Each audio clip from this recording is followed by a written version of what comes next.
We'll commence this morning with an invocation, and I'd like to please start by welcoming Pastor Jeff Sullivan from the Runoff Church.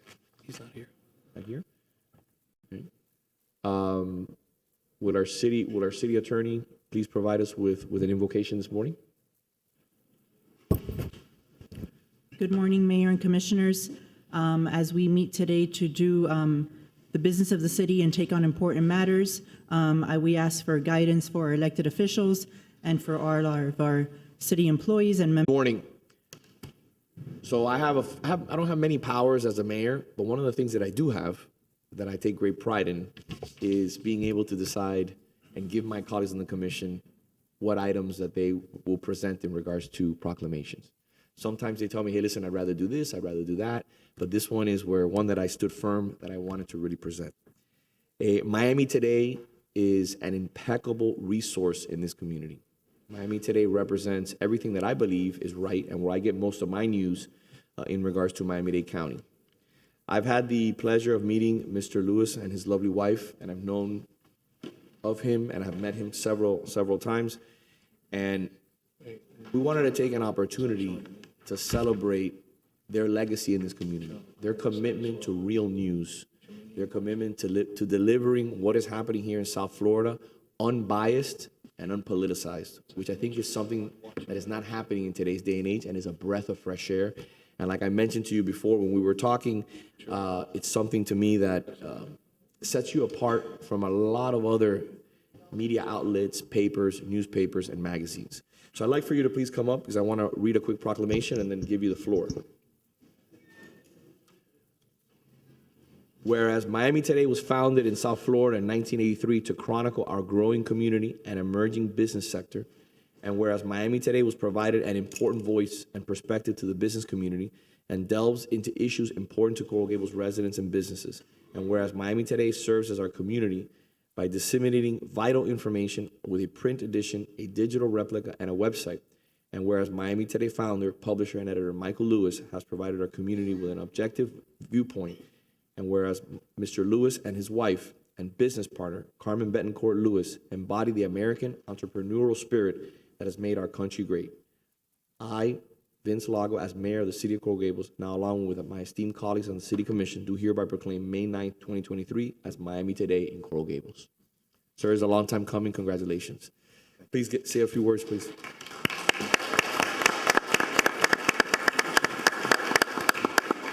We're very appreciative, both Carmen and myself, of the City Beautiful presenting us with this beautiful proclamation this morning. You all have very important positions here. We won't waste your time, but just to say thank you very much from us at 40 years old. We're about to publish our Best of Miami, which looks at the entire community. In our edition this coming at the end of this month, we'll look forward rather than backward at what we see coming in the next decade or so, and you all are going to help make that happen. We thank you very much for the proclamation, and from myself and from Carmen Sita, thank you for what you do every day for our community. Carmen, please. Well, thank you very much to begin with. Thank you to all of you. And I've been at the helm of this newspaper for 40 years now, for almost 41 years. I've been in Miami. I came from Chile. I'm not from Chile. I'm Cuban, American.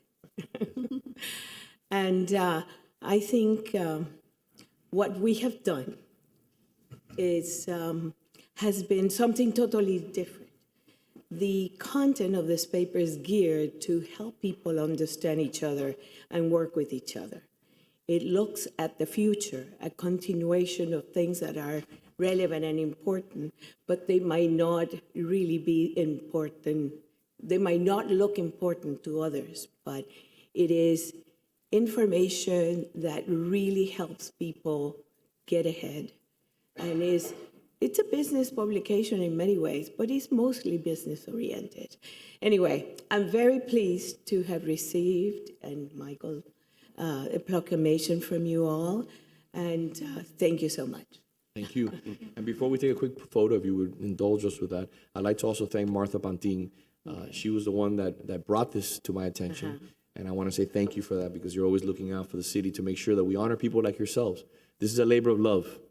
This is a labor of love, and the information that you provide to people like myself and my colleagues in the commission, again, is invaluable. So we want to say thank you. And you always paint the city in an incredible light. And that, at the end of the day, as elected officials, we're selling the city, and you're doing a wonderful job doing that, also helping us, okay? So thank you very much. Let's take a Thank photo. you. Okay.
Moving on to item A2, beautification awards.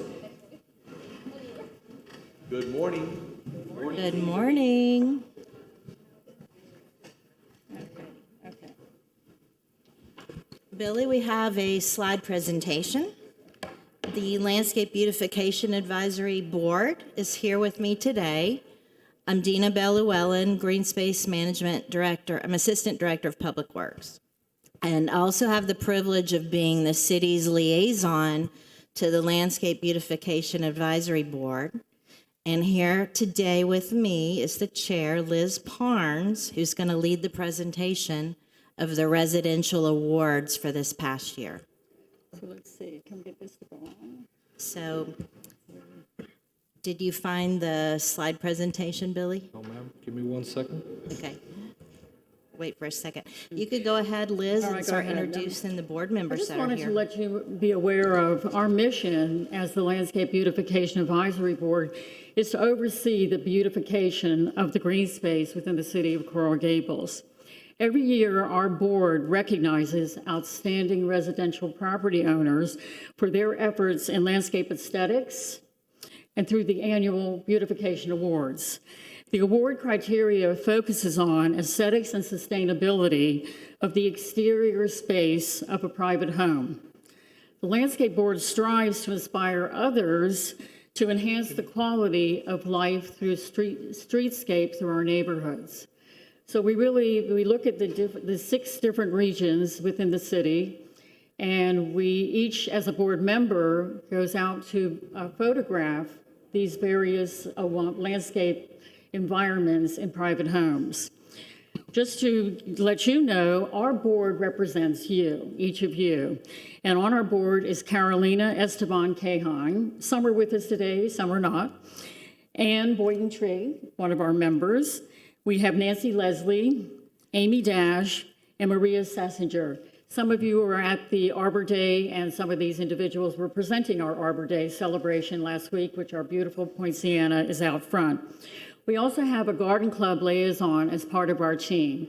As part of keeping our city beautiful, the garden club, as you know, does a wonderful job enhancing that. We represent the Green Space Management Team, and Dina Bell-Llewellyn is our leader.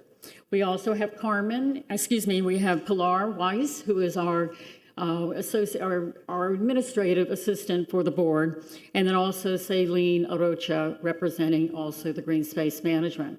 So we're very excited to show you, and I hope you can see on there what the criteria is for selection. And our judging criteria is exhibiting the garden and the beauty of the garden. It stands out in its plan design and also how it blends color and details together. It enhances the community, as we always strive to keep our city beautiful, then also with our tree city, dedication that it certainly is a part of the Landscape Awards. That it's environmentally conscious and it's sensitive to the environment, meaning how can we really contain our water usage and how we plant and how they plant with the details of that. It provides shade, seating, and other landscape-based amenities for the residents through their design planning, and enhances just the quality of life within our city of Coral Gables. So we do have some winners here today, and if they're not joining us this morning, they will receive a beautiful plaque. So with that, you can see in Zone 1 is 1229 Coral Way, and it's owned by Mr. and Mrs. Dan Carlo. It's a beautiful property. All of these properties are absolutely beautiful, and it's hard to select. It really is.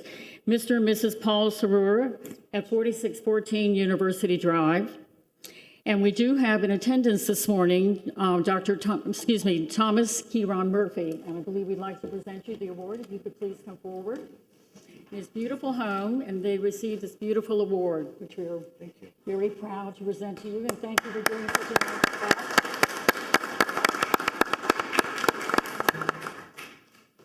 We also have in Zone 5, Stephen Dahl's home at 5133 Castagna Avenue.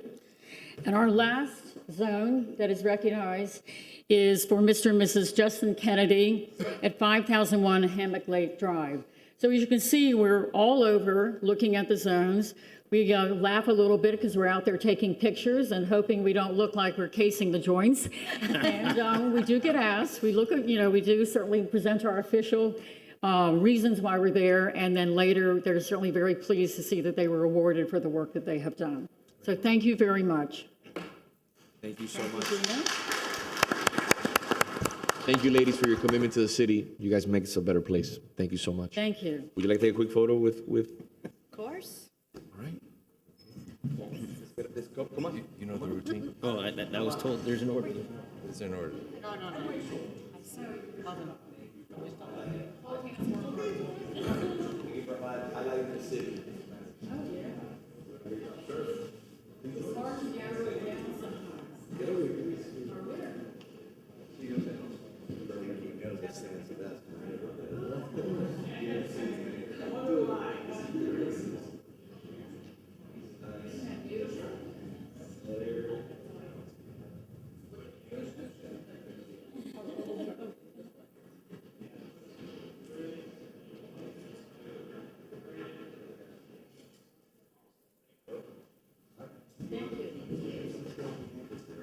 Today is lighting our paper. Very nice.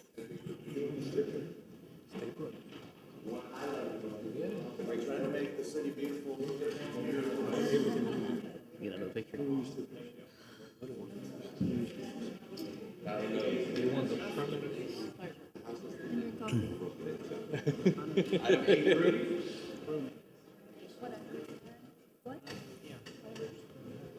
Item A3, a presentation of proclamation declaring April 28th Arbor Day.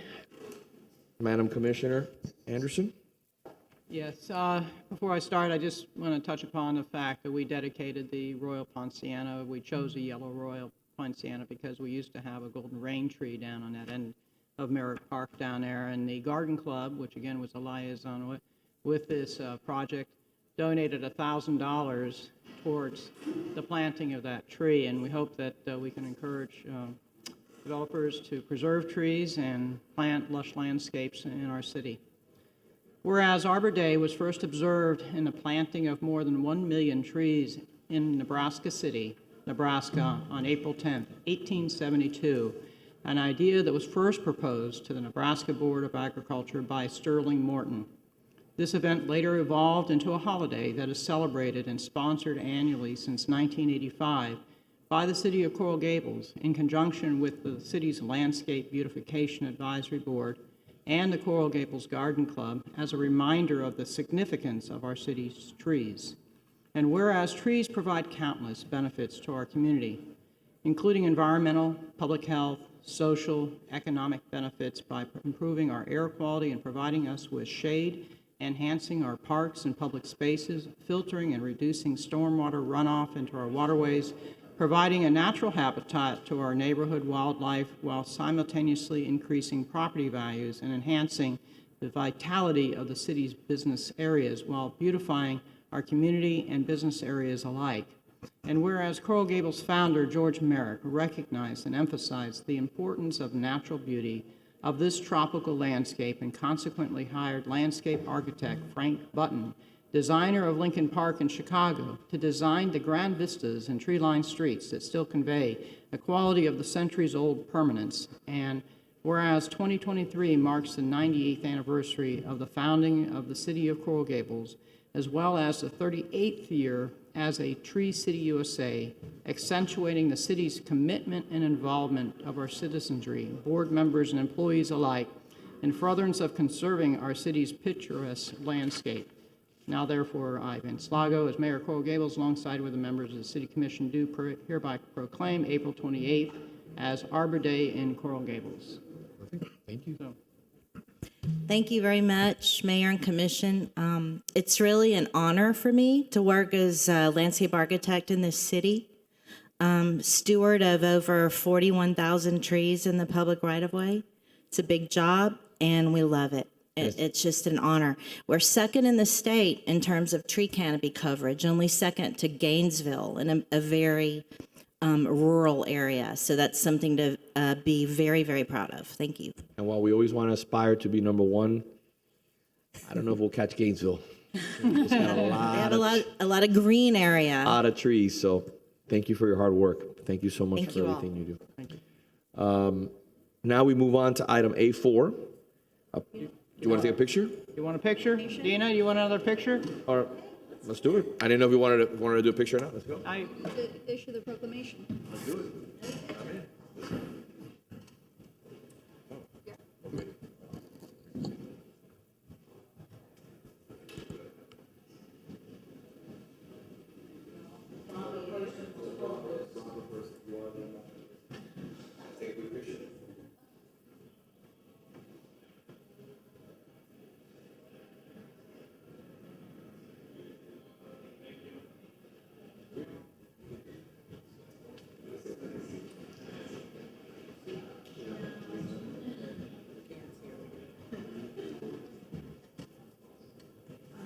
Oops, I'm sorry. Sorry.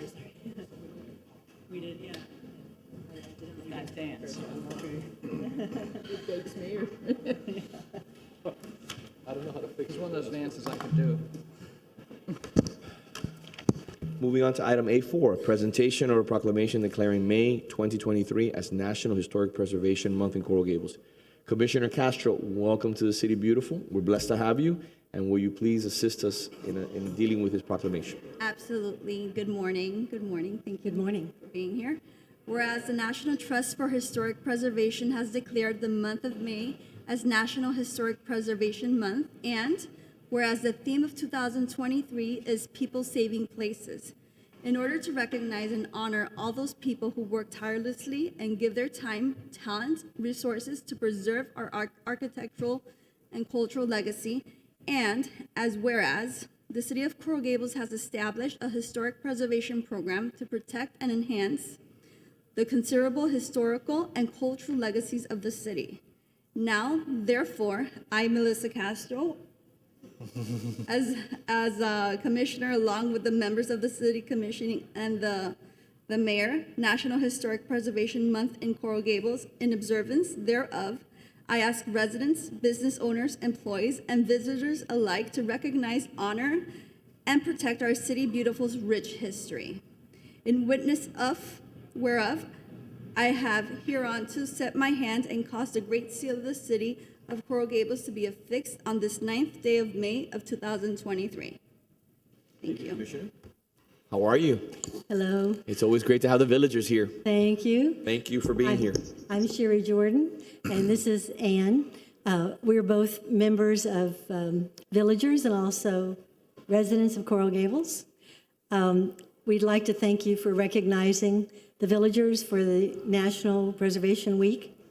To those who are unfamiliar with our organization, think of us as a resource for you, providing insights into saving especially unique historical places significant in telling the story of our city beautiful, as well as by educating citizens to their value.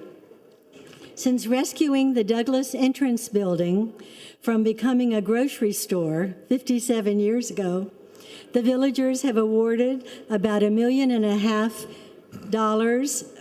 in preservation grants and scholarships to Miami-Dade community. We believe the preservation of landmarks and historical neighborhoods is essential to both economically and culture.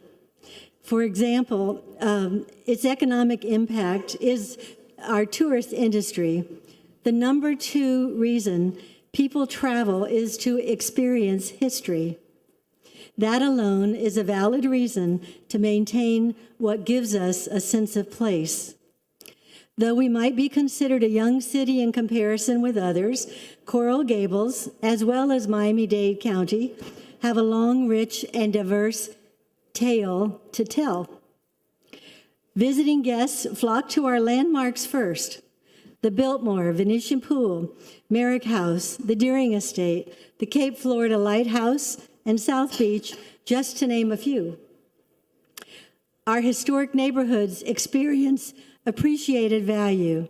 They are centers of stability and community pride. Restoration and reuse of buildings makes green sense. Environmentally sound, it not only provides extensive work opportunities, but it also keeps tons of debris from being dumped into our landfills.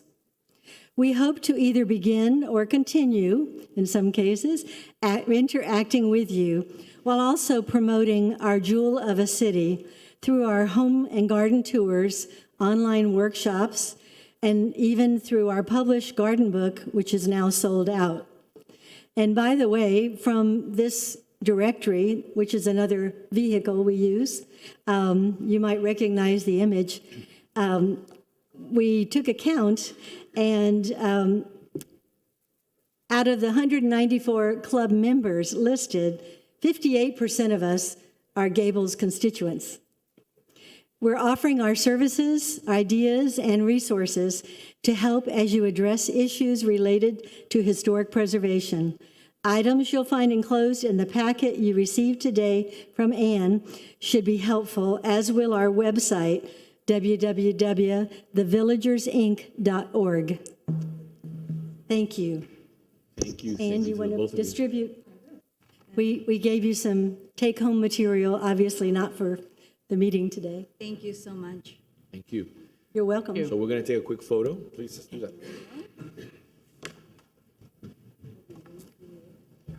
I really appreciate it. Thank you. We're going to collide.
Moving on to item A5, presentation of a proclamation declaring May 20th, 2023 as Kids to Park Day in Coral Gables. Commissioner Menendez, if you would please lead the way.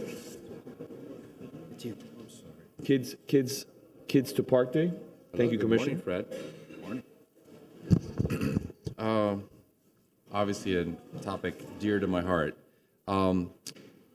Whereas May 20th, 2023 is the 13th Kids to Parks Day, organized and launched by the National Park Trust. And whereas Kids to Parks Day empowers kids and encourages families to go outdoors and visit local parks, public lands, and waters, And whereas we should encourage our children to lead a more active lifestyle to combat issues of childhood obesity, diabetes, hypertension, and hypercholesterolemia. I looked it up. That's a real word. And whereas Kids to Parks Day will broaden children's appreciation for nature and outdoors, and whereas Kids to Parks Day is open to all children and adults across the country to encourage a large and diverse group of participants, and whereas the city's Community Recreation Department will celebrate Kids to Parks Day with a third annual Gables Family Literacy Festival at the War Memorial Youth Center from 11 a.m. to 3 p.m. to celebrate literacy and encourage families and children to read a book outdoors in a city park. Now, therefore, I, Commissioner Kirk Menendez, along with Mayor Vince Lago and the members of the City Commission, do hereby proclaim May 20th, 2023 as Kids to Parks Day in Coral Gables. In observance thereof, I hereby urge all residents of Coral Gables to take advantage of the numerous cities, parks, and waterways, and to attend the third annual Gables Family Literacy Festival. Thank you. You said most of it, what I was going to say, but I will say this initiative was brought a few years back by the National Parks Trust, and it's to try to get kids out to our parks. As we've seen in the last 3 years, the importance that our outdoor spaces and our parks are to our community. And we've done wonderful things on National Kids to Parks Days in the past. This year it lined up perfectly with it being May 20th and us with one of our signature events, which is the Gables Literacy Fest, where I think it's one of the more unique events. I will have to say thank you to some of our citizens that helped, especially Sam Joseph. I know Commissioner Fernandez, you did as well, where we have this unique event where we're bringing kids outside to an outdoor setting to one of our biggest park areas at the youth center, but it's about reading. So we're combining two different things, and I think it's one of the more unique events that you'll find. Extremely successful, and this is our third year, and we're looking forward to it. So everyone come out, May 20th.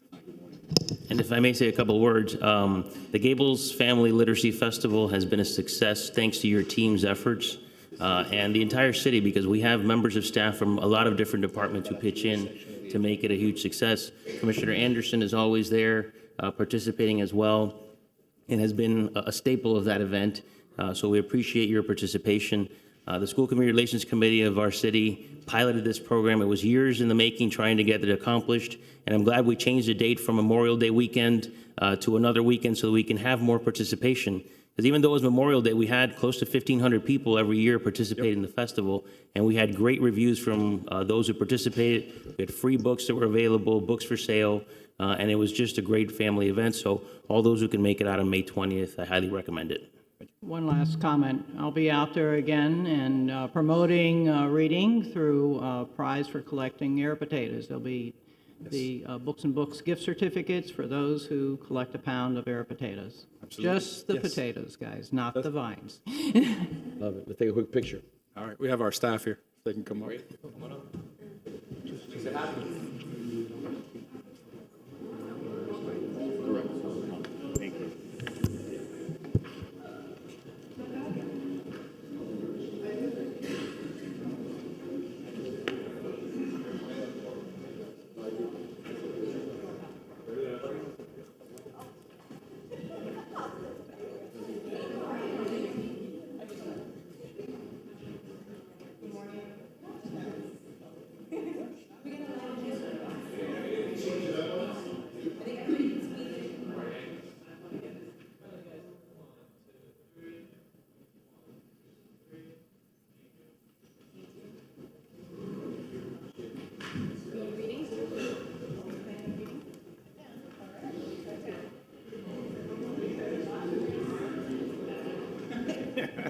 Shouldn't that have been in the picture? I figured you wrote it.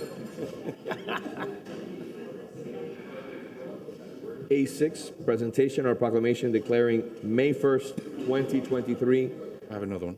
as Law Day in Coral Gables. We wait for the kids for that one? Commissioner Anderson, have we got our staff here? Billy, I have Law Day.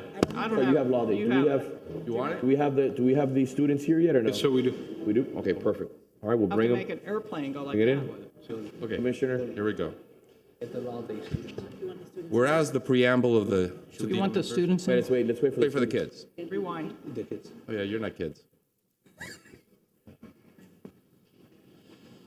Oh, while we wait for that, let's move on to A7, presentation of proclamation declaring April 9th through the 15th, 2023 as National Public Safety Telecommunicators Week in Coral Gables.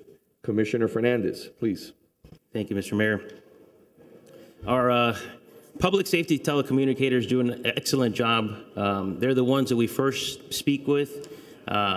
Watching commission meetings over the years, I've seen many of them recognized for the work that they have done to assist our residents in an emergency call. Sometimes they are the first responder who helps them through that urgent situation that they have while our first responders are able to arrive. So it's an honor to recognize them today.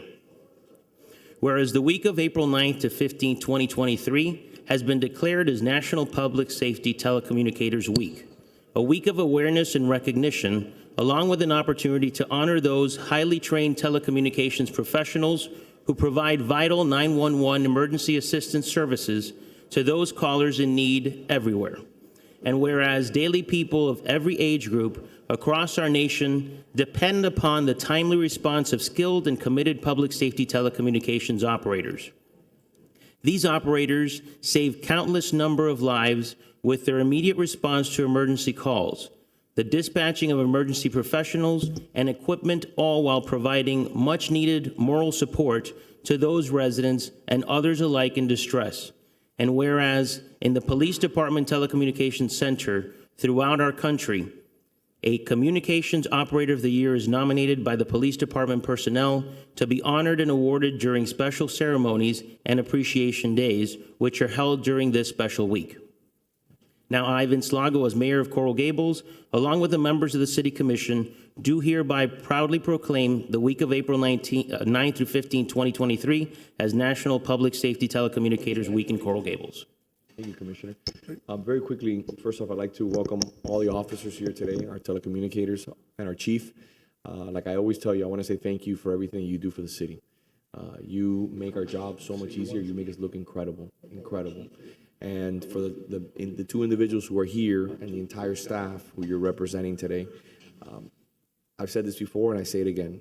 I had an evening call at 3 a.m. Where I had someone at my door.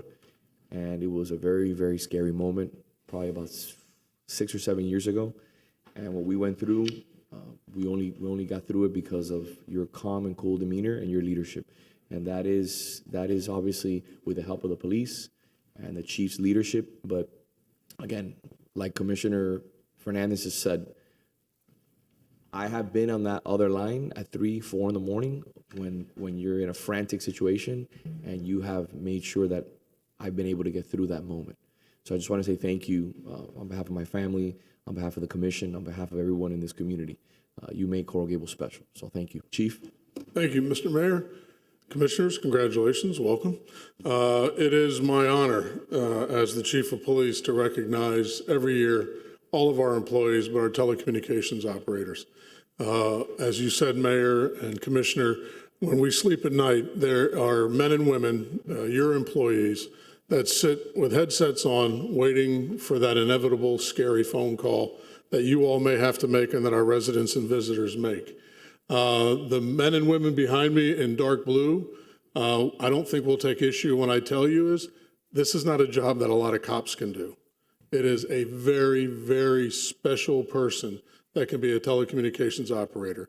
And we are very proud of what we have done. We've changed the way we do business in the communications section, and the men and women of the communications section have rise to the occasion to the point before you later on today is we are going to go this year for our 3rd accreditation. So you've got the police department accreditation, you have the fire department class 1 service, and now we're going to specifically go after, and we're earmarking money to go after a communications certification for our accreditation. I am fully confident because of the men and women that work up there under the leadership of their manager, Major Adderley, who is now the major, Lieutenant Bruzos, who's over that side of it, is something that we are all going to be completely proud of. I will tell you in my career, I've talked to dispatchers and communications operators that have heard people take their lives over the phone. That is not something that you shake. I think as any police officer will tell you, when you can see something, you have some kind of closure to it. These women, these men, every time they push the button, they have no idea what that call is going to be. And that's where I say a lot of cops, here's the one good thing about cops. We listen to our spouses. So the one good thing that these men and women do is they tell us where to go, and we have to go, even if it's me. And I never argue with them, forever. But Ms. Avila, at a very young age in her career, was our operator of the year. Supervisor Zacchio has been an integral part, along with the manager, to change how we operate in communications.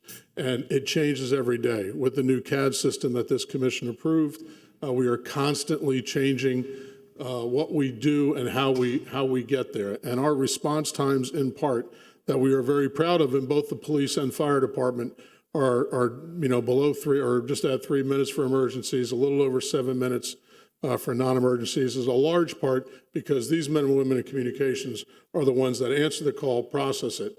Every time they pick up the phone call, they have 7 things to do. And that's just to get the call out. And these officers, we call them our lifeline, because we can have all the computers in the world. We have to have a human being on the other side that gives us the information, that keeps us alive and brings us home safe. So on behalf of all the men and women in the Telecommunications Week, to include our radio shop personnel that handles it for the entire city, we are extremely proud and extremely honored and recognize the men and women that answer our calls for help, that can deliver CPR over the phone, and continue to bring us home safely and the residents and our visitors. So we thank you all very much for this presentation. Thank you. Thank you very much. Would you like to say a few words? Anyone? Ladies? Officers? Something quickly. Of course. Come on. We're honoring you. You have to say something. Thank you for having us. Thank you to all the supervisors that are here present, our coworkers, police and firemen behind us, and especially to the operators that are back at the backup station today. So on behalf of everybody, thank you for this. Thank you. Thank you. So let's take a quick picture.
See how many miles we walk by the end of the those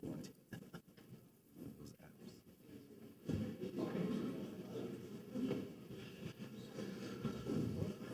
So I've taken a personal point of liberty here to ask this individual who we're honoring today to tell a quick story. You don't have to get into all the details, but since you're here, explain. I want people to understand the level of gratitude that we have for the hard work that you do every night when we're sleeping. I happened to be the call taker that took the mayor's call, and I was working in the middle of the night, and the phone rang, and he explained to me what was happening, and it was basically a breaking and entering while his family was in the house. And we were able to get on the radio as quickly as possible, provide information as quickly as possible, and the officers arrived very quickly to provide him the help that he needed. But it was very scary, and just in case, I didn't know who he was. Yeah, and I'll just add a little bit, and I'll add a little bit more color because she's being very respectful. It was a student who was inebriated and did not know exactly that they were at the wrong house, and they were trying to kick down my front door because they thought that their roommate was playing a prank on them. So we were awoken to this, and it was a pretty brutal moment. And let me tell you, what you did to calm me down. And I have no shame mentioning it. You know, imagine waking up in the middle of the night and this is the way you're woken up. And then the police officers. That's why I always tell you, you know, we are blessed to have the most incredible police department. Not only are the most qualified individuals, but the level of care and dignity and respect that they show to every single person, even if the interaction results in an arrest, we have a chief and we have a level of police here in the city that they're not perfect. Trust me, nobody's perfect. I'm far from perfect. But these individuals give their life for this community. And what you do, I felt it. So I felt it firsthand. And trust me, it was, I'm just blessed to have you on our side. Thank you. Thank you for that.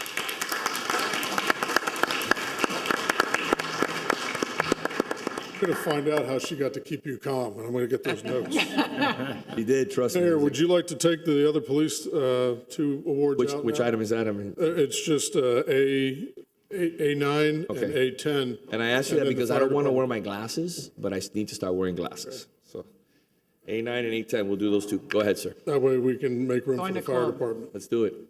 At this time, I'd like to have Officer Contreras come forward, please, along with the command staff.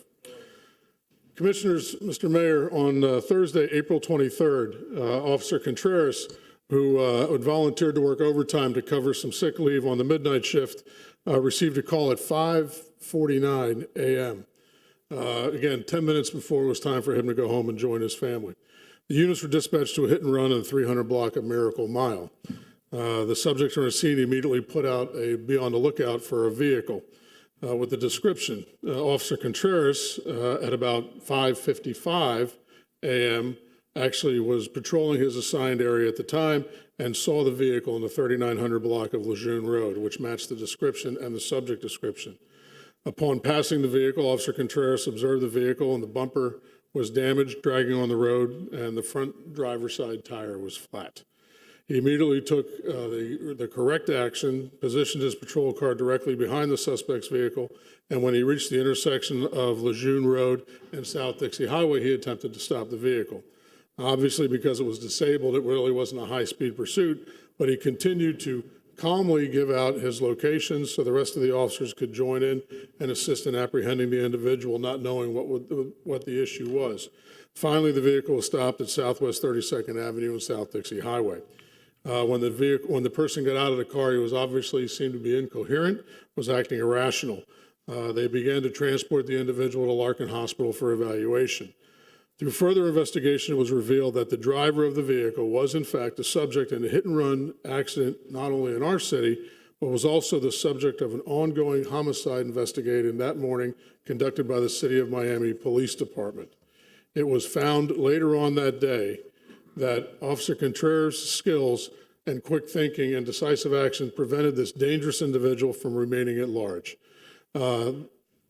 The subject was charged with first-degree murder for the killing of an elderly female in the city of Miami by taking her vehicle and intentionally running her over with the vehicle that he was in. Because of his actions that night, it prevented someone else from becoming victim. Also with him today is the nominator, Officer Alex Ortega, who was there that day. Again, this is the story of our officers not only working together, but recognizing each other's great work. And because of that, Officer Contreras is our Officer of the Month for February 2023.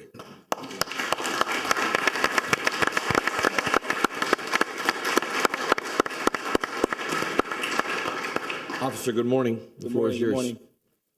I just want to say thank you for everything. If it wasn't up for the other officers involved, none of this would have been able to, have happened. I'm getting recognition, but a lot of the officers involved deserve the recognition as well. So Thank you. thank you for everything. Okay. Thank you very much. Thank you. We'll take a quick photo with you, but let's move on to the next one also. Right. This time I'll bring the President Challenger up for the Officer of the Year for the FOP, the D-Court Award.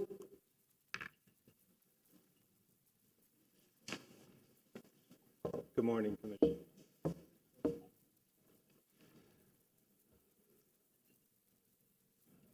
Again?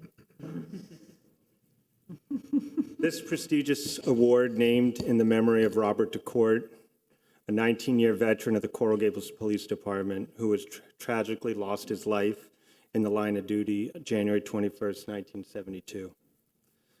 Police officer Robert DeCourt was shot and killed when he responded to a hold-up alarm at a local liquor store. When he arrived, he observed two suspects inside and attempted to stop them. The suspects opened fire, striking Officer DeCourt in the chest area. Officer DeCourt was able to grab onto both suspects until other officers arrived, but the two broke free and led officers on a foot pursuit. One was later killed and the other one was arrested, but Officer DeCourt later died. I explain these circumstances of that tragic event as a reminder that evil people enter our city and commit horrible crimes. And in a split second, lives can change forever. Nothing is guaranteed. On July 22nd, Sergeant Dickinson responded to an eerily similar call that occurred at 10 Aragon Avenue, where two subjects with a gun had just killed an innocent 67-year-old man. Very few people, other than cops and military personnel, know the "this might be it" feeling. The feeling of, I may never see my family, my kids, my husband, wife, my friends. As you can imagine, that feeling is extremely hard to ignore. Never mind having to ignore it seconds after spotting the very vehicle that was occupied by these two armed homicide subjects. Then, with adrenaline pumping and having the ability to calm and collected, give a play-by-play over the police radio while running lights and sirens, providing accurate descriptions of the subjects and direction of travel after they bail out of their vehicle, later catching both subjects with the help of multiple officers. There's so many moving parts with the possibility of everything going downhill so fast. It's not easy, even for seasoned veterans, unless your name is Gordon Dickinson. Although we know it's not easy, Gordon makes it look easy. I've known him for over 21 years, and it's almost a running joke.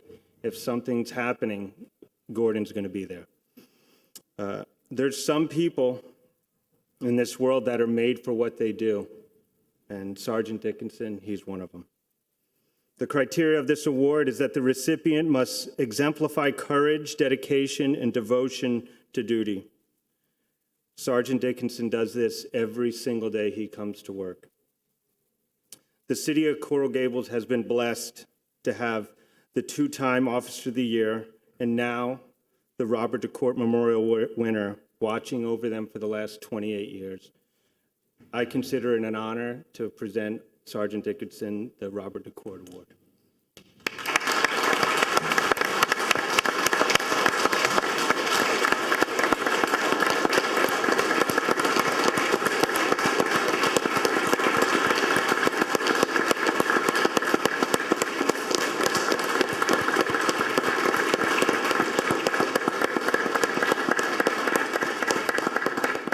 Thank you.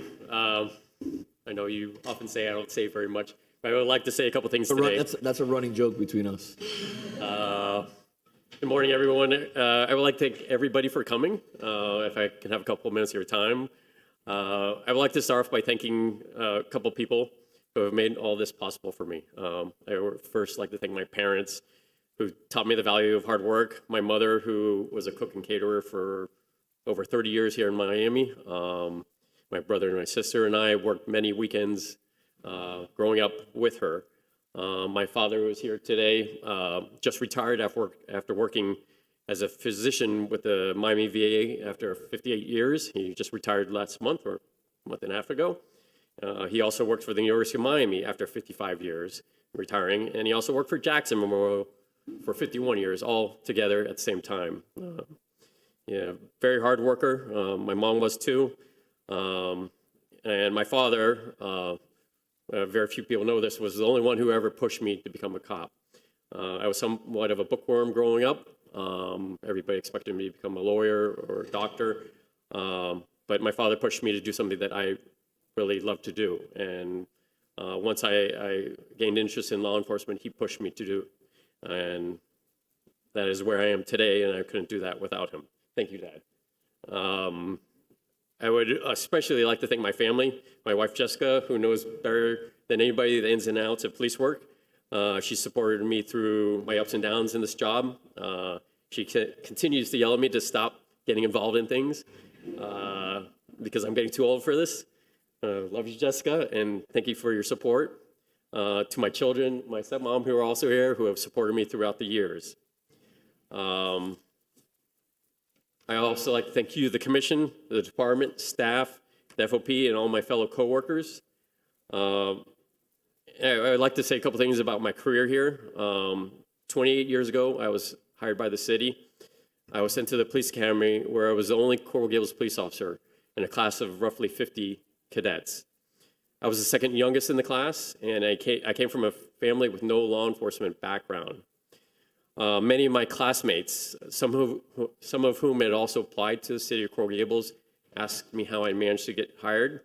I didn't know what to say. I didn't know anything about police work, but there was a running joke that for the rest of my career, I was going to be helping get cats out of trees here in the Coral Gables. And yes, I've gone on to help remove a cat or two from a tree, but I've also gone on to get involved in many other things. I thought this was going to be a cake job based on what all my other classmates said, but during my career, I've managed to catch burglars, robbers, and murderers.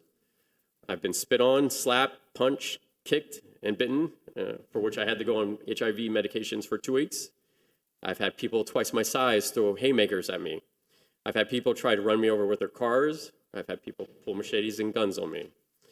I've caught a kid breaking into a car who would go on to kill police officer Yandy Torino from the Hollywood Police Department when he was again breaking into cars. I've responded to rapes, suicides, homicides. I've been called every four-letter word imaginable. I've had people make fun of me based on my ethnicity, my name, my height, my weight, and my age. I've been called a Democrat. I've been called a Republican, a socialist, and a communist.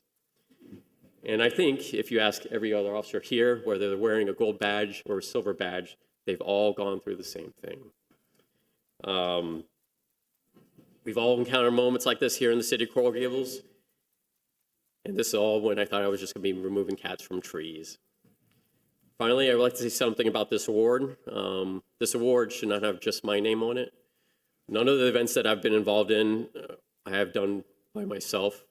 The robbery homicide arrests last year that were accomplished with the help of almost every member of the police department, the patrol officers, the SWAT officers, the canine officers, the detectives, the supervisors, the staff, crime scene techs, neighborhood safety aides, firefighters, dispatchers, officers working on off-duty jobs, officers from other agencies. We all came together that day to catch these two subjects, and there's nothing I could have done without their help.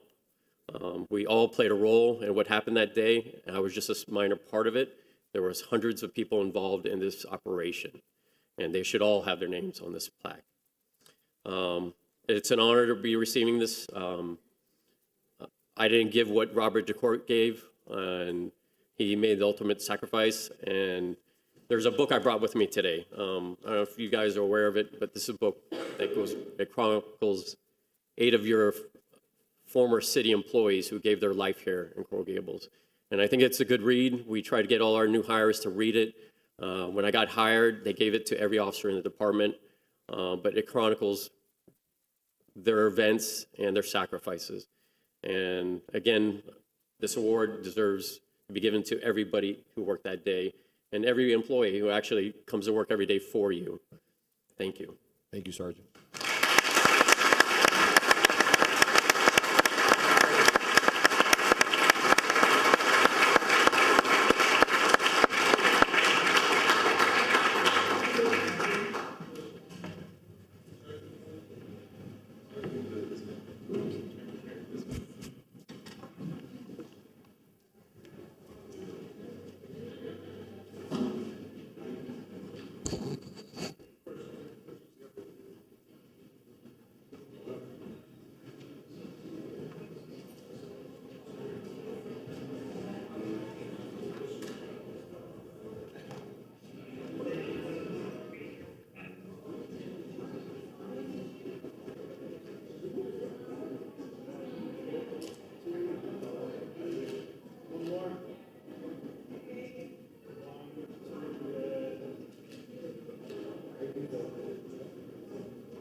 wonder if there's a Guinness record for how many people in the photo.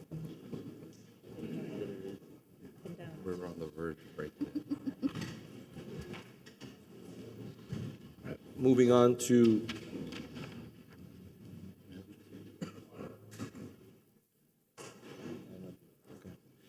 item A8. Congratulations, driver engineer Albert Mizrahi, recipient of the City of Coral Gables Firefighter of the Month Award for May 2023. Did I hear you? Good morning, Mr. Mayor and ladies and gentlemen of the commission. I'd like to present our Firefighter of the Month, Albert Mizrahi. Our motto is committed to our community, and that is an all-hands-on-deck notion and belief. Albert is a driver engineer. He noticed as he was going on emergency calls that our maps currently did not represent the makeup of the University of Miami. So he took it upon himself to completely redo the map, make sure that he noted every significant structure and address, and ensure that we have a safe, effective, and efficient response in that area. So by taking ownership of that and making sure that we have an effective response, he is our Firefighter of the Month. So Albert Mizrahi, we present him. Thank you very much. Thank you. Thank you, Fire Chief De La Rosa, and wonderful staff. Good morning, all. I would just like to thank everyone and my family and God for being so supportive of me. And thank you to the City of Coral Gables, all the citizens, for giving me a wonderful career and allowing us to serve you all these years. I would love to thank all the firefighters I work with. You make my job wonderful each and every day. And thank you again. I appreciate it. And of course, thanks my wife and my daughter. Thank you. Thank you, Mayor. We actually went over this. We went over this. Thank you so much. Last but not least. Thank you. Nice save. Nice save. You remembered, you remembered.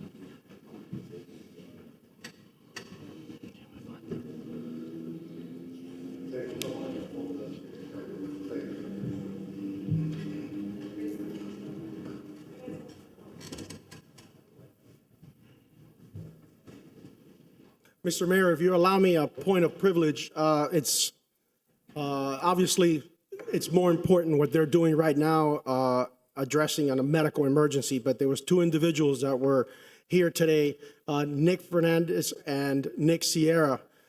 They were both participated in our extrication team over the weekend, and they were awarded top 3 out of 14 teams throughout the nation and Canada. They did a wonderful job representing the city.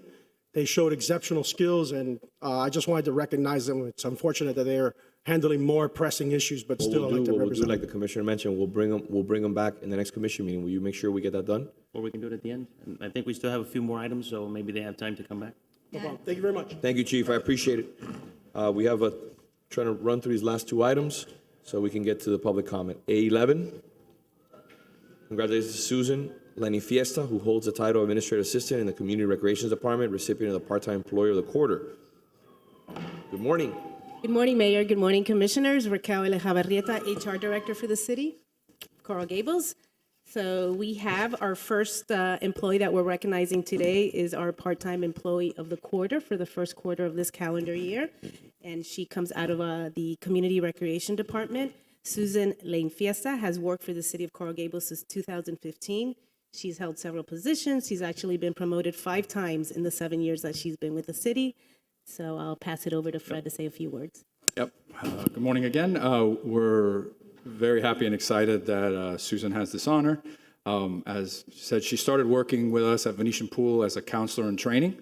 So in high school, already started working for our department and fell in love with parks like we all do when we get here. And she's moved up. If any of you have been to the farmer's market the last few years, you see Susan running around. That was her last job, where she was assisting Norma, our special events coordinator, and she was her right-hand person and really did a lot. I am happy and honored to say that Susan has been selected to be, she's working now as a full-time employee, just started as the administrative assistant in our office, marking the 3rd straight employee that I've had as an administrative assistant that came from Venetian Pool. So something in the water indeed. So congratulations to Susan, if she'd like to come up.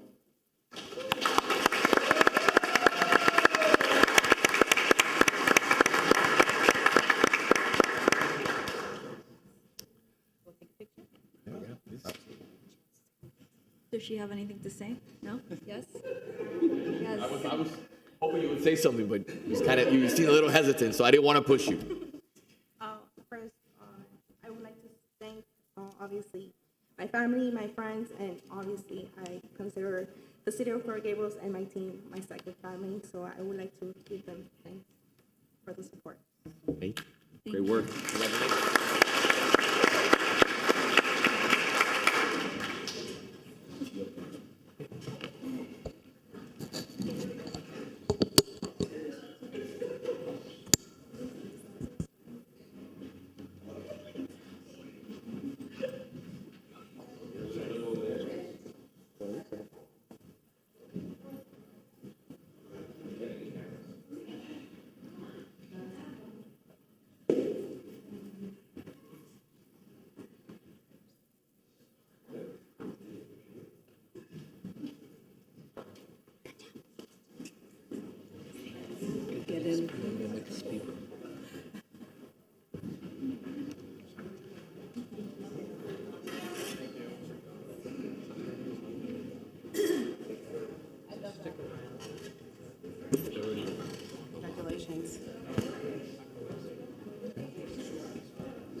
So our full-time employee of the month for the month of March is Stanley Oliver out of Public Works, Green Space Management. He's been with the city over 20 years, and this is a special one for me as well.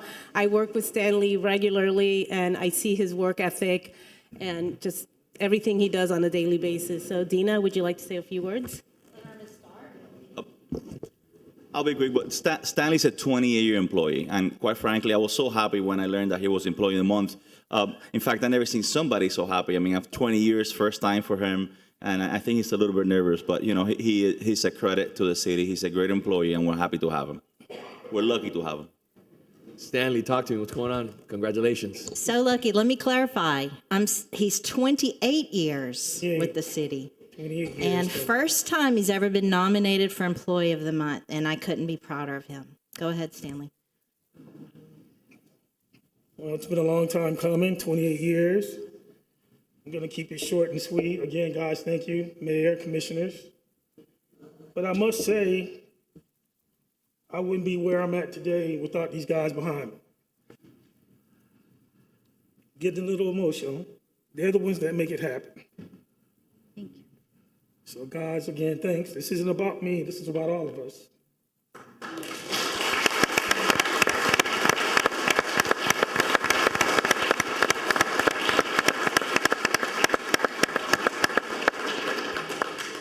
And before I go, I had a wise man just tell me, I don't plan on leaving the city anytime soon. And it's like he told me, hey, as long as the stove is still hot, keep cooking. That's what I'm going to do. The kitchen is still in operation here. So thanks again, guys. Very much appreciative of it. Stanley. I'm going to hang it up.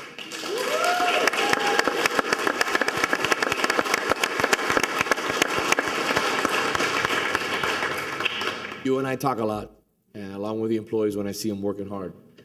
We always have a few moments to sit down. We say thank you. I know you guys are pushing hard with the downtown, with the landscaping efforts that we've been pushing for the last year with Dina's leadership and the manager's leadership. Your team and you put the beautiful in the city beautiful. So at the end of the day, we're blessed to have you here. You guys are relentless in the hot sun working out there. So just want to say thank you for all your hard work. Gentlemen, thank you so much. Thank you.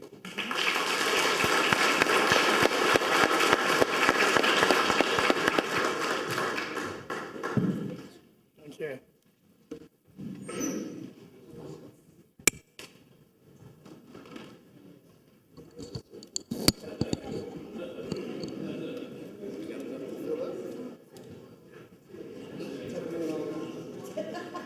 Are we all fit?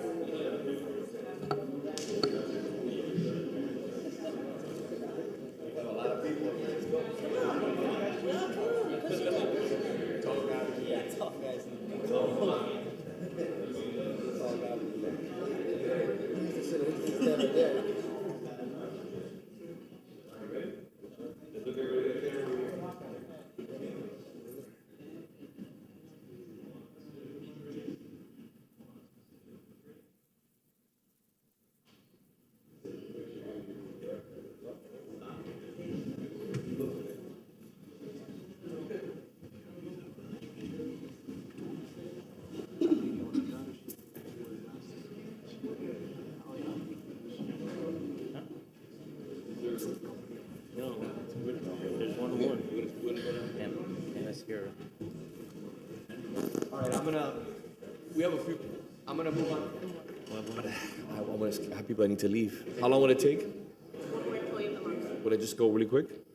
Okay, that's the last one, the last, Yes, Mayor, so we have 13. 813 is our Employee of the Month for the month of April. Anna Sierra from the Police Department. She's been the Police Division Assistant since 2008, and I believe Chief Hudak has a few words. Congratulations.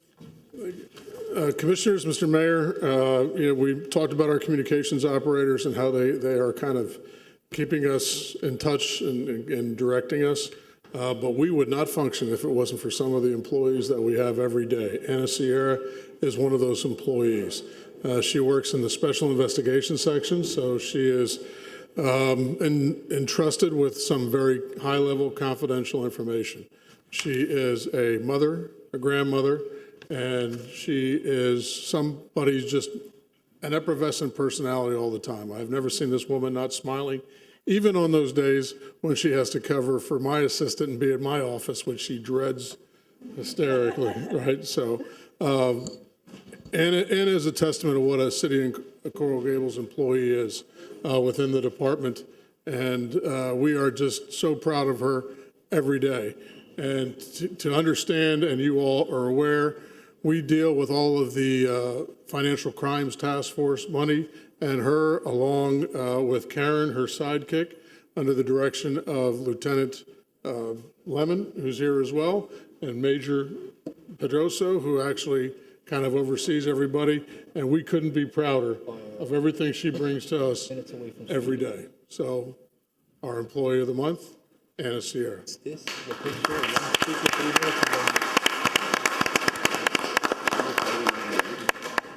I just want to say a few words. I love my people here. This is excellent. I've never worked for a place where I have felt more family. And thank you it's an honor to have received this, but it's really, truly an honor to work here. Thank you. Thank you all.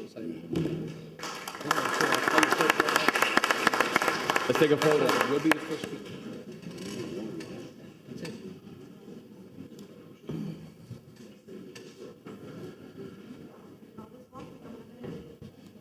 Yeah, yeah.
So I'd like a motion in regards to the approval minutes for the regular city commission meeting March 14, 2023. I'll move it. A second.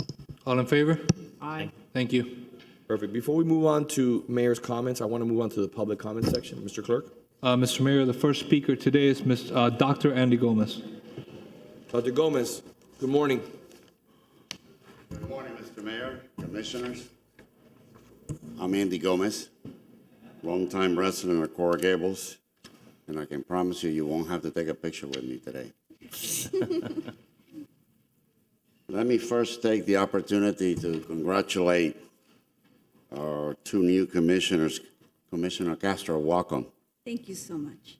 Commissioner Fernandez, what an honor. I've known you for so long, my dear friend. Thank you, Doctor. Congratulations.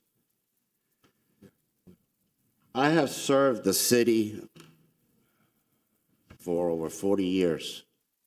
I've been the mayor's appointee 5 times. I have worked for 4 city managers.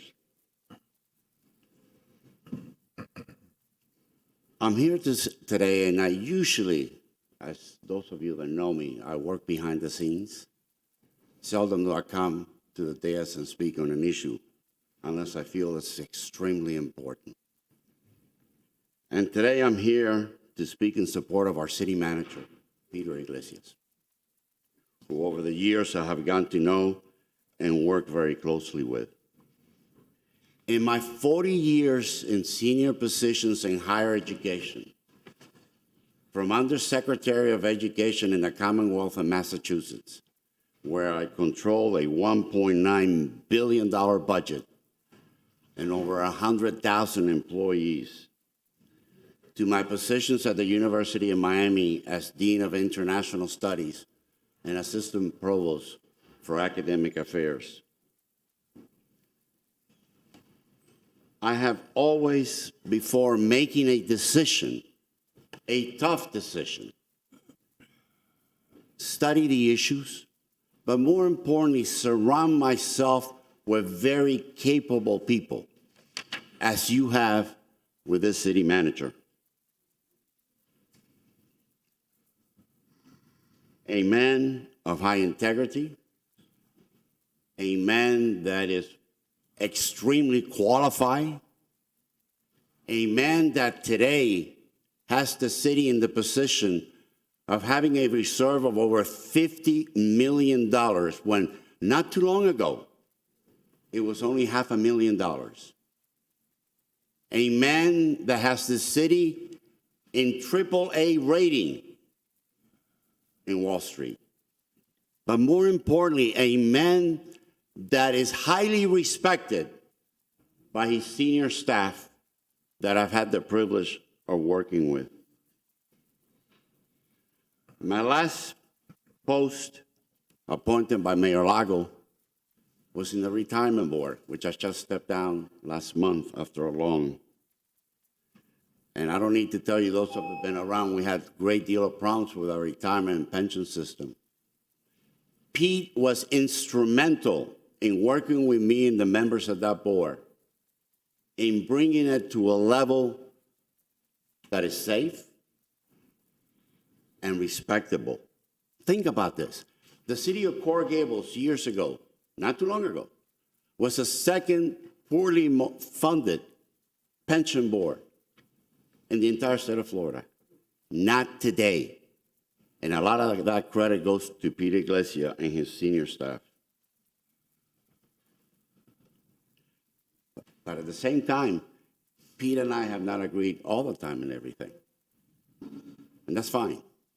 But what I found in Pete Iglesias was that I was able to walk into his office, openly discuss the issues, and be able to compromise in a solution and moving forward. I always left his office with a good decision that benefited the citizens of Coral Gables. He always puts the citizens of Coral Gables first. But let's be very clear, too. The citizens of Coral Gables have spoken, and they want change.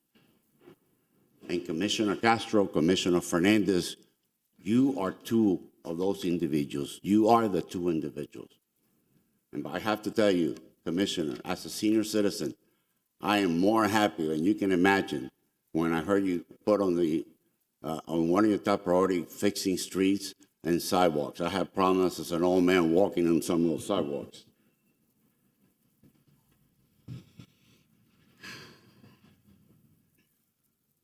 You, as a commission, are responsible for setting policy. The manager implements and recommends to you. I believe that it's a bit premature, with all due respect, to discuss the termination of our city manager without having the opportunity of setting a new agenda with you two new commissioners, and then in due diligence, be able to evaluate whether his performance has been adequate enough to your satisfaction.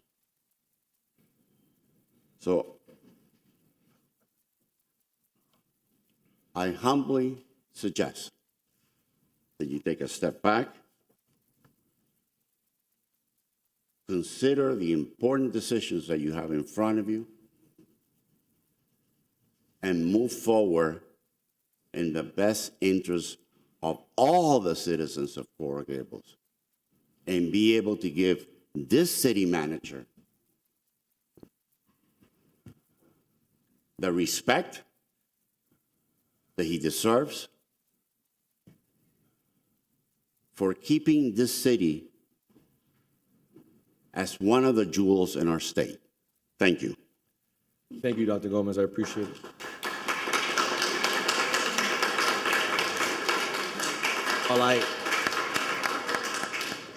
Thank you, Dr. Gomez. Mr. Mayor? I'm going to just take a personal point of privilege. While I appreciate people clapping on one side or the other, let's remember that we're in the commission meeting. And I want to point it out now and not point it out later. Okay, we're trying to conduct the city's business, and we want to move in a positive direction. So I apologize. Mr. Clerk. Next speaker is Ms. Maria Cruz. Ms. Cruz, good morning. The floor is yours. Good morning.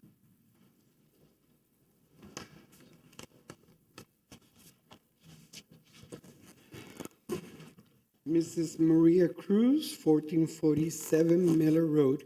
I was wondering, sitting back there, since I was the very first one, very first non-employee, non-commit, to walk into this chamber today and to turn in my cars, I was wondering why we moved the public comments ahead and why we jumped over the first person that put in the card. Now I know why. That's all right. People have powers and they exercise them. I'm here today. Let me compose myself because I'm a little ticked off of how we play games. If I may pause you for a question, Mr. Clerk, how do we decide on the order in which speakers speak? It's in the order I received the card, sir. I'm sorry, when he came in, my cars were there, and I was the first one here. I'm sorry. Statement. I'm sorry.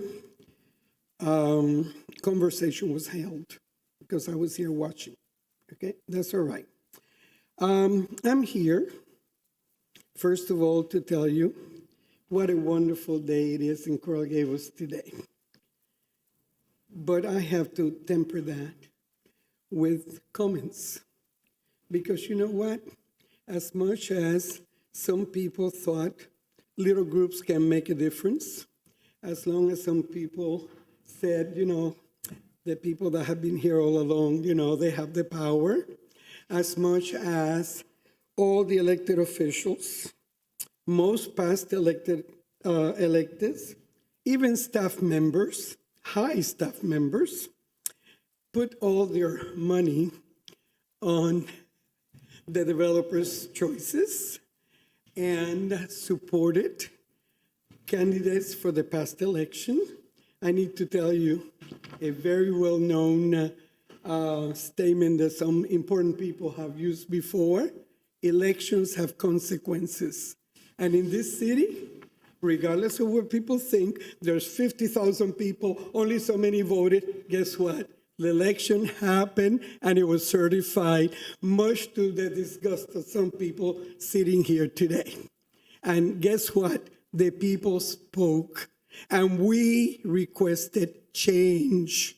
And I'm sorry that I was preempted by people that think that change doesn't mean make change. Change means let's wait and see. We lived here 40 years, but we need to wait and see what's going to happen next before we correct. No, wrong. The taxpayers, the residents of this city that chose to vote, because if you choose not to vote, you can't say anything. And the people sitting here cannot say, oh, but you didn't get the votes from everybody because everybody didn't vote. Well, everybody never votes in this city, so that is not fair. Okay? And I'm going to tell you something. I'm tired of people that are elected. I'm tired of people that are paid staff members getting involved with elections and trying to suppress people's votes by bullying and by intimidation. That is wrong. And today, you will see people here. And last night you saw a whole crowd there that is demanding change. Not tomorrow, not next year, not 15 years from now. Now. And whether you listen or not, it's up to you. And there are people here that are not newbies, that have been here and have seen the people talking. It's about time that you listen to the people that the establishment lost. I'm sorry, but I have a few more minutes. The establishment lost. The people that wanted the status quo lost. The people that paid major amount of money to get their projects go through, lost. The people that did the dirty campaign, lost. The people of Coral Gables won. And we expect all of you to listen to us, not just the people that were elected, all of you, because that's your job. Thank you. Thank you very much. Next speaker is Freddie Balsera. Mr. Clerk, if I may, I repeat what I said before. Either on one side of the issue or the other, we have a lot of people that would like to speak. So let's please refrain from clapping. Thank you very much. Mr. Balsera, good morning. Good morning. First of all, congratulations to the new commissioners on their election. I know it's an exciting day for you, and I know in Commissioner Fernandez's case, he's worked hard to get here. Hopefully, you being elected doesn't mean that we stop receiving the newsletters with all the insight into what's happening in the city. I'm a businessman in Coral Gables and a longtime resident. I don't lobby the city. I don't do business with the city. I'm not a vendor with the city. I don't build in the city. And I give that as a bit of context because I'm here truly as a citizen. I don't come to City Hall often. And I'm somebody that has spoken out, as some of you know, when I think things are going in the wrong direction and we can do better. When I was in the Budget Advisory Board and Dave Brown was the city manager, my friend Dave Brown, and he was recommending a tax millage increase. It was the first time ever that the Budget Advisory Board voted against the manager's recommendation and against the budget because I thought it was the wrong thing to do. When I saw that the police department was heading in the wrong direction and the city was unsafe, I spoke out. When I thought that the previous city administration was also not serving the residents the way that they should have and was not giving people the opportunity to voice their opinions and have access to their government, I also spoke out. And I've been reading Commissioner Fernandez's priorities. I think that there's a lot of important things in the list of priorities that help get you elected that align with the priorities of a lot of residents and a lot of your colleagues on this commission. But in the case of the city manager, I have to respectfully disagree with you. I think that you have a city manager that is a true professional, somebody that is attentive to the citizens, somebody that is doing important work, somebody that stays on the sidelines of politics and tries to manage the city and its operations professionally. taking direction, of course, from you all. I believe that a lot of the priorities and frustrations that Commissioner Fernandez has raised are really public policy items. They're not so much administrative items. I think that these are things that have not been addressed by past commissions. I think that these are things that really aren't the responsibility of the one sitting up here because, for the most part, all of you have been here for a relatively short period of time. There are things that we all know need to get fixed but haven't been fixed by the policymakers that lead this city. And they can get fixed through resolutions, through legislation, and through the budget process, which is coming up. So a lot of these priorities can be addressed specifically as you allocate dollars and as you work to approve a budget. But I think that replacing the city manager now would be a mistake, and I think it creates an unnecessary disruption that is only going to create obstacles for the kind of change that you all want to move forward with. I think you should stay the course, and I urge you, Commissioner, to keep on fighting for those priorities, but in this particular case, to reconsider your position and work with your colleagues to address these public policy priorities that I know all of you are in alignment with and would like to move forward. Thank you. Thank you, Mr. Rosetta. I appreciate you being here. Rafael Gomez. Good morning, sir. How are you? The floor is yours. I'll try to make it quick. Please, the floor is yours. I'm a regular citizen, but I have lived in the city of Coral Gables for almost 50 years. I'm a general contractor, and there's a lot of business I have done in the city of Coral Gables for almost 50 years. I know Peter when he was in the head of the structural department in the city of Coral Gables. I do work city of Miami Beach, Pinecrest, Miami Shore, Coral Gables, Coconut Grove. I don't know a city where you can walk into the office of the city manager and be attentive. I don't know a city where you can talk to the mayor directly on a one-to-one. I really appreciate the way you are doing it, and I appreciate the way you do it. I'm just a regular citizen. My wife has a business here in Coral Gables. My son has a bistro. A lot of people know it right here next door. We are Coral Gables people. We love the fact that this is a community that you can walk and see any of you right at the door. Don't lose that, because I think that's the most valuable thing in this city. By the way, I did vote for you, and so did my family, and I voted for you too. I hope that the changes that you're doing are the ones you promised to do. But by all means, these individuals, both of them, I have walked into their office as a regular citizen, and I've been attentive. 2 days later, I get answers from them. I love your work, and I congratulate you for it. Thank you. Mr. Clerk? Gordon Sokolov. Doctor, welcome back. Good morning.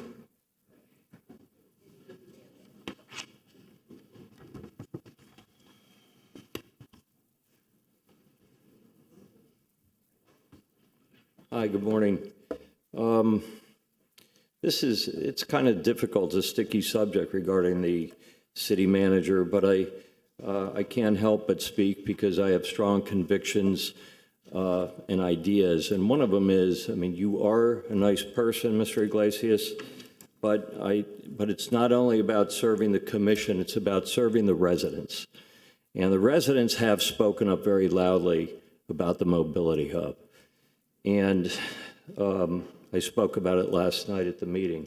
But before I get to that, I'd like to just mention that many meetings ago, I spoke about the old police station, which I thought was a great building, and it was a preferred location for the police station.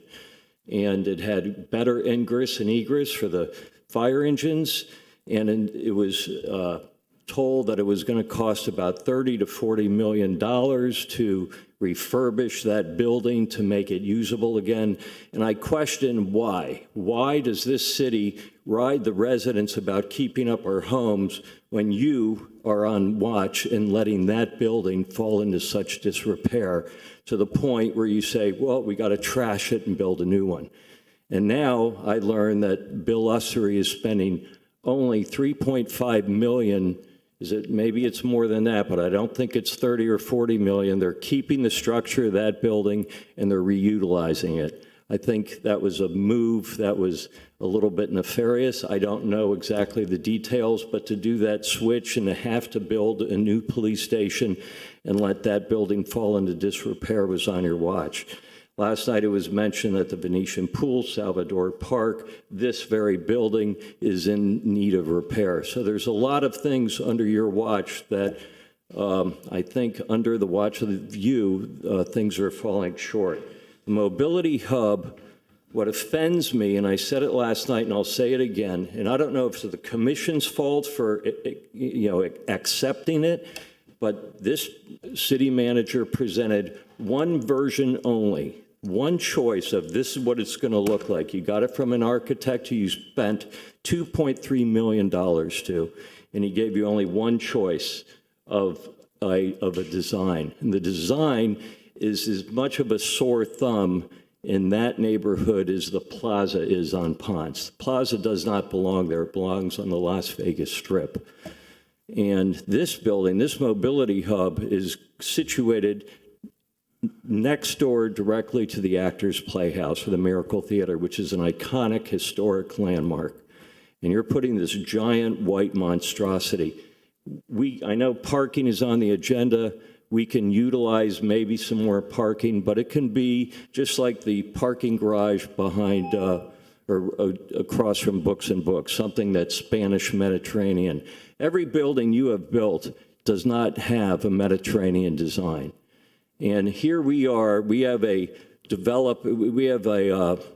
Mediterranean bonus, something that we award developers. Why isn't the city leading by example and building their own buildings with a Mediterranean flair? That's what makes Coral Gables look like Coral Gables. And to not construct any of your buildings, including the new public safety building, which is a white block, and the addition that you did next door here, and now this mobility hub, which looks totally out of place and futuristic, is not keeping with Coral Gables and George Merrick's vision. So in my opinion, we could have a city manager who has a better vision for our city for serving the residents in that way. And I move for change. Thank you. If I may, I'd like to address some of the comments by the doctor. Not here today. I'd just like to address them in the next commission meeting. I think it's important that we clear the record. I would like for you, Mr. Clerk, if possible, in the next commission meeting. Mr. Clerk, if you would do me a favor, please, in the next commission meeting, I would like for our director, Surami Cabrera, to provide the permit cost in regards to Bill Ussery. It's not $3 million. I'm in this industry. I know what it costs to build. I know, especially in today's day and age. I would also please like for you to provide in the next commission meeting an explanation from staff, and the explanation is very simple. We moved the location to address our response times in the North Gables because we did not have a fire station over there. So this improved where we're going to have the most growth in the city by building a fire station and police station in one building. It also allowed us the ability to move departments that were renting in other parts of the city into one building. And it also allowed us in the city, please, and I'd like for you to get as much information so we can put it in a memo to our staff, and we'll talk about it at the next commission meeting, to have our police officers not have to leave the city to fire at renting facilities to get target practice, and they can do that in our own facility. So I want to be able to provide the information, the correct information that the doctor mentioned. I think it's important to put it on the record. I want it on the next commission meeting, possible. Yes, please. Next speaker is Thad Adams. Mr. Adams, good morning. Good morning, Mr. Mayor. Good morning, commissioners. Congratulations, Commissioner Hernandez. Congratulations, Commissioner Castro, on your election. So my name is Thad Adams. I'm here on behalf of the Coral Gables Chamber of Commerce. I have the pleasure to serve as chair this year and have some comments here on our city manager, Peter Iglesias. Mark Trowbridge, unfortunately, is out ill today, but wishes to express the same comments that I'm about to make. So over the years, our chamber has enjoyed a very productive and positive relationship with the city manager since he took office, even when he was assistant manager. By the way, one of the best engineers that the city has had, which is one of the most important jobs in the entire city. He's made himself available to us on key issues, on key opportunities for our business community, and he sought our counsel on numerous occasions. With the support of previous commissions, this has been a most productive and relationship, and the city remains in excellent financial health with a terrific staff and wonderful relationship with our chamber. While we're certain there are always challenges not known to us, and would agree that the city is well operated compared to most other municipalities, I think everyone would agree on that. I also had the pleasure to serve on the Economic Development Board, and having been with the Beacon Council for 10 years, have a good idea of what's going on there. And under Peter's leadership, that's been a very effective department. So working with the city manager and his team to assist business residents, which consists, by the way, primarily of small businesses, to retain and create jobs is essential for all cities, including the city of Coral Gables. So the Chamber's effective working relationship with the city manager and his staff has been a key element in our partnership for success. Thank you very much. Thank you, sir. Thank you. Mr. Clerk? That's it, Mr. Mayor. All right, we'll close the public comment if there's nothing further, and we'll move to a 10:30 time certain, agenda item G2.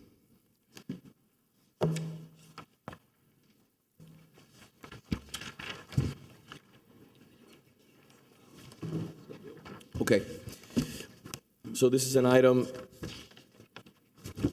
that I sponsored along with my colleagues, Commissioner Anderson, Commissioner Fernandez, Commissioner Menendez, discussing the issue of Burger Bob's and where we are today in regards to the country club. Mr. Clerk, Mr. Manager, would you like to provide us with a little bit of a brief update? Yes. Mr. Diaz, good morning, sir. Good morning, how are you? Would you like to provide us just a quick update, because we're getting a bunch of calls? I know that we're moving forward with, we assigned a contractor, we have a design in place. How are things going? Yes, I am the boardroom director and the parks director here to present. So, Billy, presentation? The other one.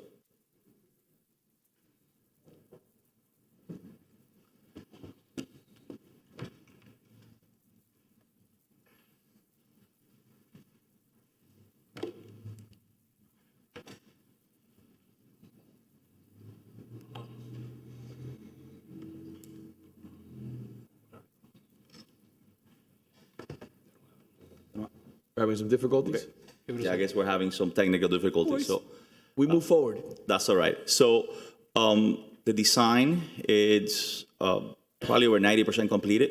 Okay. We're in the process of finalizing some tweaks relative to public input, color scheme, some minor things about the location of certain tables and things that is being changed, some finishes for the building. Also, at the request of the commission, we're making it solar ready, so solar panels could be added in the future. It's being worked on. It's going to happen. The electrical room is kind of small, so making sure everything fits has been a challenge. But we should have permit set of drawings with permits probably within the next 2 to 3 months, more or less. Okay. And we're in the process of evaluating bids. So. Okay. So if I just want to put this on the record, because I face this every single day, being in the construction industry, I just want to give me a little bit of background just to prepare my colleagues. We're seeing some pretty significant increases in regards to kitchen equipment right now. And timeline as well. And the actually construction schedule most likely is going to be driven by the availability of some of this equipment. We've already done some inquiries, and you're looking at the certain stuff that may take at least 6 months just to be available. And obviously the certain things that, there may be certain brands that are available. So they're looking into that. But it's certainly, it's the environmental, I think the environment's a little better than it was several months ago, but it's still challenging with anything that has to do with construction as far as the availability of certain stuff. And we apply for a grant. So maybe we'll be able to add the solar from the get-go, but we don't really know exactly how that timeline is going to work. As soon as we have that information, we're more than happy to share it with the commission. If you could do me one favor, just for my colleagues, where I know they're well aware of what's been going on, they've been following it for the last year. Just give them a little information, not today, but on their own time when they're available at their convenience, just in regards to the process from the moment that we started, the commission's point, in regards to what we've always wanted to see, as now they're driving policy here. Maybe they have some guidance, maybe they have some input, maybe they can offer, some contacts to assist us through this process. Everything that we've done is to try to alleviate the time, to push forward and bring Burger Bob's back. We've gone to the community. We've had public comment. How many times have we had public comment? Burger, I mean, we went. Just tell me. I just want to put it on the record. Yes. We recently went with Parks and Recreation. I remember that. And we're making some adjustments based on those comments. And that's all I wanted to hear. That's all I want to make sure that my colleagues in the commission were aware of, and that they can give their input and their guidance. And if they have any contacts in the construction industry, design, if they know, sometimes people have interesting contacts. If you have a contact in the kitchen equipment, they want to offer us. They want to offer us a discount. I would love to see that, because to me that is something that right now is going to be probably one of the most expensive things that we face. The increases from what I'm seeing for the schools that we build, we're seeing a potential 50 to 60% increase in pricing over 1 year. Yes. Over 1 year. Now, I think there's a bit of a disconnect in the message you're sending today and the message we got last night. At the town hall last night, the manager was asked, and he said, if the commission makes this a priority, we'll get it done quickly. But what you're telling us now is we're already in the process. So where is the disconnect between what you said last night and what you're telling us today? Can I answer that, Commissioner? Well, I mean, I can answer for you because I want to answer. We took the vote. So a few commission meetings ago, we decided to not go through an RFP or RFQ process to hire a contractor for the Burger Bob site. We went with the contractor that was already hired for next door. That would expedite the process, so we wouldn't have to go through the RFQ process and all that kind of stuff. That's what we're going through right now. In regards to expediting it, I'm going to tell you what I think is going to be the expediting process. Is this a financial priority in the budget process? Because of the cost overruns that we've seen, as you're aware, we've seen as you've done renovations, and you've seen when you thought something was $5,000, it's turning out to be $8,000. So it's going to have to be this commission is going to have to make a decision and say, okay, this is how much revenue we have. This is the money that is coming to the city of Coral Gables.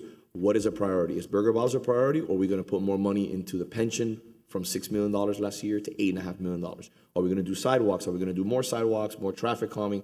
Because there's only so much limited money. And that's my understanding from what the conversation we've had was, I want to get Burger Bob's done now. I want to get it completed.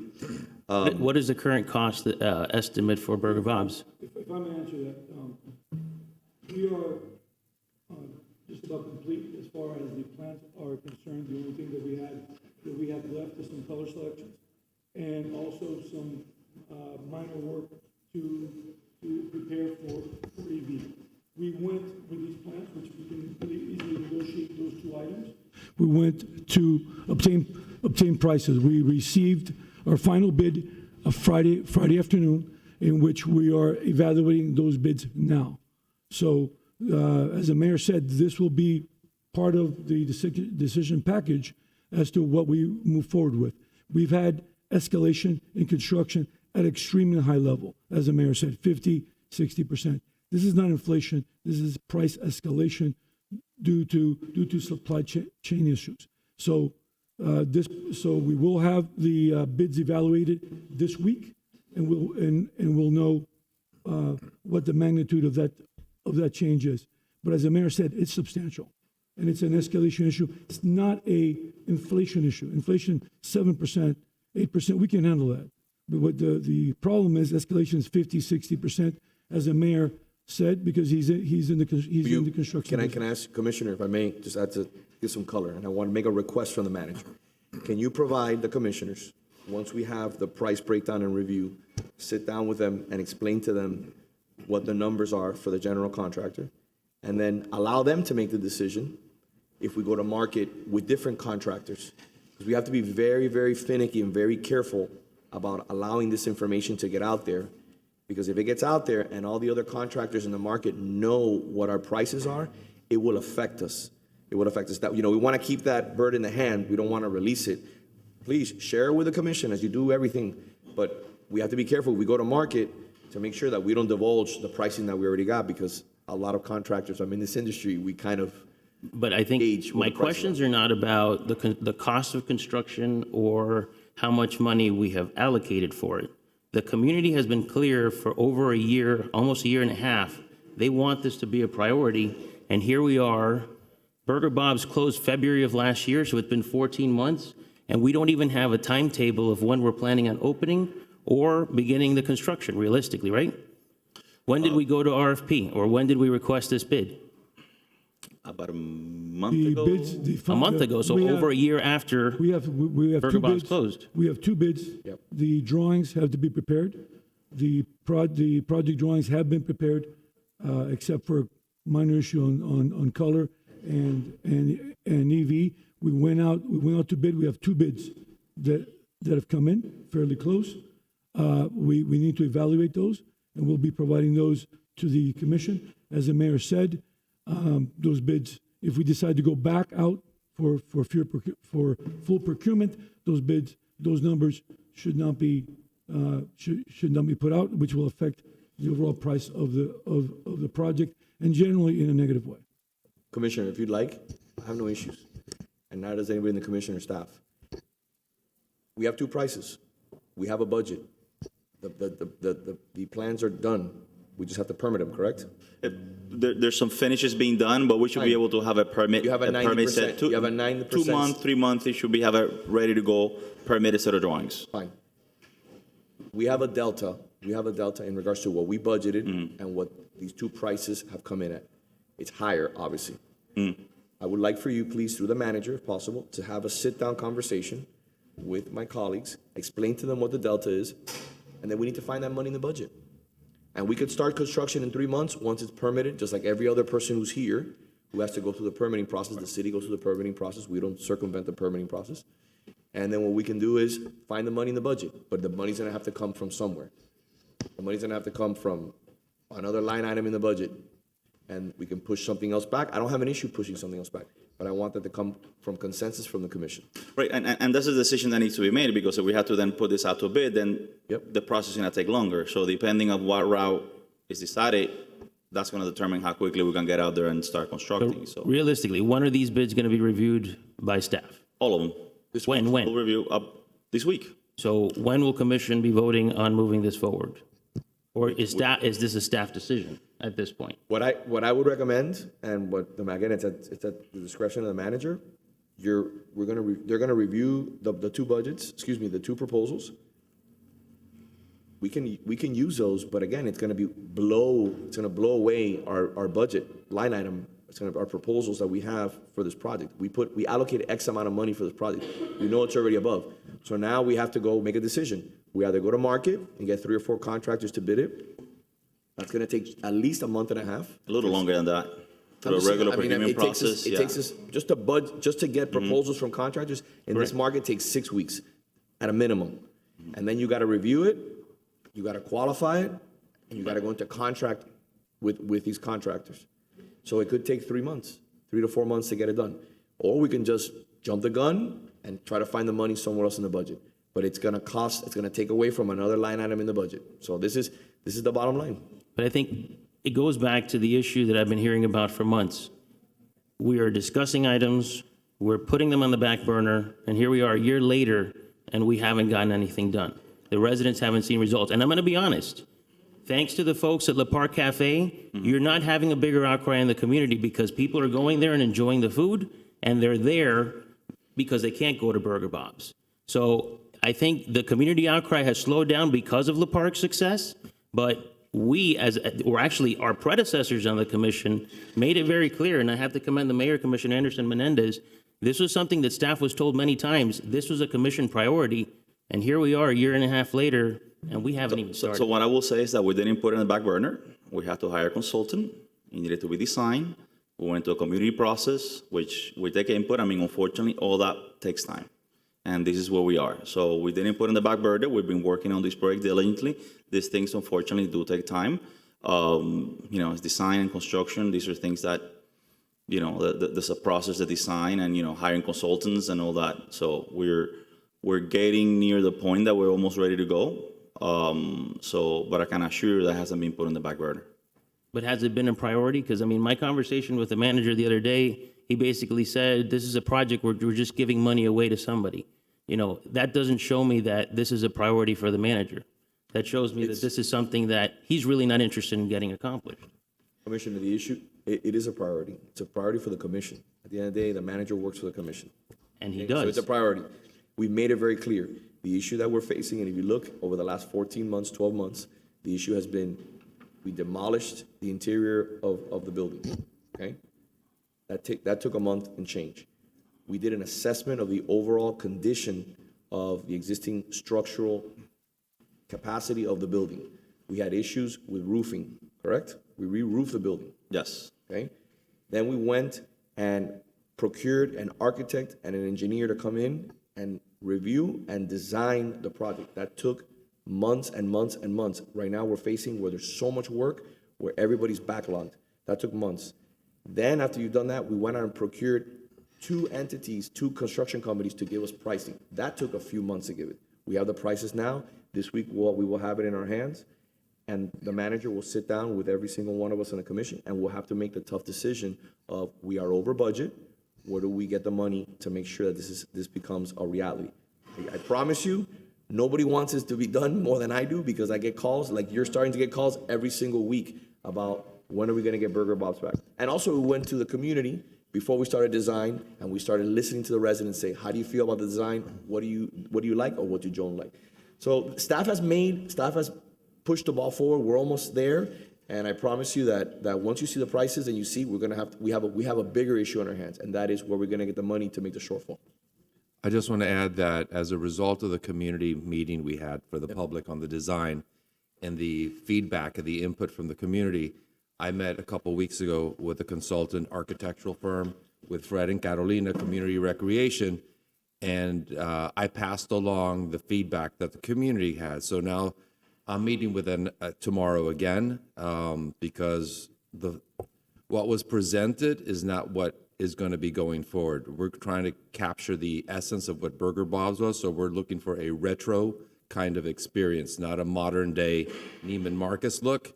So we met at length recently, and tomorrow I'll be seeing what the consulting firm has finally designed. But we went through piece by piece of what is in there and how we can make it better and a friendlier atmosphere for our community. So that's in the works.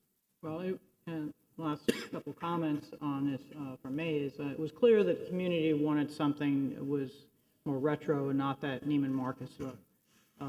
I have gone by, I've noticed that staff has been, the contractors have been working on the site, impact windows are in. Yep. It is moving forward. I've done work on my home, and nothing ever happens as fast as you would like it to happen.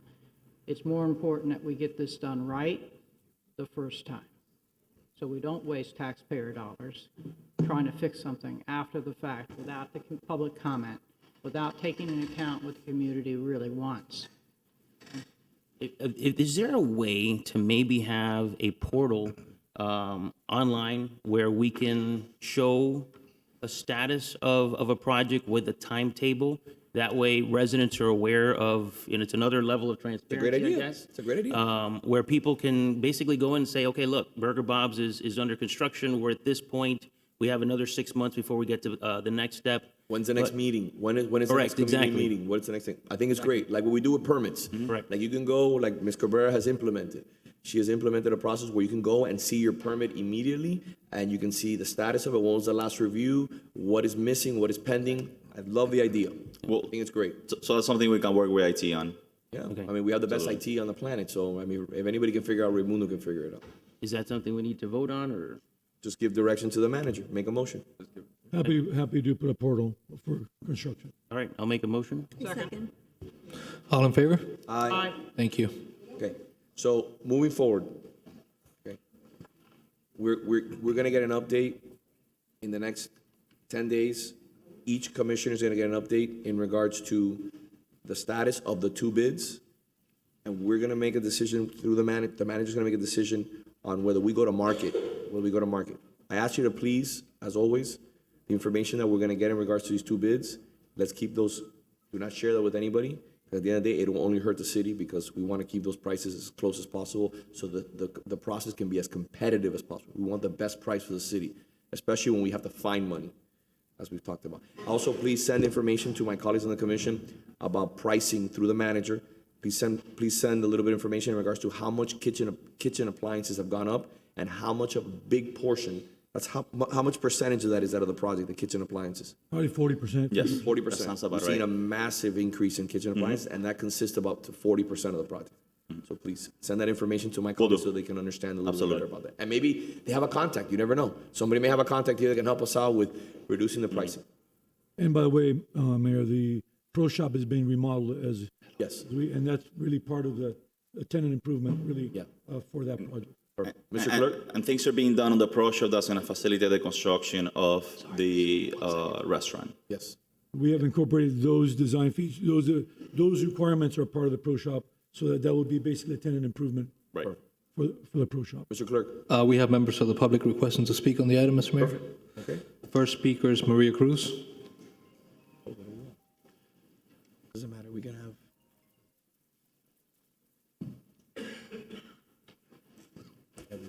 Mrs. Maria Cruz, 1447 Miller Road.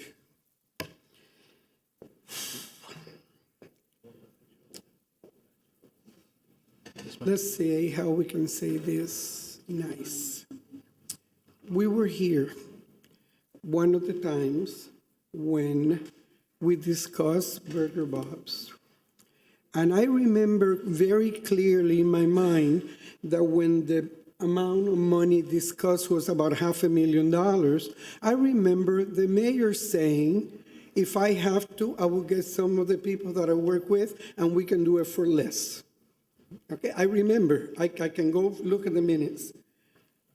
Somewhere along the line, the people that are involved with this forgot what we said, forgot what the people said, forgot what the residents want, and now we spend time consulting fees, design fees, and now guess what? The design is not what the people want. We never said we want to bring Burger Bob's as a magnificent place where we can go drink champagne. We said we wanted something like we had before. Do whatever needs to be done and get it going. Now, last night I heard that since we were talking about the mobility hub, the city manager says in 18 months we can have it built. But Burger Bob is not going to make it in 18 months because that little piece of building is going to take, we're at, what, 14 months now? Plus now 3 months for this, 2 months for that. It's going to be 2 years, and we're still not going to have Burger Bob. Guys, smoke and mirrors. Find excuses to prolong the process. If I do not want it done, and I'm in a position to make decisions, I will find issues. Today, tomorrow, only 2 bids. We have to look at the bids. God forbid one of them walks out. Whatever we can put together so we cannot make it happen. Because the bottom line is the city manager does not want Rita to go back in that place, and fixing that place the way we're fixing it is giving Rita money. I'm sorry. How do I know? Because it's been said in several places and people talk. Okay? Enough is enough. Listen to the residents. See what the residents want. Listen to your mayor. He made it very clear. Listen to Mr. Menendez. Listen to Anderson.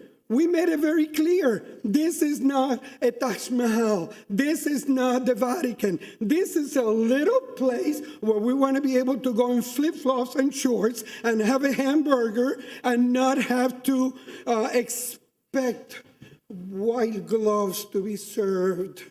And we do not want caviar either. Please, Please listen, give directions. The electeds that were sitting here told the city manager to get this done, and we're still waiting. I'm sorry. Mr. Clerk. Linda Stevens. Ms. Stevens, good morning. I am sorry for my outfit. I was not planning on this, but We're just blessed to have you here. Thank you. I was enjoying the Coral Gables neighborhood tennis. So I speak on behalf, I'm Linda Stevens, 1248 Milan Avenue. I speak as a supporter of Le Parc and as a resident. I just wanted to put in a very good word. I have been going to Le Parc since it opened, and I am so happy to have this establishment. It is a place that I've become a regular, and every time I see also the same familiar faces, which I think goes a long way for Coral Gables to create the sense of community. The owners are always present. It is a family business with everyone on staff working tirelessly, and they provide always great service and amazing food. And as important, as I mentioned, a sense of community. Please take this into consideration, as I have 3 points I wanted to drive today. Number one, Le Parc needs an answer and clarity in 48 hours, or I was told they would have to shut down. The city shouldn't have the ability to kick Le Parc out on a 60-day notice without cause. And lastly, the city, from what I know, wants to take 25% of Le Parc's income, and no restaurant can survive that margin. My family in Switzerland runs restaurants, and I know that this is, it's a very tasking business. People are not in it for the money, they're in it for the love of what they do and providing that sense of community. Thank you. Thank you. Michelle White.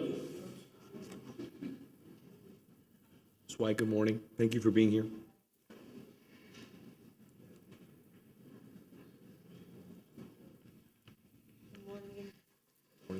My name is Michelle White. I am Marwan's wife. Also, I guess, then vicariously an owner of Le Parc. I truly appreciate everybody that's here and our support. We've had a tremendous amount of support online and in person. We are in a really critical position right now. It's not an exaggeration to say that we will close soon if we cannot negotiate with the city. We've retained counsel. I'm a real estate attorney, and I'm very comfortable negotiating real estate leases and contracts. However, we've gotten literally no give from the city. So we've retained counsel and had counsel try and negotiate on our behalf. And she has said to me, this is not a negotiation. This is bullying. This is stonewalling. They're not working with you at all. And we're being very flexible. We're saying, look, just be reasonable with us. You can't kick us out on 60 days notice without cause. What restaurateur or even business person would agree to continue to invest their money into an endeavor when they can be kicked out in 60 days for no reason? And yet the city is upset with us that we're not 7 days a week, 8 to 8. That's their complaint with us. Well, guess what? We cannot invest more money into staying open till 8 p.m. with more employees when you can kick us out for no cause. That doesn't make sense. It's not business sense. And that's a point that the city has adamantly refused to negotiate on. Nope, sorry, we don't like what happened with Liberty Cafe, so we're not going to work with you on that. We can kick you out in 60 days if you've done nothing wrong. That's ludicrous. No business person would agree to that. We can't hire more employees to cover dinner shift because we can be kicked out for no reason. We have no term. You've given us no term. All we're asking for is some reasonableness on the side of the city. Hey, we love it here. We are invested. We are residents. My husband and I've lived here for 20 years. My son goes to school at the Growing Place. We are rooted here in this community. We want to be here. We're passionate about it. Like she said, this is our passion. Our family has run restaurants for 40 years in Miami. We want to be here, but you have to work with us. We can't keep pouring money in when we can just be kicked out like this. We're not Liberty Cafe. Whatever the arguments or problems were with Liberty Cafe, that is not us. We are here to do a good job. We want to do a good job. Give us the opportunity. And I think the community would agree that we've done a good job. The support that we have of everybody sending these emails and communicating that they want us to be here. Let us be here for a reasonable amount of time. If we breach the contract, sure, kick us out. But to say that we can be kicked out for no reason is not fair. It's not negotiating in good faith. And the 25% margin is the other issue. 25%. No restaurant can survive. Anyone who knows restaurant business knows you cannot survive if they're taking 25% of your income. That's not 25% of our profits after we pay everybody. It's 25% of our income. That's what we use to survive, to pay our employees. So what we're asking for the city, for you all as the commissioners, for the city manager, who we would love to sit down with, but we've not yet had the opportunity, is to just allow us to do what we do. We want to be here. We want to do this. The community wants us to be here. Let us do it with your support. We need to work together to support each other to make it successful. Thank you for your time. Thank you.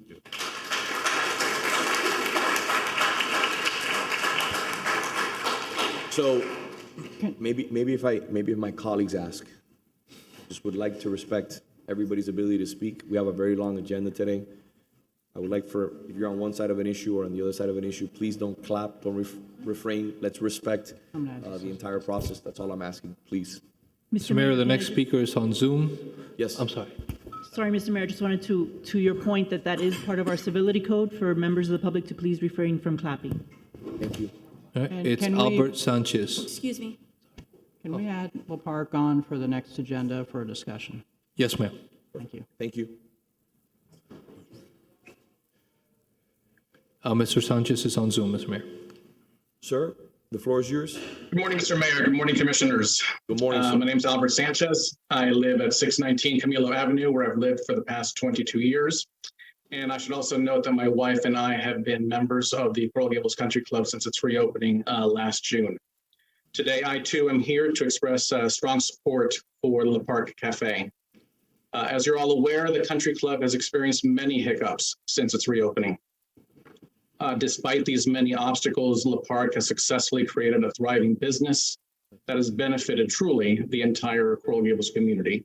They have a comprehensive menu, delicious food, reasonable prices, but even more importantly, they have created a conducive environment that is welcoming to the entire community, where you meet friends, you meet family, and you're allowed to linger. Also, I think part of this cafe success, in my opinion, is the fact that the proprietor is there every day, as a prior speaker mentioned. He's hands-on and has contributed to the entire welcoming environment. I asked Mr. Mayor, you and the commission, who are all successful entrepreneurs, please put on your entrepreneurial hat. Evaluate this as an entrepreneurial venture. You all well know that no entrepreneur is going to invest in their business if there is not a long-term commitment by their chief partner. There also needs to be fair revenue sharing and much needed upgrades to the facility. In the end, this has to be a win-win for the city as well as the proprietor. Because if it's not a win-win for both parties, we all lose. And that would be a shame. Thank you. Thank you. Mr. Clerk? That's it, Mr. Mayor. Thank you. In reference to we were talking about Le Parc and Commissioner Anderson's comments about putting on the next agenda, I imagine there'll be many co-sponsors. Probably the whole commission will sponsor that item. Before we make a decision or the city makes a decision, can we hold off and just so we can have that conversation at the next commission in the public, if it's possible? Mayor, I think there's a number of items that have to be resolved. Yes. And where this deal is something that the city is good for the city. I don't do deals that are not good for the city. I know. Also, this has to be good for both sides. I understand. And I do, it is something that we're negotiating right now with our asset manager and our city attorney. But again, it has to be good for us. It has to be good for them. It has to be good for both sides. So, but what I would like, if possible, please, is for you, for your staff, and yourself to speak with each one of us and have a conversation and give us more depth and breadth in regards to the deal. I'm not that, I only have heard one side of it, and it's from the gentleman who works. Yes, it's just one side. I'm not going to get into. No, I don't want to do it on the dais. Here, but I'll be happy to meet with all of you individually and let you know exactly where we're at. Because listen, unlike many people here, I was very involved with the country club and what was there. A lot of the facts were never said in an effort to protect the city from lawsuits, not on our side, on the other side, and a settlement that we had to engage in to ensure that we could take control in regards to the country club. There has been millions of dollars spent on the country club, from the roof to the pool to structural elements, a lot of deferred maintenance. So there's millions of dollars that we did not expect to spend that we spent on the country club to bring it back to its current state. And that was not our fault. That was a responsibility of the individual that had the lease. So it's a lot of things that we don't say out there because we don't want to publicize, because it would hurt and damage the city. We have to have more oversight, and that's why I requested, and this commission supported, having our asset manager visit all our properties that we lease out. We're already doing that, and sending a report to these commissioners every 3 months. So the commissioners and the manager now have a report for every single piece of property that we own in the city that we lease out, to make sure that these individuals that are leasing it know that we're watching them and we are taking account of the current conditions of these properties. So we never have that situation ever happen again. So I would like for you to please, let's continue negotiating with the park. If my colleagues have any input or anything they'd like to say about that, I'd like to hear about it in the next commission meeting and see, but I need to be more versed in regards to the negotiations and what's happening there. And Mayor, we don't do leases or contracts that don't benefit the city. We did that for a long They time. have to benefit, yes, We did that we for a have. long time before. And our contracts will benefit the city, has to benefit both sides, or it will not work. So contracts that do not benefit the city, we don't do anymore. But I'm not an expert when it comes to restaurant contracts, so I need to understand in other similar circumstances, what is occurring in other cities, what are all other, public establishments that are going into P3 models. I want to understand where we stand on that, but not here, when we sit down and we have a Right, Mayor, conversation. there are a number of issues, and I will be happy to discuss with them, with you, all of you individually. Commissioner. I'm not going to go into the contract or the numbers because, as we agreed, that's coming back to us and gives us time to learn a little bit more. But I do want to comment because I'm a regular of Le Parc. They already know my order. It's already ready before I even sit down. And Commissioner Fernandez is a regular as well, but now that we're commissioners, we don't talk. We just wave at each other. Well, I usually go first. You're Then there you show before up me, after I yeah. leave. You're the first act, I'm the second act. Under difficult circumstances with Burger Bob's, the Pro Shop, the Country Club, all the repairs, millions of dollars of repairs that had to go into it, that area could have been barren. And, I admire the work that the family has done because it's created a community environment. When I go there, you see on weekends, especially grandparents, kids, parents, all over the place. And, it's a difficult environment because a lot of things were, not open. But the fact that they've helped create a community within our community is something that I respect and admire greatly. And, I hope that we can find a fair and amicable solution to this because they've done great work, but I think also, and I agree with my colleagues, that we need to do things in a way that, regardless of who's there, we make sure that there are certain safeguards in place. But I'm one that I think everyone should be given a fair opportunity to shine and a fair opportunity to create community. So I hope we can find a fair solution so that everybody wins. So I guess it'll be on the next agenda? Yep. Mr. Clerk? Any Yes, other sir. speakers? Do you have any other speakers? No, sir. All right, we'll close the public comment. Do you have anything else you want to mention in regards to the country club? Any issues? Because I know that we Yeah, just brushed over it. as I understand that you have to go ahead and fight for the benefit of the city, I would also like you consider that the people who run this place are residents of Coral Gables, and that is very valuable, especially when we want to go ahead and improve resident engagement and involvement. Thank you. Could we have, Fred, sorry to interrupt, but the pool opened recently, or Carolina? I think you had a presentation, right? Yeah. Oh, okay. Yeah. Even better. So we did prepare a presentation. Good morning. If you'd like to see it, we can quickly go through it. Just as kind of marking the milestones, we're almost at the 1-year mark when we had the keys handed over to us from the previous operator. And we wanted to give tribute to the pool today because that was our most recent milestone, the reopening of the pool, which was a very long hardship obstacle, but we got there.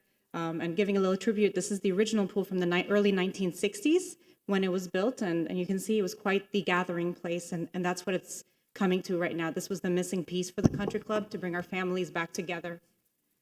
Please, next slide. Oh, sorry. Maybe not.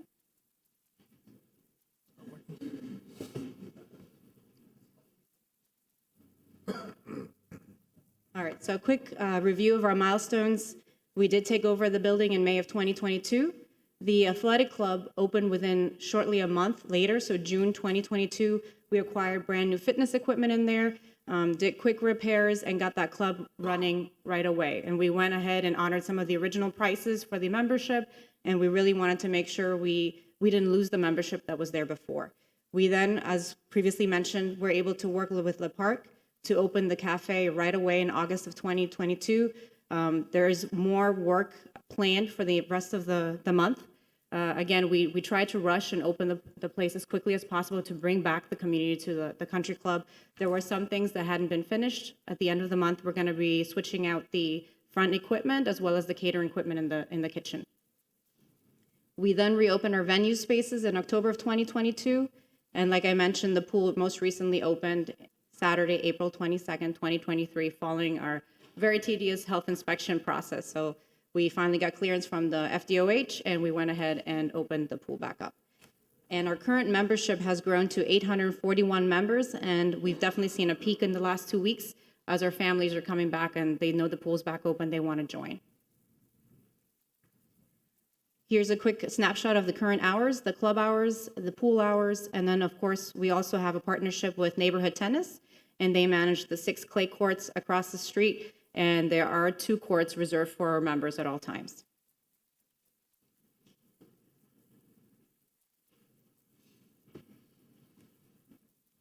Next slide. Our venue office hours, like I mentioned, the venue is back open. We've had several successful rentals there, from small gatherings to celebrations of life to corporate events.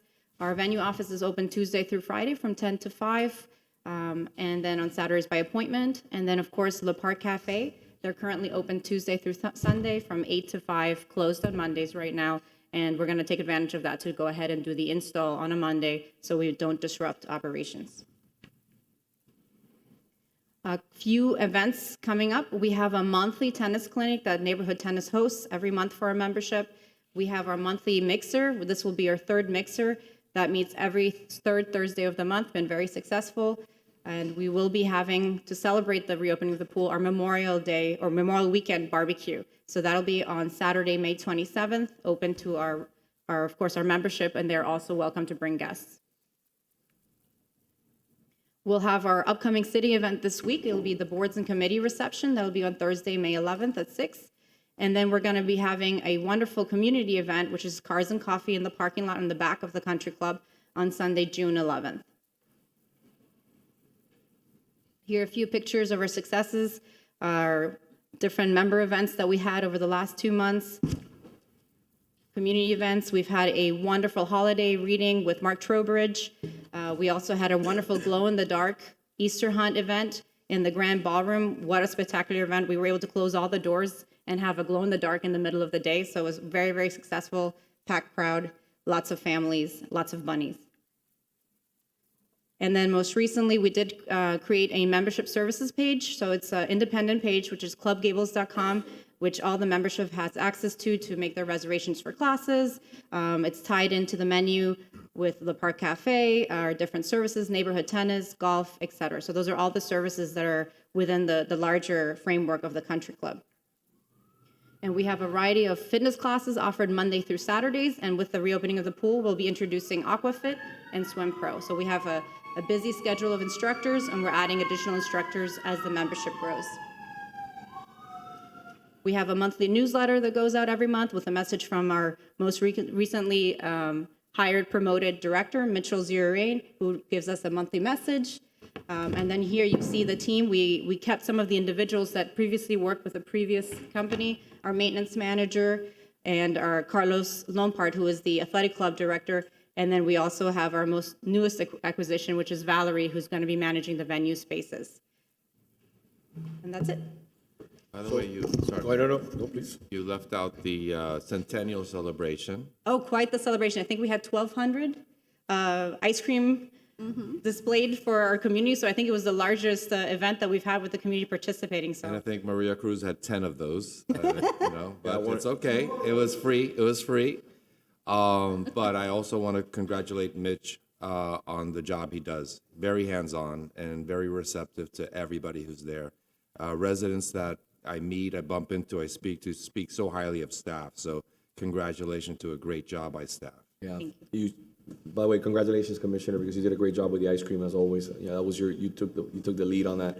You did a great job, and I want to thank Carolina, Fred, the entire team, and Mitch. Again, kudos. I mean, so many tough moments over the last 6 months with the pool. Can you briefly, because we got to go to time certain at 11 o'clock, and we're going to take a 5-minute bathroom break. Can you briefly explain? So I want to put it on the record. What happened with the pool? What was the issue? Why did it take so long? So like I mentioned, the pool was. Where did you find, what was the state of the pool when we got it from the previous leaseholder? It was treated like a residential pool. So the Florida Department of Health shut it down within 2 weeks of us hosting our community open house, which was very tough because we had just displayed the pool and we were excited to have it as part of the membership. When I say residential, it means it did not have a commercial chlorination system. You have to treat the pool for health, reasons with muriatic acid, some kind of a chemical, either gas, liquid, or pulsar, which is what we're using. We had to make sure we retrofitted the equipment in the pump room, service all the electrical, the pumps. There was extensive repairs that were happening at the bottom, but also inside the pool. We had to resurf the entire pool. So all the Diamond Bright had to be resurfaced. And what happens is when you do resurface the Diamond Bright, certain code regulations are triggered and we'd had to go back. We had to redo the light fixtures. ADA, didn't we have ADA issues with steps? We did. We had the steps, correct. We also acquired a new ADA lift. We repaired the existing lift that had not been operational. So there was quite a variety of different operational factors and regulatory factors that had to be remediated. What we also uncovered is when we went ahead and removed the ladders to update the ladders is that the entire pool did not have the Bonding. The bonding, correct, sir. The bonding that was necessary. So of course, the pool was originally from the 1960s. It had not been upgraded. It did require the bonding, so that was additional work we had to do that was not foreseen. And by the way, just so we're aware, and just so we're aware, because I was involved in that with the manager. The manager played a role, dealing with all the structural integrity issues of the pool, of the building, making sure that we streamlined the process, expedited the process, because we weren't dealing with just the city of Coral Gables. We were dealing with county and state regulatory departments. So every time that we got a call, every time that we got an email, why is the pool closed? We're paying for a membership. We were rushing as hard. I know Commissioner Menendez got 1,000 calls because I saw him one day. He was up to pull his hair out here in the city. We wanted to open it as quickly as possible, but the state, departments of the state did not allow us, and we were pushing as fast as we could to meet the inspections that were required. So your staff did an incredible job, and the manager played a very big role in oversight and ensuring that, again, we could use his structural engineering background to ensure that, we took care of every issue that hadn't been taken care of in over 10 years. The deferred maintenance on that pool was embarrassing. And it was a liability, and somebody could have gotten hurt significantly if it would have continued that way. So thank you for your hard work. Absolutely. Thank you. Are there any other further questions or statements before we take a 5-minute break? Anything else?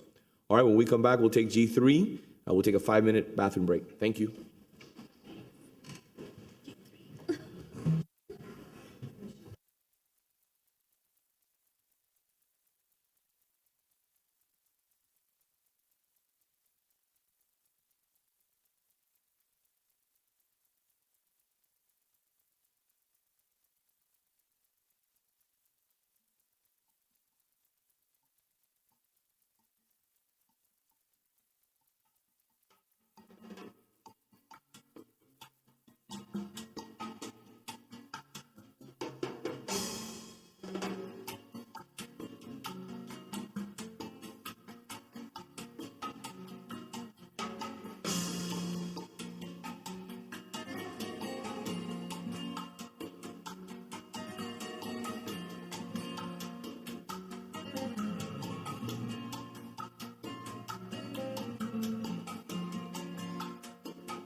Mr. Clerk?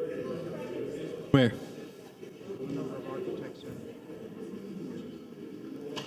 Are we back? Yes, sir, we are. I'd like for everyone to please take your seats. And let's close the door. Now we move on to item G3, which is time certain for 11 a.m. Commissioner Fernandez, is your item? Thank you, Mr. Mayor. Actually, I would like to open up for public comment first so that we can have a discussion after we've heard from the residents who are here to speak on this item. Mr. Clerk. First speaker is Maria Cruz.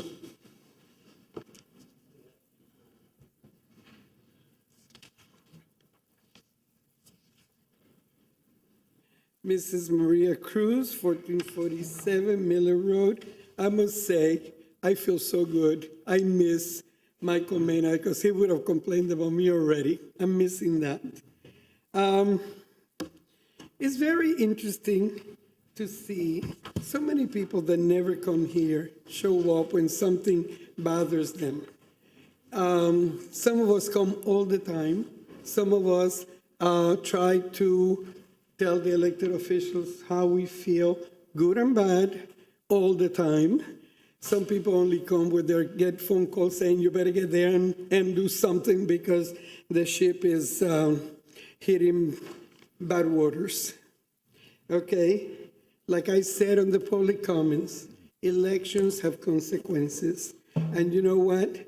People that would like to take this city back to the way it's been, people that took the time to support people that did not have the vision of the residents. In other words, people that would like this city to do what they've done well, which is support developers, and be nice to lobbyists, et cetera, will support today. But that's okay. We're still around. We're not going away. And this may come as a surprise to some of you.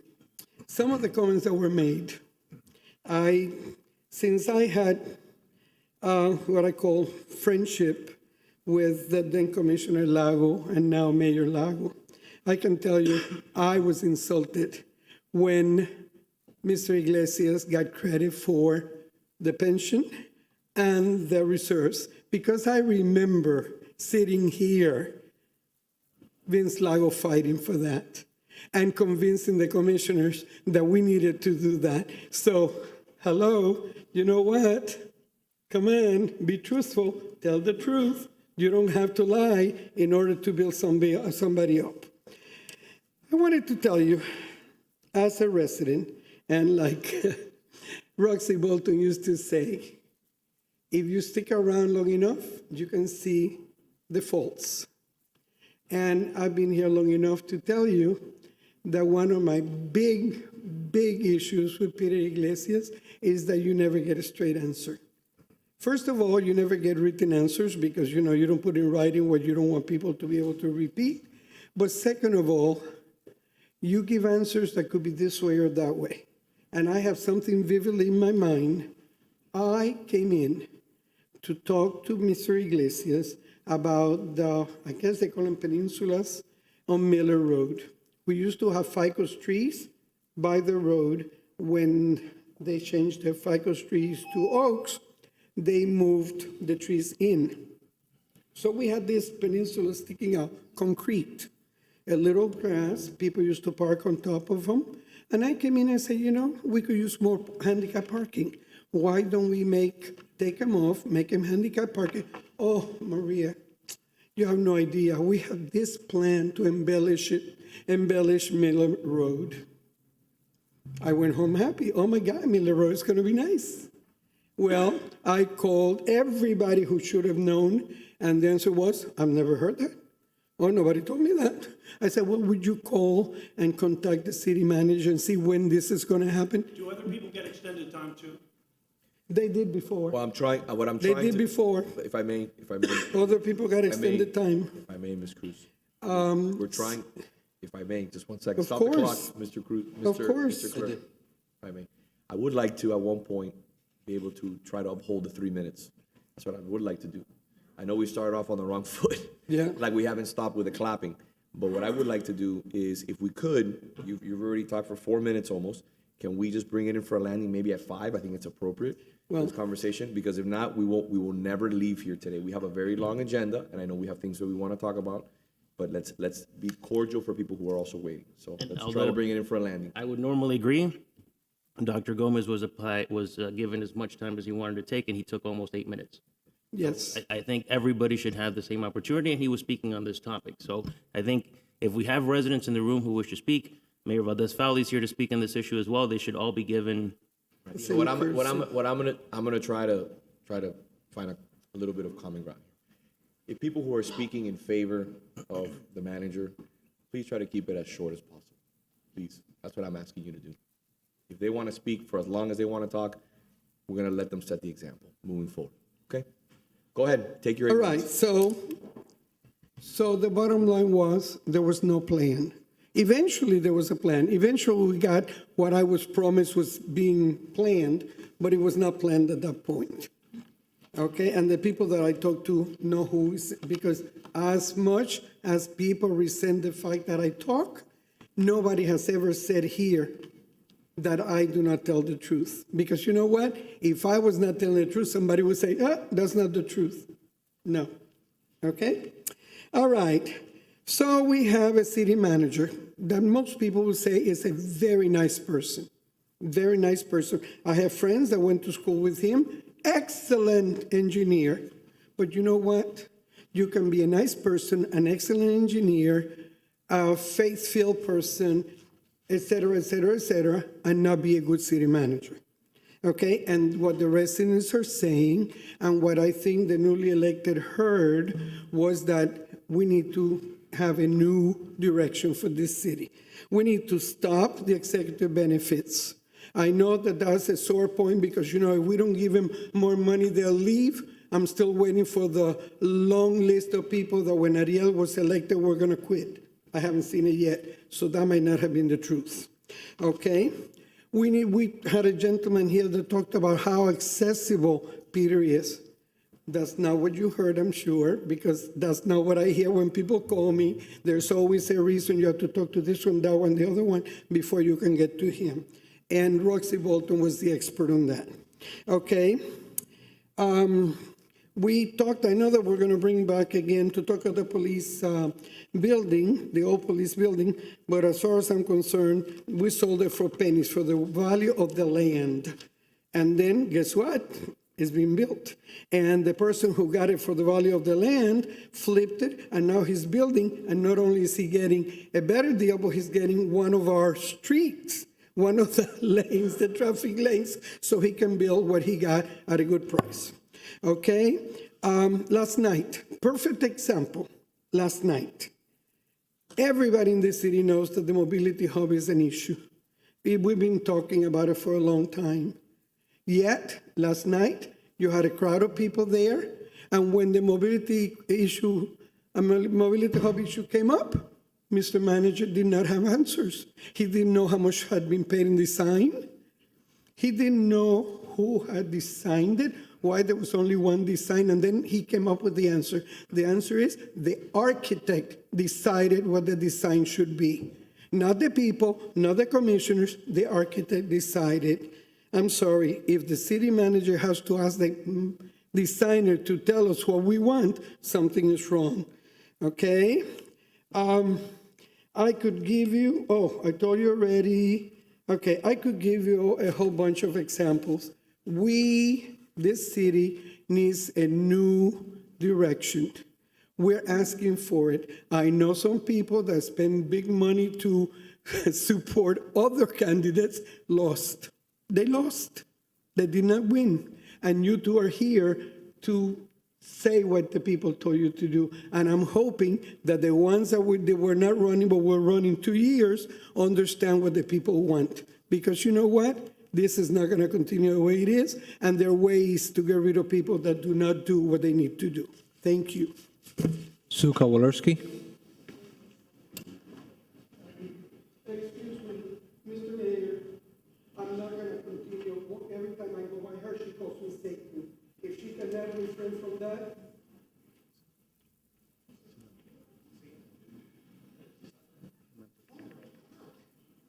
morning. Good morning, everybody. My name is Sue Kavalerski, and I live at 6830 Gratian Street.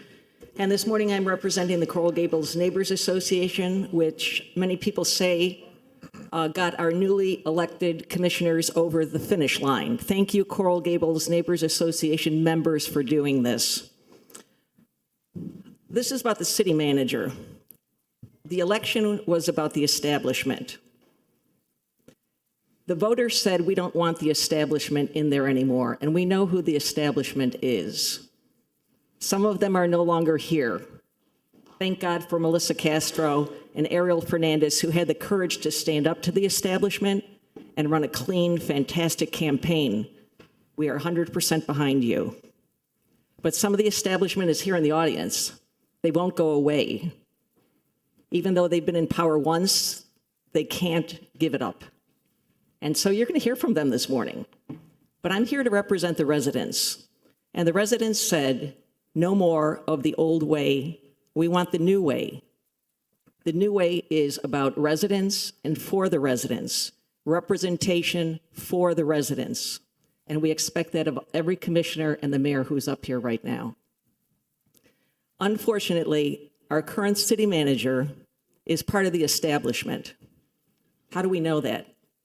We know that because against the will of the residents who spoke out via petitions, via emails, texts, and in-person confrontations, the will of the people said, we do not want that thing called a mobility hub as it's designed and at the scale it was designed for.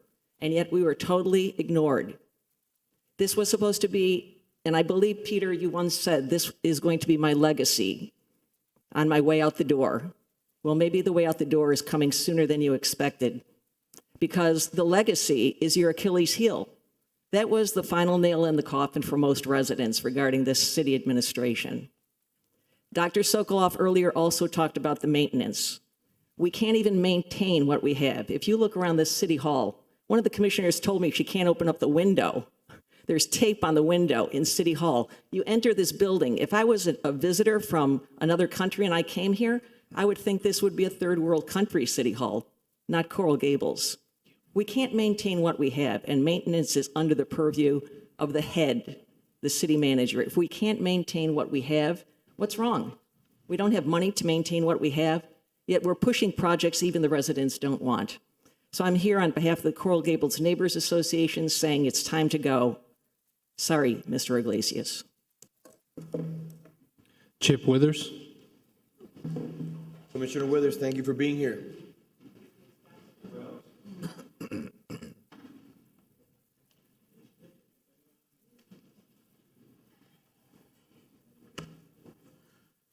Chip Withers, 1104 Hardy Road, Coral Gables.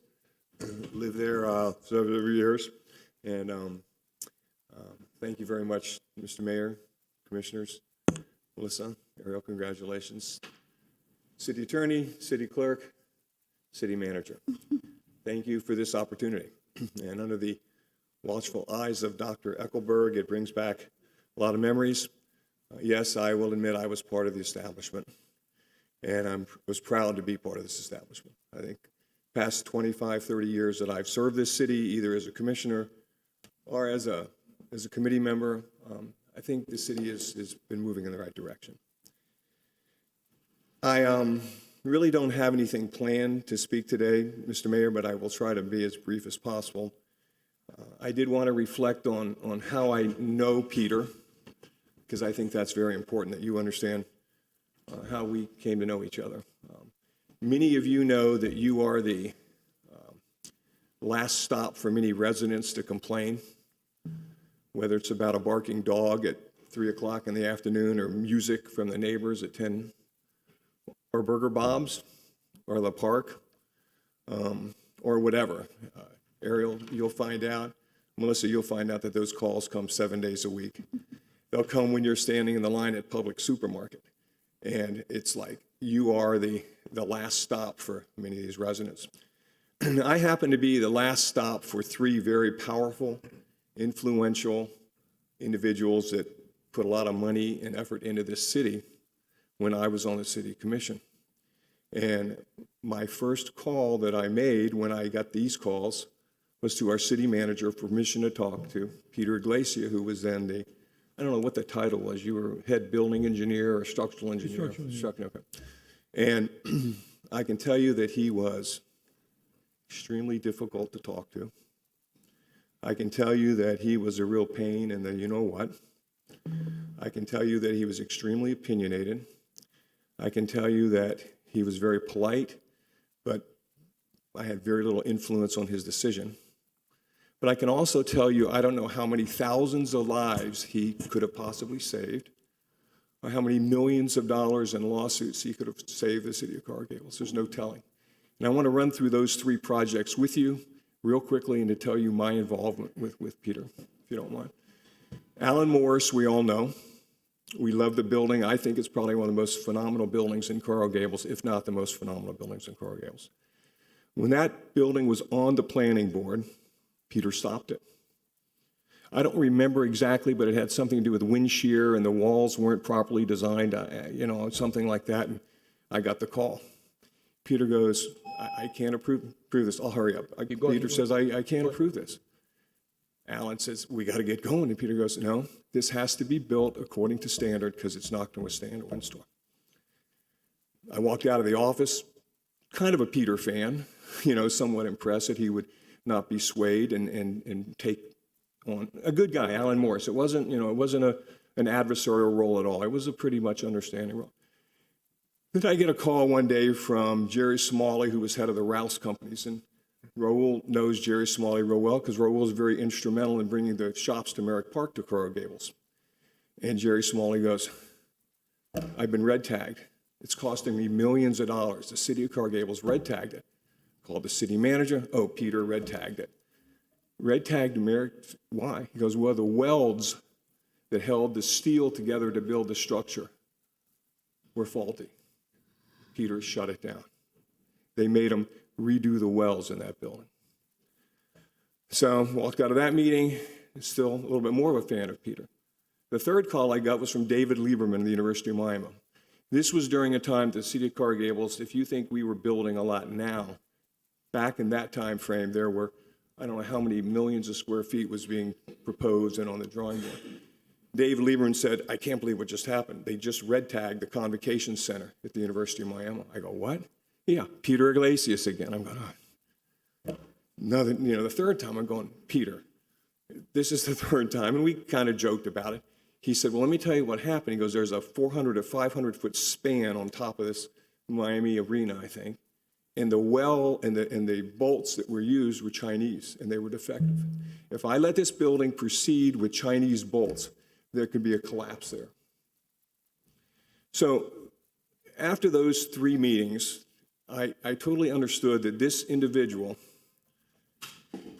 cares deeply for the city of Coral Gables, cares deeply for the residents of Coral Gables, and has Coral Gables back. And, looking back, and I'll wrap it up now, Mr. Mayor, I think about the past 20 years that I served on the commission, and 3 different city managers, probably 10 to 12 different city commissioner groups that we had up there. I have very little regret over any specific item or issue that, there were a few things we did not get accomplished that I would have really liked to see done, but a lot of good things were done. But I can stand here before you and tell you that one regret that I do have is that I never had the opportunity to serve as a commission with this man as the city manager. Thank you very much. Thank you, Commissioner. Thank you very much. Deborah Register. Mr. Register, good morning. Oh, almost good afternoon. Heard the bells.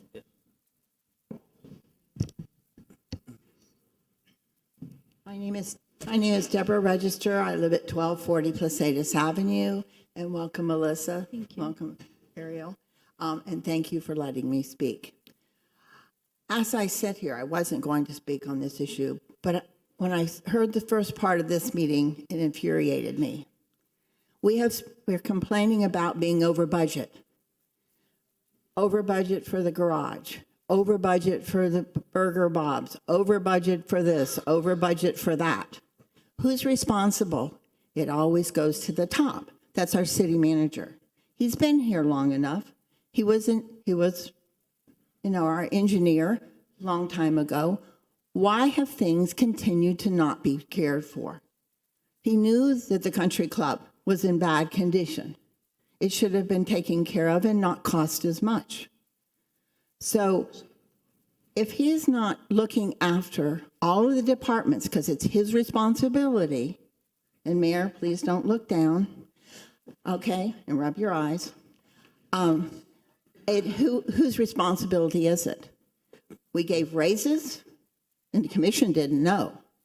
We've negotiated 2 years, apparently, on contracts for some of our most important employees that protect us every day. And we're losing them to other cities and the county. So it's the city manager's job to get that done and to advise the commissioner.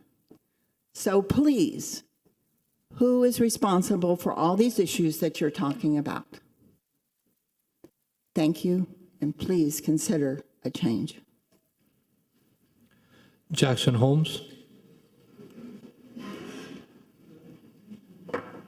Sir, good afternoon. I support the retention of Peter Iglesias as city manager. And I can't help but comment on the irony. The reason I do is because of Mr. Fernandez's failure to bring experts to the table on my survival need for parking. Last Wednesday, I sent out a blast email, that is to 50 recipients, saying that the people who are against the mobility hub have their opinions, which they certainly voice with alarming excess or something, whatever it is, but they don't have experts. Mr. Fernandez has admitted he has no real expertise with parking, retail. Where are the experts? So I now find myself telling our city manager, Peter Iglesias, in the last break, I said, my survival as a retail property owner depends. If there's no parking, there's no income, and I go under and I go bankrupt. I said it last night under penalties for perjury. I say it again today under penalties for perjury. Does anybody care? Obviously not the CGNA, obviously not Mr. Fernandez, and I have to care, right? I have a family. I have a daughter. She's going to inherit my property. Is it going to be worth anything, or am I going to be bankrupt by then? My survival depends on Peter Iglesias' survival, so that we get the parking and don't kill Miracle Mile by depriving it of parking.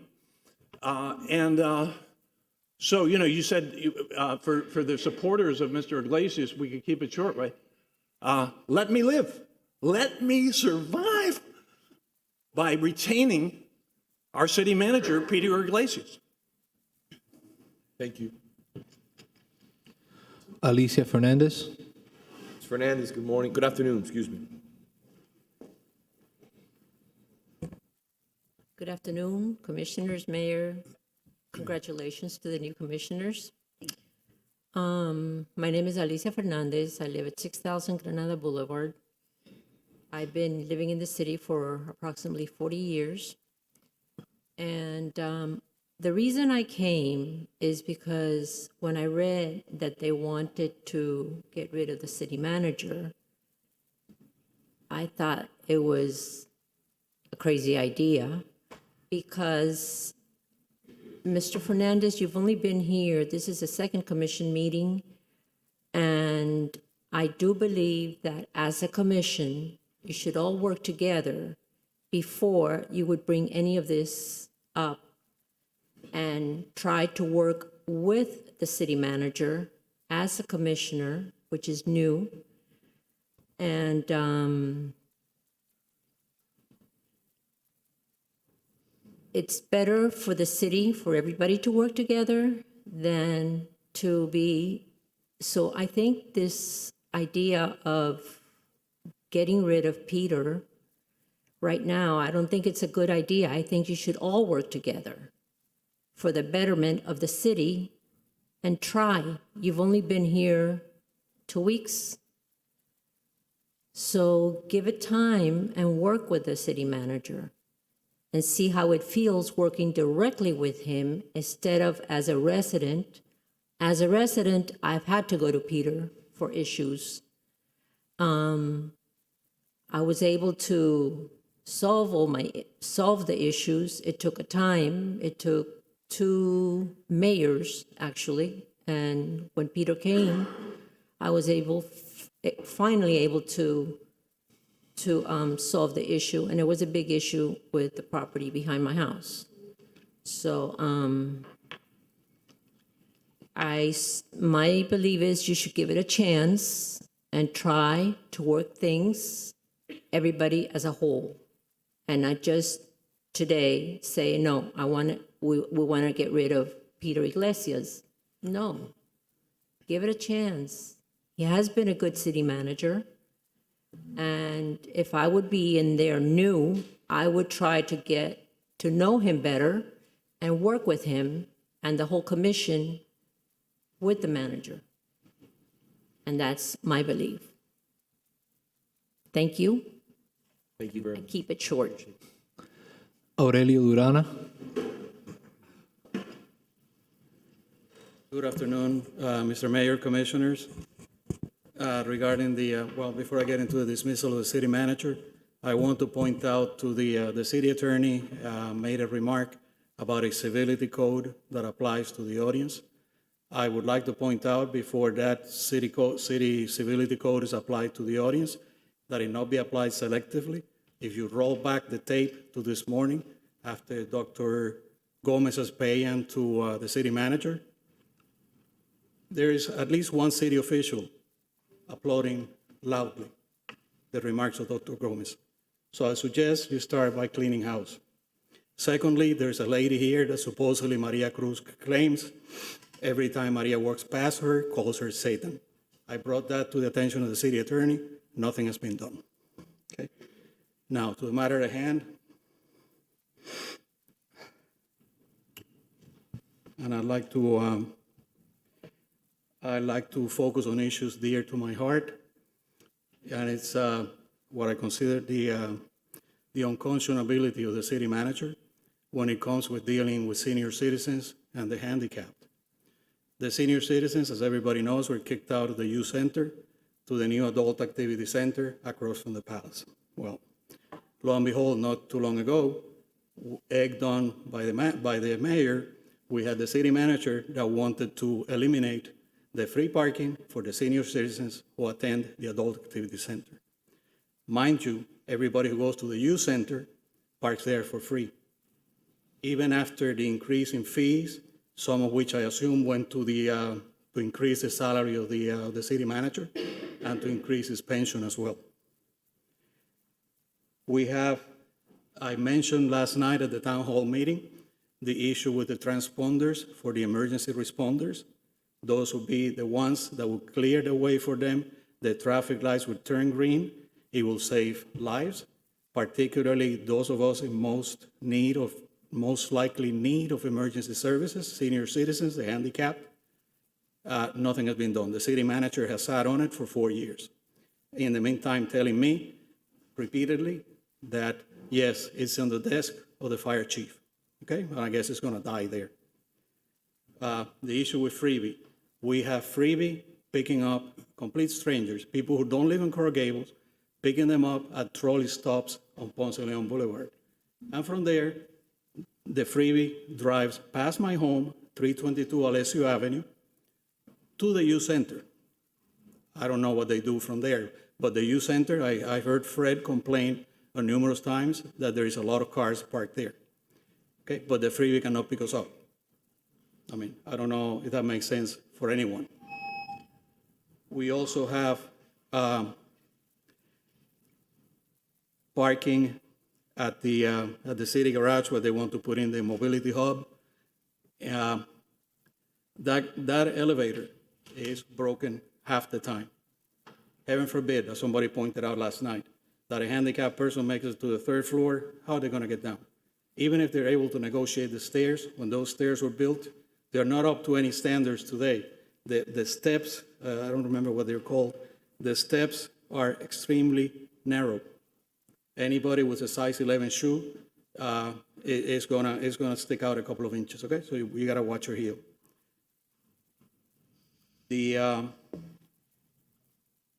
There's also, I think it's state law, that the handicapped are allowed to park for free in city parking spaces. I know the city manager hates that. He would like to revoke that, to have the handicap pay for parking just like anybody else. I understand some of you may think, why? You know, he doesn't look that handicapped or whatever. But that is the state of the law, and it's something the city manager does not like. Lastly, the country club, the issues with the country club, the swimming pool. I was a member at one time. I never noticed the swimming pool in dire need of such repairs. Regardless, you know, I defer to the experts. But what truly bothers me is that they're lobbying you to become a member of the country club. And in the meantime, if you're in the swimming pool on a Saturday afternoon with your grandchildren, your family, whatever, they reserve the right to hold a special event and kick you out of the swimming pool. A resident, a paying member of the country club. I mean, Riviera doesn't do that. Coral Reef Yacht Club doesn't do that. I don't know anybody else who's as greedy or as needy for resident dollars to be so disrespectful of the residents. Thank you. Lauren Dolan. Before we move on, Mr. Clerk, Mr. Manager, will you do me a favor, if you can? Will you not only educate the commission as a whole, you can do it in an email later, but also speak with the gentleman who just came up. There's two issues that he talked about that are incorrect. Number one is the issue of the parking at the Adult Activity Center. What we tried to do was have the visitors of the Adult Activity Center use the valet, correct? The valet is free. The valet is free.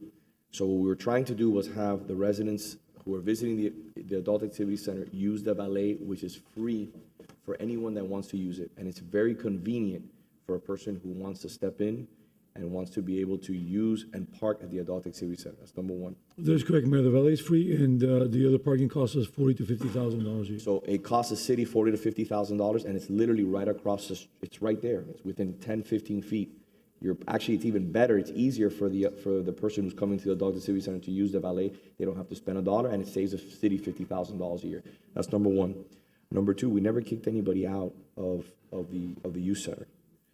We built the Adult Activity Center to the tune of how many millions of dollars did we spend on that?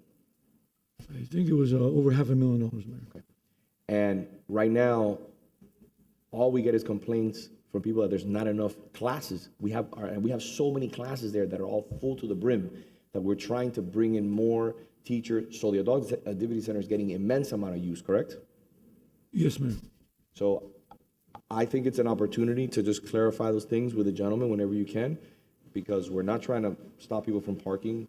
We actually want there to be some savings for the city and offer a great amenity as valet. I think it's a good opportunity. And those dollars were in dollars of yesteryear, Yeah. not dollars of today. Mr. Construction Clerk, dollars. Mr. Clerk, will you, the next person, please? Lauren Dolan. Mr. Mayor, I'd like to reply, because some of the statements, you've made some misstatements.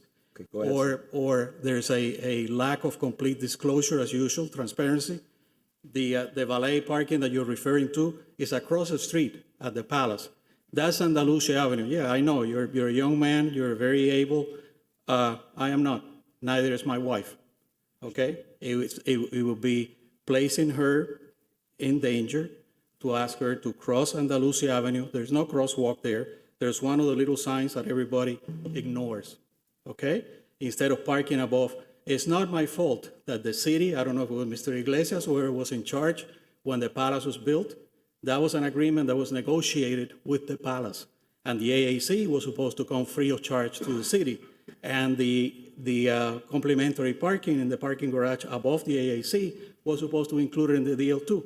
That we don't have administrators who can negotiate with developers. Sir, if I may, thank you. Yes, Thank you for your insight. Thank you for your insight. None of us who are here were in the decision-making process for the palace, and we're here when it was built. That's number one. And number two, there is a light on Andalusia, as everyone is aware. and people can cross that street. And this is another decision that the commission will have to make. Do you want to save $50,000 a year and have our residents park at the delay, which is a very easy opportunity for people to literally walk 30 feet into the adult activity center, which is a much longer process if you park within the actual parking garage. It's probably 4 or 5 times as long to get to the adult activity center, when you can just park in the valet and have that beautiful amenity there and save the city $50,000. When you're looking for money to do things like Burger Bob's, these are where you're gonna have to start making those tough decisions on whether you cut here, offering an incredible amenity. I wish somebody would valet my car every single day when I went to work. And those are opportunities that, you know, that we're gonna have to deal with as a commission. One of the concerns that I did hear during this campaign was from members who were concerned about somebody driving their car in an age of COVID.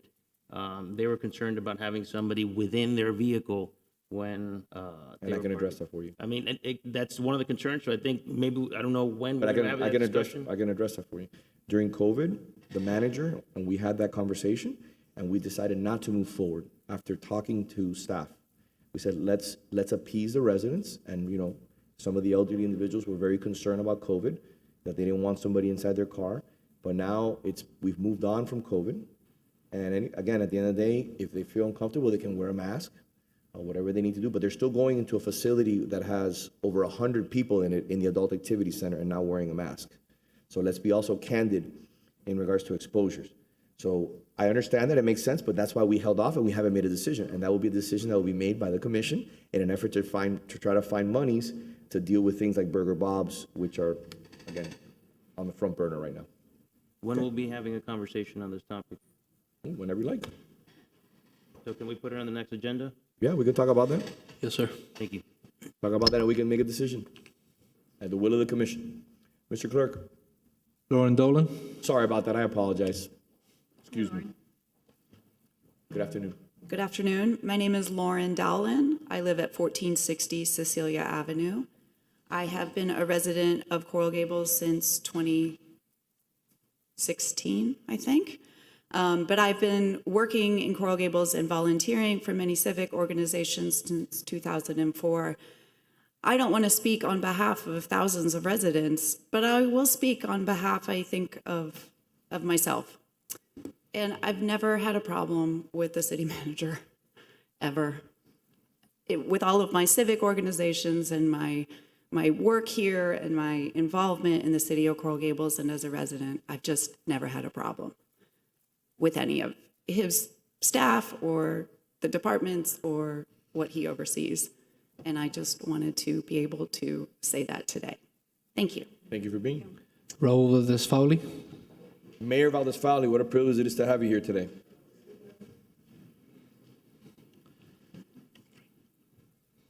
Thank you very much. It's a pleasure to be here on the other side of the days. And I'm here to address the G3, their request by, or they're having put on the agenda by one of the newest commission members, Ariel Fernandez, to remove the city manager. This, despite Mr. Fernandez having been sworn into office only 2-3 weeks ago, and never having worked with the city manager. It was part of his campaign platform, and he's making good on bringing it up, which I respect.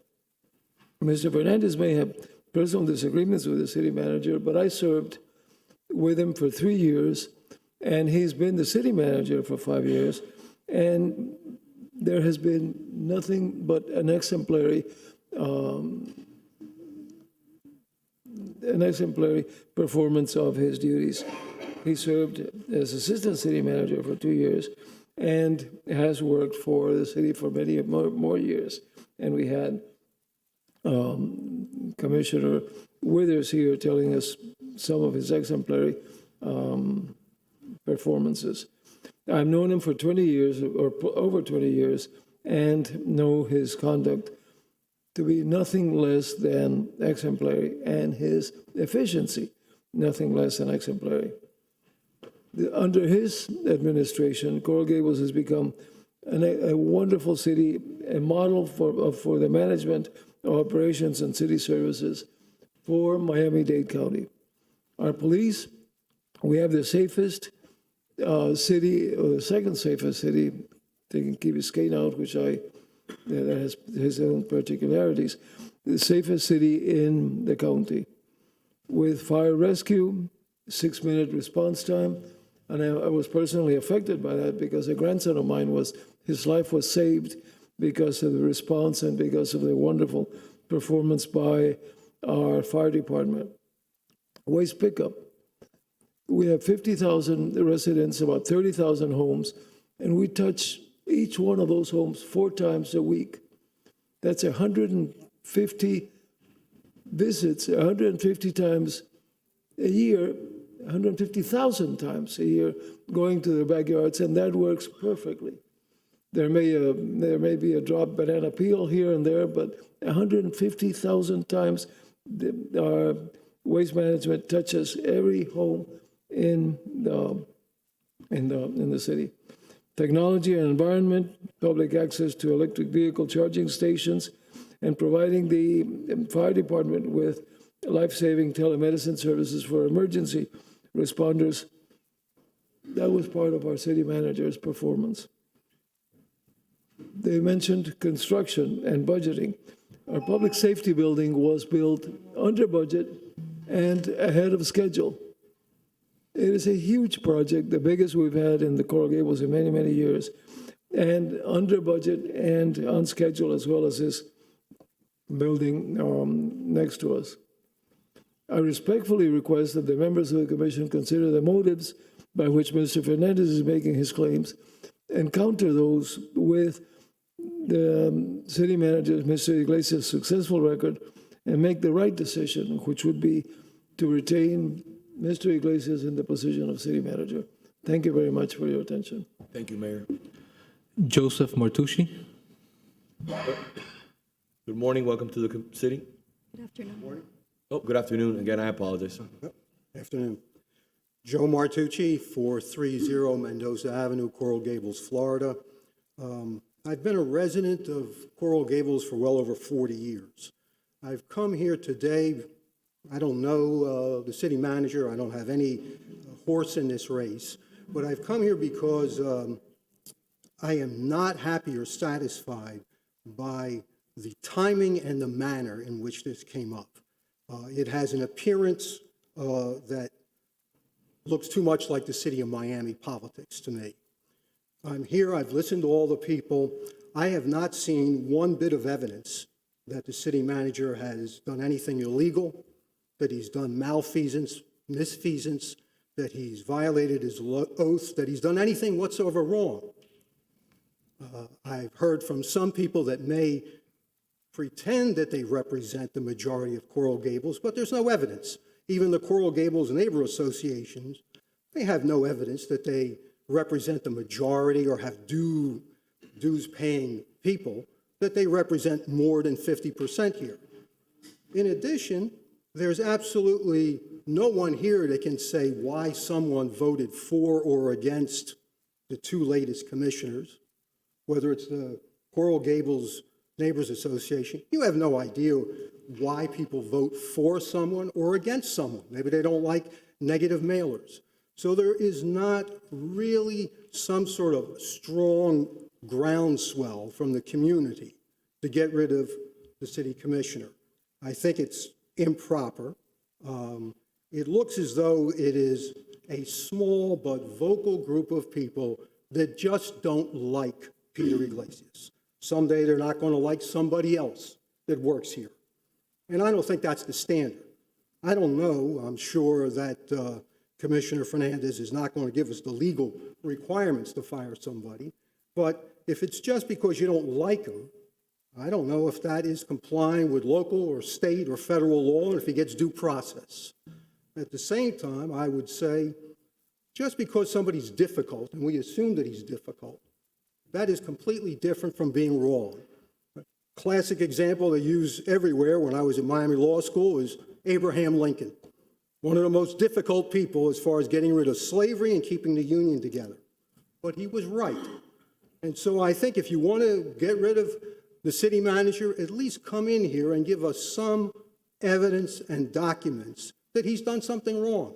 And if you want to say there's a groundswell out there, well, I've heard it, some people say maybe we should take a poll and send out mailers and actually have evidence in front of us that the people of Coral Gables want to get rid of him. Absent that, I just think it's highly improper, and just sort of looks like the city of Miami to get rid of somebody that you don't like. Thank you. Thank you, sir. Mr. Clerk? Brett Gillis.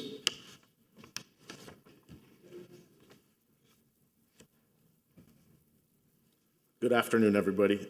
Brett Gillis. I don't like how this has become kind of a spectacle. I happen to like the city manager as a person, but this really isn't about that. It's about direction for the city moving forward. I think that the two new commissioners, we're going to rely on you to help provide information. You were the ones that were knocking door to door, talking to the residents, getting the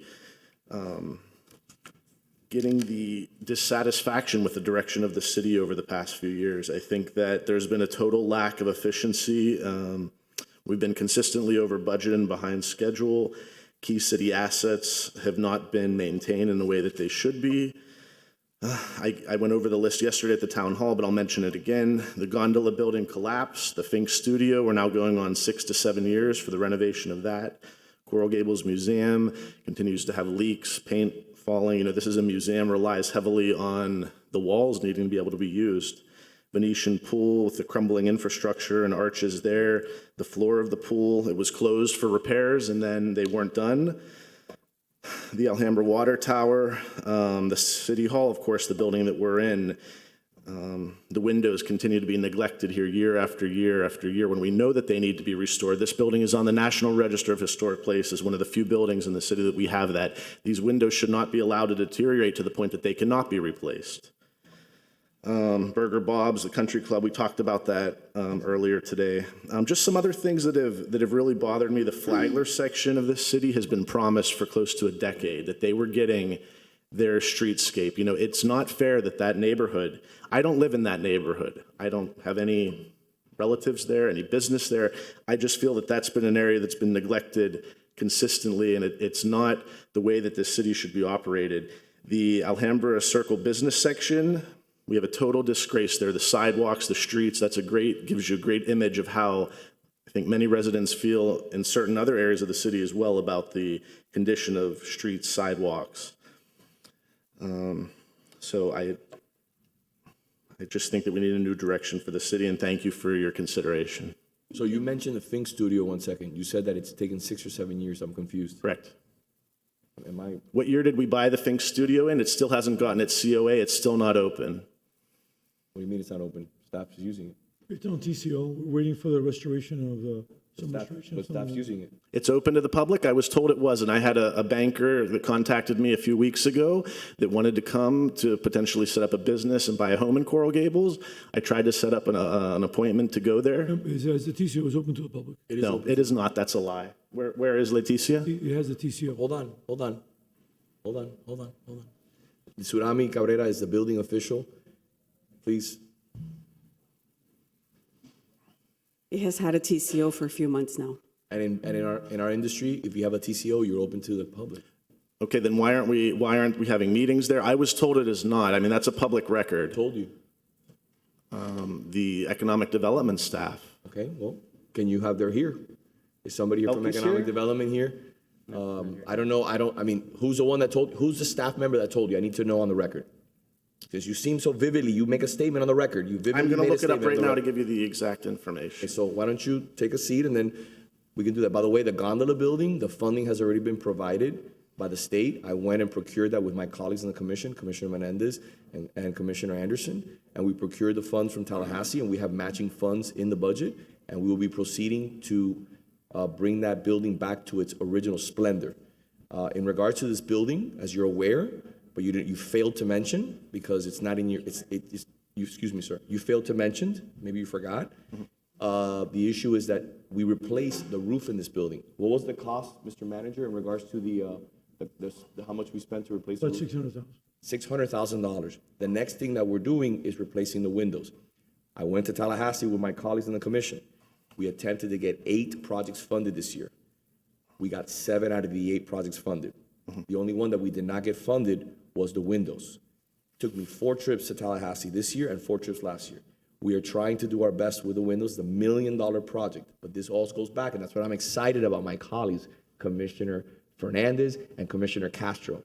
When the budget process happens, along with a $2 million insurance increase this year to the tune of 37%, along with millions of dollars that we have renegotiated for our general employees after a compensation study was done, and we had to pay our employees more money because they deserve it. We will now sit down, and I'm looking forward to their guidance and their leadership. They're going to provide us with what we need to attack the Alhambra water tower, to attack the windows, to attack all the projects that you're talking about are going to be funded and are going to be addressed this issue. They're going to be done. They're going to be taken care of.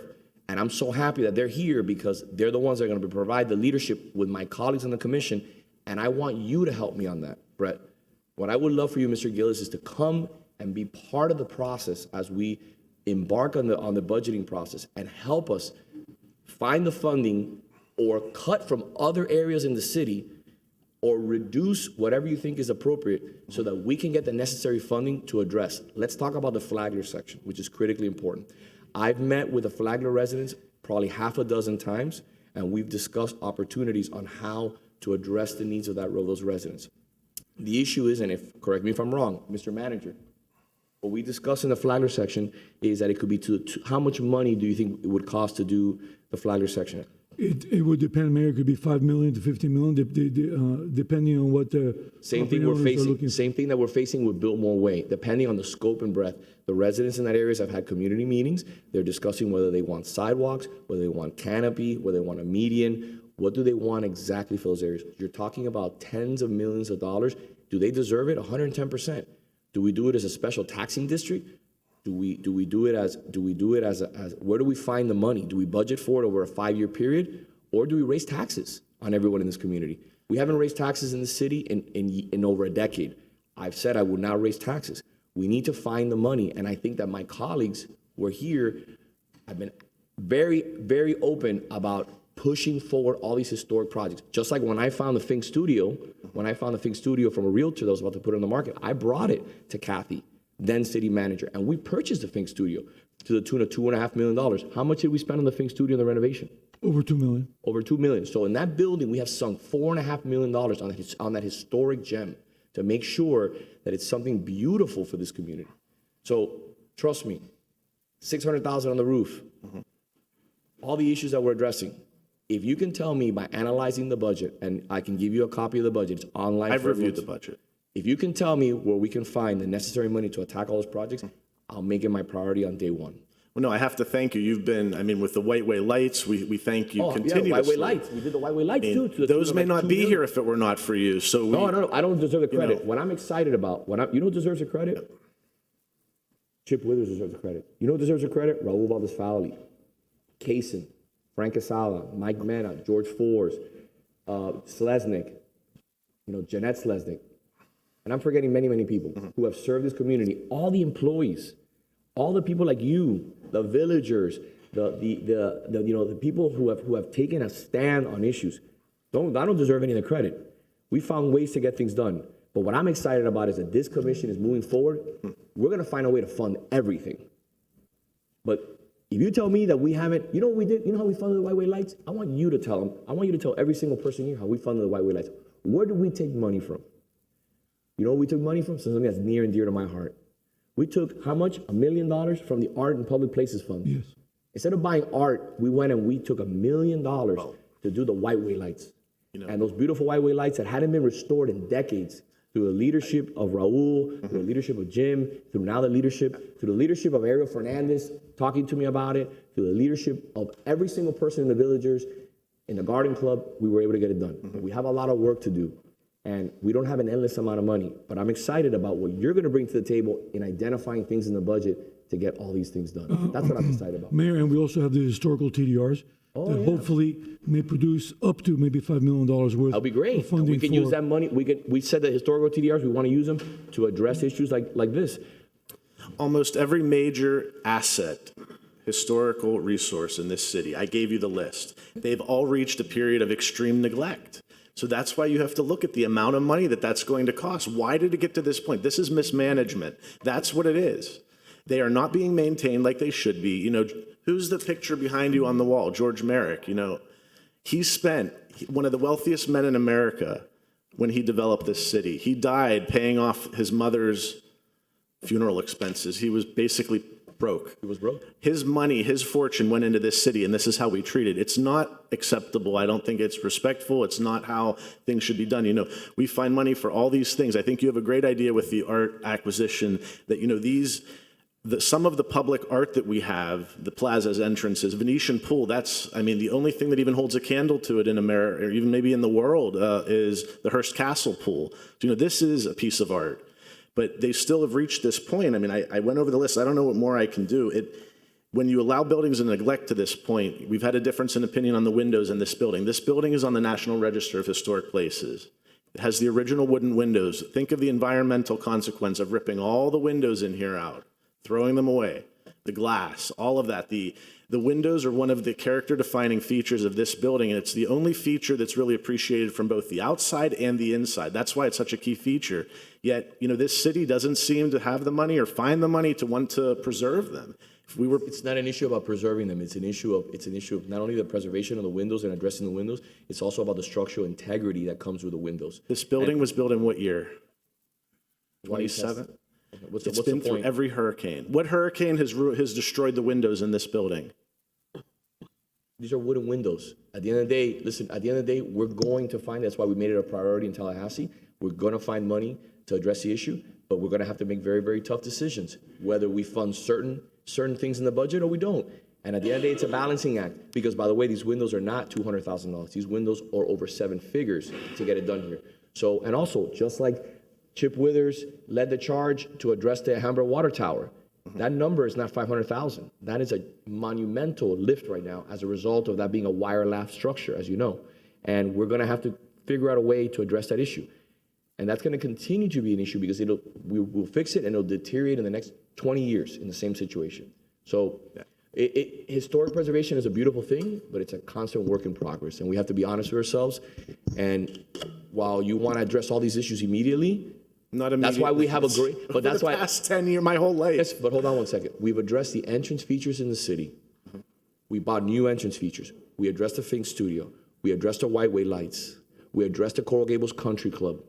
None of those have been complete. Only the plazas and entrances. Hold on a minute. They're being worked on, and Fink Studio was completed. It's in a TCO. It's going to be in a CO, and we have our economic development director here who will give you a little bit further insight in regards to that. Yeah, I did want to. That would be my last one. I mean, I'm sorry to take up so much time. Again, you've come to see me every single time. I've met with you. We've addressed issues. Yeah. You've never been neglected an opportunity to sit down with myself or my colleagues on the commission or with staff. I've even gone to your own home to be with you. Okay, so I want to address the issues too. Our historic integrity is critically important. But if you got $30-40 million that you can find for me, I'm willing to take it right now. I did, before I leave though, I want to solve this. You know what the thing about $30-40 million is? Would you like to know? I can tell you where it is. There is $30-40 million. It's in the pension. And we spend it every year. Over $30 million a year spent when we just shouldn't be spending that money. And last year we spent $6 million additional on a 13 check. You know what we're budgeting for this year? We're budgeting $8.5 million to ensure that the employees, our police and fire and our general employees, that when I'm gone and every single person on this commission is gone, we can leave here with our head held up high, that we didn't turn a blind eye to our fiscal responsibility here in the city.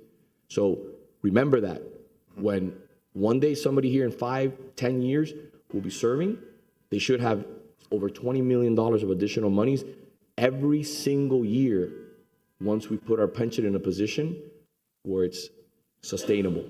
Because when I walked in here, our pension was funded to 51%. And now we're nearing, God willing, in the high 70s. Okay? So that has taken a significant amount of commitment by the staff.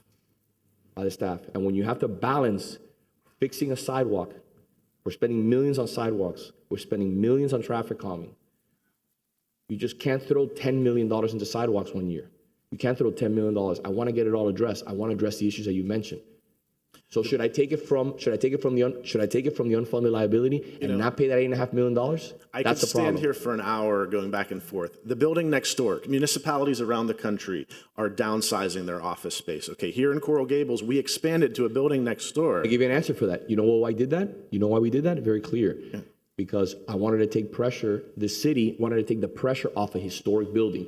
That when you walk up the stairs, look at the stairs, how worn down they are and how it looks. The reason why we had over 100 people in this building working here like sardines, and if it wasn't for Ms. Cabrera and the manager who moved everybody from 427, moved them into this building, who had a leaky roof and no one had fixed in 40 years, and got it taken care of for $600,000, I would have rather spent those $600,000 on sidewalks. I would have rather spent it on traffic calming, but I spent it on a roof to ensure that this building was appropriately protected from water damage. So what happened? Then everybody left this building after we finished 427, and we moved everybody to that building so we can release the pressure and the wear and tear on this incredibly important building. So there's two sides to every story. You can't say we're not trying. You can't say we haven't had an open door for you. And we're dedicating millions and millions and millions of money. My comments were not directed at the commission. It was on the administration and the direction. But we can't be vague. We can't be vague and Think ambiguous. Studio, I did want to hear the answer to that because there were some things that were said here that Madam are not Director, would correct. you be so kind? We have on 7 years now. Think Studio, Mayor. We have a beautiful conference room in the back. I've asked the director has already is hiring a interior designer because we really is not ready for meetings because I believe we need to really furnish it properly, and so that the director is working with the interior designer to get that done. It's a big budget issue, so we have to work again within budgets. But I do believe, and you've seen the drawings of that room. It can be spectacular. It's not there yet because we really can't meet there now. It doesn't have the furniture. Outside of that room, and I'm not crazy, okay? I'm not. Because I walked by that the other day on Wednesday night. That building is done. There's people working in that building. Yes. There's a reception desk. Yes. I looked in, I walked in, there's people there. So Since the inaugural of the building. when was that? March of 2022. So we're over a year already that building, excuse me, this is what I do for a living. I do construction. We get TCOs in a hurry so that we can get people into buildings. There are people working in that building. Please You can't have a public meeting though. At the end of the day, you can have a public meeting in my office if you'd like. No, I want to have it Bottom at the line Think is that Studio. the bottom line is you're fixated on this one building. There's opportunities for you to have public meetings in any building that you would like, but there's a certain protocol that staff is wanting to take, and that's fine. But is the building operational? Can somebody Yes. walk in? So- Can somebody conduct business in that building? Mayor, so this particular instance that Mr. Gables is talking about had to do with this particular day that he wanted to come in, that there was a prospective business owner that wanted to potentially invest in the city. And he wanted to have a meeting at Fink. At that moment in time, we couldn't have it, that meeting at the Fink. There were contractors in there. There was a walkthrough happening of the space. And for that reason, we didn't have it. Now, like I told him, we sell the city, not the building. We can have meetings anywhere. We weren't always in a historic area. We were in a private office since I've been here with economic development.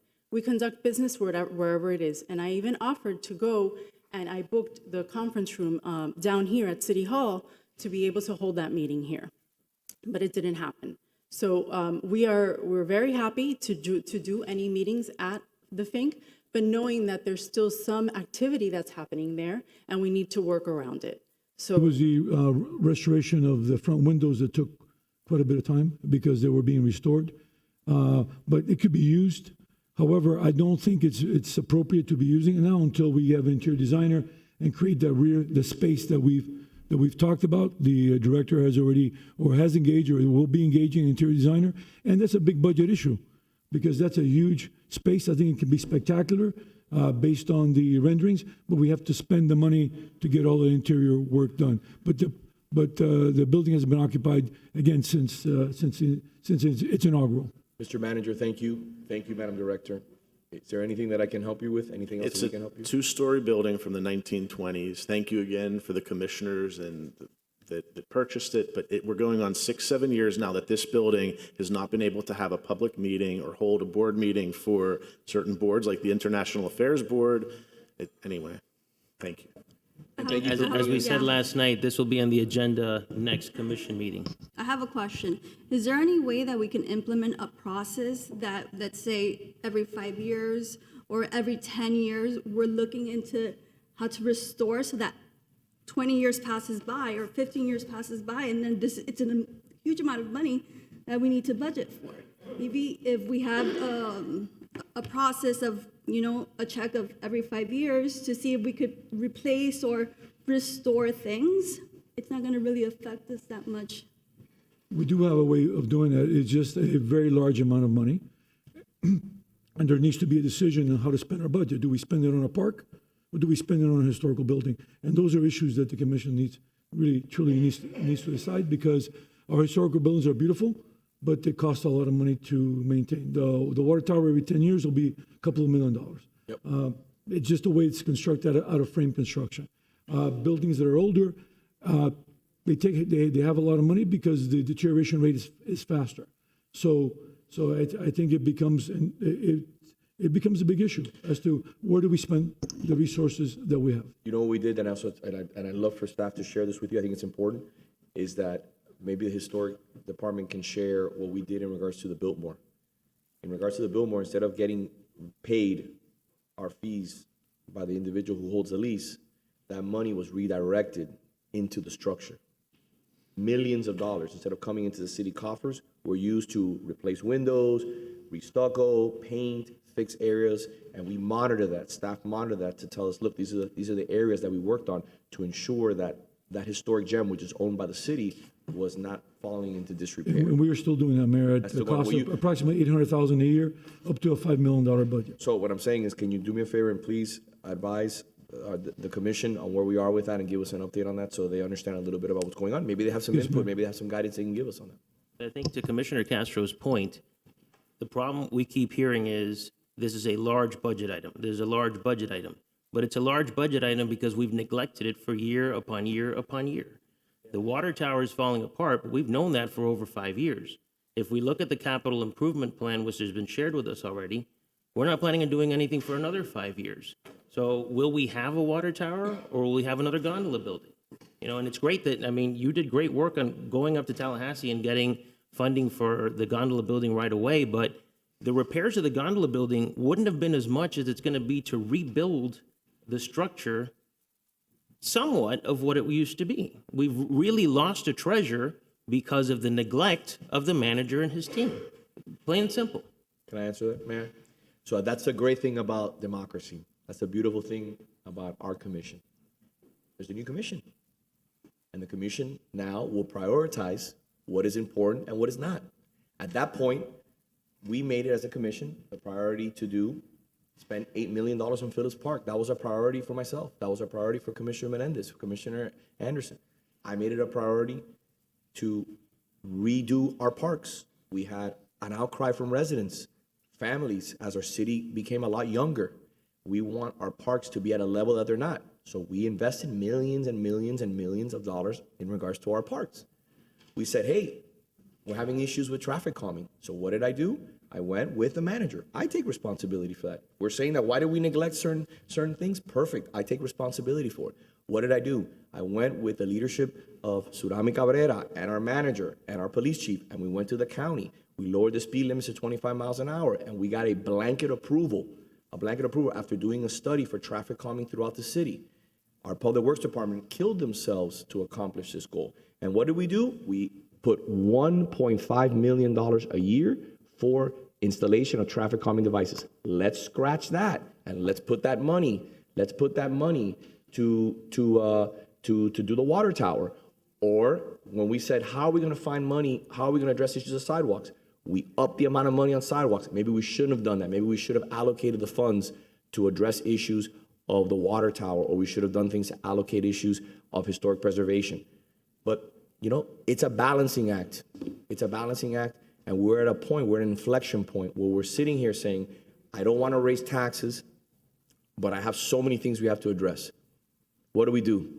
We can do a bond referendum. I opposed the bond referendum. I thought it was not the appropriate time in the situation that we're in, and so did my colleagues. We have to find ways to find money. Either you're raising taxes or you're cutting services. Would you like to start picking up garbage in the front of the house? We could save $6 million. Mr. Manager, how much could we save? It's about 5 million, Mayor. We could save $5 million if we start doing what every other municipality does. And we would have $5 million for historic preservation right there, reoccurring a year. We can put it right into historic preservation. But you got to put your garbage in the front, take it to the front. A one-armed bandit comes and we'll take the garbage there from you. Save $5 million a year. I have another opportunity for you. We can get rid of trash pits and get rid of all the illegal dumping that's happening here. I don't want to get rid of trash pits, but guess what? We could save millions of dollars doing that too, but people like that. So there's a lot of things that we could do. And by the way, I'm going to give you another opportunity. You want to save millions of dollars a year, which is a great opportunity?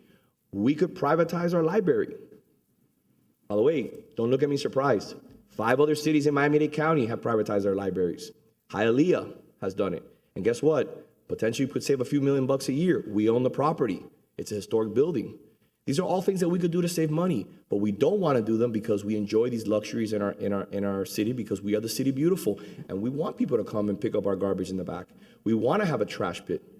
So where are we going to get the money from? That's what I'm excited about. We have 2 outstanding commissioners that are here that have the voice of the people. They're here to lead. They're here to give us examples of where we can save money. What can we do? Tell me, I'm more than able. But I don't think that it's, you mentioned that the commission didn't give the directive. No, I gave the direction. Commissioner Anderson visited the gondola building several months before and asked staff to take immediate action to remediate the situation and prevent it collapsing. I'll answer that for you. And just give me a second. And not a single action was taken. I'll answer that for you. But I think she wanted to say a word. No, but Mayor, Yeah, Mr. Mayor, give me 1 second. Let her answer, then we'll go to you, Mayor. I visited the site. The vertical cracks in the building was pretty clear that it structurally was unsound. Okay. There was no amount of Band-Aids you could put on it at that point to save it. Okay. That was my opinion. You could have shored up the building, and this is what I do for a living. You could have shored up the building and it would have collapsed. The problem that we have here was that it was neglected, and it's not their fault. They just showed up here 2 years ago. Blame it on me. We have to make decisions. What are we going to do here? What are we going to do here? We have to spend millions and millions and millions and millions and millions of dollars on things that are needs. And that's what I'm excited about, having new leadership here who is excited about saying, we're going to find new revenue streams and we're going to push this forward. By the way, let me remind everybody here, please, if I may, and I take a lot of pride in this, my colleagues, Commissioner Menendez, Commissioner Anderson, and myself, we went to Tallahassee 4 times last year, and we brought back $4.5 million. You know how much this city has brought back? The highest it's ever brought back from Tallahassee, Mr. Manager? Not even $1 million, right? $1.5 million, I think. $1.5 million was the most. We went to Washington. Then this year we went 4 times again, and we went to Washington again. We got an earmark from the Washington. Now, we're still waiting right now for that to be processed, but it's something between about $5 million. Yes, $4 million. $4 million from Washington. And also, we got 7 out of 8 projects funded through the state. One of the projects that was funded last year was the gondola building, was the money for the gondola. Thank you to Senator Avila, who brought that home for us, and Demi, who did an incredible job representing us, and the governor for not vetoing any of these issues. So I'm excited. I'm excited about you guys coming to Tallahassee, about you guys using your resources in Washington to bring in millions of dollars here to the city, because I don't know where else to find the money to do all these projects, except for, we could always do it. If you guys want to do it, I'd like to see who proposes it. Who wants to raise taxes? That's what I'm excited about. Is anybody here willing to raise taxes on the residents? Arguably, we've been raising taxes every year.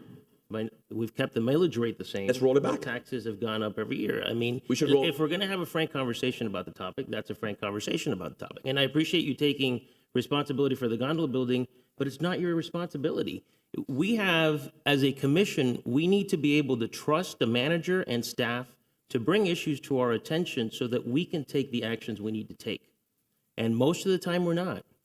We have members of the community like Mr. Gillis who are bringing things to our attention, and that's how a lot of things come to our plate. We need to make sure that our staff is telling us, hey, the gondola building is in a condition that we need to take immediate action, to prevent it collapsing, to not have to go, to when we go to Tallahassee, get $750,000 for renovations, we cover the full expense, instead of getting $750,000, now having to get $750,000 from our municipal budget, and that was last year's estimate. As you've well explained, the costs have gone up year upon year, so we don't even know if $1.5 million is going to do it right now. If I may respond to you. Okay. On two fronts. Number one, as the manager will tell you, in Tallahassee, they only fund 50% of the project. So it doesn't matter. If it costs 1.5 million, they're only going to give us 750. So we got the max we could have gotten. So it's not an issue about getting 1.5 million. We would have had to put the other half anyways at the end of the day. And again, this is the great thing about our democracy and about our new commission. Every single commissioner here was made aware of issues that are happening in the city. Every single one of us gets a phone call from the police chief when something happens in this community before anybody else. It goes down the hierarchy. The mayor, the vice mayor, and the commissioners. The manager does the same thing with briefings, and you will start having those briefings with the manager, God willing, and so will you. You will have these meetings, and they will tell you, look, these are issues. These are a capital plan. These are things that we're facing. How do you want to address this? And then they give you a matrix. They give you a matrix, and you sit here and you vote on issues. Hey, what's your priority, Vince? My priority's been sidewalks. My priority has been traffic calming, has been parks. That's been my priority. And then I also made white-way lights 1 year a priority. We were short money, and we were able to find a way to use Art in Public Places funds to do it. So that is something that is afforded to the entire commission. We are notified of distress issues in the city, from roadway distress, the Venetian pool. These are all things that now as a commissioner, you're gonna have the luxury to be firsthand making that decision. And that's the great part about it. Now, we're not looking from the outside. You're truly in the inside now. And now you will have to make a decision on what is the priority. Is it what Mayor Valdez-Fowley is about to tell us is an issue in his neighborhood, or it's whether what Brett Gillis is going to tell you is an issue, is a major issue? I have always gone, and I hate to say this, and I'm sorry, but always gone with public safety. I've always gone with fire stations, traffic calming, and then has gone parks, and has gone, things in that magnitude. Because at the end of the day, you can't compensate in regards to public safety. That's something that I have to live with my conscience if somebody gets electrocuted at a park or something happens or somebody falls or there's an issue. And I know that both of you are going to have to make some very tough decisions. And that is part of being in the seat, and you're not shy about it. So, Mr. Mayor. Mr. Anderson has a question. I wanted to address the water tower issue. Yep. I was commissioner from 85 to 89, and then mayor from 2003 for 8 years till, 93 to 2001. And then again for 4 years, in 17 to 21. In 85, April of 85, I had just taken office, and one of our first actions was inaugurating the restored water tower, 85. First time that the water tower had been restored. And under L.A. Noguchioni, it was restored with original paint, original materials, original whatever, which meant that the restoration lasted 5, 6, 7 years because it started to deteriorate again. We didn't use plastic paint or whatever it is that we could have. And since then, in my 8 years as mayor, we had to restore it once again, 90-something. And then in the last 4 years when I was mayor, we didn't restore it, but we did such a great original, authentic restoration job that it ensured that we had to restore it every few years. We have not neglected the water tower. Mayor Otis. Thank you, sir. I have one moment. Yes, Commissioner. Regarding taxes, and I walked the city not too long ago. I know there's some folks that want taxes lowered, but there's one thing I'm extremely proud of with this city. Despite having problems with hurricanes and COVID, where other cities were laying off employees and cutting back on services to their residences, this city did not. This city still kept functioning and maintained their employees, didn't raise taxes, and kept things running smoothly. Our residents wanted more police and wanted more firefighters. This commission, the last time around, added more police and more firefighters. we do have to think about these priorities in a balance and be able to juggle them in a fashion where we can satisfy as many that we need. Police and fire were one of my high priorities. I know it's a high priority of the prior commission. We moved forward with the fire station 4 on Sunset because it's a life safety issue. We found the money. It's not an easy task to do. It's very difficult to say no to people on things that are their priorities. There's a lot of sidewalks that I have griped about. We have a long way to go. It's going to be a continual maintenance feature. And I'm glad you're here to help solve these problems with us. Yes, sir. Next speaker, Willie Vermejo. I think he may have stepped out. Okay, so the next speaker is going to be, Perfect. And he asked me to just cast his support for the city manager. Thank you. okay. Next speaker is going to be on Zoom, Mr. Mayor, is Mr. David Winker. Mr. Winker, good afternoon. Good afternoon, Mayor. Good afternoon, Commissioners. Good afternoon. David Winker. I moved my law office to Coral Gables in 2003, bought an office shortly thereafter. I represented countless clients in vis-a-vis the city of Coral Gables, and I never once came close to suing the city of Coral Gables. That all changed recently.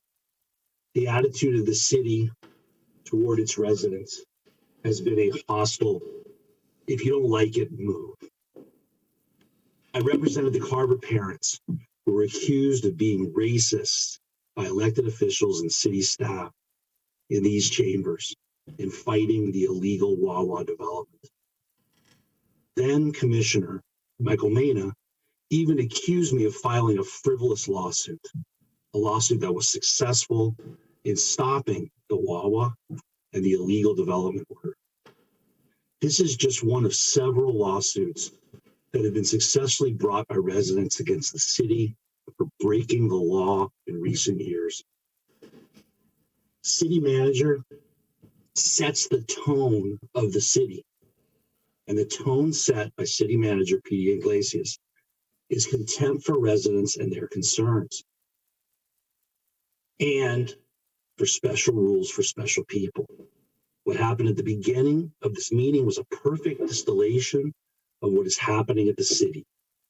Speaker in support of the city manager was placed ahead of Maria Cruz, who signed up first. Frankly, I should not exist. Residents should not be forced to bring lawsuits to get their city to follow its own laws. Residents should not have to hire lobbyists to be heard at City Hall. Residents should not fear retaliation for speaking out. Residents sent a clear message in this election. We need change, and we need it now. Thank you very much. Thank you. Mr. Clerk, before we move on, Madam City Attorney, the gentleman who just spoke mentioned that there's multiple lawsuits that were brought by residents. Can you give me a little bit of clarity on that? So first, I would like to address that you mentioned that the lawsuit was successful, by the parents of the students at Carver, was successful in stopping the Wawa. That litigation is pending. There was a motion to dismiss that was denied. It's my understanding that Wawa and Bahamian Village terminated their lease agreement. And so that's the status of that situation. I am not aware, I heard him, if I heard correctly, he said that was one of several successful lawsuits against the city. I don't know which several lawsuits he's referring to. Mr. Winker has represented plaintiffs I would say in several lawsuits against the city, and on a variety of matters, some historic appeals, and some others, but I don't know that there have been several successful lawsuits against the city. On the Wawa case, there was a decision by Judge Hampman where he did say that your predecessor and the city manager acted illegally, though. That was what he said.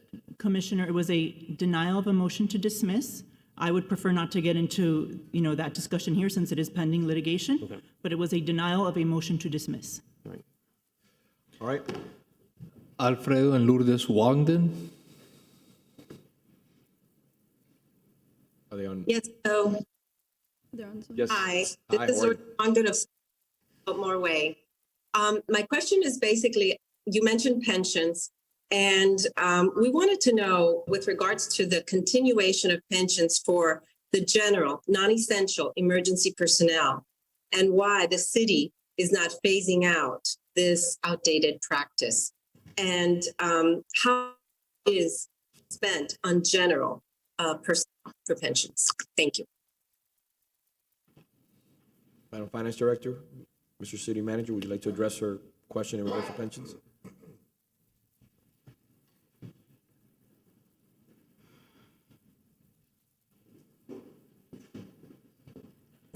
Good afternoon, Diana Gomez, Finance Director. Would you do me a favor, Madam Sure. Director? Since we have the year of everyone and we have 2 new commissioners, can you explain what is the requirement in regards to pensions that we have to spend, that we're obligated per the current employees?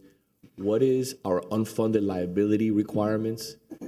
And also, how much are we putting as additional 13th check in regards to the pension? And what is the overall cost? And if we didn't have an unfunded liability and we didn't have to do that, what would we have right now in cash that we could spend on sidewalks, historic preservation? I'd like for you to put that on the record in detail as our finance director. Thank you. Sure, I'm gonna do my best because I don't have everything in front of me. But, so as of the latest valuation report, the unfunded liability of the pension system was $156 million. So every year, so the annual contribution, the required city contribution is $21.1 million is the required. We must put in order to meet our obligations. Can you break that down further? How would you like me to break that down? I'd like for you to break it down. What is if we didn't have an unfunded liability, what would we be paying? Okay. That is a basic payment, Mayor. This is the But we're all-in gonna- payment. Right.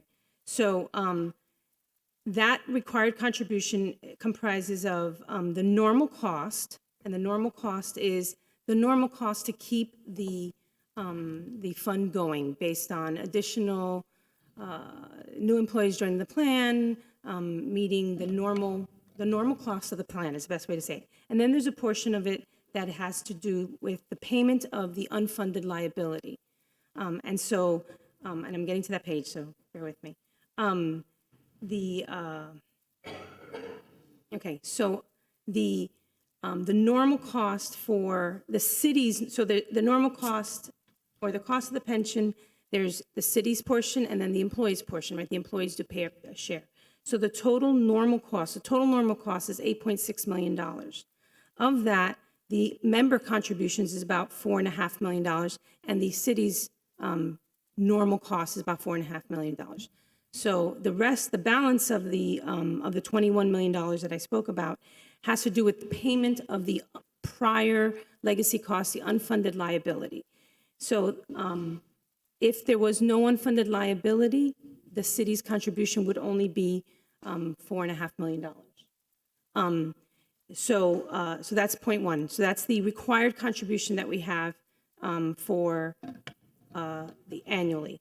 So as far as pensions, we have, I don't know the year, but several years ago, we added the opportunity for employees to opt into either the pension plan or a 401 plan. So we do have the option for employees to choose when they come in. The pension system is an item that is a negotiable item. It's a negotiating item. It's not something, as I understand it, that we can just remove. We have to negotiate. It's a benefit provided to employees. And so it's something that is a negotiated item in the union contracts. What other questions? Because I kind of got caught up in the Let payment. me say that, and let me, Go into the 13th check. Yes, sorry. please, Okay, and- yes. let me just say, Mayor, that I believe the only city that doesn't have a pension plan for police and fire is Jacksonville, and they're having issues now. Right. So, okay, so yes. So the required contribution is $21 million roughly. So we paid, since 2000, I want to say 2015-ish, we paid an additional payment every year in order to make sure that we reduce the pension system is based on it used to be a 30-year amortization. The city and the city pension board reduced that amortization to 20-year amortization so as that we can get things paid up quicker. The city did, back in 2019, passed a resolution to say we want to fund our unfunded liability quicker than the 20-year amortization or the then 30-year amortization. So we ended up starting to send extra payments to the pension system. And so and bear with me as I'm opening up. This past year, we did make an extra payment, hold on, just want to get to the history, of $7.6 million. So on top of the $21 million required contribution, hold on, go to historic. On top, $7.6 million. So since 2015, we have paid an additional $36.7 million into the pension system in order to pay down that unfunded liability. And that has shown success, right? So we've been able to cut down the last pension board meeting, the actuary told us that we're at about 10 and a half to 11 years will be fully funded if things continue to go the way they're going. Can I ask you a question, Madam Sure. Director? And this is something, I love the fact that we're having this conversation. It's great. And I'm happy that the mayor's here and also that the police union is here. How much are we going to put additional? If we put 7.6 last year, what are we planning budgeting this year to put? Yeah, so we're not done with the budget yet, but are we talking? approximately, I would say it's probably going to be about 8.6 million. All right, so let's talk about that.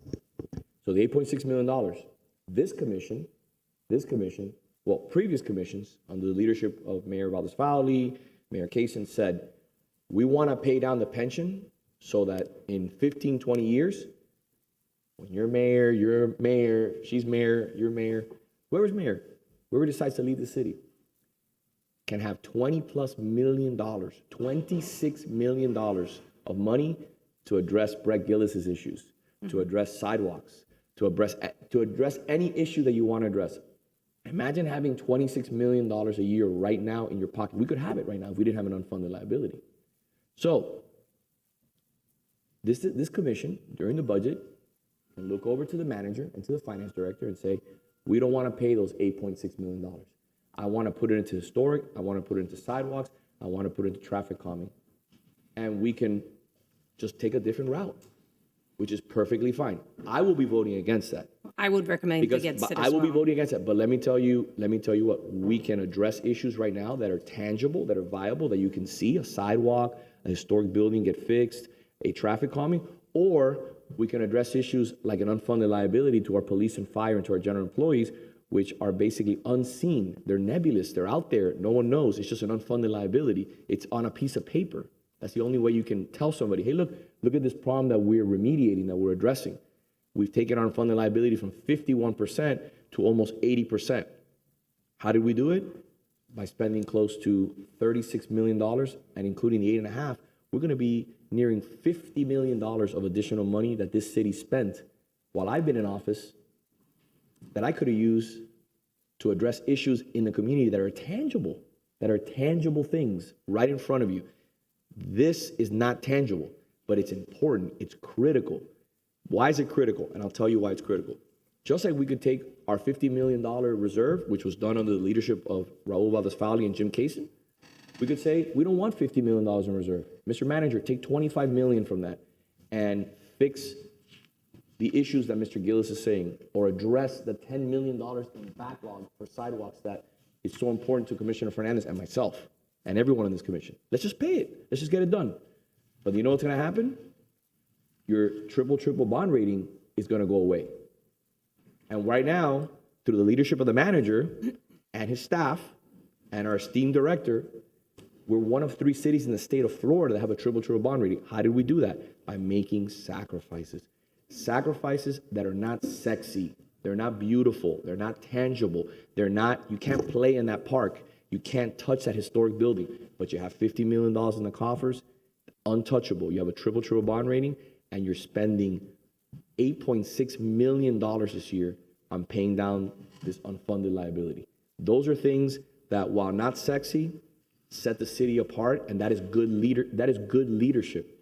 That is what being a fiscally sound fiduciary on behalf of a community is. Sometimes having to make a tough decision and not being able to finish a project or get started on a project because you don't want to take away from the finances of the city. Those are the tough decisions that I'm super excited about, having a new commission here who's going to help us find the money to address all the problems that we have. Because the only way that I've been able to find it is by going to Tallahassee the last 2 years, or an option that I think will make my finance director pass out, but she's willing to do it, is raising taxes. And Mayor, if I may say, that 45 to 50 million allows us to take care of 2 small hurricanes or 1 large hurricane. FEMA does not give that money up front. We have to pay for it up front. If I may interrupt you, and I apologize, I take a lot of pleasure in this because there's a lot of things, and I'm happy we have our old ACM here also who can attest to it. When we're sitting in a room and every other city is having a major problem because they can't get companies to come and move debris, not Coral Gables. Why? Because we're paying. And we're paying top dollar to clean streets, to cut down trees, to mulch, and to get rid of products. While other cities are waiting months and months and months and months, not us. We have companies that are ready to move forward because we're paying. How many years did we wait, Madam Finance Director, to get reimbursed from the state so that we could make whole our reserves? Because we used that money for the hurricane, correct? Right. So how many years did we wait? So we're still waiting on about $1 million, $1.25 million. $1.25 million. But we could always use that money to address issues here of infrastructure and historic preservation and sidewalks and traffic calming. Again, it's a delicate balance. Mayor, if I just add, when we went to Tallahassee, one of the strong points that we had in being able to bring back more money is that we have been fiscally responsible. Great point. That we have been paying down in advance into our pension, that we have the reserves that we have. So if you add up the money that we brought back because of our fiscal responsibility, I think you'll see that there's a plus in the side of the column that has given us additional monies to be able to do additional projects with. So you can be penny wise and pound foolish, is the saying, or you can do it responsibly and fiscally responsibly for all the residents in the future. If I may, Mayor. Of course, please. Lately, I've heard comments, and I give kudos to my colleagues and staff who's gone to Tallahassee and Washington over the years. But I've heard comments in the community that perhaps they don't understand the importance of doing that. They sort of throw political statements, jabs that are, I think, out of line, because it's very simple. The county has more money than the city. The state has more money than the county and the city. The federal government has more money than the state, county, and city put together. So when we're dealing with projects, and yesterday at the town hall meeting, septic to sewer came up, and the price tag that was thrown out in Tallahassee was $350 million. So to get $350 million,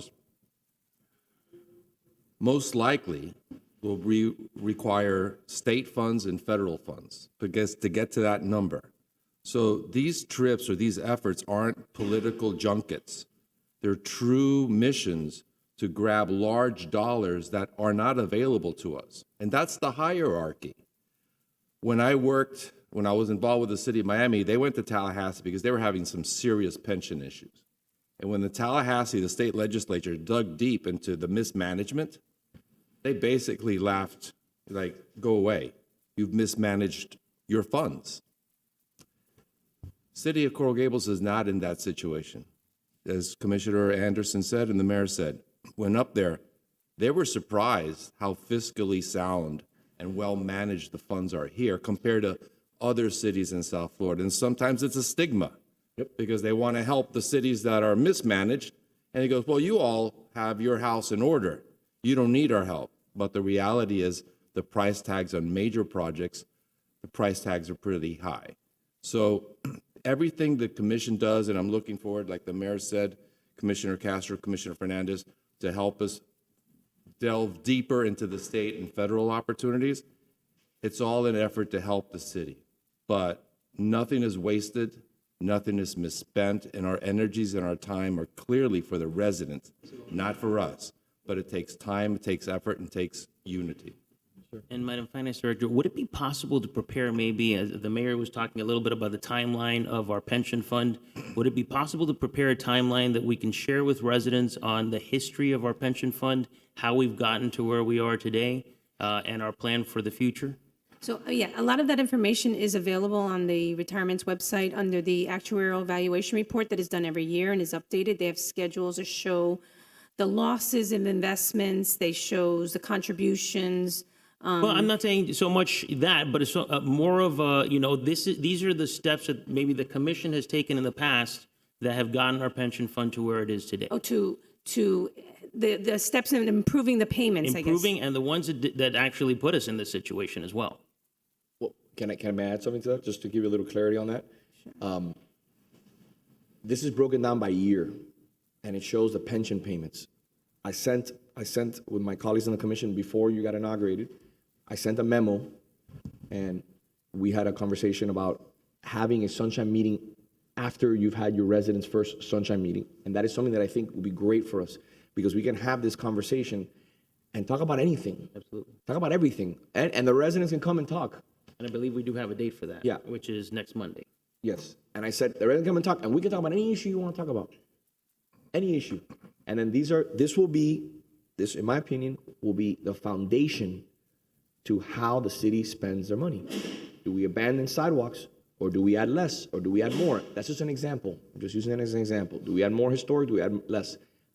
I want to show you through the finance director and the manager, the reports that we get that are online, that are there, that you can see where every single dollar is, where you can see that this year, X amount of money came up because of property value increases. Where did it go? 33% went to the school board. 30% went to Miami-Dade County. X amount went to state and federal. What is the city left with? Okay, this is what the city's left with. All right, but we had a 37% increase in our insurance, almost to the tune of $2 million. So that chipped away at that. Then we had general employees raises that we gave to them after our multi-year review in regards to other cities and what they're paying. And what are we left with? And what are we going to use that money with? And it's all there transparent. And then the commission can make a decision on how they want to spend the money, and they can reallocate the resources. That is something that's the purpose of why I call the Sunshine Meeting, to better understand what your priorities and what your priorities are, move forward, and help us find the money to address what Mr. Gillis wants. Because we had to be very creative with the manager. We had to be very creative with the finance director on how we can use Art in Public Places funds to do the whiteway lights. And if you know and you've seen me, I'm an art lover, and I didn't want to use that money, as the finance director will tell you, but I went against my own interests to make sure that we can deliver on the whiteway lights, because I'm tired of promising the whiteway lights, and it's an embarrassment when you look at the whiteway lights. And Carelia Carbonell wouldn't stop calling me, okay? Which I love to death, by the way. And yeah, she was a driving force. She was a driving behind it, force. As well as the Historic Preservation Yes. Association. Yes, It's very well. wonderful that these gems were preserved. I wish money grew on trees, but it doesn't, but. Yes. And Carelia and the Historic Preservation Association of Coral Gables have pushed to a level that is remarkable. Do we have anybody else, Mr. Clerk? Yes, Mr. Mayor, we do. All right, then I'm sorry. I thought we were done. I apologize. Next speaker is Carelia Carbonell. Ah, there she is. Perfect. Carelia, good afternoon. Yes, good afternoon, and I am really pleased that we, the Historic Preservation Association, finally got its well-deserved recognition, especially with the Whiteway Light. That has been this organization's signature project for many, many years. It started with Mayor Kaysen, and of course, Mayor Lago was instrumental in the funding. So I just wanted to correct that record, because it seems that other organizations get the recognition, and I understand they're older and have been around, but HPACG should always be at the top of the list here in Coral Gables. We are the Coral Gables Historic Preservation Association.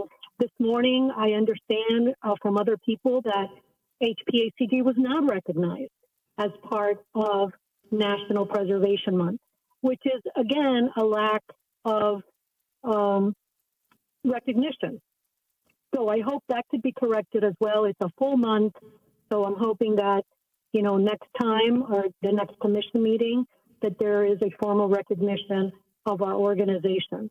The other, and I wanted, that's my impetus for the call, because I wanted to put the record straight. As far as I did hear some other issues with the gondola building and the Think Studio, the gondola building, going back to 2018, was in disrepair. That's many years ago. That's 5 years ago. The city actually put aside money and never acted on it. So that's one point. The other point is the Think Studio.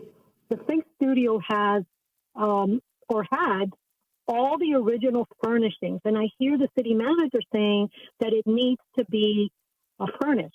Now, where are the original furnishings? And I think that needs to come back. We need to make sure that those are properly restored. And so again, I urge that this is taken into account. The Think Studio is wonderful. We're all pleased that it's there and it's being renovated. It won an award, so kudos to everybody that has worked on it. But we do need to restore it appropriately in terms of the original furnishings, and I hope that is coming back. And I have been tracking it, and I know that I've been in communication with Sarah, and of course Warren. He has left, but we're all watching. So again, I really wanted to make sure that those things are on record. So thank you for listening. Take care. Bye bye. Thank you. Thank you. Next speaker is Ed Santa Maria. Mr. Santa Maria, good afternoon. Good afternoon, Mr. Mayor, members of the commission, to the newly elected. Welcome aboard. Thank you. Mr. Manager, Mr. Clerk, Mr. City Attorney. I'm here to speak to you as not only a resident of the city of Coral Gables for close to 20 years, but also a 5-year city employee. During those 5 years, I reported directly to the manager, Mr. Iglesias. I can tell you that it's no secret that the manager and I had departed on a number of issues, managerial issues, which is why I'm no longer here at the city, and I haven't been here for over a year, almost 2 years in September. I've been living the role of a recovering public servant ever since then. I'd like to say that this city is very well run.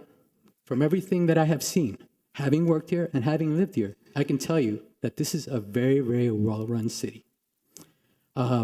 As far as Mr. Manager is concerned, I can tell you that it's my experience that Mr. Iglesias is always looking out for the best interests of the city.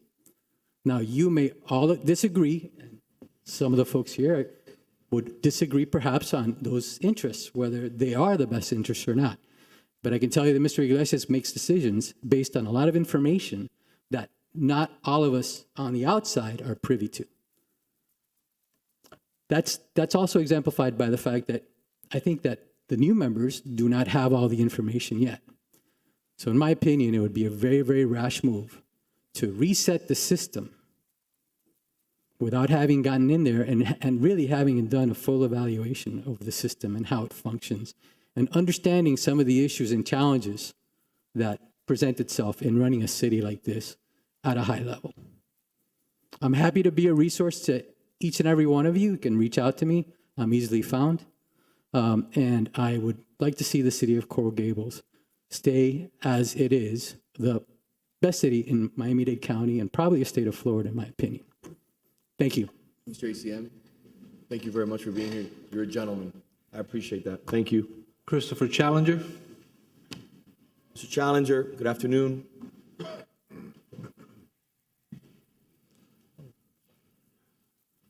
Hi, Christopher Challenger, Coral Gables Fraternal Order of Police President. I I wasn't going to say anything, and I'm not here to say whether the city manager should stay or go. That's not my decision. But I do hear a lot of back padding for contributions towards retirement and 13th payments, but it never comes back to the employees. Maybe most people don't know that our employees contribute triple what other employees contribute to the pension. It's not a question about morale in our police department. It's a problem. It's not a question about morale in other areas of the department, because it's a problem. The city, although I love Coral Gables, they didn't decide to do a compensation study for the employees because they thought it was a good idea. They did it because they were having a difficult time keeping people here. Our motor pool is in shambles. There's nobody there. And you can say whatever you want. That's the way it is. Our communications division, it's difficult to retain dispatchers, and I know it's a widespread problem, but it's bigger than any resident knows. The morale in the police department is at an all-time low. And I know people probably don't want me to say, and you want to sweep it under the carpet, but there are many officers that have applied to other agencies. It's not a joke. It's not a ploy because it's contract negotiation. It's a fact. Now, we can hide ourselves and talk about water towers and how that's crumbling. The employees in the city have been neglected as well. So I just want to say, at least if you're going to pat yourself on the back for doing the additional 13th check, give the employees a little bit of credit for contributing triple what other places are. I appreciate it. Thank you. Madam, will you do me a favor? Will you please, Madam Director, explain and the response in regards to the triple? Could we put something on the next on the next agenda? I'm sorry. Could we put the Evergreen Solutions compensation study done February 24th, 2023, up for discussion? Thank you. Madam Director? Good afternoon, commissioners and mayors. So the city employees contribute, the police officers and firefighters contribute 10% into the pension plan. That is the average employee contribution when it comes to other local defined benefit plans. Now, when you compare yourselves to the FRS, FRS employees do only contribute 3%. But most other defined benefit plans that are similar to ours usually contribute anywhere between 9, 10, 11%. How much do the general employees? General employees currently covered by the Teamsters are 13%, and their benefits are So they contribute lower. more than the police? They do. Okay. And at one point, what was the highest one, since I've been here, that they were contributing, the general employees? At one point, I think it was in 2016 and 15, they contributed close to 22%. 22%, and we came back and we pushed that back to make sure we didn't. We capped the cost sharing provision. So let me tell you what everybody's seeing here right now, and I want you to understand. What you're seeing here is negotiations that should happen amongst the commission, not on the floor of the commission meeting. So that is grandstanding at its best in an effort to try to effectuate change. What we're going to do, and this is the exciting thing about this new commission, is we're going to sit down and you, along with our attorneys and our city manager, are going to put all the cards on the table, and this commission is going to have to make a decision. And they're going to say, do we cut from here to raise salaries? How much are we raising salaries? What is the good amount? How does that compare to other municipalities? You will show them the charts and you will see where we fall amongst all the other municipalities in reference to the benefits that we offer. And then if my colleagues in the commission would like to pay more, then we can cut back on the $8.5 million that we're providing to pay down the pension, which is shoring up. They make it seem as if that $8.5 million is not something of importance. It is. It's shoring up their retirement. So when they leave the city, we're in fiscally sound footing to ensure that they can go and enjoy their retirement after years of hard work on behalf of the city. I'm retiring without a pension. I don't have a pension. Most of us are on 401ks, which are not defined benefits, they're defined contributions. We need to understand that. Our pensions go up and down with the market. These are pensions that are given for life, and then they're given to their spouse in most cases. So we need to be understanding that this is the type of negotiation that should not be happening. This negotiation should be happening behind closed doors with our team, which you run and you do a great job, our city manager, and we should have that conversation. No one is going to intimidate me, no union, to make a decision that I believe is not in the best interest of the city. All we do is, instead of slapping backs, all we do is thank the police, the firefighters, and the jail employees for their work. But we have to make decisions. If you want to pay more, you got to cut somewhere, or you can raise taxes. Those are the options that we have. They're very, very simple, very, very clear. But we're paying $8.6 million. When I started here on the commission, we paid $500,000.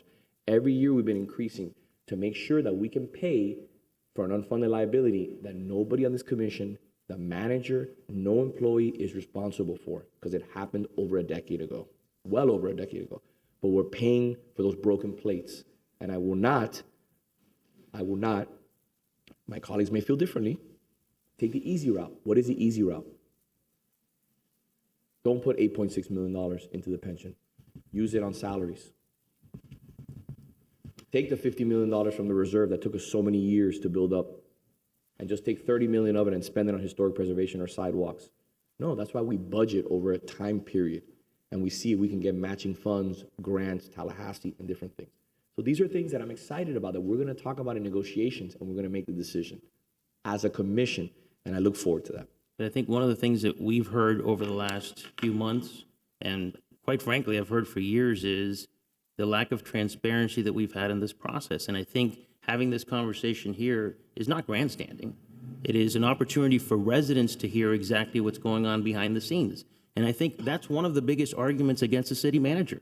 How many things have gone on behind the scenes, behind closed doors, in hiding from the residents of the city of Coral Gables, who we're here to represent. None of us are here to represent the interests of the city manager.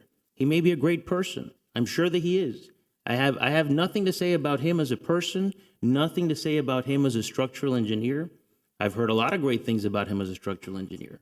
However, the residents of the city of Coral Gables have made one thing evidently clear. They want to be the priority, and they want a city manager that makes them the priority. And we don't have that in Peter Iglesias. So let me respond to you on that, okay? And I welcome that you speak to other city attorneys, city managers, and other elected officials throughout the community and ask them whether you conduct union negotiations in public or whether you conduct them in the privacy of your negotiation team and your commission. These are called negotiations for a reason. We proffer what the city's willing to do in private, and they proffer back to us, and we come to an agreement. Please don't forget that we didn't go into an impasse. The unions went to an impasse. That's not us. We are not willing to accept currently where we stand, and we will find a happy median. We came to before you came on the commission, we came to an agreement with the employees. The last commission meeting before you got on, we came to an agreement with the employees, and we're looking at what's been proffered by the firefighters and the police, and we'll come to an understanding. But I will not mortgage the city's future just to say that I got a union contract done. That's not the way it works, because we have been very careful. The manager has nothing to do with that. The people who are responsible are sitting up here. The commissioners, you will be making the decision whether you accept what the finance director tells you, which she will tell you very clearly. If you accept what they're offering, this is the cost, and we need to find X and Y millions to ensure that we can pay for these employees. And you're going to make that decision, and that is, the buck is going to stop with the commission. The manager works at the will, but we do not have public. I don't know if you want to start having public negotiating meetings. We will be the first city in the state of Florida to do that, but we do not share our negotiations with anyone except for the commission or our consultants. That is just a way that every city does it, and it's called negotiations for a reason.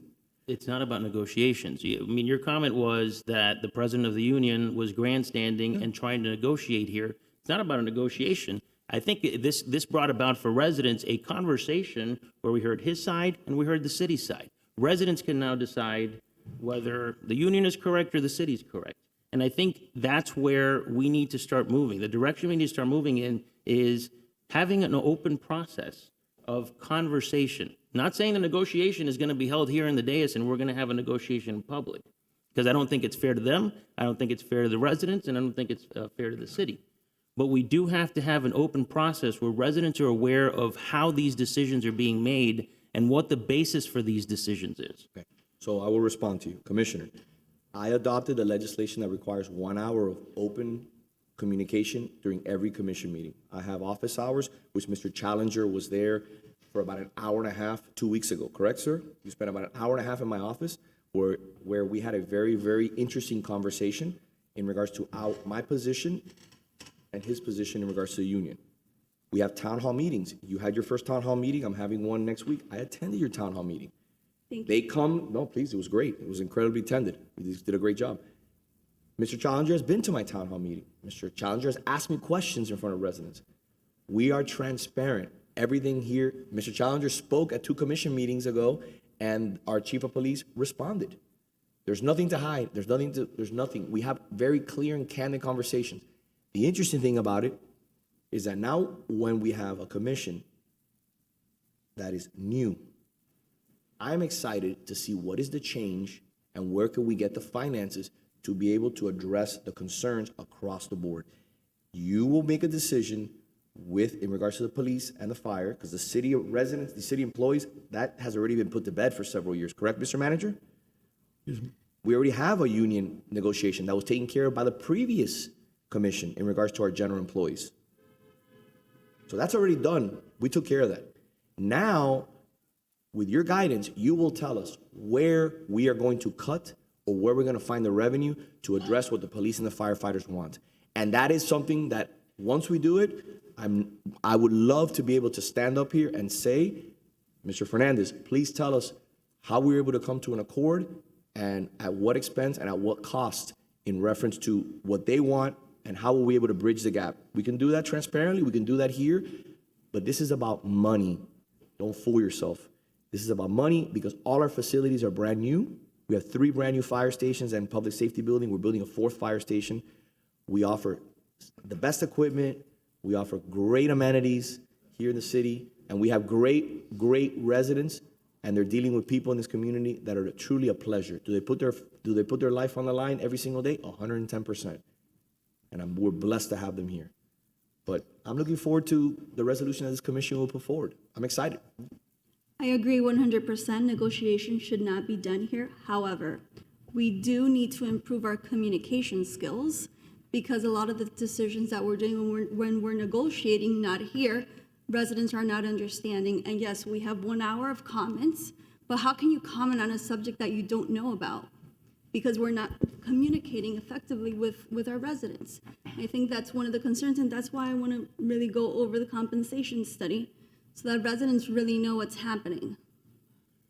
I'm just going to add from my experience recently, well, a couple months ago, we had a executive session with the city attorney's office and council.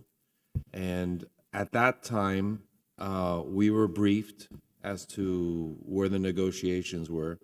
And we, as members of the commission, we gave guidance to the negotiations team as to what direction we felt. But that was in a situation that you don't want to obviously let the other side know your thinking.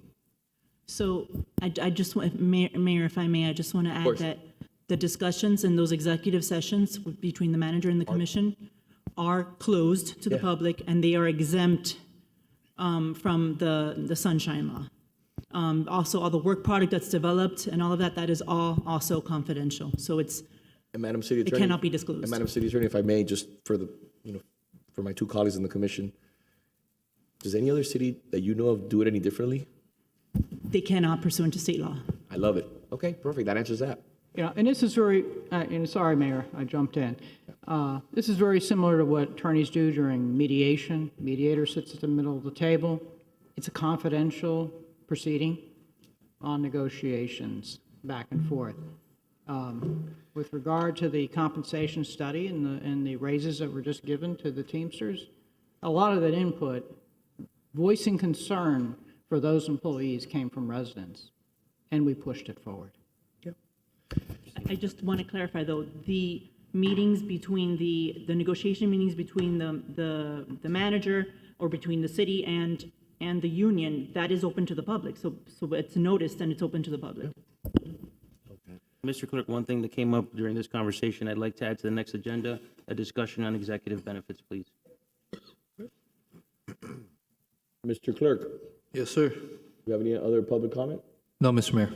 All right, then we will close the public comment. Mr. Fernandez, Commissioner Fernandez, this is your item. How would you like to proceed? Well, I had prepared remarks, but I decided not to use them. I think we've heard from a lot of members of this community today who have different opinions about the city manager and his ability to run the city.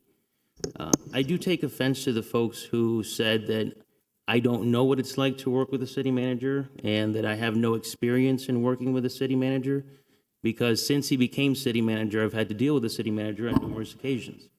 And I think Mr. Martucci said it well. This is not the city of Miami. This is the city of Coral Gables. And we can start with a whole laundry list of reasons why we should terminate the city manager. But I think it comes down to one basic reason. The residents have been clear they want a change in direction in the city, and that can only be accomplished with a new city manager at the helm. And the reason I say that, we need a city manager who is here to listen to the members of the commission and to the new members of the commission. Had a 2.5-hour meeting with the manager, the city attorney was present, and I got barked back at over the issues that I was bringing up. To me, that was unacceptable.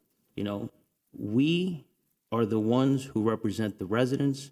The city manager was not elected by any residents. He was elected by 5 members of the commission who appointed him.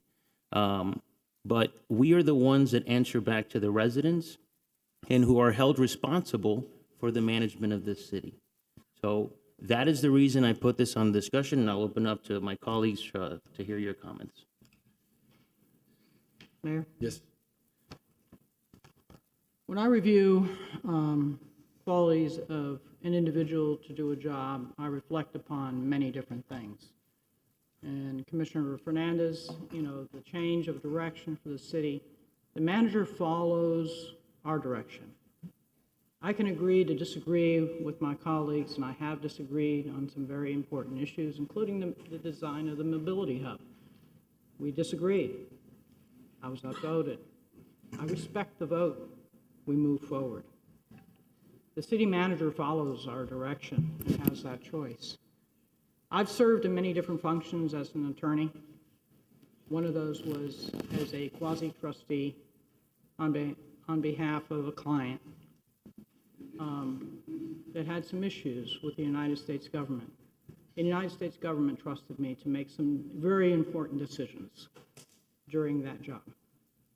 I had to take over a business and run it turnkey. I had to decide which employees stayed and which ones were essential and which ones had to go. I had to look at the quality of the individual and how essential they were to running the operations, and look at the different qualifications of that individual. Factors that warrant firing of an individual usually have to do with malfeasance at a high level. Okay? I was dealing with an organization where some of those employees were taking cash under the table. That's a high violation. There were some very essential employees that were necessary to be able to sell that business as a turnkey operation. Those were warranted to keep. We've had difficult times, and this city manager has been at the helm of the COVID disasters that we had, kept this city running without losing a single employee, without raising, taxes, and maintaining the level of service that our residents expected. I can't say that for other cities. We have a reserve, despite having those difficult times, that other cities wish they had. And we're very proud of it, and we're able to utilize it in Tallahassee to say, don't punish us because we're wise in the way we reserve our funds. Just because residents might be happy, not happy, or happy about something is not the only factor that has to be considered. Because we're entrusted to run this city on behalf of the residents in the best manner possible, to have a continuity of services. In my experience, the city manager, despite disagreements on issues, is an honest man, is a trustworthy man. And for this operation to be able to continue on, you don't want to take away the captain of the ship without having a properly trained individual to take up the helm. You might have disagreements. We might get upset. We might not agree on many things. But this is not an Alice in Wonderland movie where you just take off the head of the individual that you need to run your city. What are the criteria that you would think is appropriate for firing? Are you asking? Yeah, I'm Well, asking you. again, I go back to, we need a leader who is willing to listen to the residents and to the commission. And I explained, I had a 2.5-hour meeting with the manager. That wasn't the response I got.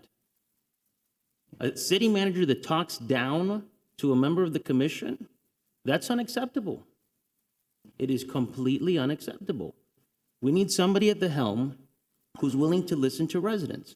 He just went to the Planning and Zoning Board to ask for our parking lots, surface parking lots, to be increased to MX3. And he blamed the commission. The commission never gave him that directive, unless somebody up here met with him and gave him that directive, which I don't believe you did. There hasn't been a vote taken here. So, on that but he item. went to the Planning and Zoning Board, and he asked the Planning and Zoning Board to increase the height, the one biggest concern that residents in this city have. So he's actively advocating against the interests of the residents who he represents. Okay, well, I don't hear that he's not an honest man, and I don't hear that he So, Mr. not Manager, doing his job right. would you like to respond to Commissioner Fernandez's comments about the surface parking lot issue? Yes, Mayor. The City Commission on Resolution 2021-339 on November 9th of 21 asked me to evaluate site development options for that site. Yes, sir. That site is currently MX1 against Lejeune, MX2 in the back. The site specifics are MX3. There's also the Zane Friedman Miracle Mile District, which provides for a lower height on Miracle Mile and a higher height behind Miracle Mile. This has been going on for almost 20 years. In addition to that, the parking on Miracle Mile, the height of Miracle Mile was reduced to 50 feet and no parking allowed. It all had to be remote parking. In addition to that, there's a difference. The MX2 provides for 97 feet and the MX3 provides for 90.5 feet. For instance, the mobility hub would be 116 feet, so it would be MX3. However, it's a far cry from 190. So when And the code allows currently 190, correct? 190.5. Okay. Yes. So most of the area behind Miracle Mile is MX3. So zoning is complicated. By the way, the public, the P&Z is a recommending board. It's not a change in zoning. It's a recommendation in accordance with the commission's ask to evaluate site development options. So if we went to 100 feet, not 97, we'd have to be at MX3. So if we went slightly above 97 feet, as what's been talked about for almost 20 years, through that downtown overlay or Miracle Mile overlay, we would have to go to that MX3 because there's nothing in between. There's nothing between, and maybe we should look at an MX 2.5, something in between MX2 and MX3. So Have you provided our new colleagues with that resolution that came directly from the commission? I've talked about this. But I don't think my question revolves around that resolution. The resolution was to explore development options, whether it was what is currently on the site with the current owner of the former LaSalle site, whatever it was. Nowhere did we say increase the height. The commission did not instruct you to increase the height. And again, Mr. Manager, with all due respect, the residents' biggest concern in the city is our overdevelopment and our increasing the height. When you and I had this conversation in my office, your response to me, what do you think the best use of that site is? That's up to the residents. That's not up to you to make that decision to increase the height to MX3. Whether it's 196, 120, 100, it doesn't really matter to me. You are working against the interest of residents. I don't believe so, Commissioner. That is currently a surface parking lot. The commission asked me to evaluate, and by the way, we own multiple properties there, so that property can only be developed, one, by a vote of the city commission, and can only be rezoned by a vote of the city commission. So I did not rezone anything. That is not correct. You requested an increase in I height. asked for an opinion of the Planning and Zoning Board. The Planning and Zoning Board is a recommending board. It is not the city commission. It's a recommending board. In addition to that, prior commissions have always envisioned a lower Miracle Mile and a higher building in the back. The prior commission did that by removing parking from Miracle Mile, which was a huge issue, creating a remote parking on the mile and limiting the mile to 50 feet. The mile is 120-foot right of way, and it's limited to 50 feet. So this is what has been envisioned for almost 20 years. I asked for a recommendation. The P&Z board is a recommendation, and I am here to evaluate all options for the city commission and make a recommendation. And that is an option. And it's an option that's been around for almost 2 decades. Mr. Manager. And the option, and what we're saying here is, you're saying because Miracle Mile is 50 feet, we have to increase the height. We are increasing the height at MX2, are we not? Almost all of Miracle Mile is MX3 behind. Almost all Miracle Mile. But you're encroaching closer to residential. As I explained to you, okay, and I realize that zoning is messy. We are limited to 97. So if you want to go 100 feet, just 3 feet, you have to go to MX3. Commissioner. So I explained to you also that maybe an MX 2.5 might be more in order in areas where we don't want to go to 190. But the city commission asked me to evaluate options, and that's exactly what I did. And the city commission has to approve all those options from the project itself, which the developer cannot do without the city, to the zoning itself. Commissioner, if I may. I was the mayor when this resolution was proffered and put together. I know what the intent was, and I know what the intent of the commission was. The manager was following our orders to bring back a project that could be voted on the commission. This is a city-owned parking lot at the end of the day. This is not a private entity that's being upzoned. Okay? This is a city-owned parking lot. But they are benefiting. The private owners of Lot 1 and Lot 3 are benefiting from the increase in height. This is what I'm trying to explain, and this is where, now as a real insider, you get to figure it out. I take offense to that. I think you should treat me with a little more respect. You get to understand it now, and you get to see it. The buck stops with the commission. Correct. And you are the one that's going to make the decision here, whether we provide somebody with an additional floor in turn for a park, whether we allow for more density, more intensity, whether we allow for more FAR, whether we allow TDRs. Now is the opportunity to see that. This was the will of the commission in a resolution that was proffered here. It says, provide recommendations to the city commission regarding the site's potential for development. That's what we were looking at. We were looking for opportunities to find new revenue streams, just to listen and understand what was being proffered. Doesn't mean we have to accept it.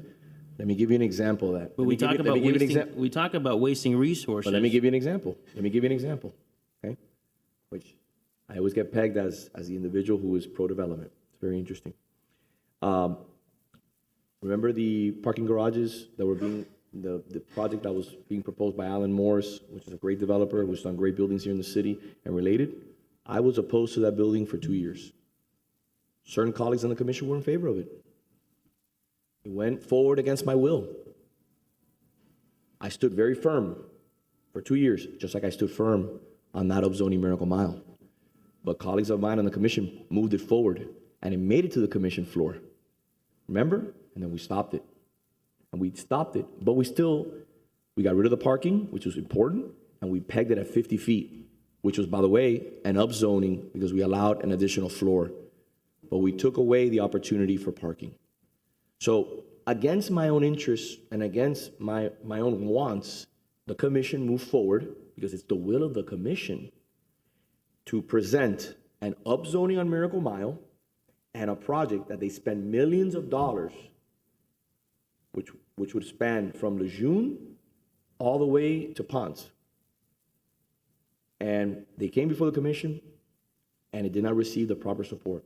I even voted against granting them with the ability to have last look if the city ever did anything. I said that's not in the best interest of the city, in my opinion. I voted against that. But that's not the manager's will. That is the commission's will. I would speak to the manager, and we would have arguments, professional arguments, about how could we do this? If you allow 9 stories on the Miracle Mile, it will ruin this jewel. Just like when I voted against Gables Station. Came forward and it got the votes. Just like when I voted against the height on Agave. Came forward and it got the votes. So sometimes there's things that come before the commission that the manager is moving forward that are the request of 3 elected officials. He can't just say, I'm not going to do something because Commissioner Fernandez wants it or because Mayor Lago wants it. He's got to listen to the commission, and the commission wants to move forward on a project like the parking garages that were being proffered by the developer on Andalusia. Guess what? It moved forward, and we had a lot of conversations about cantilevering structures, about the amount of FAR. Is 6.0 too much? I won't accept that. How much parking is the city going to get? All those things. And that is an example of what you have here.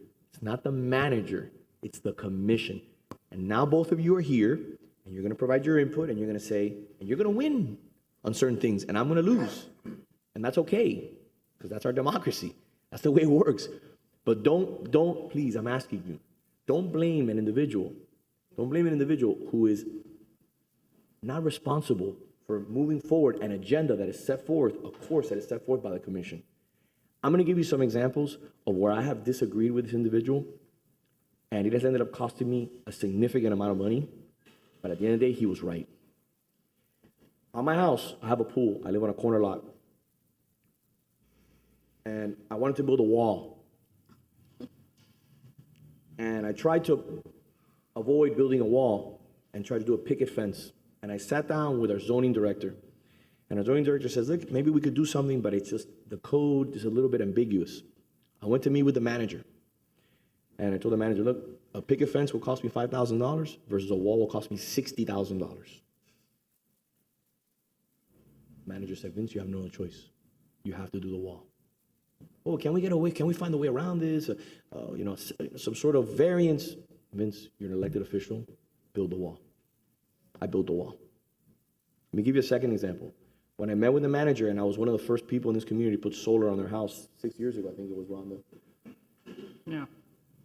Miami-Dade County had a different standard for installation. Miami-Dade standard had 90 penetrations for my brand new roof. The manager made me put 190 penetrations on my roof because he believed that it would be structurally more sound in regards to uplift for a hurricane. And guess what? He was right. Because when a hurricane came and we faced 100 miles an hour wind, I slept easy that day. That nothing would have happened to my roof. Let me give you another example going even further. I'm an elected official, and this goes even further when he wasn't even in the city. I'm an elected official, I'm a newly elected commissioner, and my background is in construction and design. I am working with my company doing a hospital project at Jackson. And I go and meet with the manager when he was the building director of the city of Miami. And I told him, sir, we have some issues here with the project. I need an early start date. What will be your requirements in the city of Miami? He told me, look, we can provide an early start date. These are the parameters. Follow this. This gentleman looked at the plans in one moment and said, there's a problem with this building. I said, what is the problem? He said, he looked at it, he goes, 35 years ago, there was a certain engineering firm, and I don't want to mention the name, who made some gross errors in regards to design, and this, I have a feeling this may be one of the buildings. Go and please get me the microfilm. Stop my project. Stop my project for 2 weeks. Okay? Stop my project for 2 weeks. And I came back with a microfilm. We sat down, and he goes, Vince, this is an issue. He did all the calculations himself, sat down with the structural engineer, made me hire a structural engineer to come in and verify. And guess what? He was right. This was a $10 million project that cost my client. But guess what? Nobody died in the building. Because we were going to be putting significant load on that building, and who knows what would have happened. This is a just, honest man. This is a man that calls it black and white, balls and strikes. This is the way that you want to be judged one day, that you will be judged one day. And I have had many disagreements with him, many arguments with him, where I've come home and I've said, Peter is just being difficult about this issue. I wish I could get it done. Why can't I get it done? Just like with Billy, just like with the city attorney. There are going to be moments, just like with Surami Cabrera, just like with, Ed Hurag. You're going to have those moments here. But when you are the elected official, you don't want to have 3-2. You want to have 5-0. I don't think this is about 3-2 or 5-0.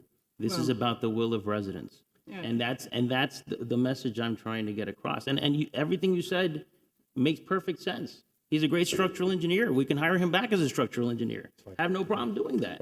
I mean, that's basically what you're telling me. All these examples are about his work as a structural engineer. The issue. I'm sorry, I haven't even let you speak.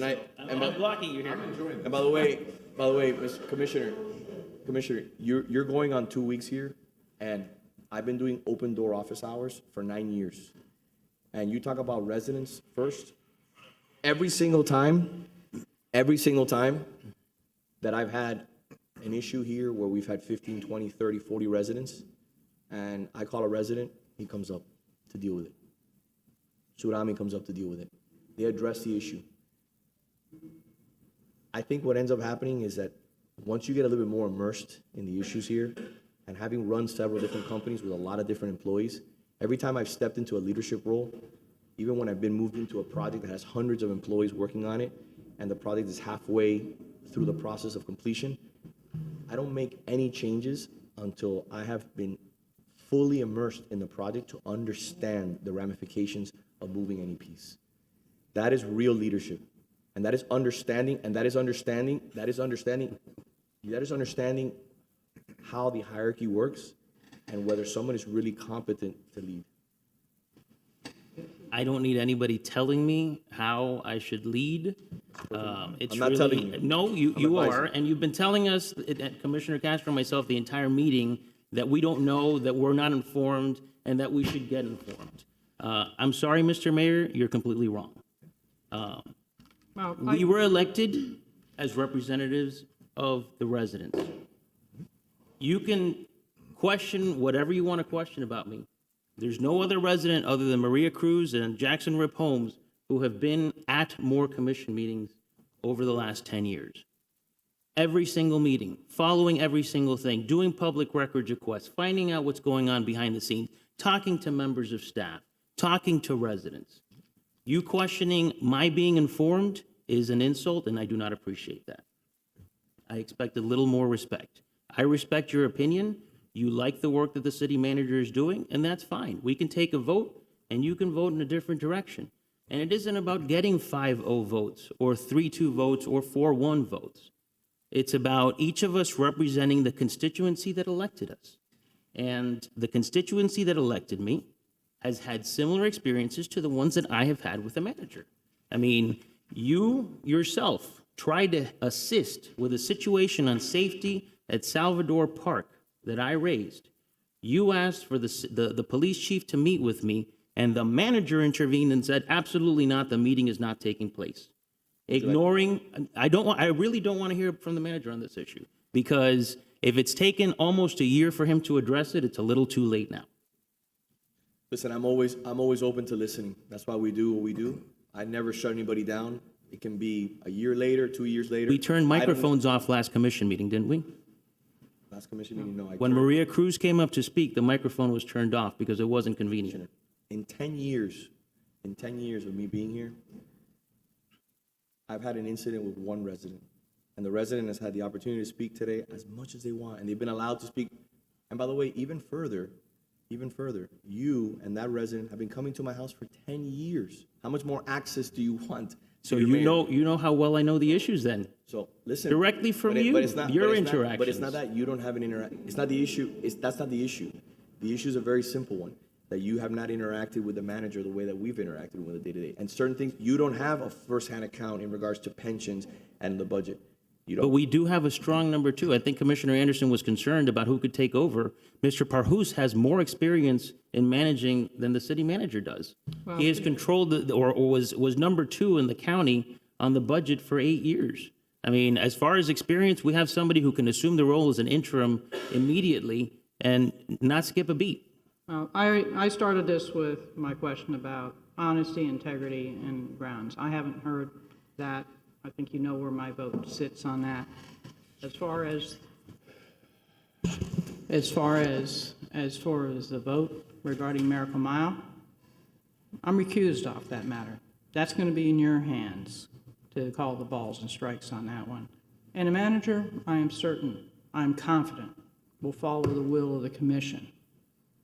It is up to the new commissioners to fulfill the will of the residents and give direction to the city manager. He's always told me that he will follow whatever our direction is. I found him to be very apolitical on these items. Yes, we may disagree. He is difficult, but that does come with someone that is highly skilled. I also have heard from the arborist that's moving the trees at various places. He's viewed as a very difficult individual. In fact, I'm viewed as a very difficult individual because I chastised him for not following, the builder for not following certain protocols. Okay. But they also learned to respect me for that because of the high standards that are required in this city.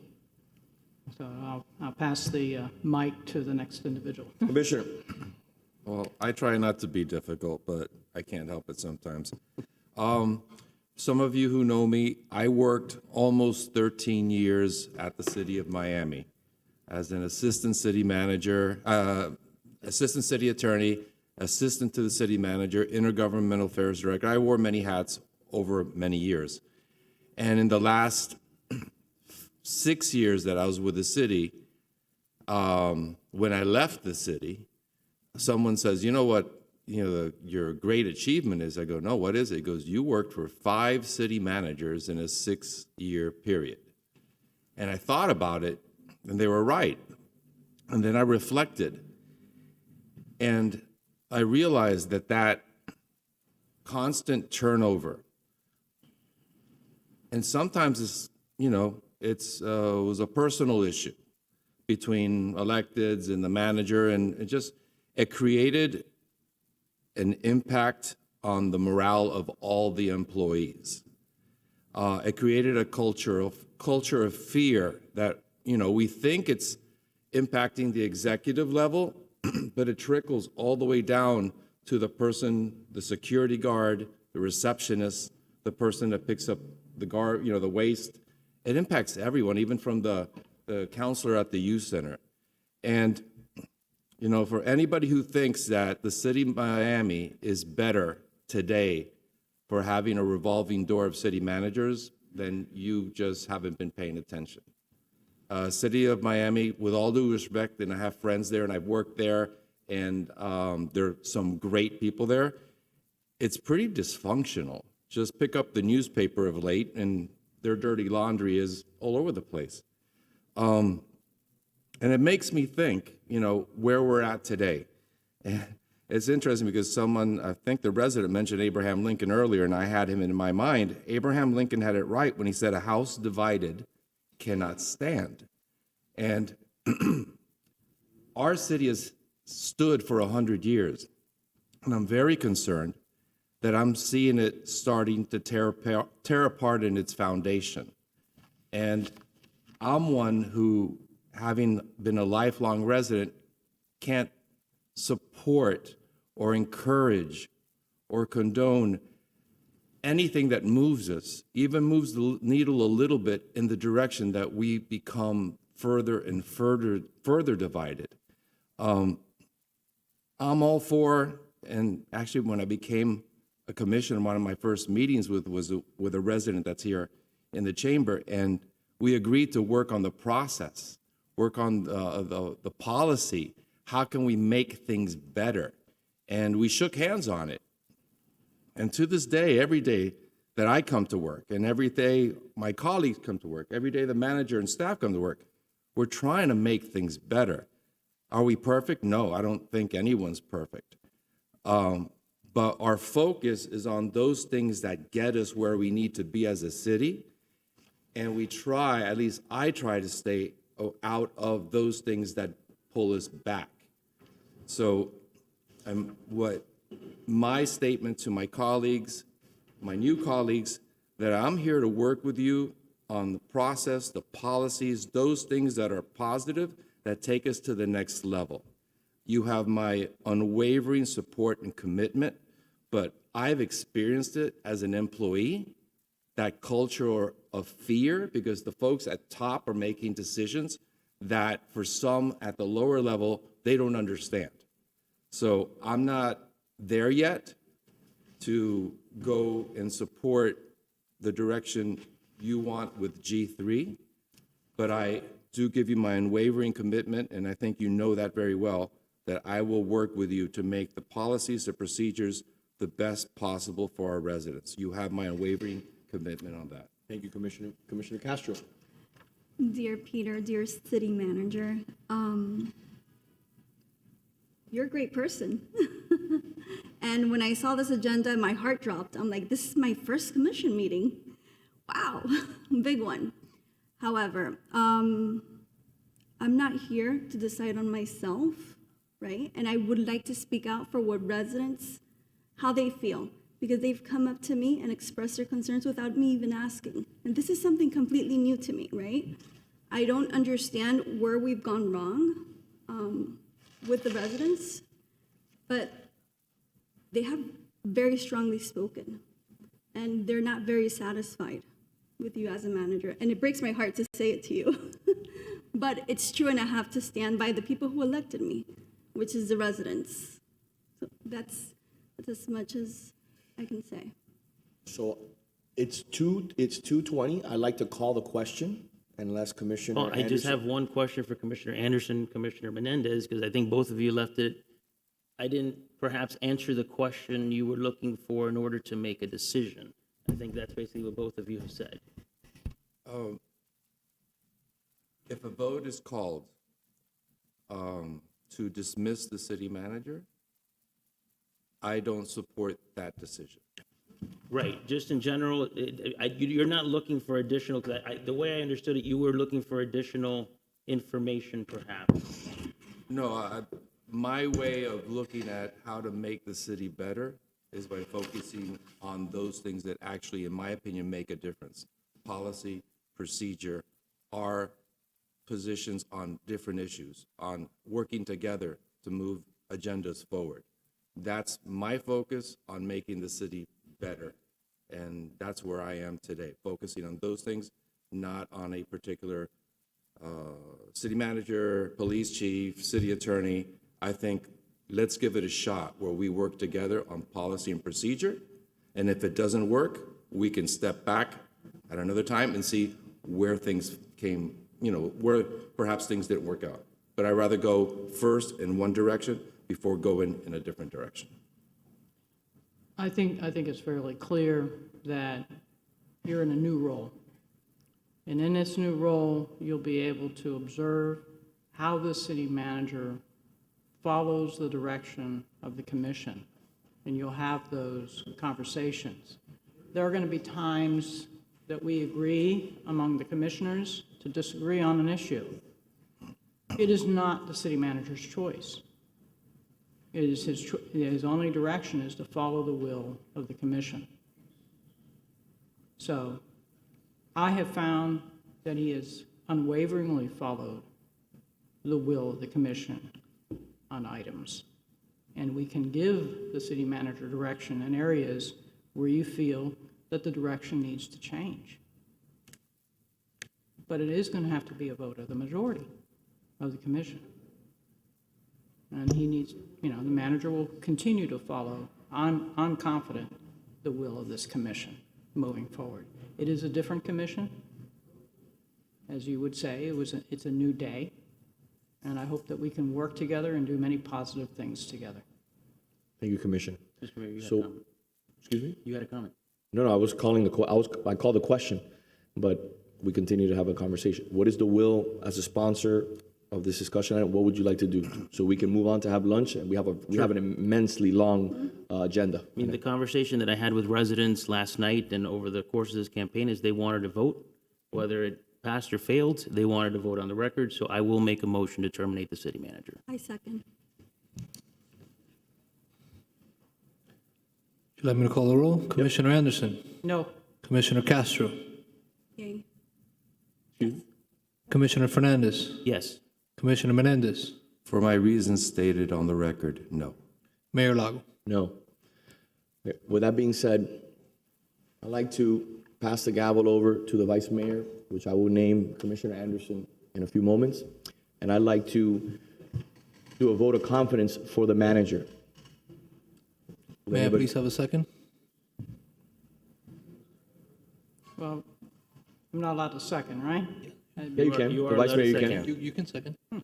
I'll second. Commissioner Castro?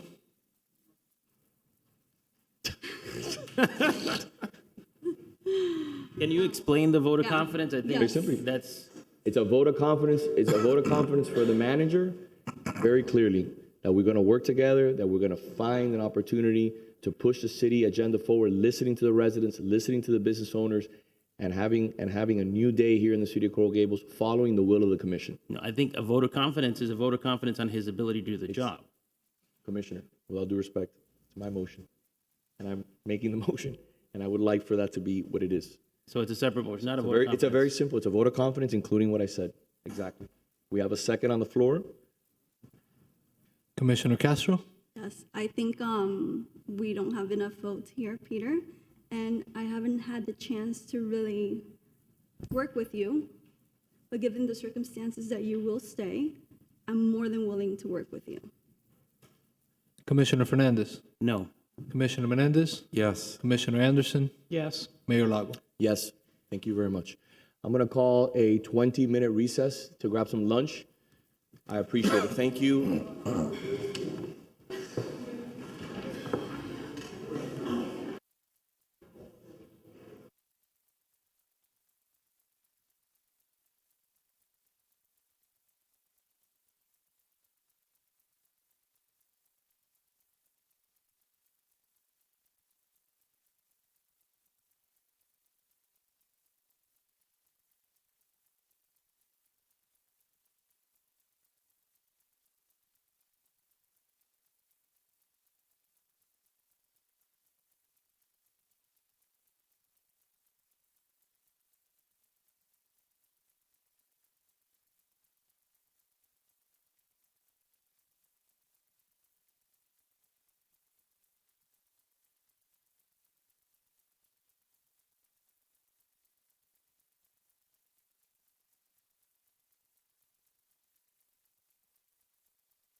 did? We're gonna skip mayor's comments, and we're going to consent agenda. Mr. Mayor, before the commission adopts the consent agenda, I have a request from a resident requesting to pull 2 items from the consent agenda. Agenda items E2 and E5 are being pulled on the request of Maria Cruz. Will the commission like to pull any additional items? No, I was just going to ask if we can have a presentation from staff on E5. I don't know if that's part of the sunshine meeting that we have on the 15th or not. But maybe if we can have part of that May 15th meeting include a presentation on the annual comprehensive financial report, I'd appreciate it. Yes, of course. Mr. Clerk, do we have an idea what is the reasoning behind pulling E2? I do not, sir. And what was the other item? E5. So that's the one I just addressed. Fine, we can pull it, it's fine. Can we have a motion on the rest of the, Motion. Second? All in favor? Thank you. all right, let's listen to E2. So E2 is a resolution of the City Commission authorizing the Gables Hispanic Cultural Foundation, Inc. to sell alcoholic beverages from 11 a.m. to 11 p.m. on Saturday, November 18, 2023 in Pond Circle Park as part of the Fiesta at the Park event, subject to Florida Department of Professional Regulation requirements. I don't think Ms. Cruz is here, but I'd like to speak on that. I was part of the organization for a period of time, and when they first held their first Fiesta at the park, it was a great event. We had a lot of residents participate, and I think you were part of the organization, volunteer of the organization, and Commissioner Quesada, if I'm not mistaken, as well, at one point. So they're an organization that's been holding events in the city for many years. Yeah, so they have come before our Special Events Committee. That's why it's before you now to approve the alcohol and to move forward with the planning of the event. Mr. Clerk? Mr. Clerk, is there a comment by the, No, Mr. Mayor, and I don't see Ms. Cruz on Zoom either. All right, I'll motion. Second. Commissioner Fernandez? Yes. Commissioner Menendez? Yes. Commissioner Anderson? Yes. Commissioner Castro? Yes. Mayor Lago? yes, moving on to E5? I'll motion, since we're going to be discussing it at the sunshine meeting, she can address it there, I guess. But it was pulled. E5 was pulled, though. Yeah, Right, well, so that's why I'm Okay. motioning, I'm making a motion. So then E5 is a resolution of the City Commission accepting the annual comprehensive financial report, compliance report, and management letter for the fiscal year ended September 30th, 2022 by RSM US LLP Certified Public Accountants. But this item was pulled by Ms. Maria Cruz, correct? Right, Yes, Is she here to speak? she's not. She's not, right, so I okay. made a motion to accept. I'll And then second. we're going to be discussing it at the I'll sunshine second meeting it. anyway. So. Anderson will second. Actually, Mr. Mayor, Ms. Cruz is on Zoom, so I will, Then I won't. if you would like to recognize her to speak.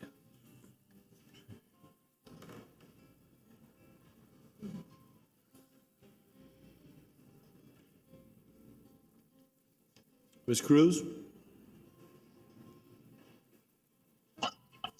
Yes, Item E5? E5. Let me open it. Just 1 second. Remember, I'm driving. Okay, E5. Yes. Okay, Maria Cruz, am I ready to talk? Yes. See. Hello? Yes. Yes. Okay, Maria Cruz, 1447 Miller Road. I am talking on E5. I'm glad that the city is accepting the annual comprehensive financial report, the compliance report, and the management letter. But I think that it's time to ask for a forensic audit. If the city cannot afford to pay for it, we will find somebody from an independent source that really digs in. There's too many, we don't have enough money, there's no money, we need to know where the money is. Thank you. Madam Finance Director, will you be so kind to please come here? Will you close the public comment on that issue? Yes, sir. Okay. Please provide us with the difference between the current audit and the forensic audit, please. So the annual comprehensive financial audit report is done by an external auditing company, independent from the city. They come in and they do an analysis of our financial statements, of our books and records. They review everything. They and they come up with an opinion to say whether or not our financial statements are fairly presented in accordance with all of the Government and Accounting Standards Board, generally accepted accounting principles, and they issue an opinion on that. The opinion that they have issued is what's called an unmodified opinion, which means a clean opinion.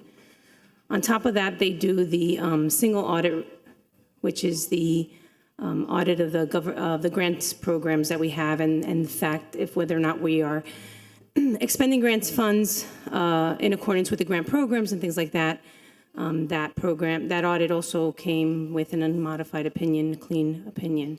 They also do a management letter, and a management letter is a letter discussing if any issues they issue a SAS 114 letter that is a communication with the city talking about the process of the audit and whether or not they had any issues, any concerns, any disagreements, anything that gave us issues or problems, or gave them issues or problems as they were conducting the audit.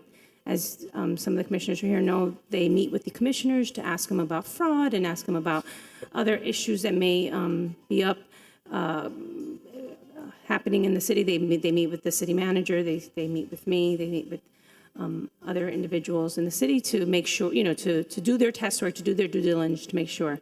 And so the SAS 114 letter does explain how they had no disagreements with management. They had no issues of concerns in terms of adjusting entries or things like that, things that they couldn't agree on, that they couldn't come to a point to give us a unmodified clean opinion. And then on top of that, they issue the management letter, which is, a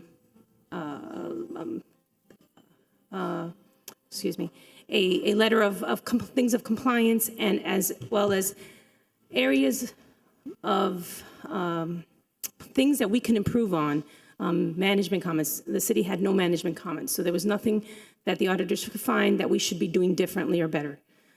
So that is a financial statement audit. It is a financial statement audit of the books and records of the city, of what actually happened, right? So what the money, actual dollars that came in and actual dollars that were paid out for all the different expenditures of the city.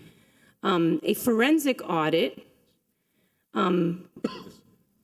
has a connotation that there's something being done wrong, illegal, or something like that. There's an issue. So a forensic audit, you would have to have my understanding, I'm not an auditor. I was many years ago, not anymore. You would have to have a specific something. I want to figure out what's going on with this particular fund or this red flag. This particular red flag. I want you to go in and forensically audit to find something that is perceived to be wrong, incorrect, or something like that. So a forensic audit of what is my question? What would need a forensic audit in terms of the financials? I don't understand it. So the company that provides our auditing during the year, what is the name of the company? RSM. Where do they rank in the world of audits? I mean, they're one of the top, I don't know how many there are anymore, but if there was in the past top 8 and top 6, I believe that they're one of the top national, if not worldwide firms. Okay. Don't quote me on that because I haven't. No worries. Do you see that do we need a forensic audit? Do we need to spend that money right now? I don't even think it's about the money. I don't understand what is in question. So that would be what would be in question that would require a forensic audit? Like, what would we tell a forensic auditing firm to come in and do? So we'll have that conversation, I guess, when we have the presentation. So Sure. Right. So as part of the memo that I sent, so that we can all sit down and have a conversation, is to really understand the tax dollars that are coming in and the breakdown with the school board, county, us, and what money is left over and is going to be divvied up for projects, that kind of So stuff. that's done during the budgeting process. Yes. Okay. All right. Does anybody else have any other questions? Well, I'm just going to share with you, because from my practice of law and the type of competition agreements that go on between parties and so forth, yes, I do use forensic auditors, but it's looking for a specific problem, because there has been violation of competition agreements between parties, of things of that nature. So I understand it from, possibly different point of view than somebody else does, but I'm pretty satisfied with what we're doing here, and I'm looking forward to the presentation because we'll always learn something new. Thank you. And I have to thank you. Last night, you were there with your laptop answering residents' questions very respectfully, which was very good. I really appreciated you being out there and here today. I mean, you've really showed your value to the city. Thank you. Thank you, Madam Director. Can I get a motion? We have a motion, Mr. Mayor. Okay. Commissioner Menendez? Yes. Commissioner Anderson? Yes. Commissioner Castro? Yes. Commissioner Fernandez? Yes. Mayor Lago? Yes. We have a time certain item, which was at 1:30, which is G4.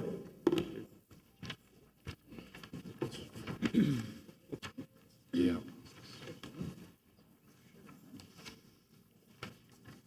It's Commissioner Menendez's item. Yes, thank you.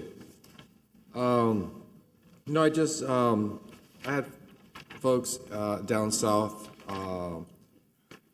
reach out to me, and I don't know if we have them on Zoom or not. If not, it's okay.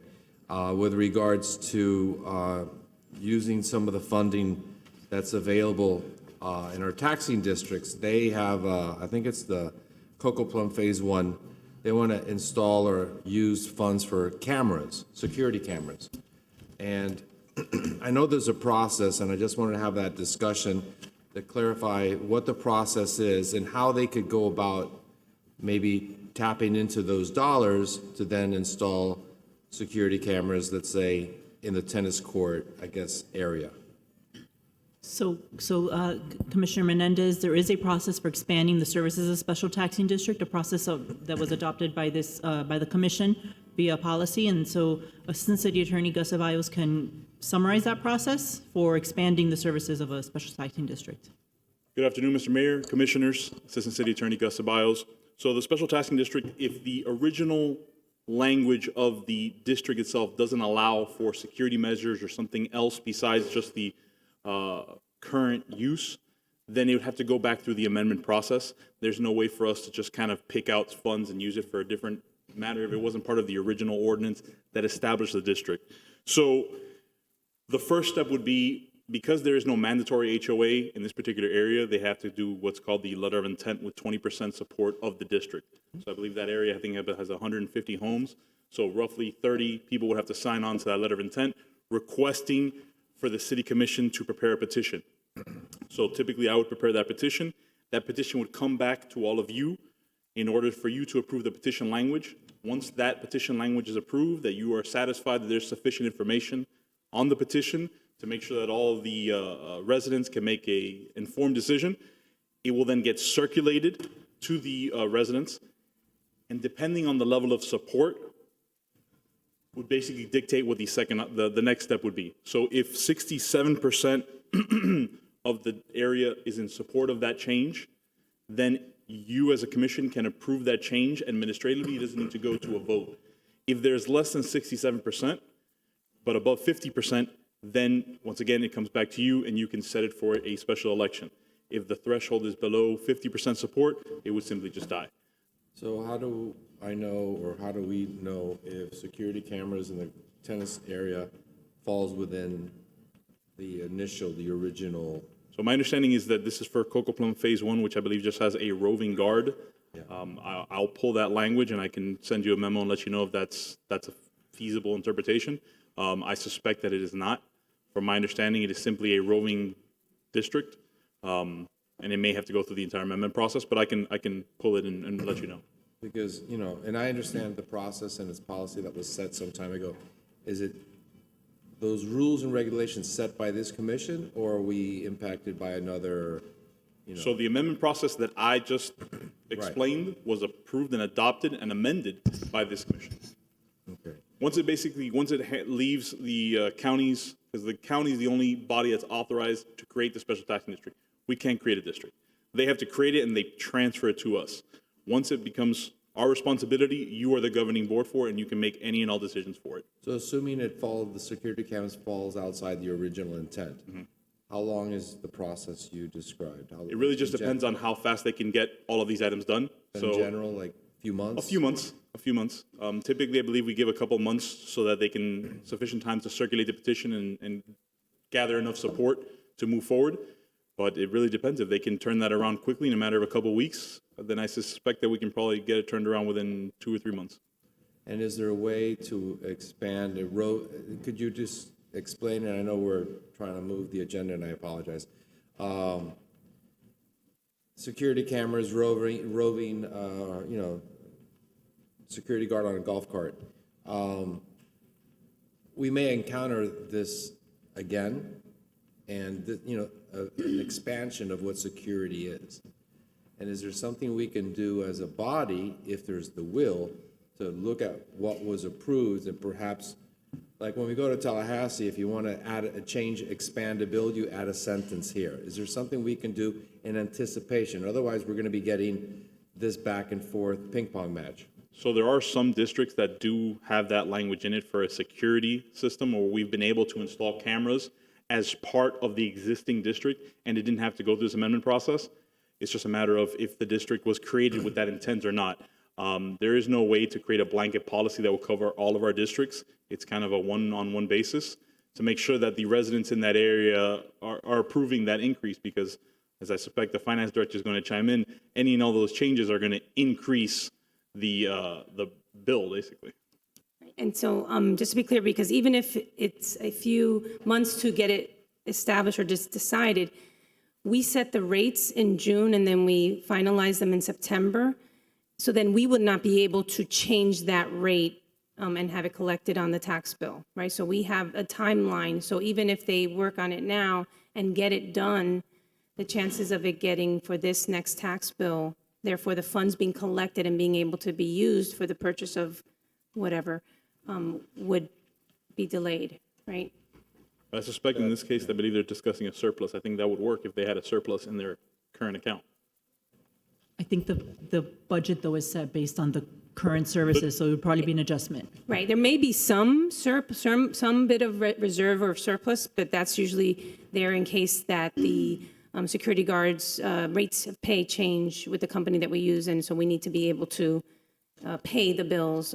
So I don't know that that district has a large enough surplus, but I don't have my laptop in front of me, so I can't tell you. How can we, again, how do we find out and know what the options are? And again, for any community to have to wait a year is, not productive or efficient, in my opinion. So if it's a problem, I'd like to revisit this on a global scale to see what we can do to streamline this a little bit, because to wait a year for cameras just makes no sense. And so there's a question, and it's maybe a bigger discussion, but it's just it's a roving security district right now. So it's not just getting the cameras, it's who's watching the cameras, they don't have a guard gate, where some of the other districts have a guard gate that is part of the district, and they then have the, access to those cameras. So it's a bigger discussion, I think, but. If it's okay with, through the manager and the city attorney, perhaps we can schedule a meeting with 1 or 2 representatives from that area, see what's available, what's not available, and then have it maybe before the next commission meeting, if possible, before the next commission meeting. And if anything needs to be brought to the commission for further discussion, we have more information, if that works. That works for us. Okay, I appreciate that. Okay, ready? Perfect. Let's move on to item F1.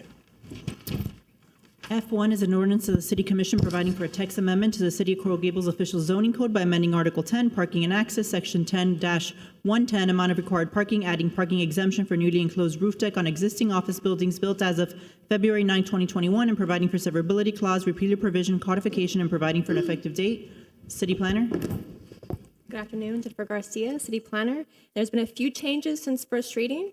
There are some friendly amendments by Commissioner Anderson. This is a sponsored amendment for Commissioner Menendez. So those changes include adding an authority for the city to inspect the enclosed rooftop amenity for the office, and for compliance. If it's found to be compliant, then the building will have to supply parking somehow. If their failure to provide parking, then it's clarified in the code now that would result in code enforcement proceedings and removal of the certificate of use. Those are all the changes. Right. And the only basis for, well, the reasons why I asked for those amendments is because covenants can change as, time goes on. If it's clearly stated in the ordinance itself, then there's clear direction. So, I appreciate the work that you all did, adding that layer. That was obviously needed, and I appreciate Commissioner bringing that up, so I'll move it if you don't mind. Yeah, and I'll second it. Mr. Clerk? Mr. Mayor, before we vote, we do have members of the public requesting to speak on the item. First speaker is Sue Kowalewski. Okay. Quick question, is this site-specific? No, it's not. It's a text amendment, so it's not site-specific. Good afternoon again. Sue Kowalewski, 6830 Gratian Street. I would like some clarification on this. Would this include, for example, the Bacardi building, which is an office building on Sunset, where they have built an enclosed rooftop restaurant? It would not. The city planner can explain, but it would not. It's an existing use has been permitted as of that date on the rooftop, but nothing that would change the occupancy on that roof deck. Right, so that's a restaurant, so it wouldn't include restaurants, it's only the office amenity. What is an office amenity? It would be like an area for lunch or things like that that's currently open. You would close that. It would be maintained as an amenity for that building, and therefore no increase in parking. The use cannot change. For the employees that work in the building. Okay, because like at Fiola is an existing restaurant on the ground floor of the Bacardi building, correct? Yes, but this is only for office buildings, office amenities and office buildings. So it wouldn't apply to them because they're Well, I understand that, but the Bacardi building, which is where Fiola rents space from, is an office building. The interior, the inner levels, yes, but it's just the amenity deck that this is being proposed for. Yeah, I just want to make sure that a leasee in an office building doesn't have that privilege of building something else on top and enclosing it without additional parking.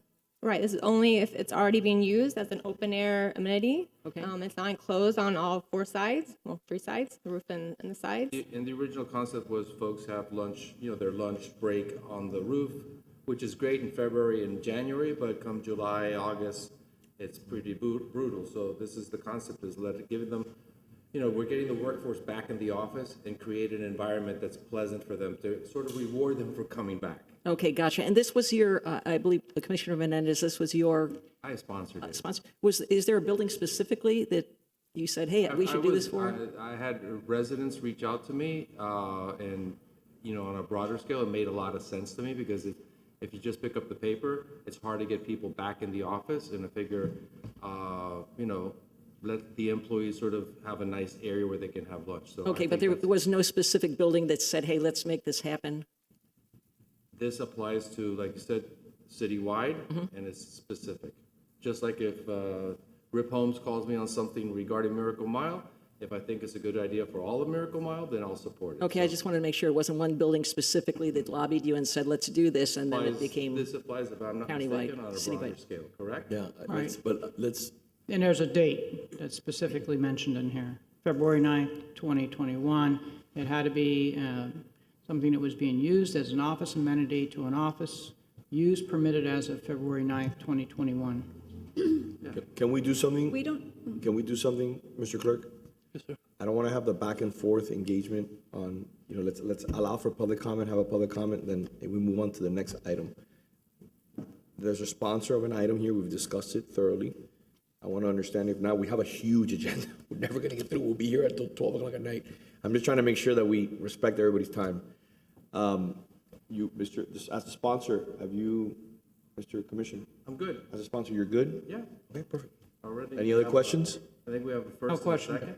Perfect. We still have more members of the public. That's fine. I'm saying we have other people that want to speak. Deborah, register.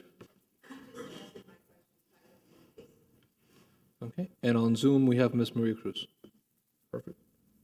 Ms. Cruz, the floor is yours.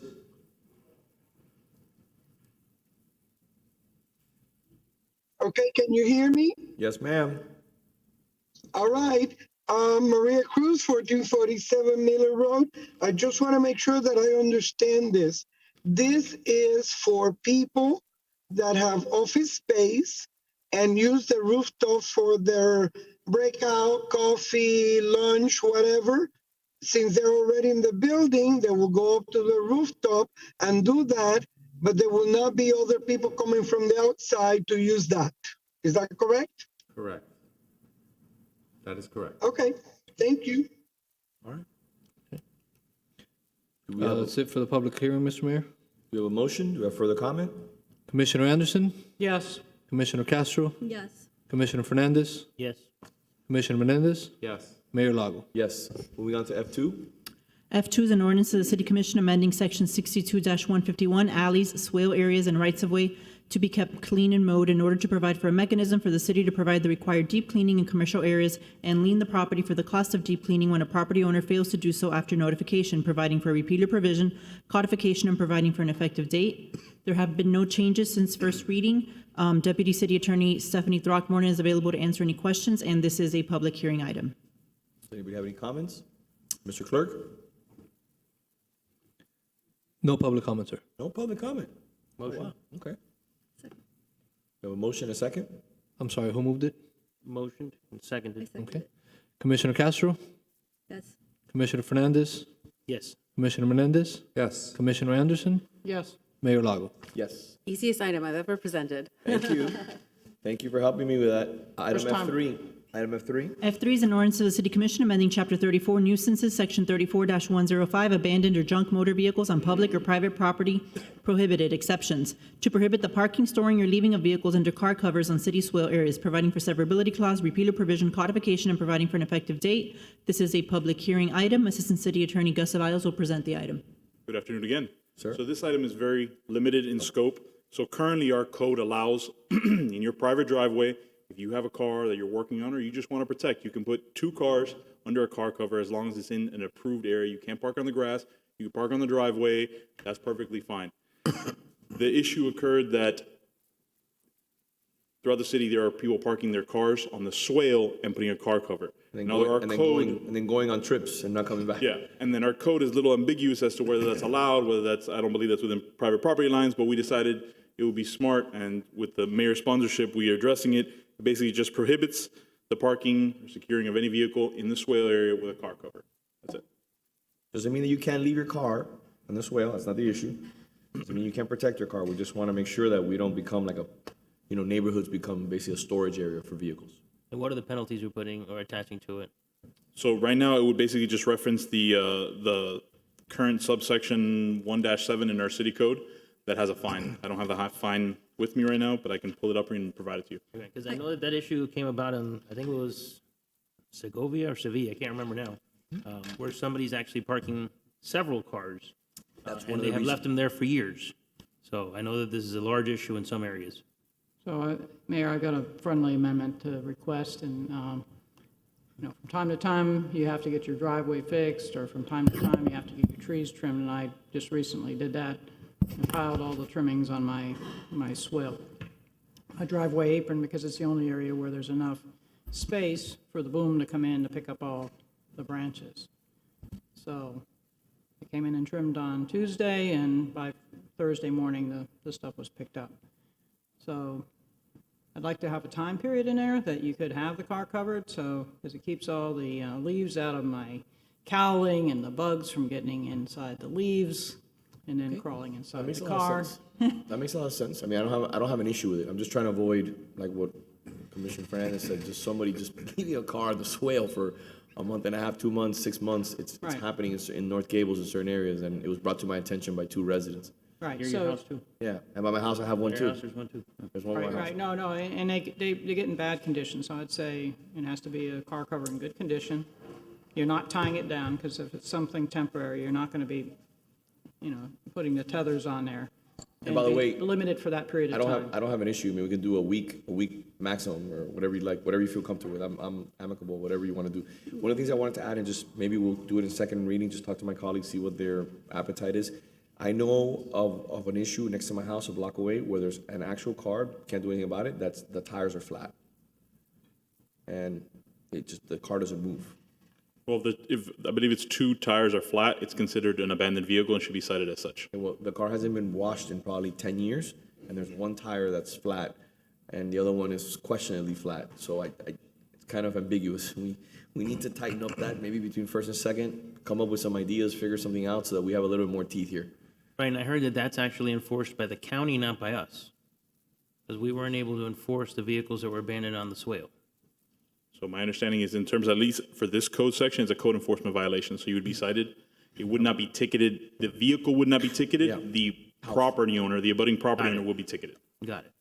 So a clear definition within the, what time is abandoned considered? Like making So- that very, very clear as far as, if it's abandoned, what's the clear definition, or the number of days or the number of hours? So the code currently defines it. That's not part of the section that we are amending, but I can provide that for you and send it over to you so you can take a look at it.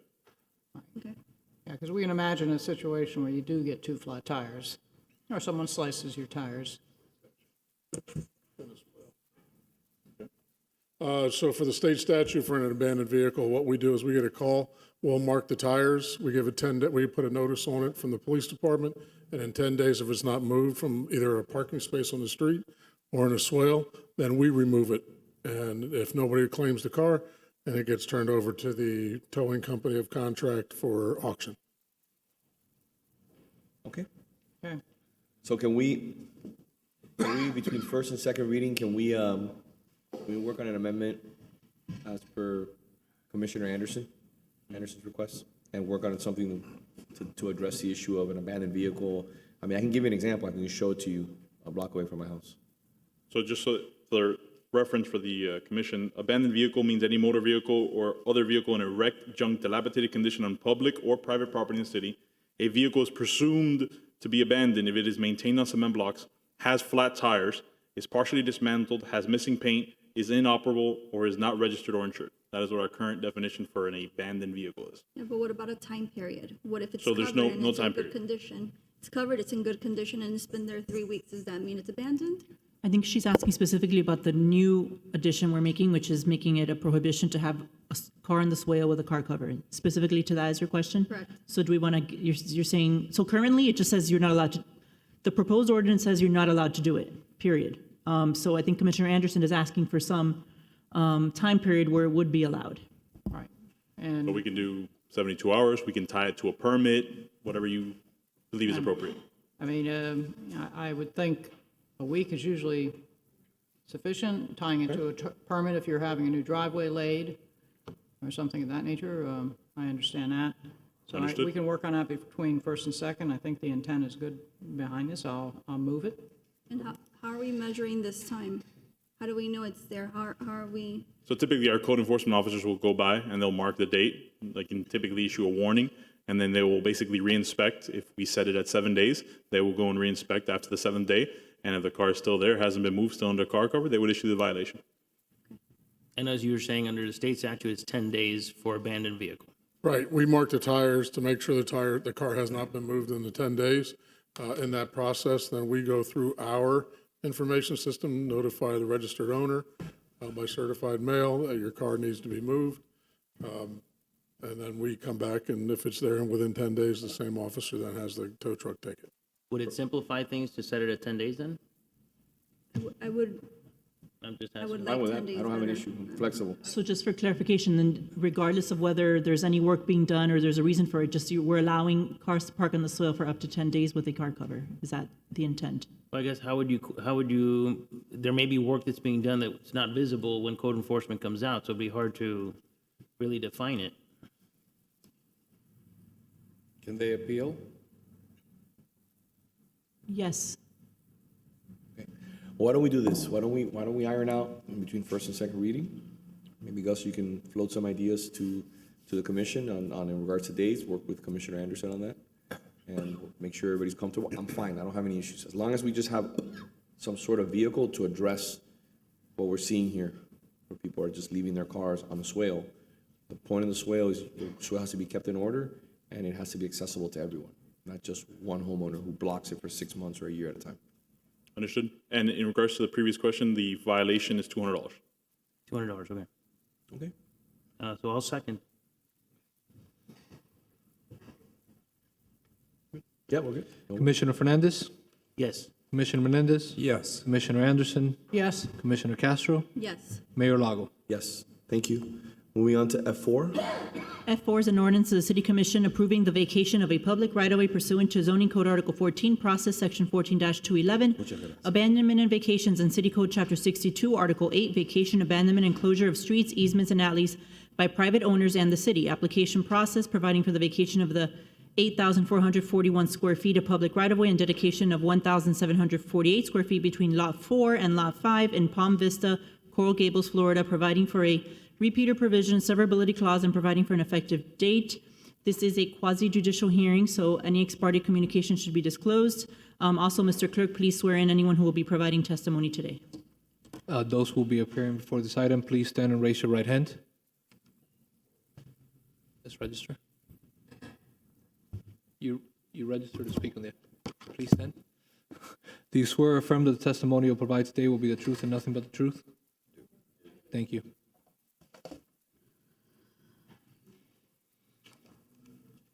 Good morning, Mr. Mayor, Commissioners. Thank you for the time. Joe Jimenez with offices at 2020 Salcedo Street, representing the owners of the property, Robert Barlick and Ana Maria Colina Barlick.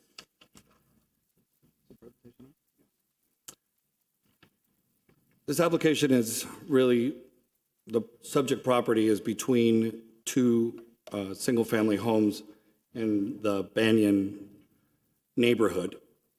As you can see from this picture, the dotted area there is a platted right-of-way that exists from back on the original plat back in the 1950s. Here we have a north and south view. It just runs right down the middle. It is currently unimproved. Only in the plat do you even know that it exists. Over time and prior to the Barlicks purchasing the home, a fence was actually constructed that encroaches completely into it, and now it causes and has forever caused a dead end on that street. The Barlicks own both of these single-family lots. Right now, the condition, as you can see by the fire truck, it's impossible for a fire truck to turn around. I know I saw the chief here earlier, and there's one thing that fire doesn't like is not being able to get out of there. Also applies to garbage trucks, also applies to any large vehicle. The property to the north is currently vacant and is just lined with a number of lovely trees that are all within this platted cul-de-sac. It is your property. If you were to ever choose to build it, you could. As I'll show you later, you'll have to remove a lot of trees to do it. Something else about this cul-de-sac, the way that it was platted and because of when it was platted, it doesn't currently meet county standards. This is a 40-foot cul-de-sac. County standards currently call for 50 feet. It's just another view for you. And as you can see, where you see like the little white road there on the, I guess there's a Google map, that's a little bit of the paved road. It's barely a road as it is, and it's not really very improved. Originally, the lots are, as you can see, 1.5 acres each.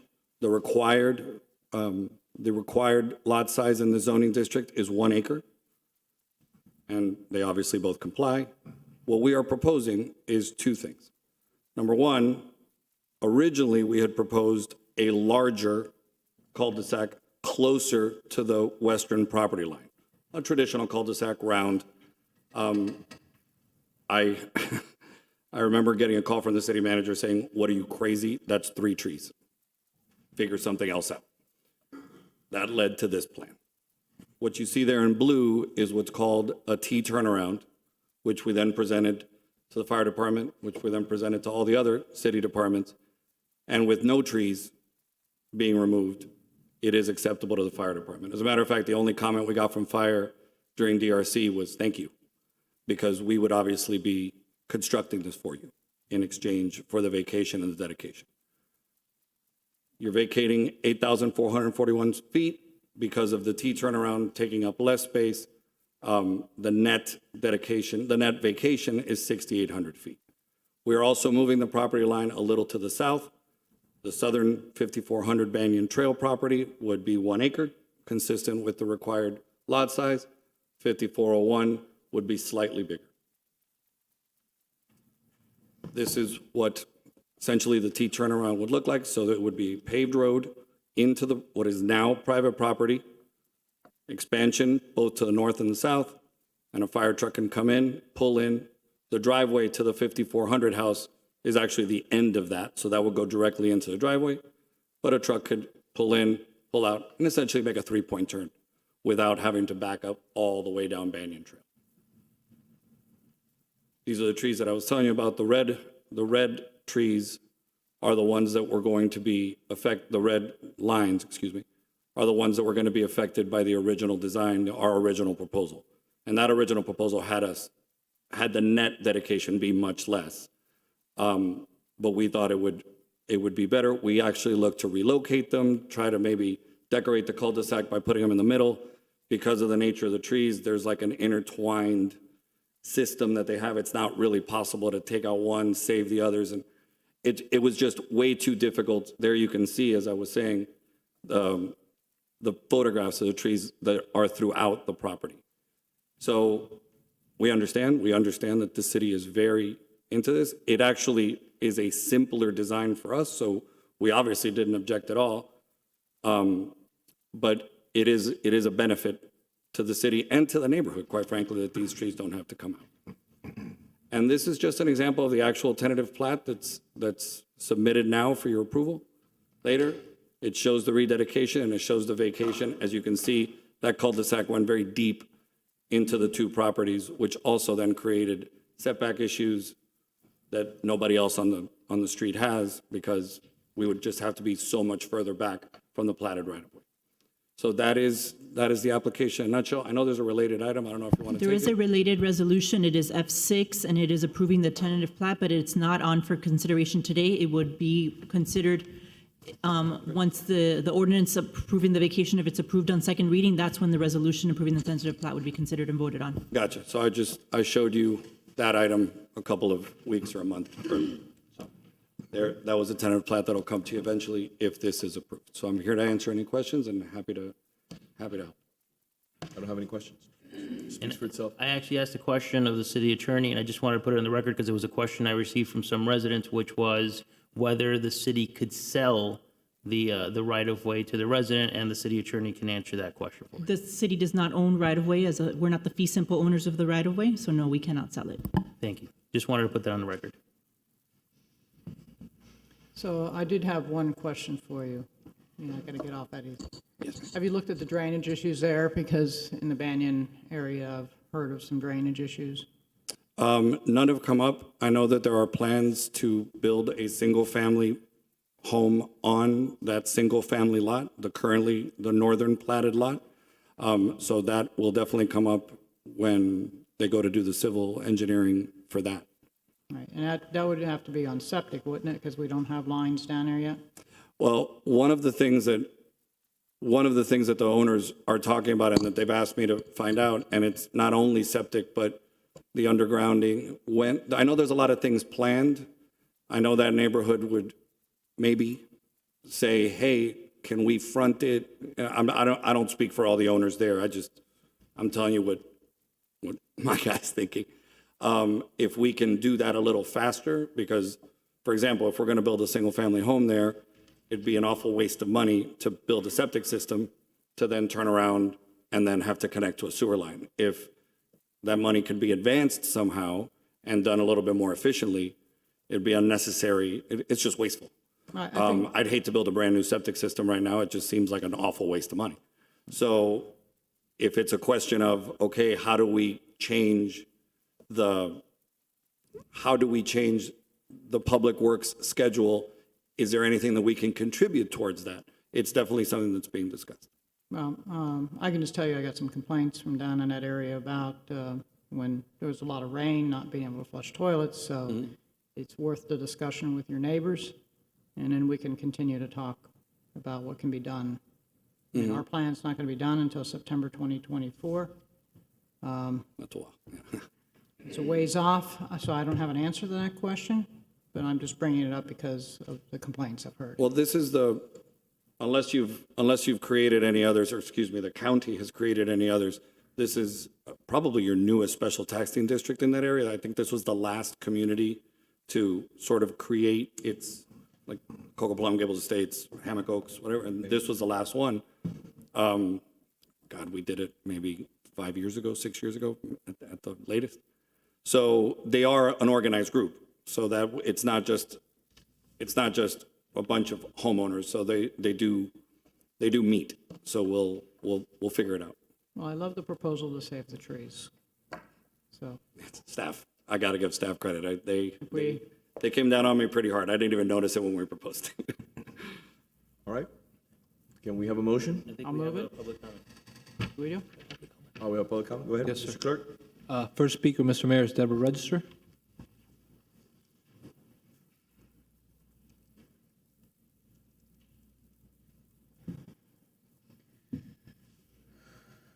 Hello, my name is Deborah Register. I live at 1240 Placetas Avenue. I do have a problem with the vacating. If the city can't sell it because we don't own it, can we not ask the property owner to, just like we do developers, to provide funds for some type of project that might benefit the city? I'm totally against allowing people to take property, that's used for a different process. So I'm just asking that question. Okay. I know we've gone through that before, so. Well, I'll respond to you. Thank you. Okay. May the applicant come forward, please. I think that's exactly what we're doing. There is no paved cul-de-sac there. There is no paved road. We're asking for the dedication, and we're going to build one. So instead of the city having to do it at their expense, time, energy, whatever, you're even going to get a permit fee out of it. So, so we will build the road, build the turnaround that doesn't exist now, and provide a public benefit to everybody on that street where the fire department can come down, turn around. It benefits us as well. Then the reason you can't sell the right of way is because it was dedicated by the property owner. If you vacate it, it goes to us automatically. So you can either, I think, build what you currently have the right to do in the platted cul-de-sac, which does not meet county standards, and your trucks will not be able to turn around in. Or we can do this. We get public safety benefit, we get a public works benefit, and yes, and my clients get a cleaner lot that doesn't have a cul-de-sac running all the way down. They happen to own them both, so it's a unique situation. But they're going to keep them as two. I'm not asking you to unite them. I'm not asking for a monster lot or anything like that. It stays exactly the way it is, but the only difference is when we leave here, you'll have an improved road that you don't have today. Thank you. Next speaker, Mr. Mayor, is on Zoom and is Ms. Maria Cruz. Ms. Cruz? Good afternoon. Good afternoon, Ms. Cruz. Ms. Cruz, before you address the commission, can I ask you to please turn on the video so that I can swear you in? I do not know how to turn on the video. How do I do that? Yes, hit yes. Okay, yes, yes. Please raise your right hand. Do you swear or did. affirm that the testimony you'll provide today will be the truth and nothing but the truth, ma'am? I do. Thank you.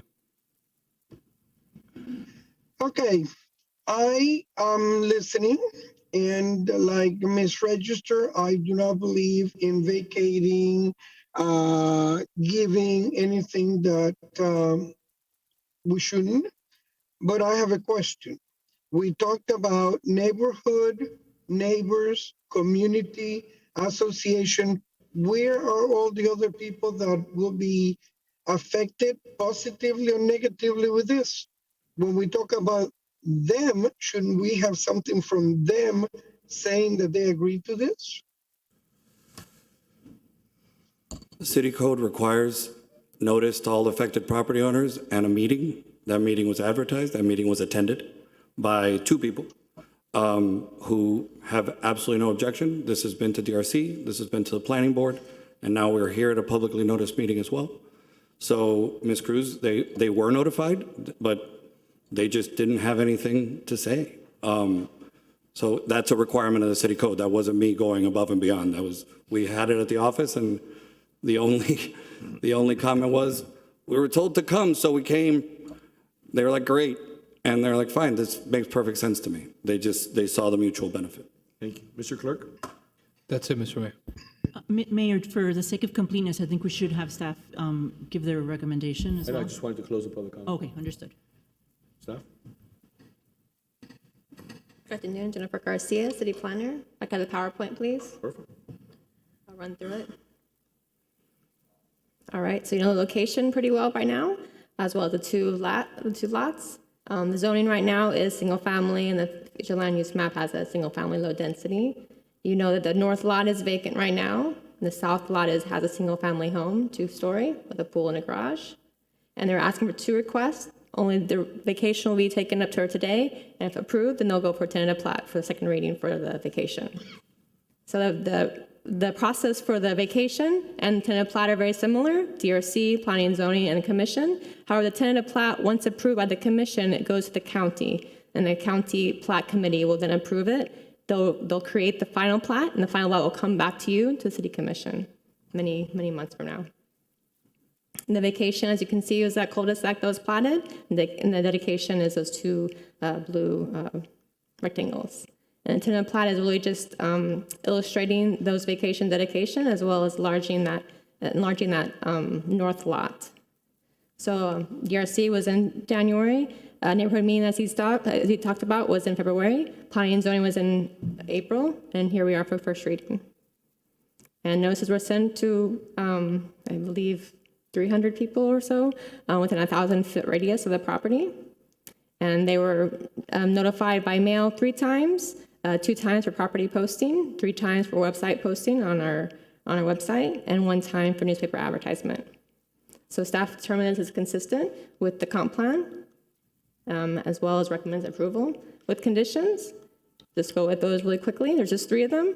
That's to relocate the public utilities, which includes the fire hydrant and those utilities that are going to be in the right now the public right of way. They're going to be relocated to be able to accommodate the new asphalt and the turnaround radius.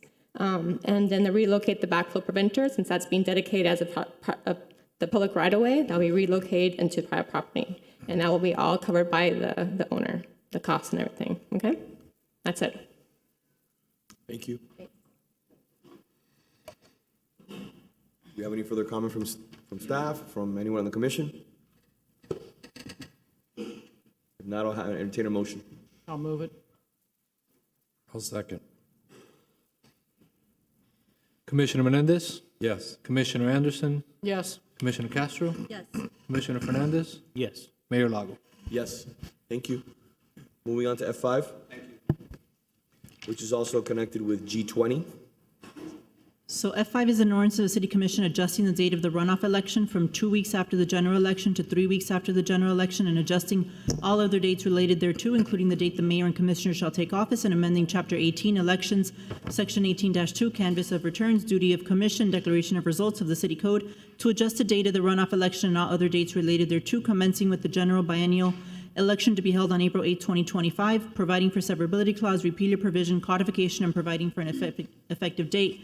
I know this is, similar to a discussion item, and this is Commissioner Menendez's and Commissioner Anderson's are both sponsors of this item. So Deputy City Attorney Stephanie Throckmorton can present the item unless you all want to have discussion first. Let us know.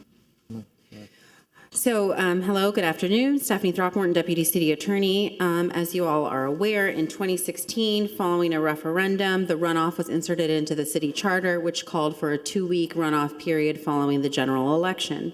State law and our city charter provide that date of that runoff can be changed via ordinance. The ordinance before you today suggests moving that runoff from 2 weeks to 3 weeks and changing the relevant swearing-in dates, et cetera. There's also a discussion item generally about the election dates, which I'm happy to address any questions regarding. There are provisions in state law and the charter that are relevant that we're happy to discuss with you all. But the ordinance before you today moves from 2 weeks to 3 weeks and adjusts the installation dates of the commissioners based on that change. Commissioner Menendez, you were the first drafter on this. Okay. I do have some 2 cents to add. I was just responding to a resident. As soon as I think the city clerk or someone sent out information regarding the mail-in ballots and the process by which I think it had to be certified and the county had to issue, within a minute, residents were reaching out saying that's not enough time for us. We also know that time of year, spring break, Easter break, and this is a response to residents feeling that they didn't have enough time to get their vote in. So if I'm not mistaken, when I spoke to staff or the city attorney's office, at some point the county had recommended the city go with 3 weeks. So I believe that during the Charter Review Commission in 2015, there was discussion about those dates and whether or not the county supervisor of elections could turn around within 2 or 3 weeks. Ultimately, they determined they could turn that around within 2 weeks, and that's how it's proceeded since 2016. But there was discussion about the timeline for the runoff in that 2015 commission. Yeah, and that's the reasoning behind this item, is to make sure that folks have enough time to receive the ballots or the certified process issued, filled out, returned, just to make sure our residents have enough time to, exercise their vote. The majority of the commission here now, I think, has lived through the rigors of a runoff election. And, this was a thought in my mind, right afterwards, but I just thought it was maybe based upon my perception of having to do the race in that 2-week period. But after having another elected official here to my left, having gone through those rigors and myself trying to get my own mail-in ballot in time before I needed to take a trip, I'm convinced that this needs to be adjusted. But then we also need to consider the actual date it's going to hit. And Mr. Urquilla brought to my attention that it might be actually better to do 4 weeks. And I'm going to ask you to state exactly where it would hit, depending on what we do with everything else. Correct. So here's the issue. If we keep it in April, 3 weeks seems like a good time frame to do it. If you wait too long, if you go a month or something, people might even forget there's an election going on. Correct. If the commission is also talking about the possibility of changing the date of the election, if we were to go to the August election, your runoff on 3 weeks would fall right in between your first and second reading for the city budget, which means your new commission will be getting to approve a brand new budget they have nothing about. If you go to the November election, 3 weeks after the election in November is the Tuesday right before Thanksgiving, which means your installation for the new commission will be Black Friday. Something to keep in mind. So same thing if you go to August, early voting will begin in the beginning of August. Most people are still on vacation. That's something to consider as well. So either you do 4 weeks, and that would put you in the first week of December. If you do November, that would put you Labor Day, Labor Day, something to think about. if you did August. What are the code or whatever regarding the swearing in? The new commission has to take office 3 days after the date of the election, and that's per the charter. And the charter amendment that was adopted in 2016 provides that the date of the runoff and all relevant dates about the swearing-in can be amended via ordinance. So to change the runoff date and the subsequent swearing-in date would be fine to do via ordinance.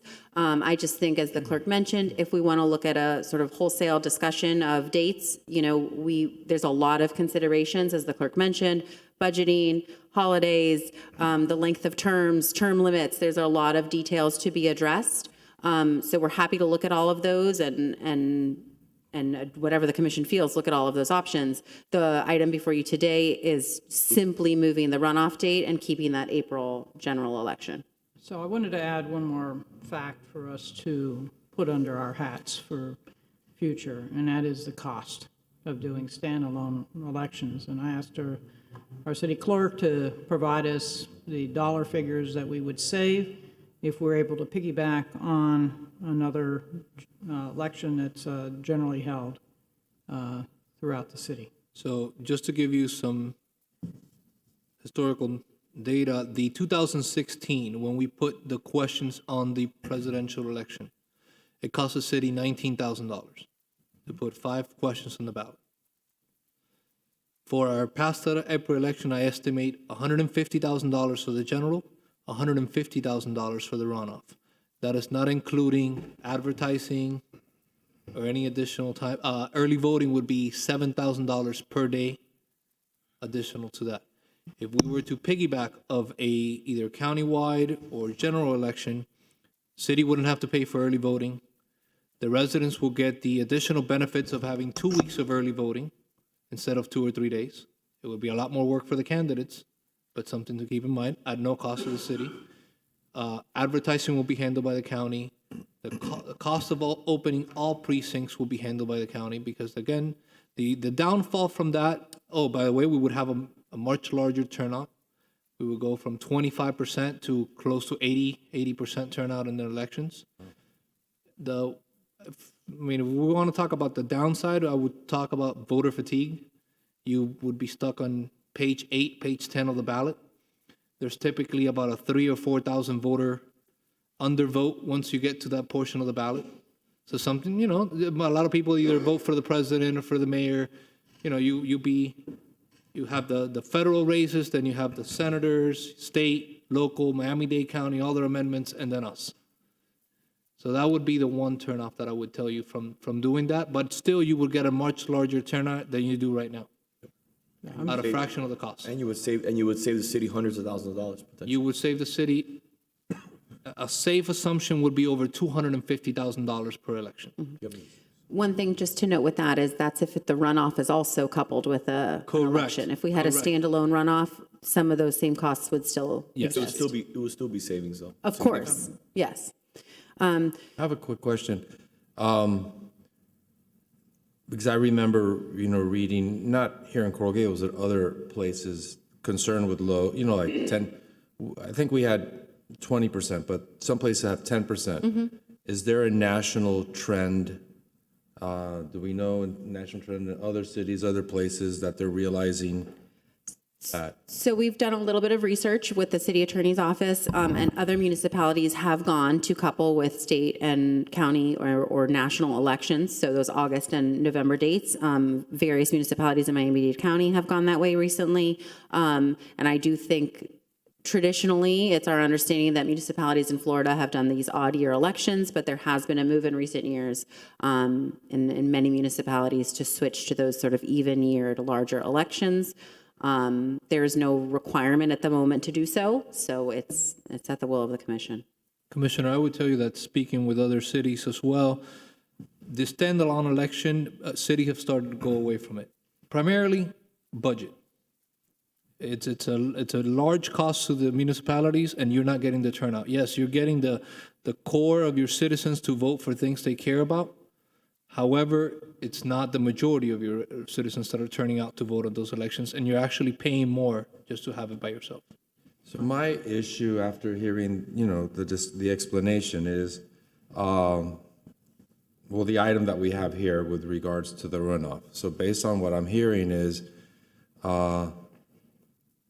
I guess there's first reading and second reading. Of course, and so the item today is just moving that runoff date, so that would be for the April 2025 election.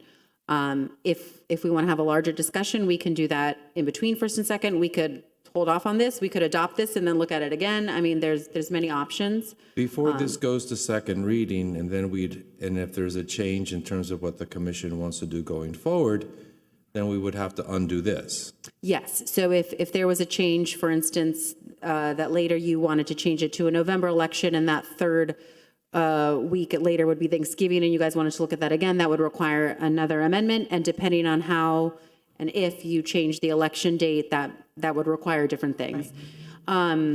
So, if I may make a suggestion, we're happy to look at all those options and bring them back with multiple suggestions, or we're happy to act on just this and then come back between first and second.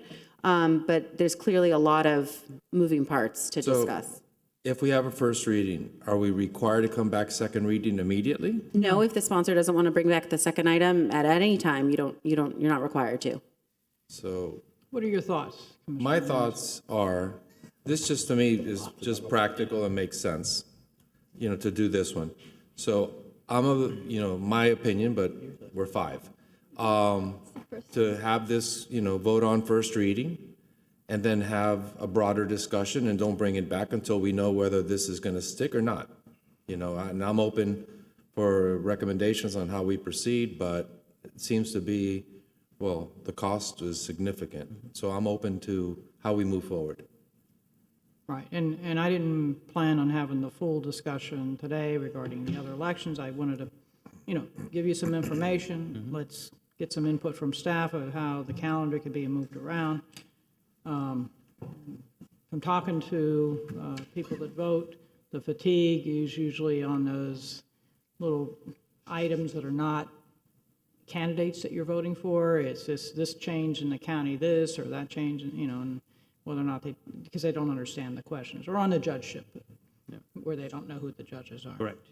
So I'm working with staff, with the city attorney's office, to move the election for consideration to November, based on money, based on voter turnout. And that's something that I'll be bringing forth, probably maybe not the next commission meeting, but the following one, for your consideration and discussion. So I think we've all had the conversation. Taking advantage of the sunshine right now, so. And I think I've been talking to the clerk about this for a couple of years now, and just, cost-wise, it's affecting us, but it's also turnout. Yeah. I think, we always talk about wanting to have more participation from our residents, moving the election, and, fatigue, one way or another, really doesn't affect it because you're still going to have a greater turnout than we're currently having in our elections. And it's saving us a ton of money. So the question then would be, do we do a general in August and a runoff in November? Or maybe change it up and do, instead of an election and a runoff, do something like Key Biscayne, which is a primary and then a general. So what they do is they do it backwards. They have a primary election, and then the candidates go on the ballot in the November ballot. So that's something else to throw out there. So that would require a charter amendment. Got it. Yes. Okay. So And just for clarity, we can change the dates by ordinance, but you all can also choose to do it by charter amendment. So that's also an option. That's another option that can be evaluated. So I'm willing to, whatever you all prefer, we do with this. If you want me to defer it till we have a further discussion, if you want to vote on first reading, I'll do what you all want. I'm happy to move the dates, but I think we're going to end up having to look at the full set of facts. I think the other factor of voter fatigue is, oh my God, we just voted. We have another, set of elections, more signs, more balloting, more junk in the mail. And we're also affected now by the purging of the vote by mail ballots, which really affected this election and turnout because a lot of people thought they were getting a ballot and didn't get it, and others just never received them on time. Right. And folks in the community, honestly, they come up like, why aren't we voting, let's say, November? I mean, it's just the discussion out there. So, co-sponsor, do you want to defer this until we have a vote, or do you want a first reading? I would say let's defer and get some more information, and then we can bring it up. Okay, sounds good to me. So Staff is ready yeah. next time. So Mayor and Commissioners Menendez and Anderson, since you've been the ones sponsoring, do you want us to, the city clerk and I can work on developing different options so you can compare them? Is that acceptable to you all to come back with like a presentation and options? We can basically just put everything together in one piece of legislation, November, runoffs, all kinds of things. I'm all for it. So we can come back with a presentation, different options, ordinances, charter referendums, ordinances, different dates, timelines, et cetera, and present them. So not an actual piece of legislation for first reading, just a presentation to get direction from you all to And then bring proceed it in back one way or another. whenever you decide what legislation you fair. want. Okay. Mr. Mayor, Do you like the next meeting or the June meeting? I think we should wait a meeting. Yeah. I think we should wait. This is a lot of work. And we already have a lot of items that we've put on. the And next you have a agenda. lot, this is a lot of work, so you got to really do some research and see. I don't want to put you under the gun. So Thank we'll you, appreciate that. Plan for the June, commission meeting. We have time. We have time. We have time. Mr. Mayor, before you move forward, we have members of the public requesting to speak on the item. Okay. First, Ms. Deborah Register. Okay. Thank you all. Thank you. Good work.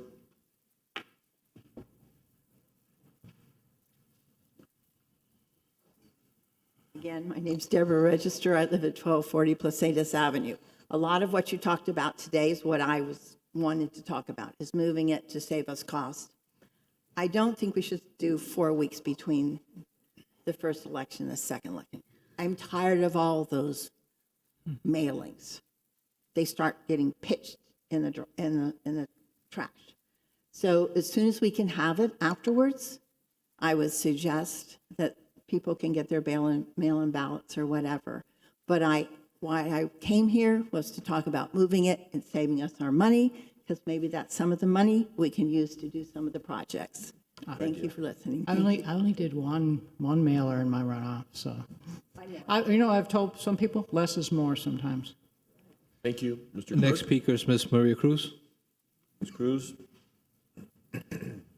I agree with the comments. There's nothing else that I want to say.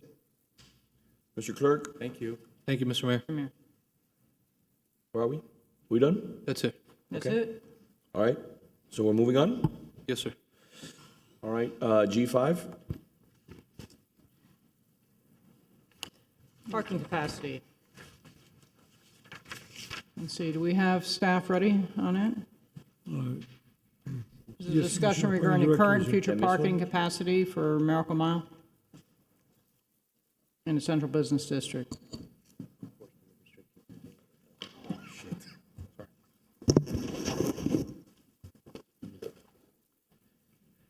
We have, over the years, done several parking studies, but just in general, if you're talking about 2 blocks north or 2 blocks south of Miracle Mile, on-street and surface lots, actually the numbers I ran a couple of days ago were a little bit off. It's actually 752 on-street and surface lot parking spaces. In our 4 garages, we have 1,655 parking spaces. On any given day, with maybe the exception of Sunday, the on-street and surface lot parking lots hit capacity. It is true that if you drive the streets, you feel like all the spaces are taken. And in particular, right across the street, the parking lot next to Abrache. The last study we did, they visited 8 times. 5 times, it was 100% full. 1 time, there were 2 spaces. So our surface lots and our on-street parking are essentially at capacity. The last study we did for the garages showed at peak on the days they were studied that there was a capacity in the 4 garages of 69 spaces open and available. Now that's, we need to be careful that that's the effective capacity. So when professional engineers are studying this, if there's 5 spaces left in the system is full. So they are actually measuring usually from the 85th percentile to the 90th percentile. So there may be a few spaces in the garage, but if a garage is 90% full, it's effectively full because people will perceive it as full. That's the same thing that happens on the street. So in total, in our core area, we have a healthy parking supply, 2,407 parking spaces. And those are relatively heavily utilized. I will tell you, since the pandemic, the short-term parking, the on-street, and the hourly parking in the garages has fully recovered. We have had this conversation going on now with staff and some folks on the dais that, prior to the pandemic, we were selling about 2,300 monthly permits. That is lagging slightly.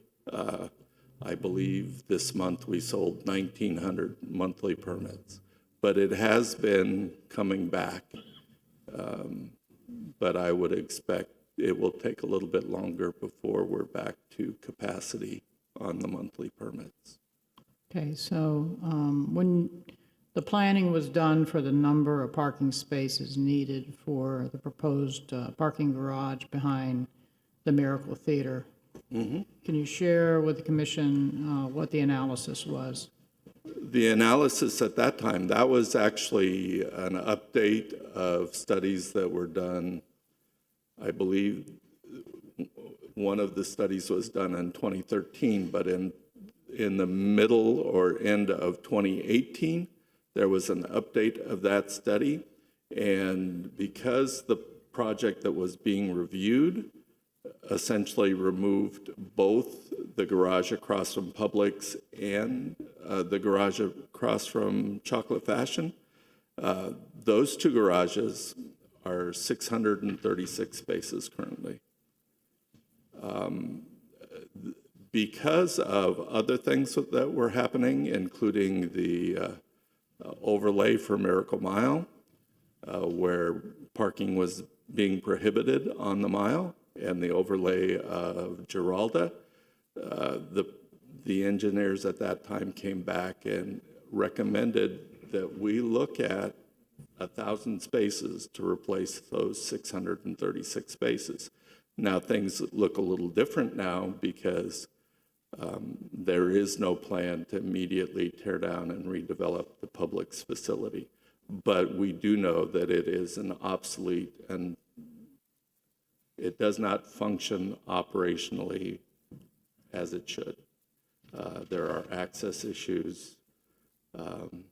It's not a comfortable facility. So there's issues there, but because we're not tearing it down right away, those 345 spaces are going to be available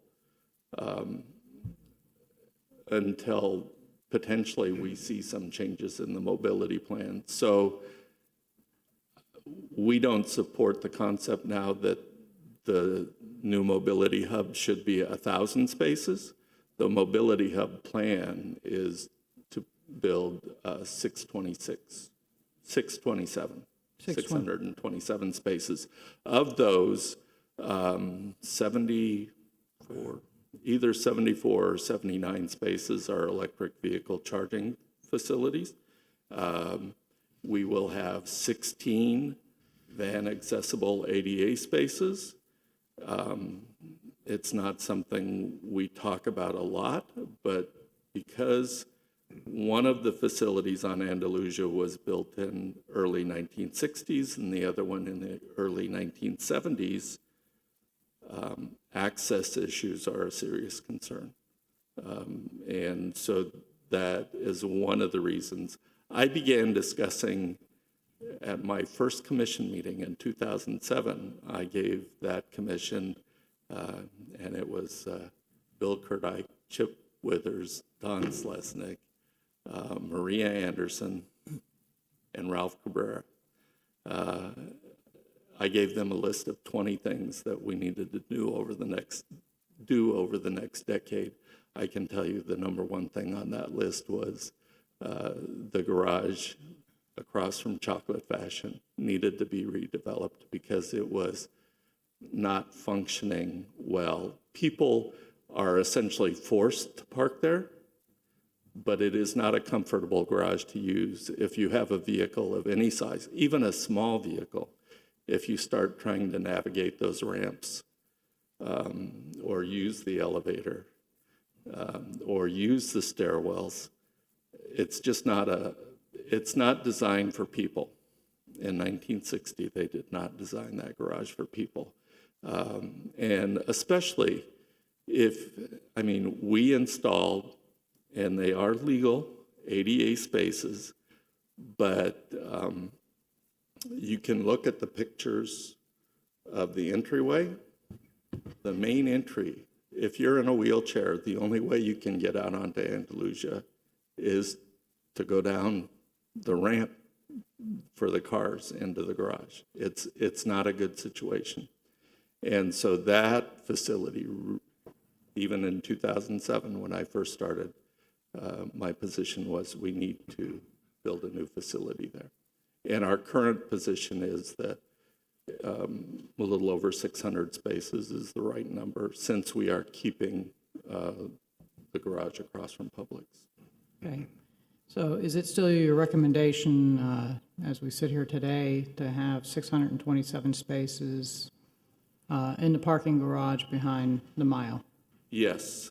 And one of the reasons we wound up with a little more height, well, let's start here. The project we were reviewing in 2017, 2018 was 190 feet, over 190 feet. That I believe, I mean, I can't read minds, but I'm pretty sure what we got from the commission was it was too big.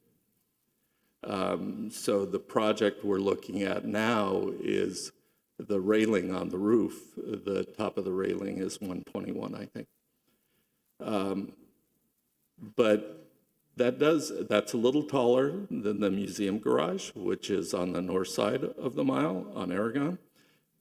But there's a couple of things that are causing that. One is, and I have to admit, I'm one of the people that's been preaching this, is for a garage to be comfortable and safe, it needs to be open, no dark corners, nice turning radiuses, and it needs to make people feel like it's easy to get around and they're safe. And if it's bright and open, people feel safe. So I have been part of the group preaching that that's what we need to look for. What that means is the floor-to-floor heights are a little higher in this garage. Part of that helps with adaptability in the future. We don't know when. I will tell you, my opinion is we're decades away from it. But there may be a time when mobility changes. Everybody who's been paying attention sees that all the conversation about autonomous vehicles, all that talk has really slowed down. And to be honest, even when I hear from some of the major automakers, where they were saying a few years ago, 10 or 15 years, they're not saying that anymore. It's in the future, likely, but we don't know when that's going to happen. So we need to build a facility that will work. And yes, there may be a time, 20, 30, 40 years from now, where the number of spaces may come down, the number of spaces needed, but it's not in the near term. Right. And I don't know if you're familiar with the parking garage across from the federal courthouse that's shaped like a ship. First couple of floors on the top are office spaces. Yes, that's Miami Parking Authority's main offices. I'm very familiar. Art and I are good friends. I've had a colleague that has an office down in those top floors. But my item was really just to focus on the parking needs. There were a number of spaces that were lost on the mile when we went to parallel parking. Can you share with the full commission how many spaces were lost there? So there's a number of different uses on the mile, but I'll just talk about the actual metered spaces that were available for people to use. Prior to Streetscape, there were 197. Mm-hmm. After Streetscape, there's 111. So just of metered spaces open and available to the public, we lost 86. Okay. If I may, Commissioner. Sure. I'm in downtown every day. I'm either having lunch or meeting with a client. You cannot find space to park. Yesterday I parked, I had a lunch meeting at Abrachi. I couldn't find a parking space, either the Aragon parking garage or at the surface parking lot next to Abrachi. I ended up having to go around 5 times before I was able to find a parking space. We're at capacity. So there's a very interesting kind of presentation that Zeta puts together that I think would be great for, if you haven't gotten it already, for you to take a look at it. Just to get you an idea right now how things have come back here in the city of Coral Gables and how highly regarded we are. If you look at the office space in the city, we're at 90%. We're at 90%. And if you look at retail, which is the key number, retail, we're at 98.3%. Citywide. At Miracle Mile, we're at 94, and the CBD, we're at 96%. There is no parking available anywhere. And the calls that I'm getting are from people that are saying, listen, if we can't park on the mile, we can't park, in front of our retail establishment, then let's at least find a place that is within 50 feet. Where are we gonna build a parking garage? What is the plan to meet the future needs of the city? And following up, Mr. Mayor, on that point, I guess I didn't emphasize this. I specifically said the spot across from Chocolate Fashion. There's some really specific reasons for that. One is we have really great access to the mile. Whatever we develop there can connect Andalusia and the mile in a very, in a situation that will help this city for the next 50 years. That is the location. And unfortunately, the garage that was built in 1960, yes, they probably only needed 282 spaces at that time. But that is the location where people want to go. There's people that avoid that location because they don't like driving in that garage. But it is the most central location we have. And if there were a facility there of an appropriate size and design, it would be, well, I would say it is the busiest facility we have now, but it would be the centerpiece. It would be where everybody went. I will concur with you with I live within walking distance. I'll take my 2 dogs out and walk the mile at night just to see what's going on. I did this before I was elected. I've done it since I've been elected. And I've seen lines of cars to get into that Andalusia garage, backed up, just waiting. And then after getting to that one, they'll go to the one down at Publix because that was their secondary preference on where to go. And that too is at capacity. When we had Moon over, the park, I think we can do better. We can get people on the trolleys, and instead of having people pull up on the grass all over the park, which is something we wouldn't want when it's a nicely refined park, an improved park, to bring people in, park there, we trolley you in to be able to, park in a proper location. And one last thing I was going to touch upon here, you mentioned access a couple times, and I knew what you meant, but to make it clear to everybody else, that garage does not comply with the ADA. It is dangerous. It is extremely dangerous. If any of you want to try with a wheelchair, I have one in my office.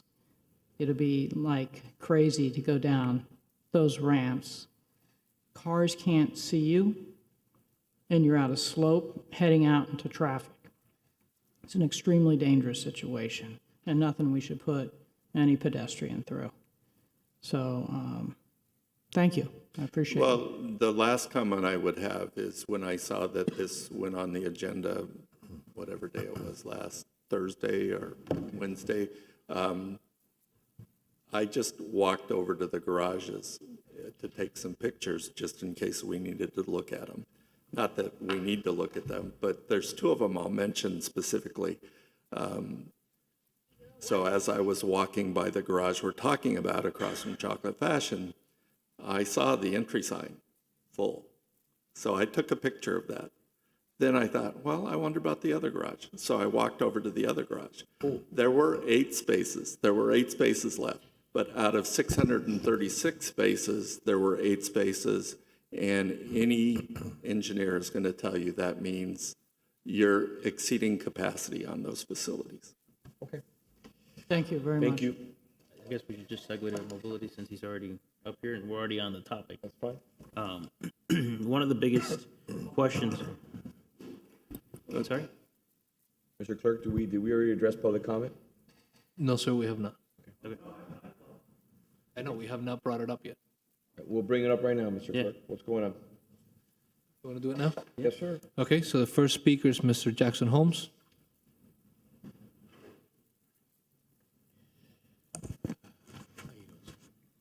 Great to see you again. Mayor Lago, I ask your indulgence to give me some time on this. And I want to justify to you all and to the audience that why I say I'm an expert, second only, I dare boast to our parking director, Mr. Kinney, because I spent the last 25 years of my life obsessed with bringing a department store to the ground floor of 345 Andalusia across from Publix, and then redeveloping that, and then getting 10 retail stores at the 245 location. It was, I wonder if any of you are old enough, does anybody here remember Richard Bass? He was the planning director in the city in 1998. And so he's the one who planted the seed for me. He said, Rip, you want to bring a department store to Miracle Mile to anchor ground floor retail. And he said, here's what you do. The only place that has a footprint large enough to accommodate a department store are the city garages. He says, the downtown is full. You got to do it on garage at 345 and 245 Andalusia. And since I felt that that would be my generational contribution, my family's the oldest property owning family on Miracle Mile, I've been literally, that has been my goal the whole time. I have run, I'm a 6-time loser. Can we all laugh, please? As running for city commissioner. And there's only one reason that I've run 6 times. It's that I want to get the department store at these 2 garages, right? So this has been my focus. And I was published in the Miami Herald in 1999 talking about these garages and a department store by Charlie Savage, who I think went on to win a Pulitzer Prize. He was talking about the Iraq War or something, Boston Globe. I've been obviously covered on this in our various campaigns. I've sat through so many meetings. Let me just make you laugh, Mr. Iglesias. In one of the meetings with Ramon Trias, we were talking about then the previous developers for this, who I pray we won't let them get their hands on these garages. I was told either, I'm joking with you now, but I was told either shut up or we're going to escort you out. But that's how crazy I am and how much of an expert I've become over these garages. Even, forgive me for just mentioning this, Charlie Crist helped me get my civil rights restored so I could run and become a 6-time loser. And they intervened on my behalf, right? Jeff Kottkamp, the lieutenant governor, personally intervened to make sure that I could run. And I'm joking, become a 6-time loser, all because of 245 Andalusia and 345 Andalusia. Now, what do I tell you about this? I tell you that my tenant, about 4 years ago, Mr. Kenny will remember this, 3 or 4 years ago, came to me, and this is a guy who's not that talkative, but he only comes in desperation. He said, Rip, you got to get me a meeting with the parking director. I said, okay, what's the subject? He says, we are strung up, strung out, and we're losing customers because there's no place to park. We need to come up with a solution. So Mr. Kenny will, if he's still here, will remember we went over and we're like begging him to help us because there's not enough parking.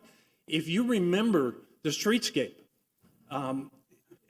give me a chance on this. I'm a loser, but I'm a winner on this subject. You're a winner. You're a winner. Just let's bring it in for a landing if we can.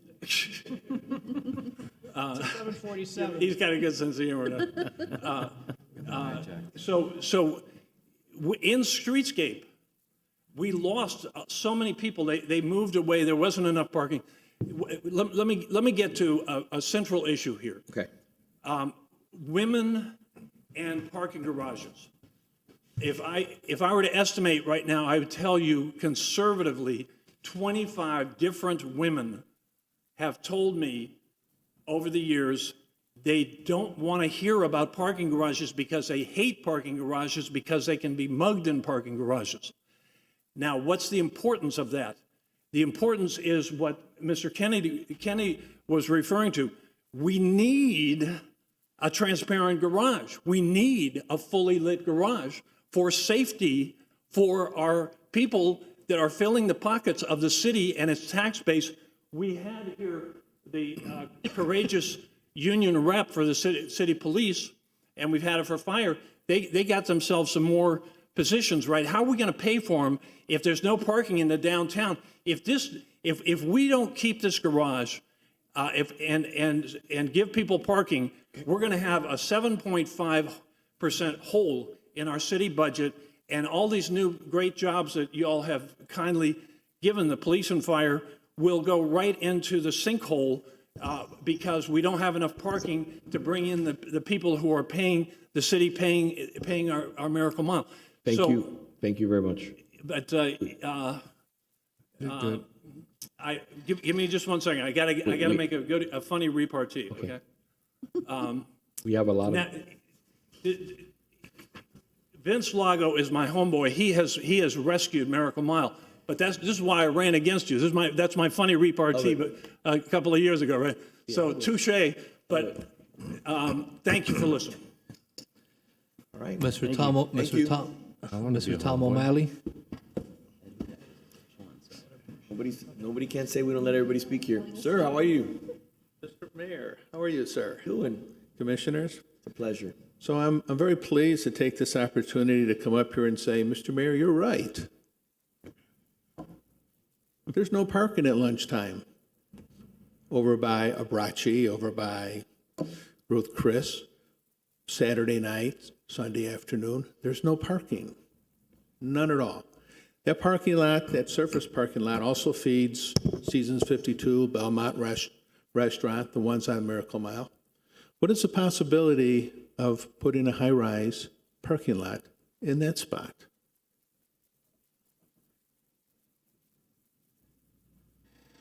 That's it, Mr. Mayor. Okay. Right. Great. So on item G10, which is the discussion on the future of the mobility hub, this is probably, after overdevelopment, permitting issues, the mobility hub was the third most discussed topic with residents over the course of this campaign. I'm sorry to interrupt, Commissioner. Just really quick. The previous speakers were on agenda item G5, Okay. not G10. We have not taken public comment on G10 yet. Fine. Okay. Well, Do we have people that are speaking on G10? Yes, sir. Yes, we do. Okay. Let me run the meeting. All right. So let's have. Do you want to have? It's your item. Do you want to have conversation first amongst the commission and then public comment, or how would you like to do it? I think we can continue the conversation, then we'll do public comment. Let's go. Because some of the questions may be answered by our discussion, so. That's what I hope. I think the biggest elephant in the room is the price tag on the mobility hub, and we've had many discussions. You've had many discussions as a commission about the lack of funding that we have for a $63 million project. And I know you've done work, all three of you have done work in trying to get funding in Tallahassee for it. I know there's a current, earmark in Washington for $4 million for the mobility hub, but we'd fall very short of where we need to be. The two concerns that residents most have about the mobility hub are the design and the size. And I think those are the two largest concerns that we've heard from residents over the last few months. Obviously, the price as well. Nobody wants to spend $63 million on a garage. And I understand there's different components that are going into it. But I wanted to open it up to a discussion about what we're able to do to bring it back to where the residents would be happy with the project. We obviously need a garage there. We need to improve on the current project. I myself do not drive into that parking garage because I am not comfortable maneuvering through the garage. So I know there's issues. I've heard numerous complaints about the elevators. So we obviously need to do something there. I think if we're able to do something on a smaller scale that's able to fill the needs that we have with a different design, it'll be easier to find the funding as well. And that's basically what I wanted to say and open it up to discussion for the rest of us. Okay. So I'm happy that we agree that we need to build a parking garage. 27% of our tax base comes from the downtown. So as we talked about before, we enjoy the second lowest millage rate for a full-service city, Miami-Dade County, for one simple reason only, our downtown. Our downtown subsidizes our residential areas, it subsidizes our tax base 27 to 30%. And it's only gonna get more as property values in the downtown increase. That is what's giving us the money to do all the historic projects, sidewalks, everything that we wanna do. So we need to invest in our downtown and ensure that we have a parking garage that makes sense. That building, that site is already zoned. I didn't rezone it. I've been here the longest. I did not rezone it. It was zoned for 190 feet. So that is what the code allows in that building. Right now, we're talking about a proposed building of 121 feet, 627 total parking spaces, an activated rooftop, which is gonna cost about $8 million, which is, you wanna get rid of the activated rooftop, you don't wanna park, you don't want solar, we can save $8 million there. A ground floor, which will have retail, a litany of mobility services and amenities that will be, all basically curated for the future. Charging stations, I think half of us here, if not almost three out of the 5 drive electric cars here on this commission. It's completely changed. I think there's a bunch of different micro-mobility service opportunities, ride-sharing, point-to-point service, flex transit, opportunities to basically house Uber deliveries, which is a major problem that I've actually put here as an agenda topic today, which they're taking up spaces all over Miracle Mile or downtown, and we need to do something about it. The point is that the funding is not coming from the general fund. It's going to be funded through parking surtax charges, correct, Mr. Manager? That is correct, Mayor. Yeah. So it's not coming from taxpayers. It's coming from people who use that garage and basically are going to be paying for the debt service of that garage. Being in construction, I see that building, and I would love nothing more than to retrofit an existing building. You can save money if it makes sense. The problem with retrofitting that building is if you're going to retrofit that building, you got to remove parking spaces to make the drives more accessible so that larger vehicles, by the way, everybody drives a large vehicle now, except for me. It's just, we like large vehicles in this country. I was gonna try to do some research and get the numbers, but if you look at the numbers in regards to vehicles, Tahoes, Yukons, Suburbans, Mercedes, they're all just getting larger and larger and larger. And they just don't fit in this. So what can we do? If you don't like the design, it's fine. I don't have an issue with it. I'm talking about everybody. If nobody likes the design, it's fine. It's okay. But there's a cost to changing the design. But I want to build consensus that we need a parking garage. That is the number one thing that we need. We need a parking garage, and we have to be honest and come to terms with 121 feet is 70 feet smaller than what's allowed by the code. We're going the opposite way. So Mayor, it's 116 to the floor. 116, excuse me. 74 feet less than what's allowed by the code. So I think that's what we have to come to terms and say, we need something there. It's not coming out of taxpayers' dollars. It's coming out of the parking. And this is something which, again, I think will bring incredible revenue to the city, not only in parking revenue, but I think will solidify and give us strength in our backbone in regards to, as I told you, the retail numbers at 98% and the office space at 90%. I mean, it's only going to get more and more busy. People want to come to the city of Coral Gables. People want to conduct business here. We grow from 51,000 residents during the day to over 150,000 people, 51,000 residents during the day to 150,000 people as a result of people coming to do business and enjoy our city. So we need to have a serious conversation about if it's the design or if we're going to move forward with this project. That's where I stand on the issue. Mayor, I would just like to say that there was a number of design parameters that were quite difficult for the design team because we wanted to get a garage that was going to be used. We wanted an airy, well-ventilated garage. Yep. Right? So it would be cool.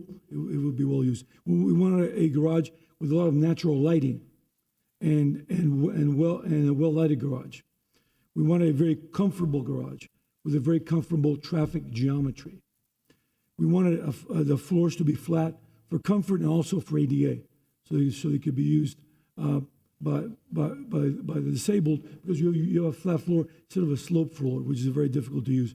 We wanted to have security so that people will feel comfortable using that garage and understand that it is secure. We wanted to have multiple mobility strategies, because that garage was going to be there for 75 years or more.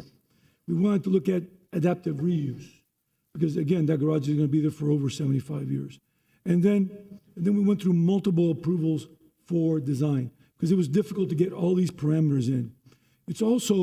We also looked at the Mediterranean option. The problem with you have a parking garage, it has to be a box. It has to be a box because people have to be able to drive to the top and drive back to the bottom.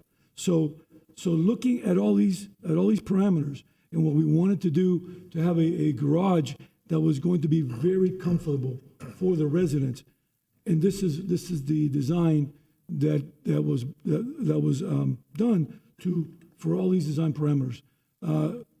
So the zoning there is MX3. It's 190.5. The top floor of the garage is 116 feet. There's been talk about a park in the in the central business districts, which they pay park impact fees. The garage was brought up to the upper level to kind of keep that park concept there.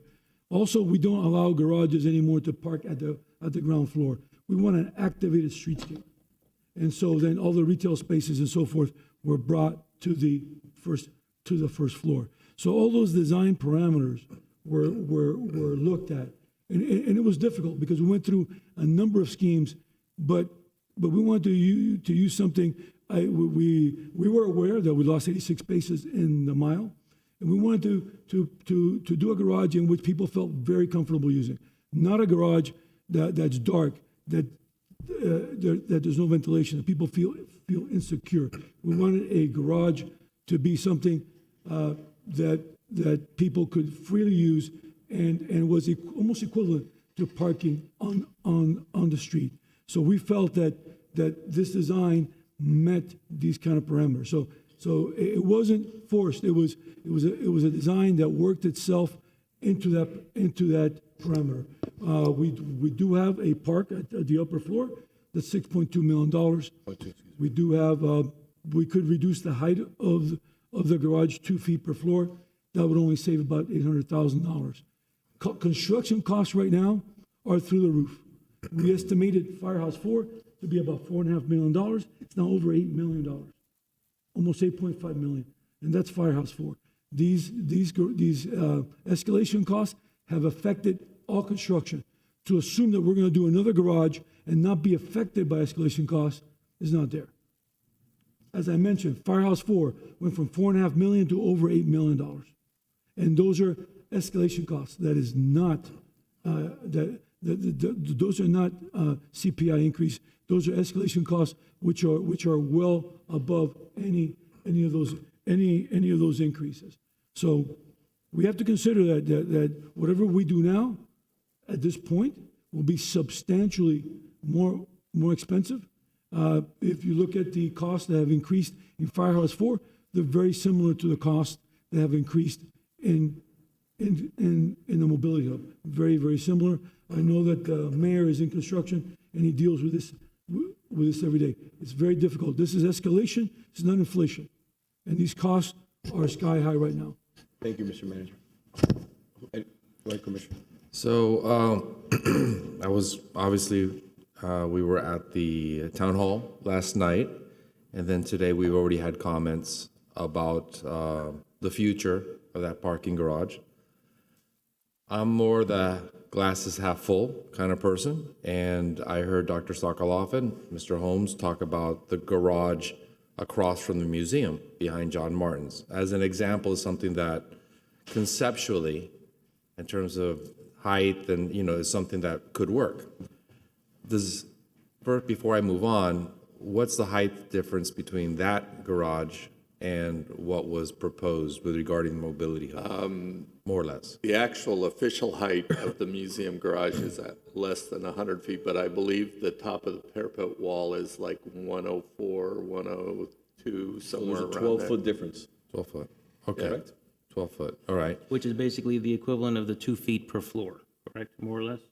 2 feet for, if You were we, talking about reducing each floor. It's 9 floors, so it's approximately. So we- just about. We'd get there. Height is 16 feet. so we would get there. What I'm hearing last night and today is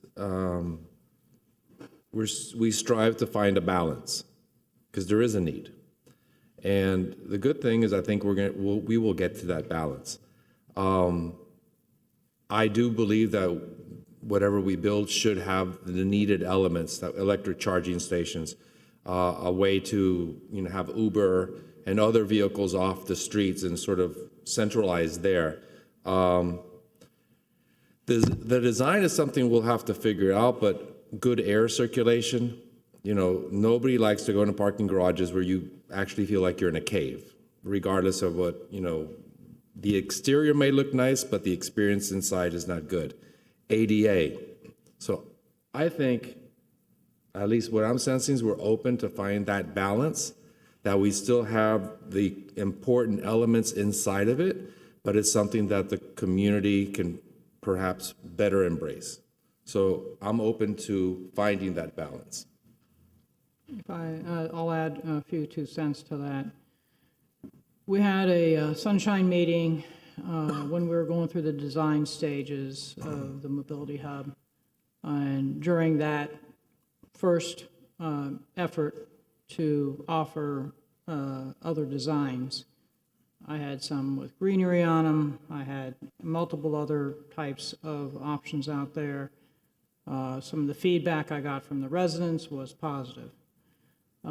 Being that was not something that the remainder of the commission was in favor of, I then really focused on something that allowed the breeze to come in, wasn't going to reflect the heat down on the street, and worked with a variety of designs. Some I copied off of other garages, some I just made up myself, and I also used the barnacle as an example. I talked to Gensler about lowering some of the floors, about the cost of cement. We passed a resolution to provide additional time so we weren't being forced to pay excruciating escalation costs. The city attorney would, I don't remember what the date of that resolution was, to provide us the additional time. But a couple things were clear. When you talked about an activated roof, a lot of people were in favor of an activated roof because that's additional park space. That's like buying another lot. It would be a waste not to utilize it. Be like throwing land away, essentially, if we don't utilize that space for whatever activity is going to be that we can determine in the future. So I focused mainly on trying to change the panels because I looked carefully at the circulation of the garage. I looked at options to cantilever it over the alley. That didn't work well for the circulation of the garage and the ramping. So I became more comfortable with the fact that it was cantilevering over the sidewalk because that protected, pedestrians from rain and other issues. Plus, we wanted to hook this in with a nice bike lane and provide adequate parking for bicycles of all types, high-end bicycles versus, something on the lower end and something on the medium. My 30-year-old carbon fiber is remarkably still worth about $500 to $600. That could easily get picked off by somebody with bolt cutters. So I would lock it up a little more tightly than I would the junkers that I used to use in my youth. So I think, we can have that discussion on the design. I can tell you that the motion that I made that failed was to send it back to the Board of Architects with direction from this commission as to the type of design. Do we want Art Deco to mimic the block itself? Because you have, the coral, the cinema right there, the art cinema right there. The whole block kind of takes on not the best Art Deco in the world, but it is still Art Deco. We could even do something better. Or if you want Mediterranean. The problem with the Mediterranean is it starts to not achieve what some people want in the way of the openness, the airiness. So that's where I'm on it. I don't think every floor needs to be 12 feet. I do think they need to be enough so we get that air circulation, maybe 10 feet, so that you don't feel squashed in. I do know the future is going to be different, but I don't think we're ever going to get to the point where every single floor is going to be adaptive reuse. Okay? That's it. That's my comments on that. Has working with what we have been completely discarded? I mean, I leave it up to staff to recommend or give their guidance on it, but I think that there's no possible way that we could reuse what we have there existing. I think that to bring it up to code and to also be able to make it as pleasant and comfortable the experience, we'd have to remove so many parking spaces that I don't think it would be even feasible. And the cost of construction right now for reuse is really, really expensive. And Even more expensive than new construction. And by the way, since you brought that up, I wanted to bring up a fact, and I'll let the manager talk about it. We had a conversation about if we move towards a more Mediterranean feel, which I don't have an issue with the design. I don't. I personally, when I look at the Aragon parking garage, that was designed with intent, with purpose to look like that. Nobody can tell me that when you're inside the Aragon parking garage, you feel like you're having a great experience. The deck-to-deck height is very, very low. It's very dark in there, very dark in there. I think that the experience is not the most pleasant experience. Do I think that we need to go to 12-foot decks? Keep it at 12? No, maybe we go to 11. Maybe we compromise. We go a foot down. We meet halfway. But I'd want the manager to explain. I think you brought up something very good about discarding.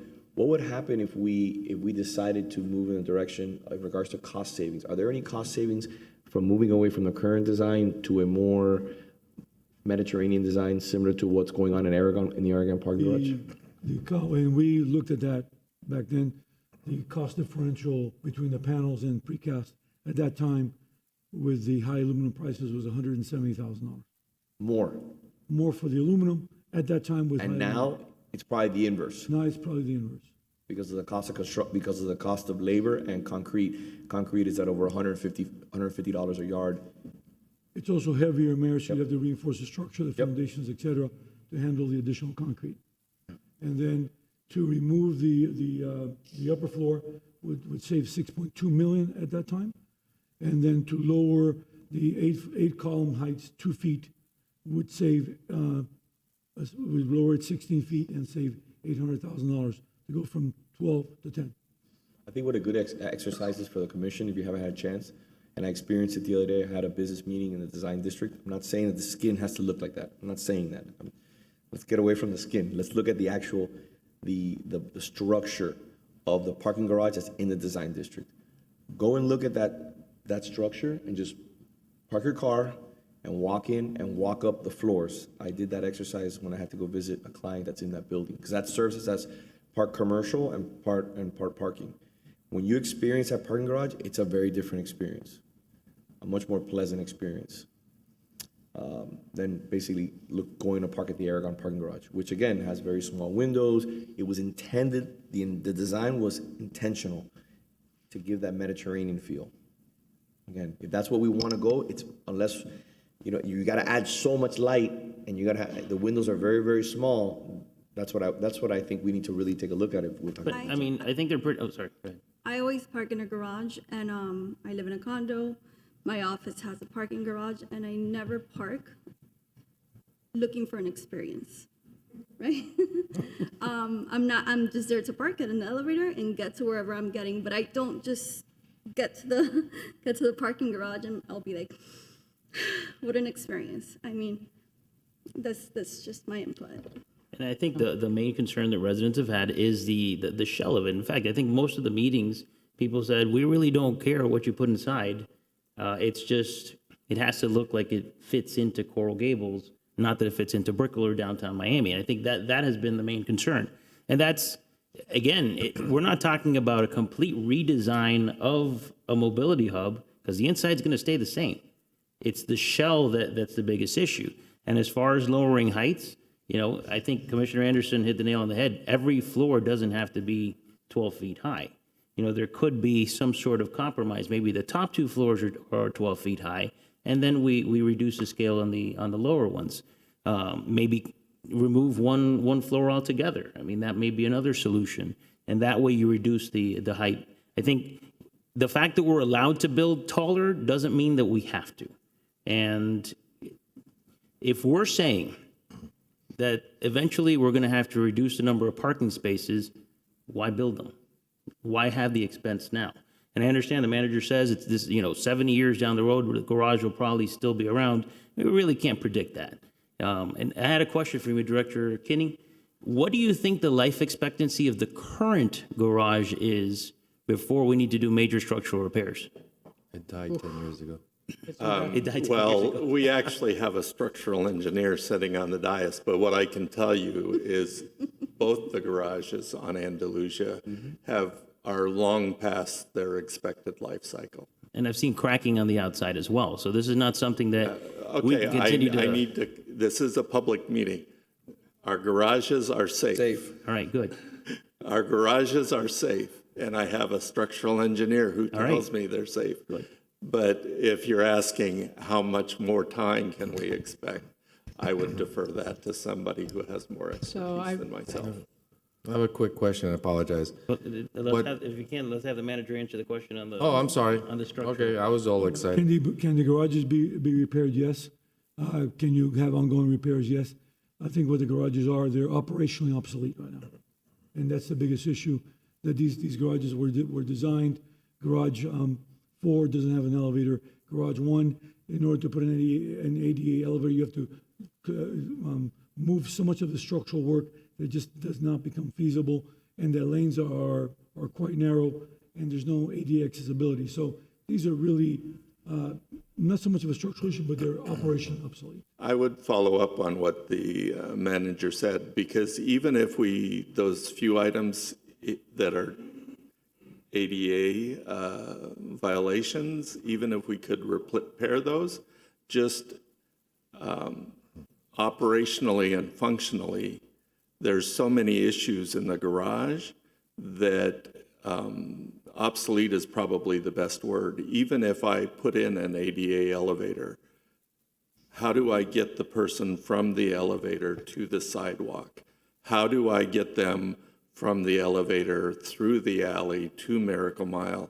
All of those issues are, to be honest, not fixable without essentially tearing it down and starting from scratch. So I'm going to just add a few more comments, because I've done a lot of ADA work, and I do have a particular opinion about throwing good money after bad. Anytime that you're routing an individual in a wheelchair behind a vehicle, you've created something very dangerous. They'll get backed over, they'll get run over. As you probably heard before, my sister was run over. She fortunately lived through it. God was looking out for her. I have no idea how she survived it, but this is a real problem. And when I go out in the past and I've inspected spaces, I would alert people that you go from the access aisle to an aisle to and from the points of egress that is in front of the vehicles, not behind the vehicles. You never, ever want children or somebody in a wheelchair going behind the vehicles. We cannot fix this garage to accomplish that. So that's why I say it's good money being thrown, good money for bad, and it shouldn't be done. Aside from the structural issues, aside from the fact it's uncomfortable to park in and it's tight and obsolete. So those are my comments. And I know you're itching to add a few more. Well, every once in a while, a thought comes into my mind. Like a bird? It's still coming in. It's 5 o'clock, but it's still working. So one garage is 50 years old, the one near Publix, and the other one's 60 years old. 1960s, 1970s, more or less, right? Yeah, 62 and 73. That's the year I was born, and I'm obsolete. I feel that way every day. Oh, then I'm way past obsolete. No, you're in another time zone. But the reality is, question, What are the architectural designs of those two garages? Is it Art Deco? Is it Mediterranean? I mean, we have two garages. What's that kind of There architecture was design? an email we received, and I was told it's brutalist architecture. Brutalist, yes. But why did it's that brutal. Yeah, it's brutal. For certain. So why didn't they consider Mediterranean design back then? It was, we had so much importance placed on the med design. Why wasn't that? Well, just my experience looking around, and this is from an outsider, I've only lived here 16 years, is in the 60s, it doesn't appear that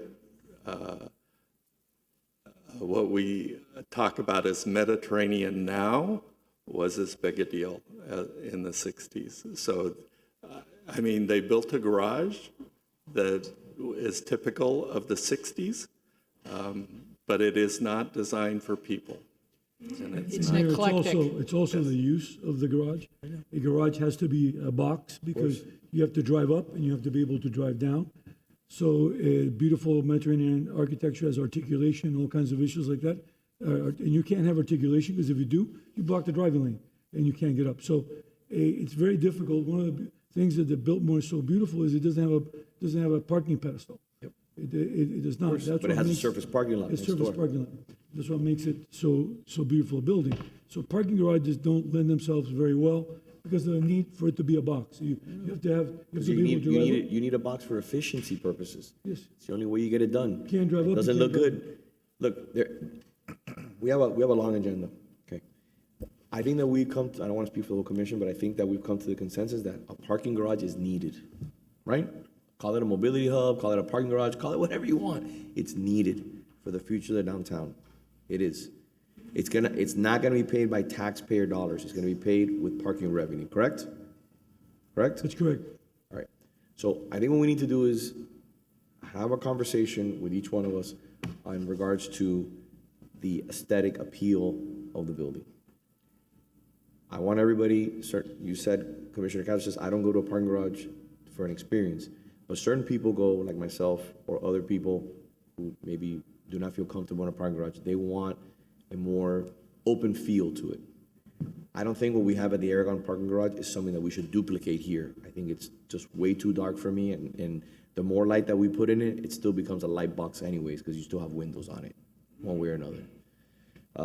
I think that we should have a conversation, each one of us, maybe have a sunshine meeting, bring the design team, see how we can soften the design, talk about how will it look if you make 12-foot decks versus 11 versus 10, so people can really realize what the difference in height is. We're talking about a floor and a few feet. That's what we're talking about. If you were to shave 2 feet off every single floor, that's 18 feet, correct? It's actually eight rows of columns, 16. Yeah. So we're talking about, it would literally be, instead of being, it would be a floor and a half smaller. So 116, it could be 100. So if you But took it to 11, if the you took difference it, is visible from Miracle Mile. And I think that's the main concern from residents is not so much on the road it's on, it's the look of the building towering over Miracle Theater. And I think that's where the concern from the community has come. I agree with you. I think a sunshine meeting is. you do understand that, like, for example, private property rights across the street where the bank is and where the Barnes and Noble, they can build how many feet on that property? Most of the back of Miracle Mile, except for is MX3, 190.5. They can build it as a right. That's a private piece of property that will be redeveloped, and that entire area, which is the bank plus the Barnes and Noble, and hopefully we can do a deal to cut that green space lot that will come to us, and we'll have to make a decision, and we'll have to cut a deal where we'll say we want to keep that green space on Miracle Mile. What are we going to do? Do we let them just build it all the way to where the BurgerFi used to be, or do we try to do a deal? We give maybe a little additional height, some more FAR, some more density. Those are the type of negotiations that as a commission we're going to start having. So as a city, literally across the street from Ponce, someone's going to build 190 feet. So And I understand, but we have to control what we can control, and that's our project. I know. The residents are expecting us to control our project. I understand So I think a sunshine meeting would be great. I think that'll be an opportunity for residents as well. As you saw last night, I mean, I think that was the topic of conversation last night, one of the largest topics of conversation.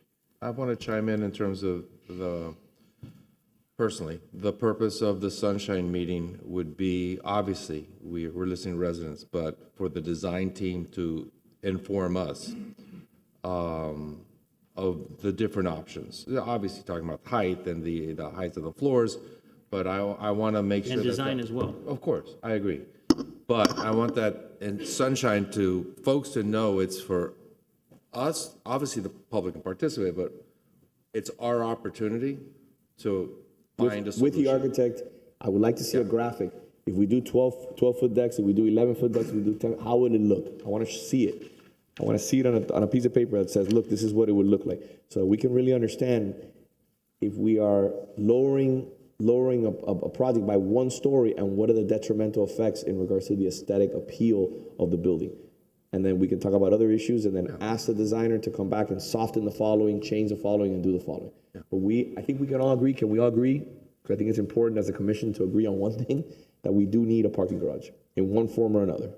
Agreed. And as long as it's not taxpayer dollars and it's coming from parking revenue, which is what it's always been, we agree that we need to strengthen the downtown. Yes. Okay, just want to make sure. Would you like to set a time? 1 second. Let me just speak to my colleagues 1 second so we can get an accomplishment get a win, as I call it. Let's get a win. Would you like to circulate times through the clerk so we can all work together with staff on regards to a date in the next 3 weeks? Well, I think we also need to rely on how long it'll take them to come up with something. I don't think we can do something. No, I'm saying really. It'll take them some time but I think realistically, next, I guess, month and a half. Whatever it may just be. Realistically. Circulate dates and see what we're. I can give the commission the information from Gensler Okay. at the next commission meeting to set that up. Okay. So I think we also do need to give Gensler some direction. Agreed. Take a look at what was presented before. If you have other ideas, to say, I prefer this way, or you want a green garage, you want an open garage, you want a different panel, whatever it is, some direction. You want Art Deco, you want this, design. So why don't we start thinking about that? No rooftop amenity. I like the rooftop amenity, but some people may not. We'll take a vote on it. Rooftop amenity versus, I'd rather have the parking garage, a parking garage in that location versus what's currently there, even if I have to give up the rooftop amenity. So do we give the rooftop an amenity? Let's see it with and without. Let's see it different heights. So I would ask the city manager also to give us an idea of, the rooftop amenity is, like I said, a piece of real estate. If you had a piece of real estate that large in the middle of downtown like that, what's it worth? You can get back to us. In order to evaluate cost and benefits, you need to have that information. Okay. Sounds good. All right, Mr. Manager, we'll do that. Commissioner Anderson, thank you, Mr. Kenny. Commissioner Anderson has deferred G6. Mr. Mayor, are you going to take public comment on G10? Yes, I am. I thought we had it, but I missed it. I'm sorry. My bad. Go ahead. First speaker is Sue Kowalewski. Defer. For that one too? Yeah. Yeah. This is good. Again, Sue Kowalewski, 6830 Gratian Street. Almost good evening. Want to say the tenor and the tone of this discussion that we've just heard is very good. This is pretty much in line with what the residents have wanted all along before we spent $2.3 million. My only concern at this point, if we're going to have a sunshine meeting with a whole new concept or new concepts presented, how much is Gensler going to charge us to come up with new designs? Because if they're going to say that'll be another $1 million, my suggestion would be find another design firm, because they have failed so far. They have failed to what the residents wanted. Find another design firm that can actually do what the residents want, and not this is one size fits all, that's all we're providing you. But before you have the sunshine meeting, please let the residents know how much that's going to cost for new designs, because there's going to be a cost to it. I'm sure, City Manager, they're not going to do this for free, correct? Well, since you mentioned that, we don't use design fees just willy-nilly. We look at design fees based on state of Florida architecture engineering fee calculator. That methodology defines projects that are from considerably more complex, similar to our police station, to projects that are considerably less than average of complexity, which is a warehouse, parking garages, and storage facilities. We used between a fee that was based between E and F, which is E is less than average complexity, and F is considerably less than average complexity. So that is what we used in the state calculator which is by the Department of Management Services, to determine this fee.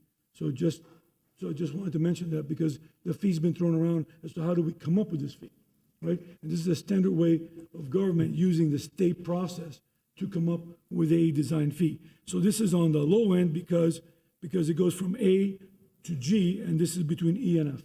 In other words, between less than average complexity to considerably less than average complexity. So it falls just above a parking garage as far as how this fee was actually generated. So I will discuss with Gensler what it's going to take for this, because it's basically, could be a redesign or a conceptual redesign, and I will get back to the commission next week. But this is how this fee was actually calculated. And this is done all the time, and this is how we did, and this is how we do projects. We don't come up with our own fee, we come up with what the state of Florida suggests and what they use, and that's how we come up with the fee.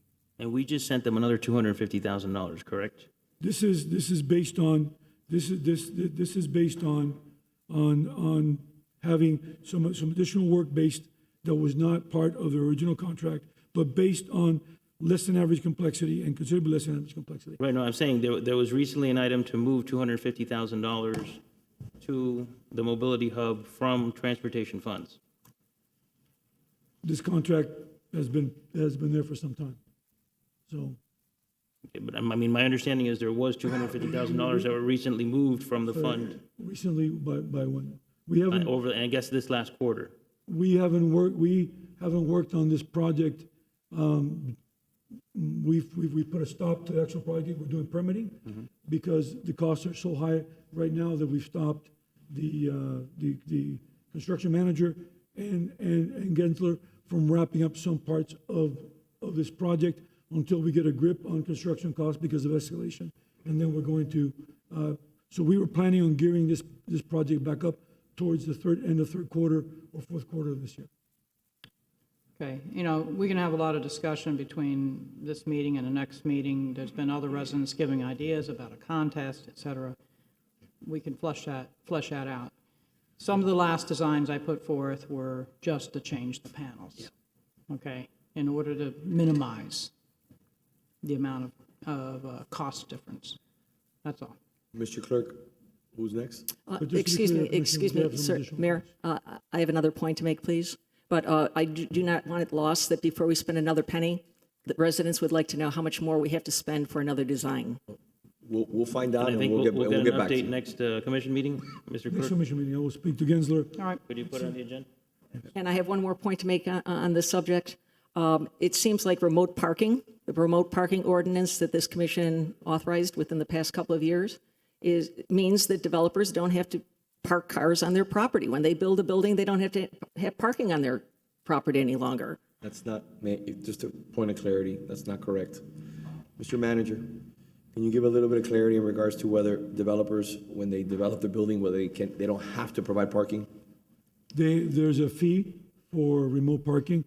We also lowered the height to 50 feet on Miracle Mile. The only place where you There have are the right parking. issues to doing that, and one of the issues that we did concerning Bert Harris issues was have an appraisal look at what the cost of remote parking was to the cost of parking to a structure, and we worked that out with the city attorney's office to make sure that we didn't have a Bert Harris issues on the mile. So that was done for those particular reasons.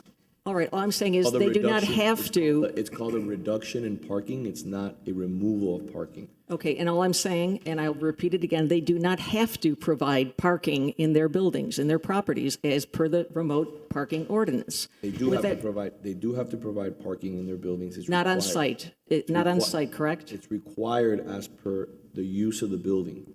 The only area that is not required to have parking, and we did it so we can make sure that we make Miracle Mile low scale, and we don't force and we don't allow people to build parking pedestals, which in my opinion and the opinion of the commission at that point, thought that it was not a very aesthetically pleasing look was on Miracle Mile. The rest of the city, you have to provide parking in designated areas. You have to pay into a parking fund. It's very clear. I can get you a copy of that ordinance if you'd like. Mayor, I perfectly understand it. I was at all those meetings. As I will restate for the third time, they do not have to provide parking on site. Okay, with that said, if I'm a Miracle Mile developer, like Mr. Patel, I don't have to build parking. It would be very convenient for the city to build my parking on city lots, and that's where the mobility hub is going to be located. My question, how much of this parking lot will be devoted to developers, and if any portion is for a developer, whether it be they have to lease a space or they rent it in perpetuity? Why doesn't the developer pay for the cost of the parking lot? Just to be clear, you cannot provide parking on the mile. It was removed. You cannot provide a parking pedestal on the mile. We don't want cars going through the streetscape. So parking on the mile has been removed. I understand that. That's not my Remote question. parking. And second, this parking garage does not belong to any developer. This parking garage belongs to the city, and there's no parking in this garage that will be provided to any developer to make up for the remote parking. Okay, is that on the record that no space in this new garage will be for the benefit of a developer? That you will not lease spaces to developers? I'll make it easy for you. Mr. Director, have we ever talked about giving space to people or a developer in this building? in this proposed We've parking done a lot? long-term lease in a public facility once on the roof. Speaking to the remote parking ordinance, any developer on the mile has to pay into the fund. They have to show remote parking. They could come to the commission and say, will you lease for 10 years spaces in your garage? That is not how we manage our public garages. Our public garages are open to the public. Like I said, in the 16 years I've been here, we leased spaces on the roof of Garage 6 one time to one vendor. I know, trust me, I know that. And by the way, the proposed reasoning for the remote parking fund, what will those funds be used for? They are only allowed to be used for public parking development and improvements and upgrades. So they have to be used in the transportation. That's always been the record, and that's always been what the plan was. It's never been changed. It's always been to ensure that we have a vehicle, just like Coconut Grove. We modeled it after the one in Coconut Grove, where those funds are used to maintain our existing parking garages or to build new parking garages. Develop new parking. How many developers have taken advantage of remote parking since it was instituted? I would have to sit down with Diana. Less than a It's not a big number. It's less than a handful. We may have generated maybe $2 million in the years that we've done it. It's not been that much. Yeah. And by the way, the reason I asked this because Mr. Kinney told me specifically during the whole discussion on the mobility hub way back when that some 20% of the spaces would be available for leasing to developers. Mr. Kinney, are you aware of that comment? What I know is we're building space in this location because any development that happens on the mile will increase demand. So we're planning for increased demand. We have no plan to have a long-term remote parking agreement with any developer on the mile. The facility will be open to the public, and we do sell monthly permits. So there may be a tenant in a building on the mile that can purchase a monthly permit from the city, or their customers can park in the garage and pay. And those are conversations that we had for a long time. When we were talking about remote parking, we were talking about the parking garage. Because, for example, MPA, what I've seen them do is they'll rent parking spaces all the way in the top, and they'll leave the bottom spaces for people who are coming to enjoy the retail and visit the downtown and enjoy a restaurant. Because you want the people who are going to leave their cars all day to drive all the way to the top, and then people to have the most pleasant experience by parking in the first, second, third, or fourth floor. Some of our garages, Mayor, have no, at the roof level where it's exposed to the sun. Yeah. People don't want to use So, it. and I wanted to mention that too. So if a developer came to me, or let's say a company like Mercedes-Benz came to me and says, Vince, you built this beautiful garage, the city built this beautiful garage across from Booyah, and you have this older parking garage in front of Publix that's getting less and less use because people want to park in the new one. It's a lot more friendly, it's a better experience. I can charge my car there, I can potentially visit the retail establishment, it's closer to whatever shop that I'm going to. I don't have any data, but I think, just by common sense, that that parking garage is gonna get a lot less use because people would rather be in a more modern state-of-the-art facility. So we talked about this. If Mercedes-Benz came and says, we would love to rent the entire top of that parking garage to store cars at $150 a month, and the city could potentially make some nice revenue, $20,000 a month by renting 150 spaces, 120 spaces that are empty, I don't have an issue with that. As long as there's space in a facility and no one is using them, especially in areas like the top of a parking garage, which are exposed to the sun, and nobody wants to leave their car there all day, I don't have an issue with that. And that's what I foresee happening in that parking garage, because people would want to use the new facility versus the old one. The only qualification I would make to that is I would expect either me or the person who's in my position next to come to you and honestly say, yes, that's excess space and we can do a long-term lease. And by the way, we can always do a 60-day out. We can always do a 90-day out. Yeah. And say, look, for some reason, we're getting a lot of use in that parking garage and the residents want to use it, or the visitors to the downtown. We're going to make more money renting it by the hour than we are by renting it long-term, and we can get ourselves out of that lease. In fact, we did exactly that when we allowed the Palace to rent to Mercedes-Benz, and when the demand returned, we said, no, Mercedes needs to move out. All right. Thank you. Next point. Next speaker, Mr. Mayor, is Deborah Register. Just register. Sure. Of course.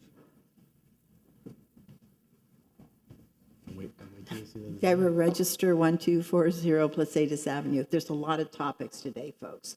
I'm glad, too, that the change of direction of this parking garage is going. What I want you to think about is that the age of the other one. We will be having to replace that shortly. Okay? So we will have excess space there. We might go a little higher. Okay?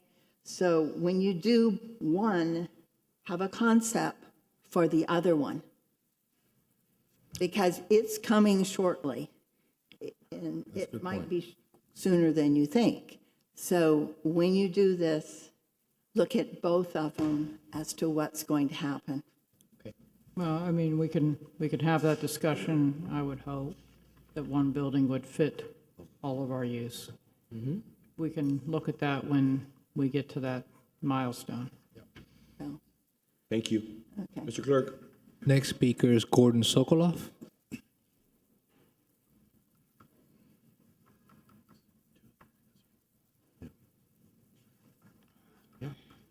Good evening. Thank you. First of all, I think I've noticed a bit of compromise here.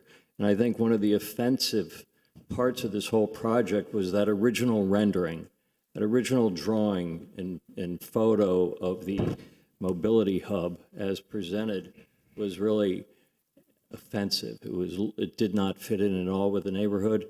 And I would consider myself an expert on that parking garage. I parked there and paid for my staff for 23 years. And by the way, that lot happens to be open. I mean, there aren't windows. It's a pretty open, airy lot. I never found it too objectionable. It absolutely needs to be updated, taken down and updated and modernized. So I think that can be done. I would like to say congratulations to Mr. Iglesias for the vote of confidence you received.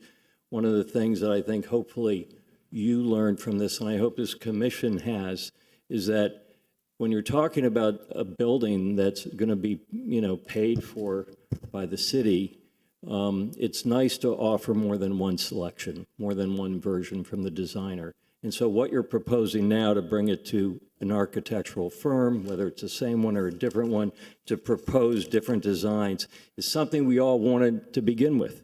And the mayor, you talked about doing this already for Burger Bob's, which is a fraction of the square footage of this building. And this building is not a little spot on a golf course. It's at the intersection of Main and Main. It is the main parking garage that Mr. Kinney has referred to. The design should be looked at by the residents. I appreciate that. I don't think anyone will object with anything anyone has said. We want it safe. We want it well lit. We want it ADA friendly. We want all those things. But there are a lot of different designs of relatively new parking garages around town. Like if you go to Brickell City Center, that's a pretty new garage, and it is kind of cave-like. I personally don't like that one. I've been going to Lennar, unfortunately, for their medical facility there, but that garage is fantastic. You know, it's open, it's airy, it's large, it's modern, and it's not offensive looking. And of course, Miami Beach, the famous parking garage developed by Robert Wennett over by Lincoln Road is gorgeous. And there are many parking garages there that have gorgeous designs, and some of them, Commissioner Anderson, are adorned by plants and greenery that actually hang down, which can make for an interesting aesthetic addition. So I don't think it doesn't necessarily have to be Mediterranean, but if it's Mediterranean or Art Deco, that will blend in with the Miracle Theater, the iconic Miracle Theater that it's sitting immediately adjacent to, I think that will satisfy a lot of the residents. And lastly, one of the points I also made about the city manager's role in all this, and something that I'm going to insist upon and say. This commission is going to be gone at some point, but the staff, out of due respect, stays. They're the constant. And as they stay, our buildings, whether it be the Venetian Pool or Salvador Park, this very building, and this new garage that we're negotiating all this money on, it better be maintained. Because the garage that's there now, which I parked in for 23 years, has constantly had broken elevators. It did have cameras in there once upon a time. They were never manned, to the best of my knowledge. So there was an interest in making them safe, but that never took place. So if you're going to have cameras, maintain them. If you're going to build this thing at our expense, make sure it's maintained in perpetuity, whether this commission is still here or not, so that residents down the line aren't complaining like we've heard today. Thank you. Mr. Clerk. Jackson Rip Holmes. Holmes. Mayor, forgive me, you should have given me more time. We're getting, even right this minute, a lot of misinformation. And I reiterate my previous point that there's been a failure by Commissioner Fernandez to bring experts to the table, a failure by the Coral Gables Neighbor Association to bring experts to the table. We've gotten what are two big items of misinformation that have been, the city has been deluged with last night and today. One is that what was just said right now, that this is being paid at taxpayer expense. No, it's not. Mayor, you were the one who refuted that very convincingly. It was reaffirmed by the city manager that the parking division is paying for this. It's not being paid for. These price tags of misinformation we've been getting deluged with are false information. The parking department is going to, this is a self-paying proposition here. Another piece of misinformation that we've had to try to contend with is the idea that all these garages are vacant right now. Mayor, you helped Parking Director Kinney refute that. It's refuted.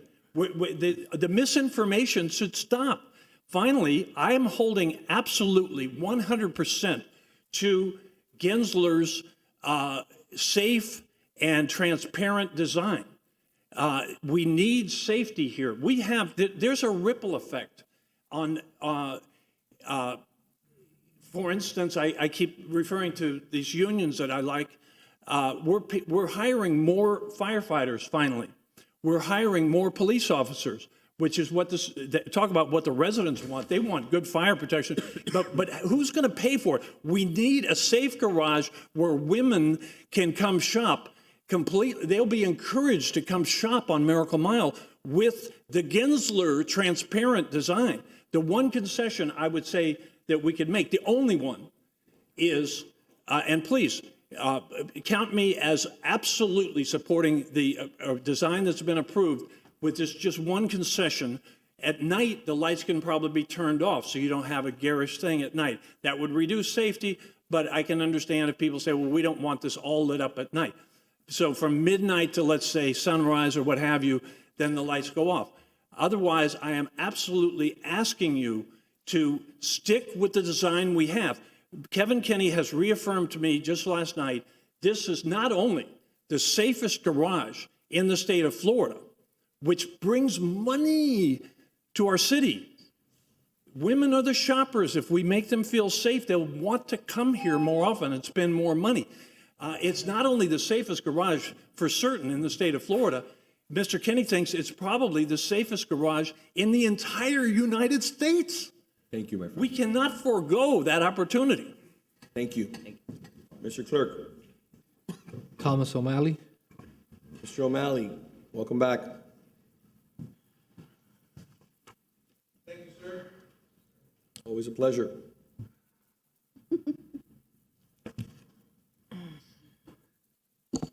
I guess I'm the guy he was talking about. So there was a parking lot built in the 60s, and we talk about difficulty for access, but you young people up here don't remember 64 Chevys, Chryslers, Cadillacs. Wait a second now. I'm giving you the benefit of a doubt, okay? My father had a 57 Chevrolet. Pretty big, huh? Yeah, pretty big. And those vehicles accessed. In the 70s, there were vans, not minivans, real vans. And they managed to access. Better drivers, what can I say? Well, okay, that's, I'll give you that. So we Harder bumpers. So we talked a little bit about the current building, and we said it's too dark. Well, if it's too dark, we can put lights in. That's not too expensive. And I agree that the access, not only for handicap, but for real people, I mean, real pedestrians who go in there, park their car, try to walk out, is not safe. The only way it's safe is to go through that little passageway throughout to Miracle Mile. But if you want to go to the Spanish restaurant, not so easy to get in and out of that garage. But those things can be fixed. So I don't think we ought to go knock down the garage because there's some things that need to be, that can be addressed. Plus the elevator. There's no reason why an elevator should be broken. But I realize that this commission is facing a real conundrum because they're faced with, what do we do with this building?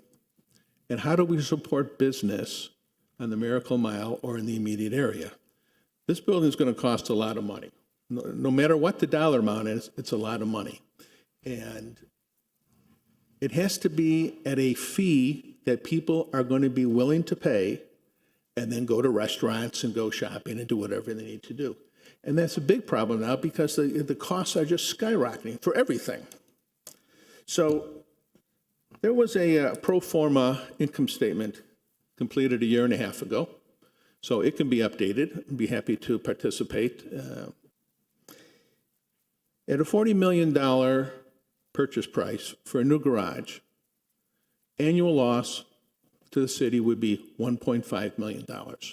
There would not be enough revenue generated at the garage to pay for it. And that study also included projections for rate increases for parking for 3 years. So when people say this is going to be funded by revenues generated by people who park there, in order for that to occur, there'd have to be really significant rate increases to pay for that. Because at the current pricing level, or even if you take it up 50 cents per visit or 50 cents an hour, it's not going to pay. At a $62 million building, you're talking a $2.5 million loss per year. So if we're going to talk about buildings and how much it's going to cost, I think there needs to be a pro forma income statement prepared to show where the money is going to come from to pay for this, excuse me, pay for the garage. And excuse me. And lastly, my request about a parking lot next to a bracci, that's not frivolous, Mayor. If we're talking about knocking down a building that holds 600 for, I don't know how many spots are in now, 600, 500, and it's going to be out of commission for 2 years, that's going to be devastating. So maybe we need to take a look at building a parking garage next to a bracci first, and then approaching a lot, a rebuild at the parking lot. And oh, by the way, I agree that parking lot needs to be there as well. Thank you, Mr. Mayor. So I'm going to address you right now, but please take a seat. I sat down with this gentleman and the manager and our finance director and went over all these information, and he was corrected on the record. Madam Director, Finance Director, will you come up again, once again? We'll do it again. I think we did it 2 years ago, and we'll do the whole show in regards to what is the revenue, where are we going to get the money from, how is it going to pay for itself, how much we have to increase parking. Because we remember when we went over this with this gentleman, and it was, we explained it very clearly, very coherently in regards to how we would address it financially, but we'll do it again for the record.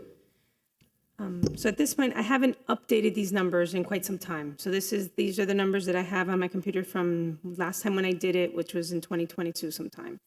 And so I've never shown a loss. We've never shown a loss based on the revenues projected for this garage. There were some considerations whether we are going to keep or sell Garage 4.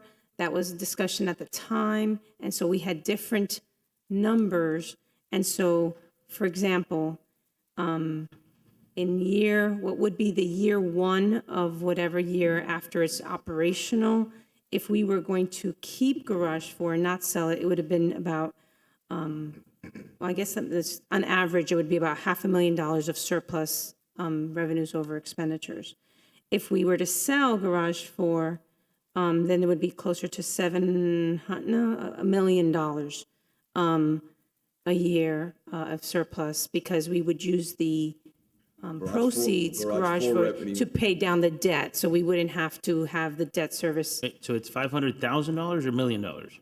You said So million. again, two different scenarios I'm talking about. If we keep Garage 4, right, in that scenario at that time, this is data from that time. I have not updated this data.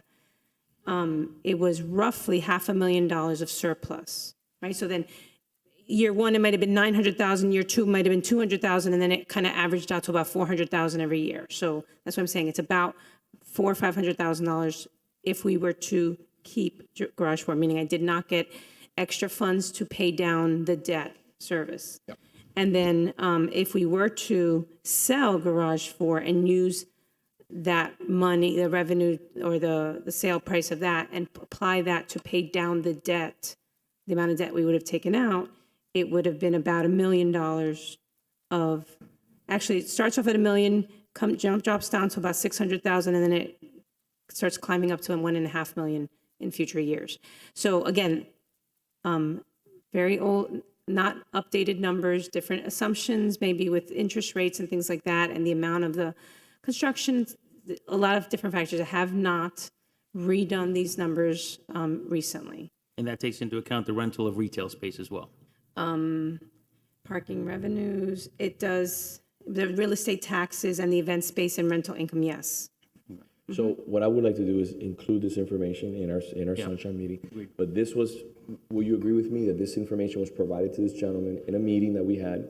Yes. And I think we also did it at a commission meeting. We did it at a commission meeting. Or at a workshop of some And sort. we refuted these numbers. Right. Now, on the record, under oath, the problem is when you say this and you repeat it enough, it becomes a truth. Like I had people come up to me and tell me, hey, I read online that, the mobility hub is going to cost $160 million. It's going to cost $100 million. We have to be very careful with the things that we say, and we have to be able to, on the record, on the fly, she probably hasn't looked at these numbers in a year. At least, I haven't. At least a year, because we've been dealing with the issues of permitting the project and kind of putting it on ice in regards to whether we're moving forward or not due to the cost of construction right now. So These are things that I would like for the commission to have in their hands in preparation for our sunshine meeting so we can discuss it, taking into consideration the new interest rates and the cost of construction to kind of see where we stand. I have always been an opponent of selling Lot 4. I have not wanted to. I have also asked the manager to potentially think about ideas on how maybe we could build multifamily there, have some housing, do a deal where maybe that a part of the proceeds could be used. We keep the land, we don't sell the land, but we build something there that could benefit that area of North Gables with some apartments, and then maybe we could use some of the proceeds to pay down the debt of having to build a parking garage. So those are things that I would ask all of you to consider having a conversation with the manager, and we can do it on the sunshine. Okay? So can that sheet that you have be shared with us, and then we can update it with new information as we have it available? Of course. So, I mean, yes, I can give you the sheet that I currently have. I have not yet looked into it. I have not updated the numbers in quite some time. If that is, Right, by the sunshine meeting, we're asking that you update the when is the numbers. sunshine meeting? We don't have a date, probably in the next month and a half. We still have to talk to, the manager has to talk to Gensler, so we have time. So we have time. Okay, yes. Perfect. Thank you. Thank you. Mr. Clerk. Next speaker is Ms. Maria Cruz. Ms. Cruz, the floor is yours. Good afternoon. Pretty soon to be evening. Are you there? We're here. We hear you. Okay. I have some comments. Number one is the one that worries me the most. We went this route before. Gensler was told to go back and come back with some changes to please. I think we lost you. As where are the changes? They said, no, we decided we couldn't do any changes. So be very careful because they would like to do this. This is their hope, their dream, their desire, and we will not be agreeable to building a Brickell Disney garage, and I'm glad that we're calling it garage and not mobility hub, because we certainly do not want the drones parking on the roof. Okay, this is not a commercial area. This is not an industrial area. We do not need to have those big drones coming from the airport to drop off packages on top of our building. Okay, that's not the purpose of the building. That's number one. Number two, it really fascinates me to hear that we don't have to worry about the money because the money is going to be produced by the parking. Any money that's produced in the city is my concern. If the parking is going to produce money, excellent. But that doesn't mean that we should just spend money that we don't have to because it's coming from the proceeds so we can do whatever we want. Okay, we have to be very smart and use the proceeds from parking, wisely, not just deciding since we're not taking it out of general fund, we can do whatever we want with it. That's one. I like the idea that we're talking. I think it's about time. It's taking quite a long time to convince the administration that we needed to talk about this. I think most people would like to see something either Mediterranean. I think Art Deco, because of the location, would be acceptable. But we certainly do not want a Disney World look like the one that we have presented. The fact that the area is zoned for 190 doesn't mean we has to be 190. The theater is not 190. We don't have to. And I'm sorry, I'm tired of getting scared. Well, the other people could build 100 and 500. Doesn't make any difference to me. We are proposing something for the city to build. We should be the ones leading the way. We do not want massive, gigantic buildings in our city. And if we don't lead the way, the other people are going to come back with more, because if we build 190, maybe they get some FARs or whatever you call them, TDRs, FARs, bonuses. They could build 300. Thank you No, very no, much. no, no. Thank you. Okay? So we need to consider that. Excuse me, you didn't cut off the other people. I know, but we have a very long Hello? agenda. I'm asking if you would be so I know, kind. but the other people spoke and you didn't cut them off. I'm not cutting off. I'm asking you very sorry. kindly if you would please bring it in for a landing Let so that me we wrap can it up. wrap it up. Yes. Yes, I'll do my best to wrap it up, but you know, the rules can be different from different people. I don't treat My anybody differently. goodness. Everybody can speak. Please. Okay, I think the big thing to consider is we don't need a massive, no space around the building. We need to make something that will make us proud, that the people will be proud that we like it and we agree with it. And I definitely do not think that we need to stay away from the mobility hub name and make it what it is, a parking garage. Thank you. Mr. Clerk. Next speaker is Ed Santa Maria. Mr. Santa Maria, the floor is yours. Where is he? Good afternoon, all. Can you hear me? Calling from Zoom. Yes, sir. Okay, fantastic. So this is a great discussion. I appreciate the fact that the atmosphere of cooperation and communication is in the air. There's a couple of things that concern me that I think I should bring to light. Number one is I hear all this talk about residents and we and this and that, and no one's ever asked me my opinion on this subject matter, and I have not given it either. So to say that there's a group of people speaking for all the residents of Coral Gables or speaking as we, I think that that's not correct. I'm sure there are a lot of people that like the let's call it the parking structure, the way it's designed. And to me, in my mind, having it next to the Miracles Theater is just like having a modern building next to an old building in Boston, one of our most historic assets. And so it happens everywhere throughout the world where you have this juxtaposition of the old and the new and historic. In fact, I think it bears reverence to the historic and highlights it because of the contrast. But I don't mean to veer into the world of architecture. That's not my field. What I'd like to say is that we really need to give this a lot of thought. The fact that the building is a certain height, I think maximizes the use of that building and it makes it future ready, future proof. In the future, when this building has to be repurposed for whatever reason it may be, to have an 8-foot ceiling, a 9-foot ceiling, it's just not going to work. That's why you need the ceiling heights that have been designed into this building. And so really what it comes down to is the fact that we need something to replace the existing garage. It's obsolete. It's not very functional. And it's due time. If we don't make this call right now, it's just kicking the can down the road. And I find that to be financially irresponsible. And it would not be a service to the community at large. That's all I have to say. Thank you. Sir, well said. Thank you very much. Next speaker, Mr. Mayor, is Ms. Carelia Carbonell. Is this the last speaker? Yes, sir. I'd like to close the public comment. Yes, sir. She wants sustainability. I know that. Carelia, the floor is yours. Hi there. Hi there, everyone. Yes, I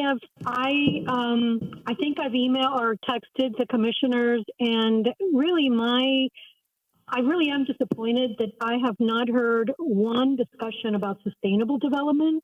And all I hear is we need a new building when that building can be readapted to be reused as a garage. Because of what I hear, it does have issues, but why have the first option be a demolition? And that's where I think the city needs to start thinking before developing. If you see the old public safety building, that was slated for demolition. Mercedes-Benz, I commend them for seeing the beauty not only of the building, but to seeing the environmental issues with a demolition, and they're repurposing it and readapting it, and it's going to be a beautiful addition to their showroom. So why not are we just thinking about demolishing something?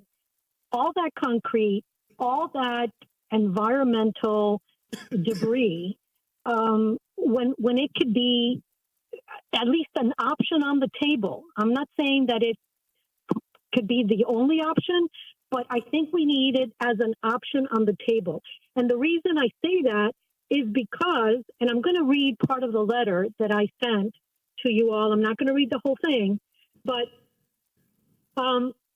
there is not only financial cost, but there's that environmental cost. And I really don't hear that from anyone. And I really would love, as a preservationist and now as an environmentalist in terms of it's merged, to hear that kind of conversation. There is the demolishing the existing garage. It was built in 1962. It is of brutalist style. That's when government buildings were of that style. It's harmonious to that area. And so if we keep that vision, that garage interior, the interior of the garage can certainly be brought up to code and be brought up to date and be, given, as much bells and whistles as possible. But it is already a harmonious structure in that area. Okay. And I don't know if it really is catastrophic, for demolition to, a demolition is really should be the last option. I think we should all be discussing. And finally, Gensler, who was paid $2 million, who is the designer of this mobility hub, is at the forefront of adapting older structures with the objective to reduce embodied carbon. So, for example, one recent Gensler project reduced by 68% the carbon footprint of what new construction would be. So Gensler can certainly adapt an existing garage. So the 10-story garage really is something that please consider as an option, an adaptive reuse of the structure. And Gensler is one of the leading architects doing that. So I would like to see that as an option when we do discuss the design. Thank you. I appreciate that. Thank you very much. Thank you. All right, so I think we have not a schedule, but an idea of having a sunshine meeting. We've given staff some direction through the city manager. And unless there's any other statements or questions that'd like to be made on the record, I think we're moving in a direction. Well, the only other thing I'd like the city manager to share with others is whether or not it's going to look at whether the feasibility of doing carbon sequestration and using carbon cure technology in the cement that we use in the building. Whether we're at a point we can do that. I know they do it in other cities. Do we have a provider? Can we encourage it? All right, perfect. That would solve the adaptive reuse problem, I think, with the carbon impact. Perfect. Can we move forward now? Yes. Yes, please. All right. Yeah, I'm going backwards. Backwards? Do I have F6, Madam City Attorney? Did we ever finish that? 6. What is that? We did. That's the one that we didn't have to vote on. Okay, perfect. Yeah, F6 was on We're for gonna move to consideration. G1, which is also a G9. Correct? G1 is a resolution of the City Commission directing the city manager to adopt and implement an administrative order regarding enforcement of restrictions pertaining to the presence of dogs in city parks. Mayor and Commissioners, Stephanie Throckmorton, Deputy City Attorney. A few meetings ago, Commissioner Menendez had requested that staff and through the City Manager's office come up with an operational plan for when we have temporary dog parks offline and permanent dog parks online. So together with the City Attorney's office, we've been working with the manager to implement an administrative order, which we are finalizing. And this resolution just directs the manager to complete and adapt that administrative order as necessary. Do I have a motion? Motion. Second. Are there any comments, Mr. Clerk? No, sir. Commissioner Anderson? Yes. Commissioner Castro? Yes. Commissioner Fernandez? Yes. Commissioner Menendez? Yes. Mayor Lago? Yes. Thank you. In regards to G9, I'd like to talk about the park and the discussions really quickly about whether we will split the park adjacent to the Coral Gables Country Club, which is currently used by a lot of families, whether it will be split to a dog park or left the way it is. I'm in favor of leaving the park the way it is. Yeah, I have a And meeting I on wanna Friday morning. I want to show you a video that was sent to me. I've talked to a lot of residents, a video, and I want to show you an idea that I would like for staff to potentially just flush out to see if it would work. I don't know if it would work or not. Do we have the video? You might save me a trip on Here it Friday is. Look, morning. this is a video of the park. Obviously, the dogs are loose, they're not on a leash. This happens all the time. Okay, you're seeing the dog. This is just one example of it. This is being sent to me by residents in the area. It's happening more and more. It should be becoming frequent. Okay, you have kids playing in the grass. The grass is being scuffed up. So we have to be a little bit more careful while we're doing that. I think that park should be left for, if you want to bring your dog, it's on a leash, perfectly fine, but it's got to be separated. I think that we bifurcate the park and we make it a park and then a dog park. I think it actually, at the end of the day, bastardizes the purpose of what we did that park. I remember finding that piece of land, bringing it to the city, and the city bought it, I think, for like $500,000, and we have a beautiful park. Can I show the picture that I it's just an idea, don't shoot the messenger, just want to put it before the commission. If you like it, if you don't like it, it's okay. I just want to start thinking outside the box. This is in front of Burger Bob's, okay? This is a piece of property that has a beautiful green area on the golf course, yes, in an area that, I'm not saying we should put it here. I'm saying we should find something like this. An area that's little use, that doesn't have a putting area, that is not a tee. Maybe on the other side of the Burger Bob's is a little green area. Maybe we could do something where we could have a dog park with a shaded area. Maybe we could find something like this adjacent to the park. This is literally this is across the street from the park. I know you guys are always in the area. Start examining. We were there on Sunday playing soccer. It's the only open green space that we have in that area. That's my concern. You have. So But there is another space. You know where, this is why I was, but I didn't get time to take a picture of it. Across the street from this, where next to the other side of Burger Bob's, where they have the like the putting area. You know what I'm talking about, right? Right, this one, you're talking about this one. Yeah, but on the other side. Oh, okay. Across the street, next to Burger Bob's, there's a little putting green. Adjacent to that, there's two big black olives. Maybe there could be right in the some, corner. maybe like in the corner, in the corner, maybe we could do something there. Well, there's also an open green space on the block behind Merrick Park, which is a triangle park. I've seldom seen anybody there, but it's a pretty large area. I don't know if you're familiar. So it's right on Granada. If you're heading north, it's on the right-hand side on the block behind Merrick House. Okay, I know which one you're talking about. Yeah, let's look at how they're being used. My concern is, we all know I love dogs, but I don't want to take space away from children, be able to play kickball, soccer, baseball, all those types of things. And I like to keep the dogs and the children separate for a variety of reasons aside from dog poo. I think Mallorca Park, the patrons that are bringing their dogs have been pretty cooperative. They've cleaned up after their dogs. I mean, we were there on Sunday.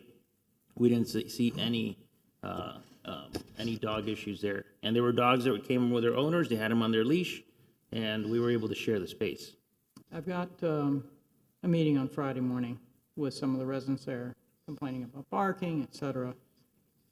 I told them certain breeds bark. You're not going to change that. Greyhounds don't bark that much, but one of mine does. Go ahead. I just want to say that I'm open. Obviously we found out that enforcement is the biggest issue. No matter what we do to a park, if people decide to do whatever they want to do, we can build a cage and they still will go outside. But my only question is because I think we started a process I'd like to know where community recreation is in the process because they were doing an outreach and I want to be sensitive to that outreach. So for Mallorca Park, we did have a community meeting. What we've been doing in Parks and Recreation is we've been doing a 30-day input process. So that allows people to, before the meeting and post-meeting, to still have an opportunity to comment. So by the end of the week, I believe I'll have to double check on the date. We will be closing the community input process. We'll summarize the dialogue, what happened at the meeting. The meeting minutes, the Zoom meeting has been posted on our Parks Project website, so you can already see it.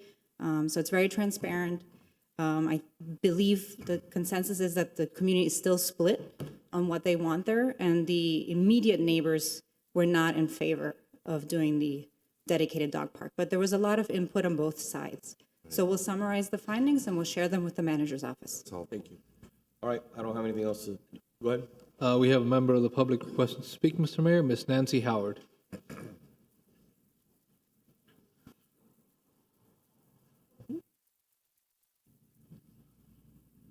Hi, Commissioners. Thank you so much for the time. My name is Nancy Howard, 1217 Venetia Avenue.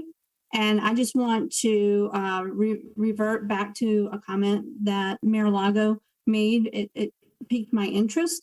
It was regarding the utilization of the Granada Golf Course for a dog park, at least in a small portion, which dovetails into a question that I have and that residents brought up all during the pandemic and have brought up before the pandemic and after the pandemic is the golf course utilization. And if there was even an entertainment of or a thought that a dog park could be allowed on the golf course, then I would dovetail that into a question. Can we have a review of whether the golf course utilization can be expanded to having a walk jog path or more access to the public use of that big, huge public space? And so it's not related to the dog park enforcement, but rather a comment that Mayor Lago had. And I love the feedback on the golf course utilization. Thank you so much. Thank you very much. This is something that's been a contentious point for many, many years. I'm a believer that there should be a path on the golf course at some point. People are running on the street, people are running on the grass. Some of the residents have not wanted it, but I think there's been a change, and that's something that we could bring up in the near future to have a conversation. We extended a little portion of it on Greenway, a little bit of asphalt, so we could connect a path that ended on Coral Way, and then we brought it down to Greenway, and people have enjoyed that. I think that at one point, maybe it's worth having a discussion. I know that there was also a resident at one point that was willing to donate the path. They were willing to pay for the path because they thought it was important to get people off the street. I would hate to see an accident one day. People are not going to stop running. People are not going to stop coming here. And at the end of the day, maybe it's something we could have a discussion in the near future. And the current partial path is highly utilized. Yep. I mean, there's people there all hours of the day. All hours. I went there, and I'll make this short, with staff, and I'll highlight for you their concerns. One is the golf balls flying back and forth. I've used the path. I've used the non-path for running around with the dogs, et cetera. I don't think whether we have a path there or not is going to stop people from utilizing it. Just get them off the street. Get them off the street. And we can also get creative with trees, too. We can maybe plant some trees along the path, which will give protection to the golf ball. I got one put there, the Cassia Fistel I got. There you go. All right, let's move on to G7. Commissioner Anderson.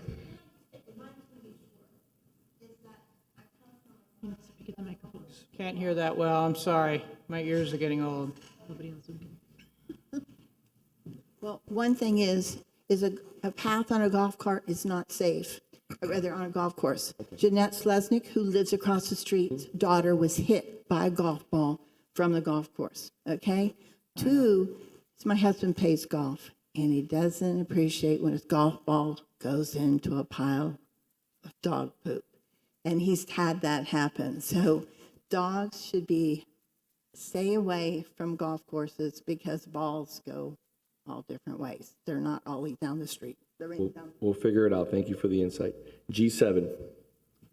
G7, see if we can bring up the flyer on this, City Clerk.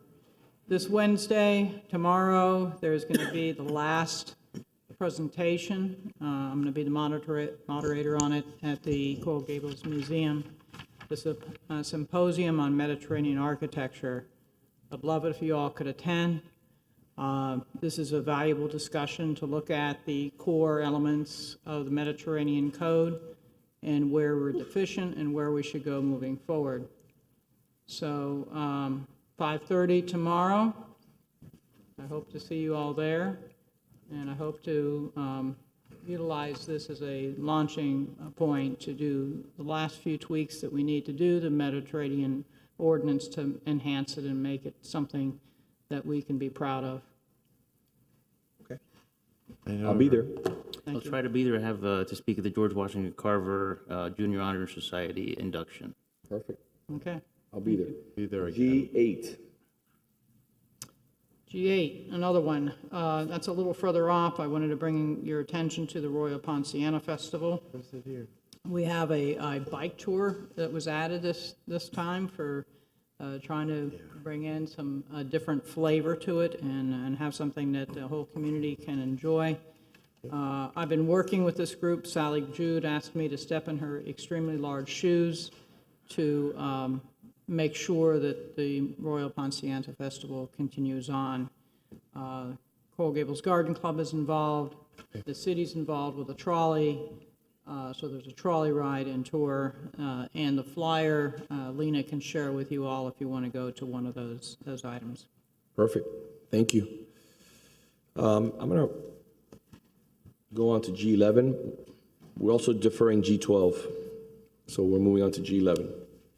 So on G11, the current process for appointing members to the Board of Architects is that the manager recommends and the commission ratifies. One of the concerns that I did hear from residents over the course of the campaign was the Board of Architects is really the one board where we, as a city, kind of give the direction for the design of our projects in the city of Coral Gables. So one of the requests that was made was the commission, who are our elected representatives, should be the ones appointing members of the Board of Architects, not the manager.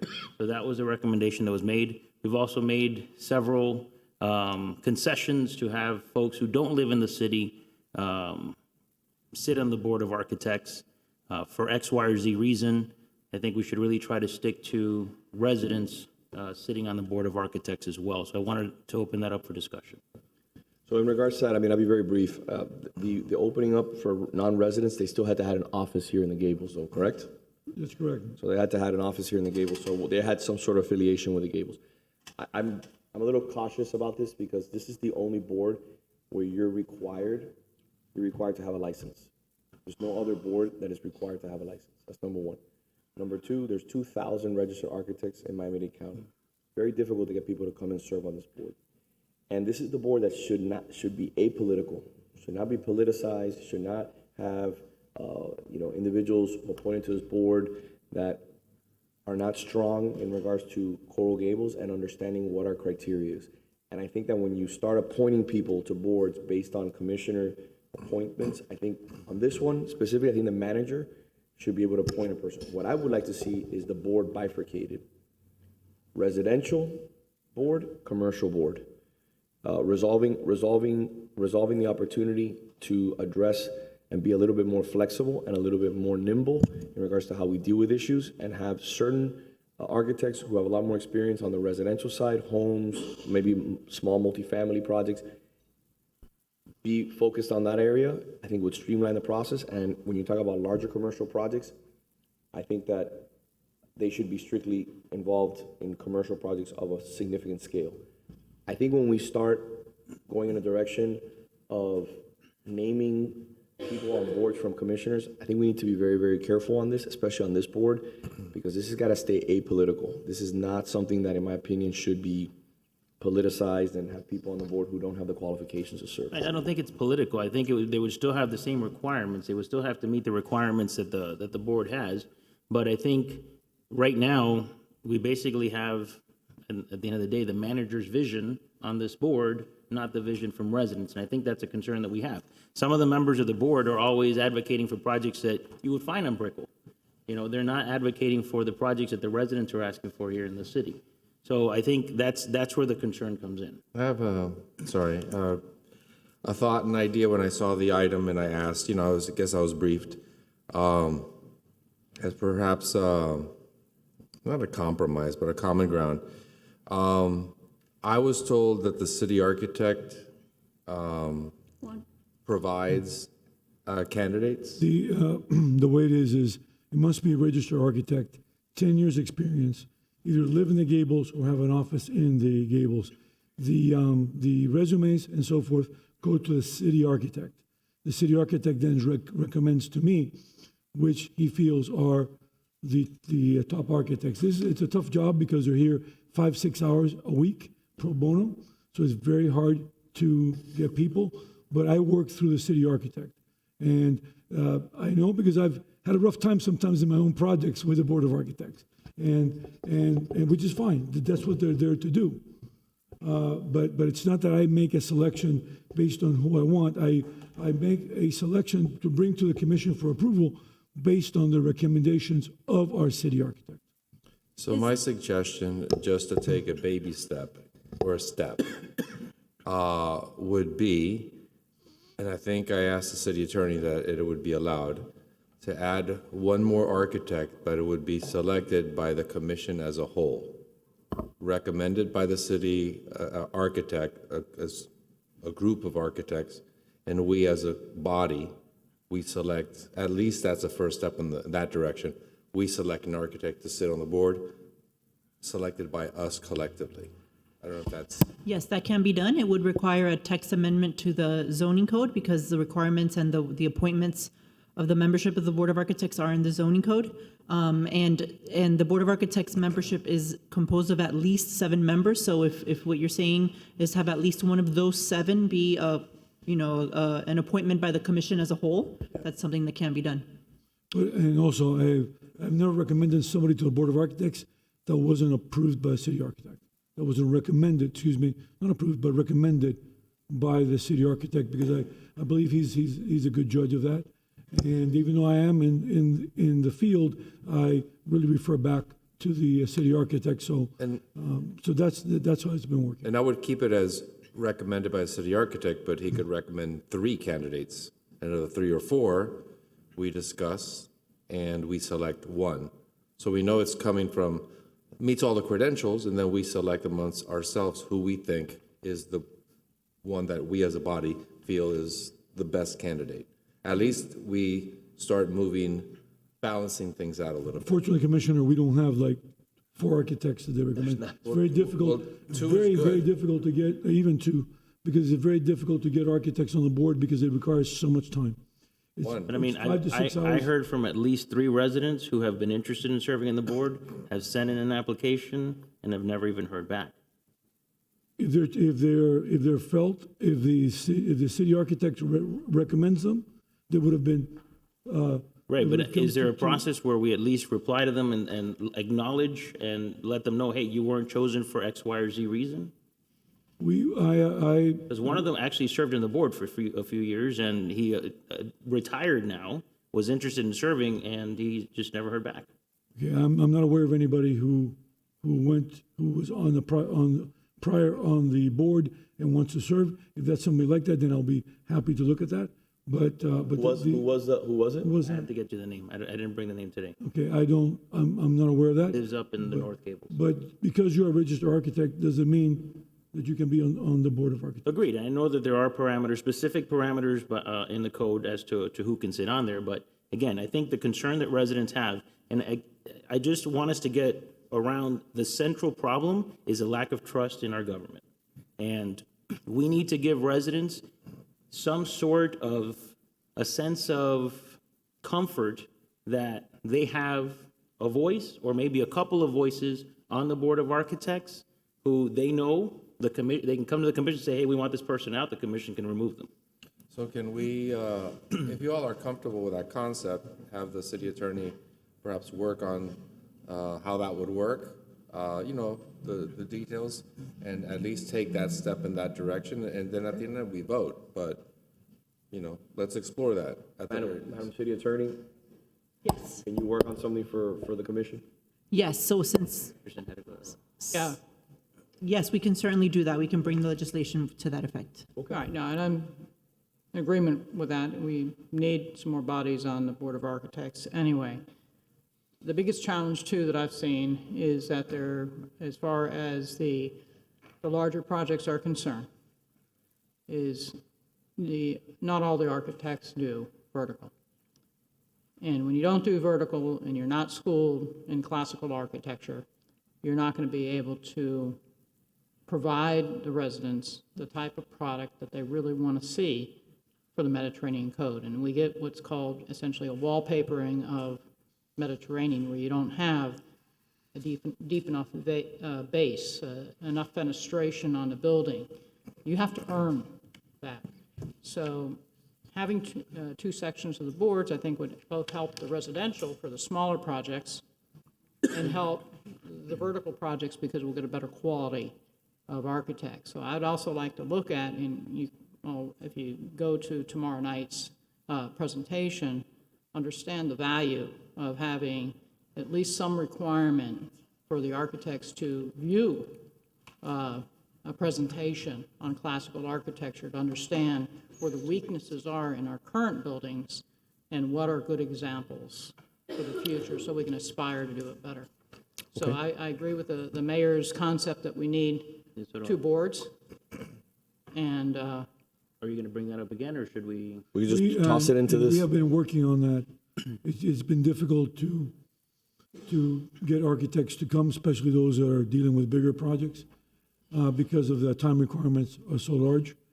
But we also have to be careful that we get the right architects, because you are a registered architect and because you have 10 years experience doesn't mean that you necessarily qualify, because you may not be doing the work that our city architect views as sufficient to be on the board, because you are reviewing other people's work. And it's a very important job, and it's a very difficult job, because you are reviewing other registered architects. So we want to make sure that we do get those people that are qualified, not just by having an architectural degree or 10 years experience, but are qualified to review work of other professionals. I understand, but I think we do need to explore it because of those reasons. Okay. So, the bifurcation would be more of an administrative, I guess, move, and then the architect at large. Why don't we have the manager and his team work on this, giving them input in regards to what we would like to see addressed in the board, and potentially bifurcating the residential and the commercial, and seeing how we can structure something and they can bring it back to us to see if it satisfies the commission. That's fair. Okay?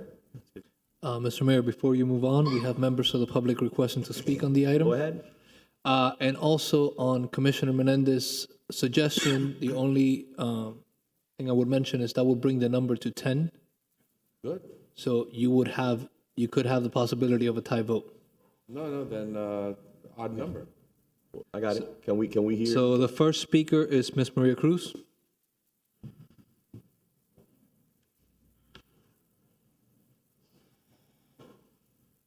Good afternoon. My concern with the Board of Architects, since I've sat through many sessions of the Board of Architects, is the issue of having architects that are presently working in projects in the city that will be going to the Board of Architects. And yes, they have to recuse themselves. It's very hard to work with 6 people week in, week out, and then you recuse yourself, and they're going to be 100% objective. I think we need to take away that issue. I believe from talking to several architects that there are plenty of retired Coral Gables residents that are architects that would be very happy if they were selected to serve in the Board of Architects. And they're experienced, but they're not doing projects at the moment, at the time, and they can be very objective and not have the peer pressure to not be objective. So I would consider, and I'm not sure that dividing the board is a good idea.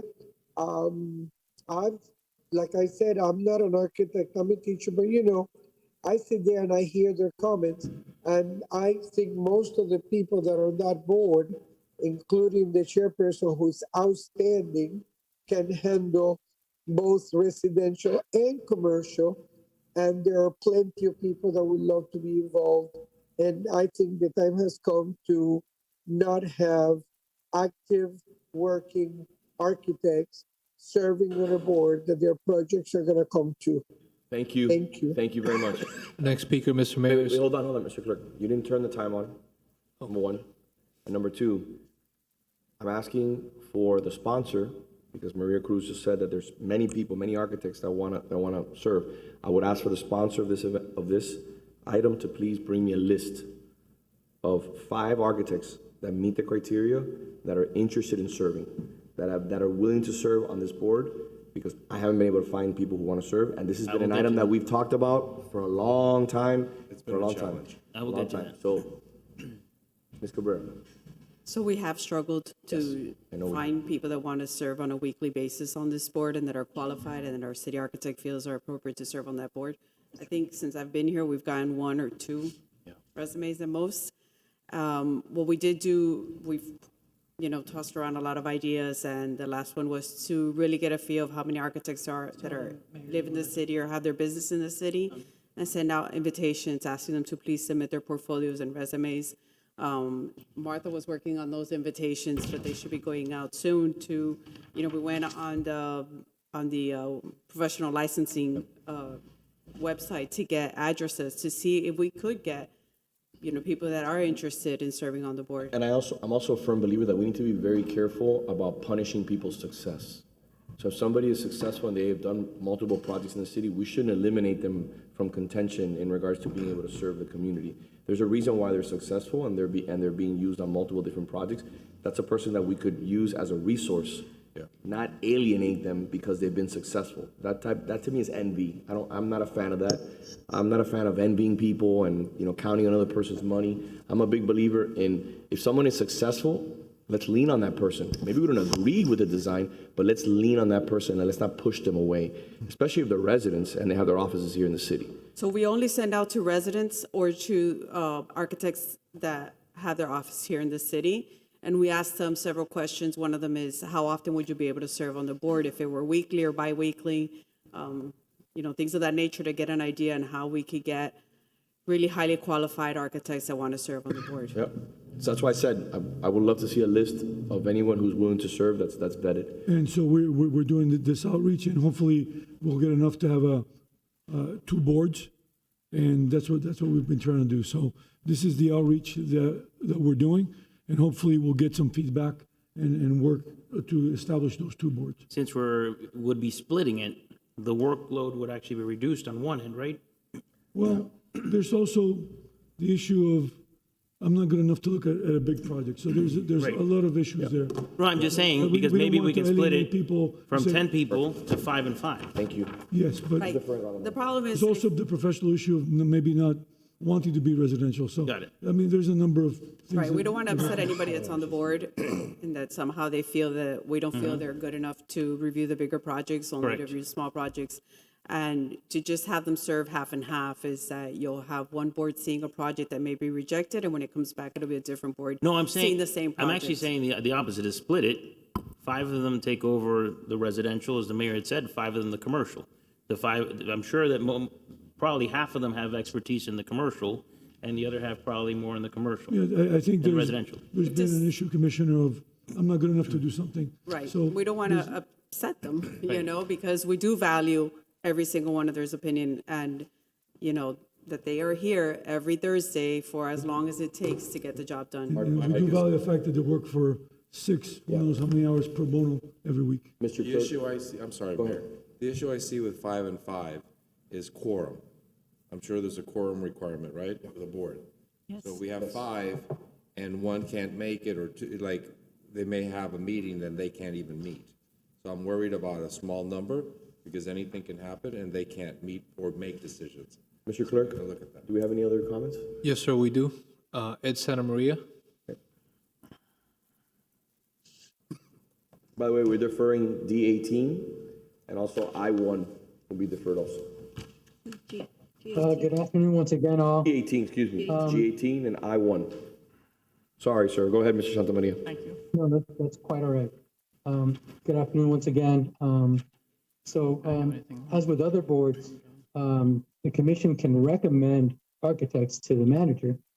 And so, the process is that the manager recommends or appoints, and the commission ratifies. And so they can ratify or not.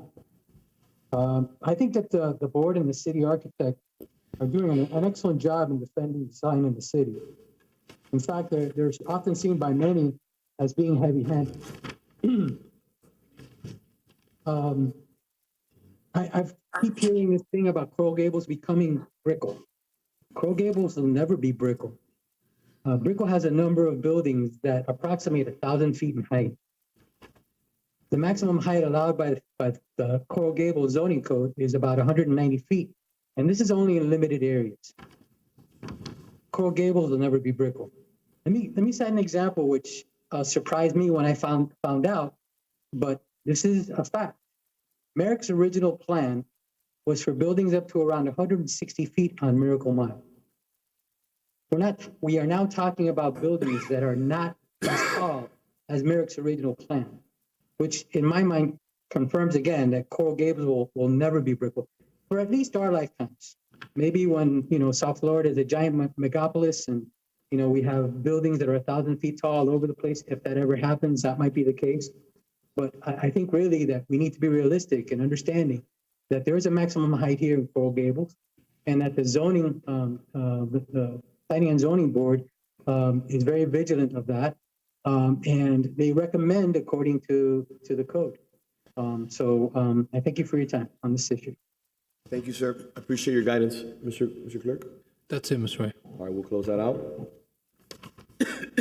So does staff have marching orders, Mr. Sponsor?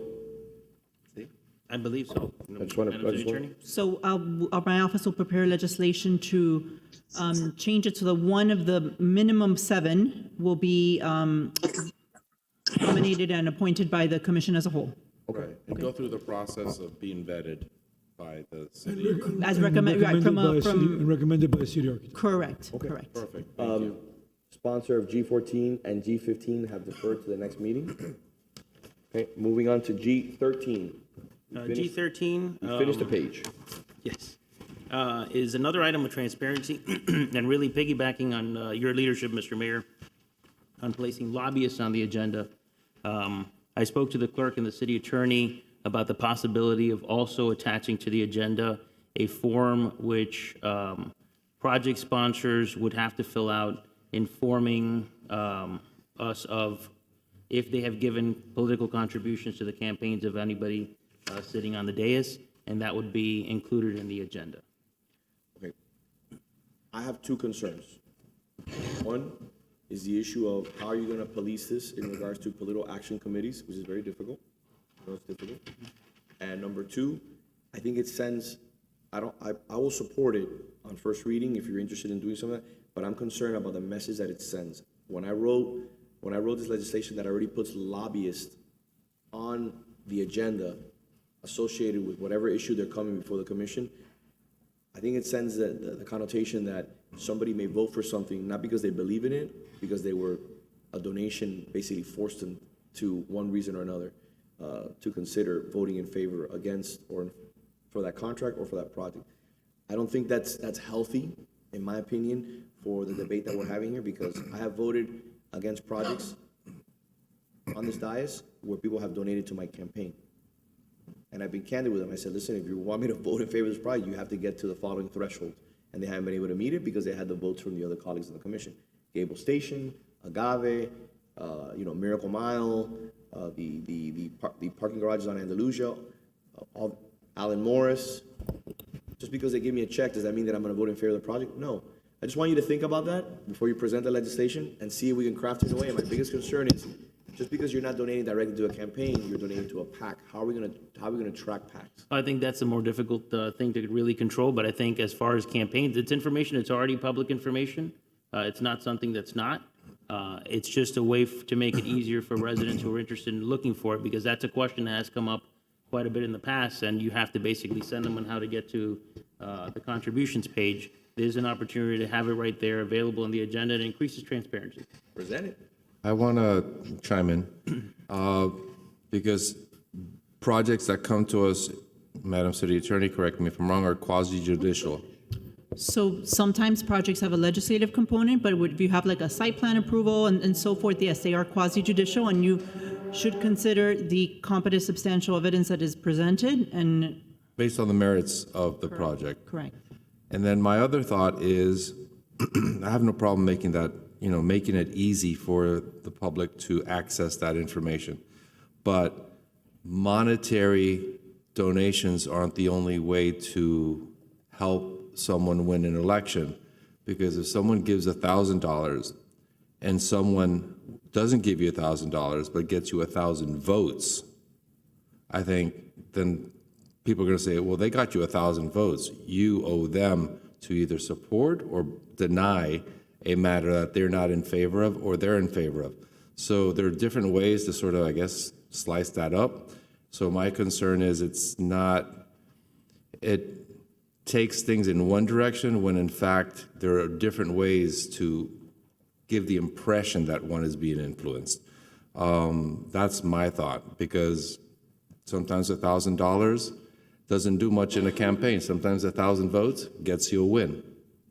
And by the way, also, I don't want the issue also of perhaps, let's say, in a race, let's say me, for example, one person doing a presentation gave $1,000 to somebody here, but didn't give 1,000 to me. Then I'm going to look like I have a vendetta against that person because you didn't give me the 1,000.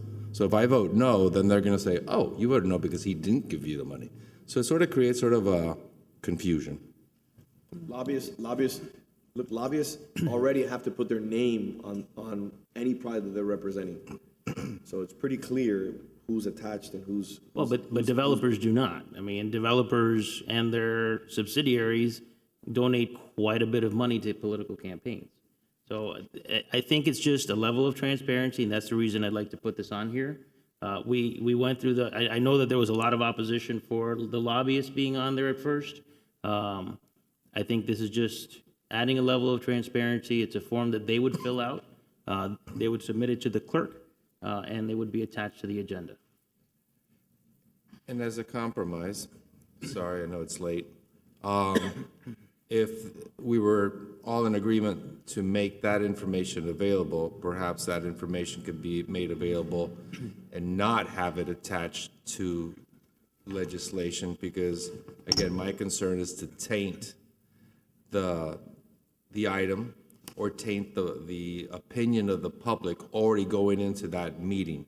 But if that information is easily, readily available outside of a particular item, this lobbyist donated to these people, I'm open to that as a compromise. I just don't want to taint the process. I think you can argue also that the lobbyist information also taints, because I think they're elected officials who have really good relationships with lobbyists, personal relationships.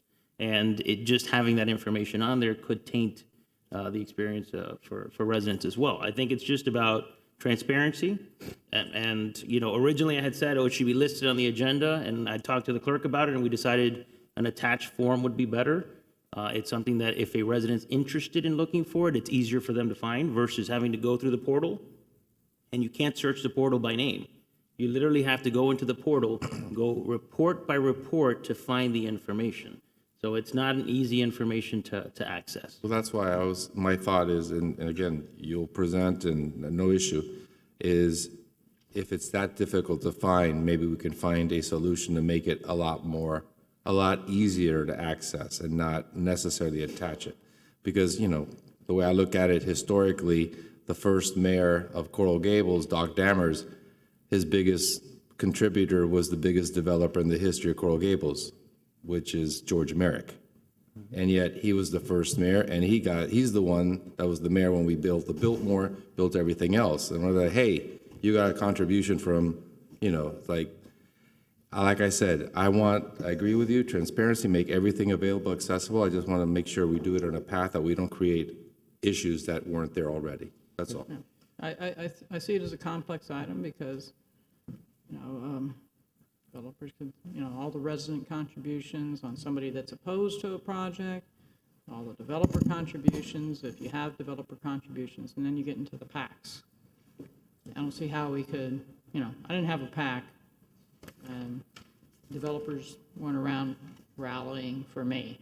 So, it's just, but the residents also would have to be listed too, and that's a long, long list.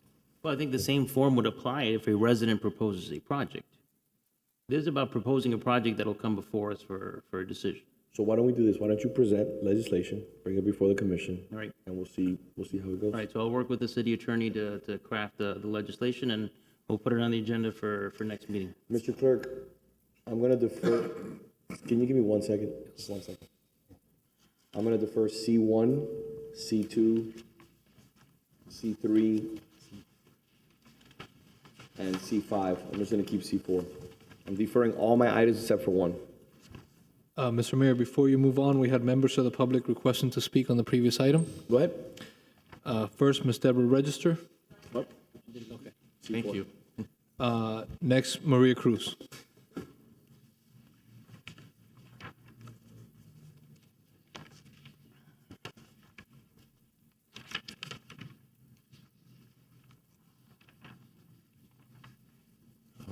Mr. Clerk, can we maybe come back? Okay, next speaker is Sarah Lane Conde. Hello? Hi, can you hear me? Yes. Yes.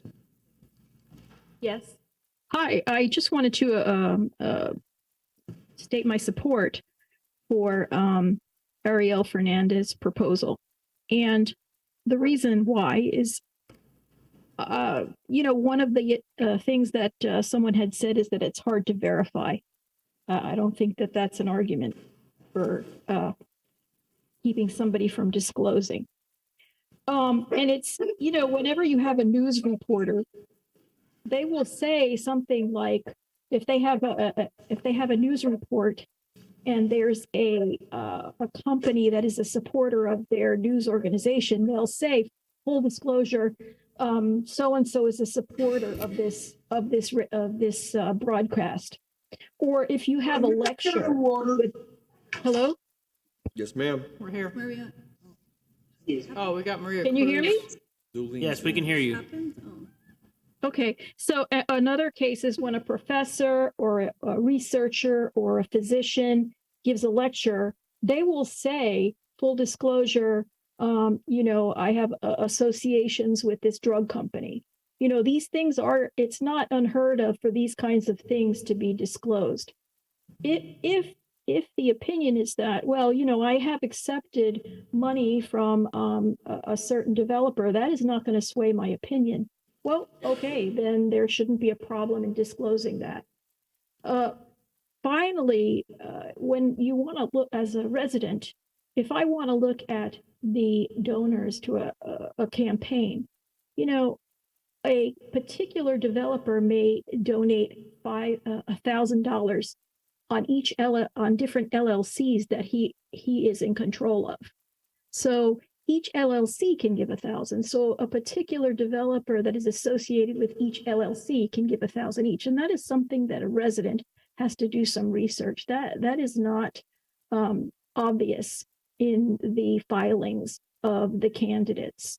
Again, I would like to support Ariel's proposal.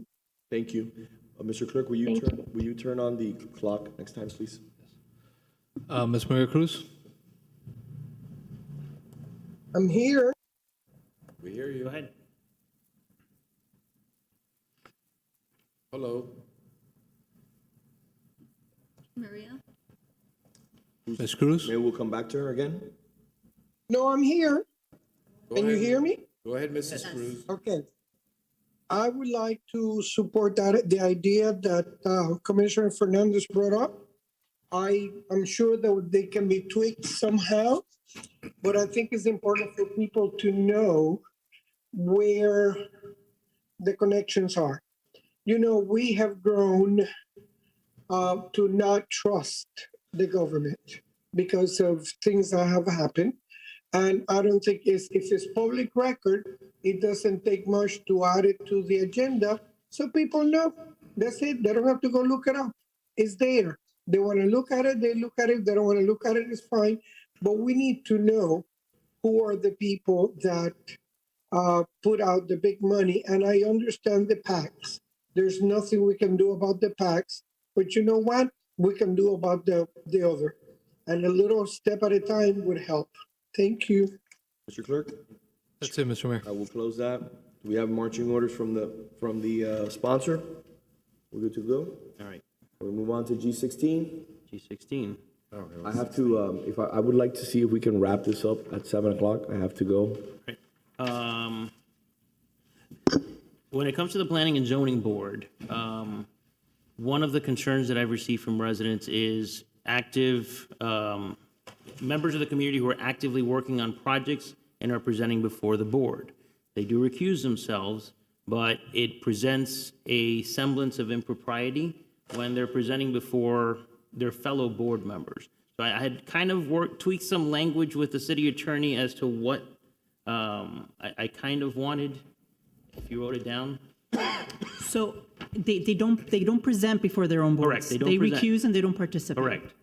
So I think what you were suggesting is tweaking the requirements or qualifications for those who can serve on the Planning and Zoning Board.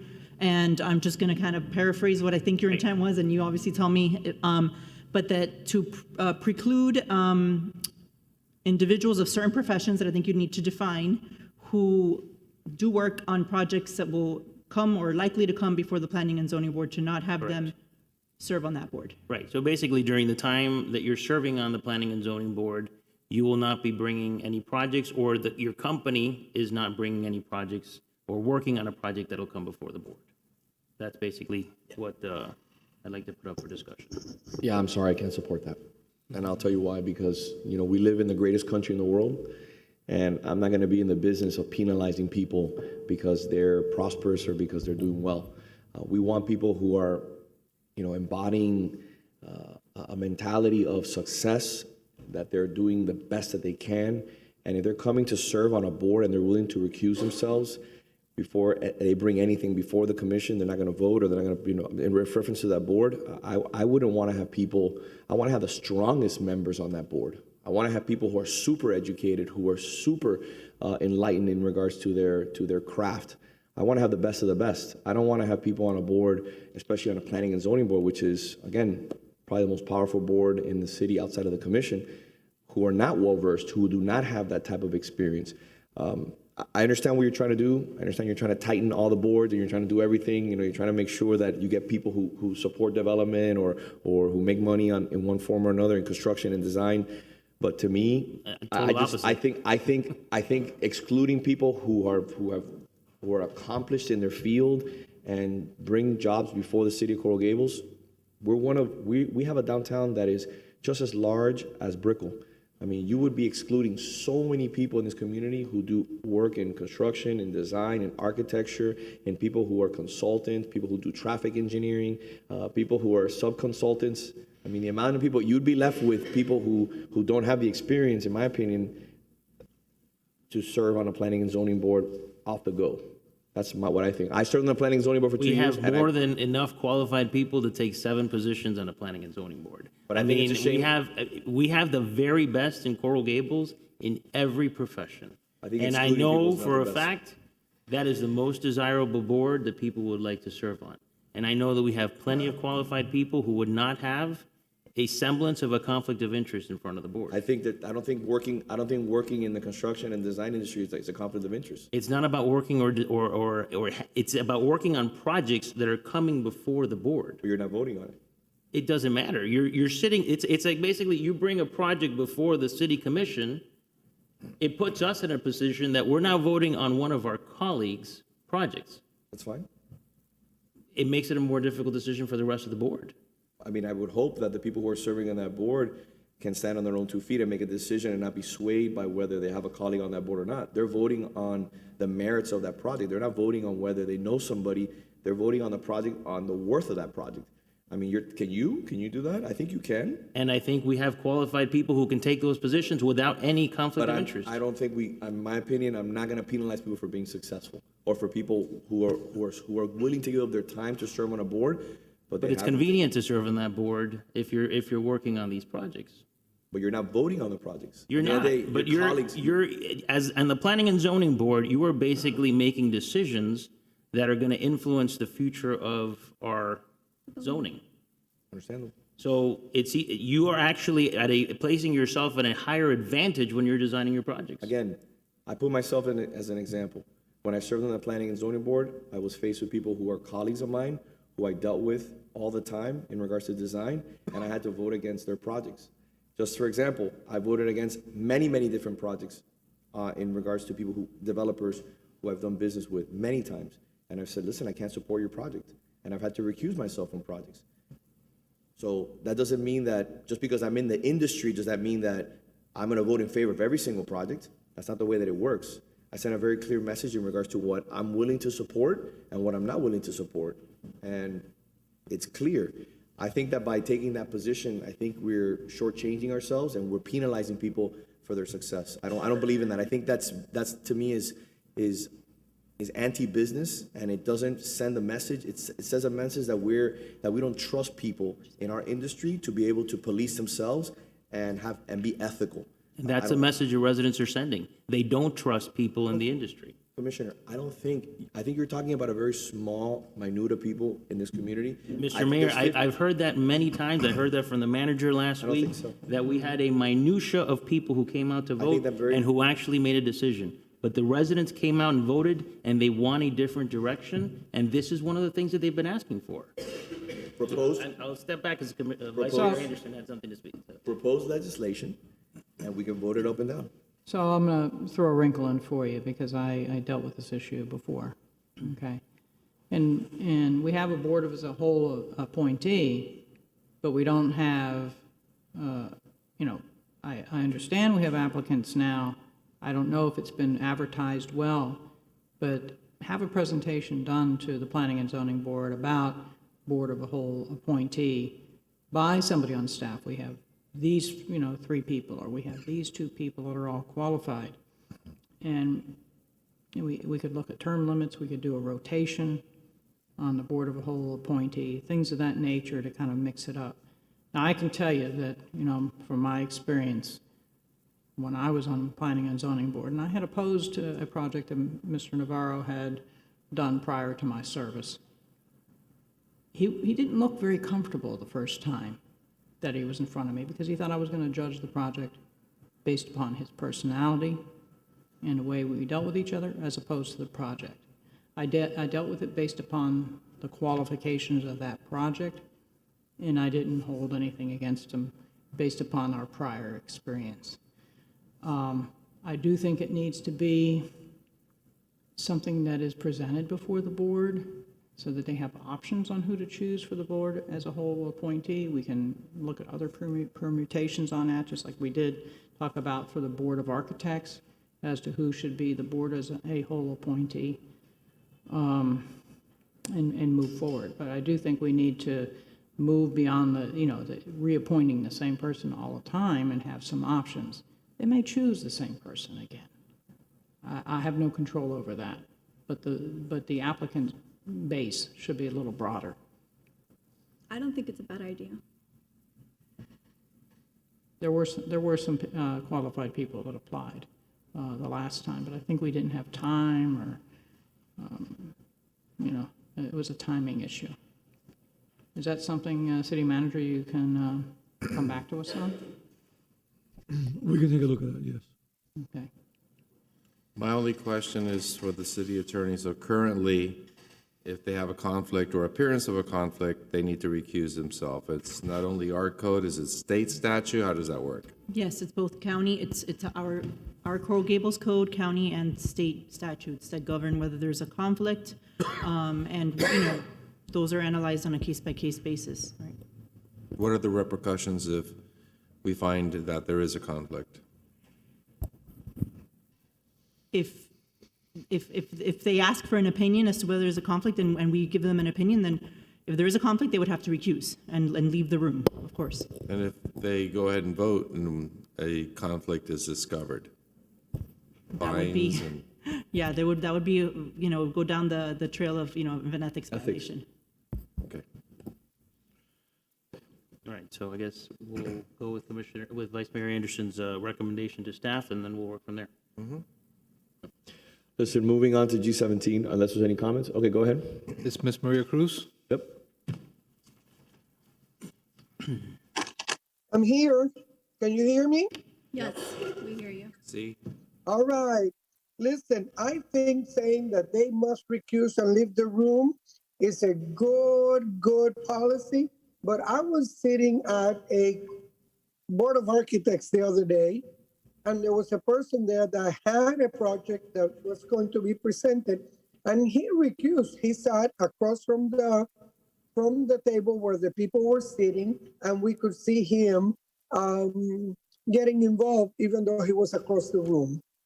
Okay, you cannot do that. Recusing and staying there is a common thing, number one. Number two, I know that all of us are perfect professionals. I know that nobody would do anything wrong, but you know what? Perception is reality in the eyes of the people. And they're very concerned about perception of architects sitting there. They talk about their own person. Oh my God, this resembles your project from last year.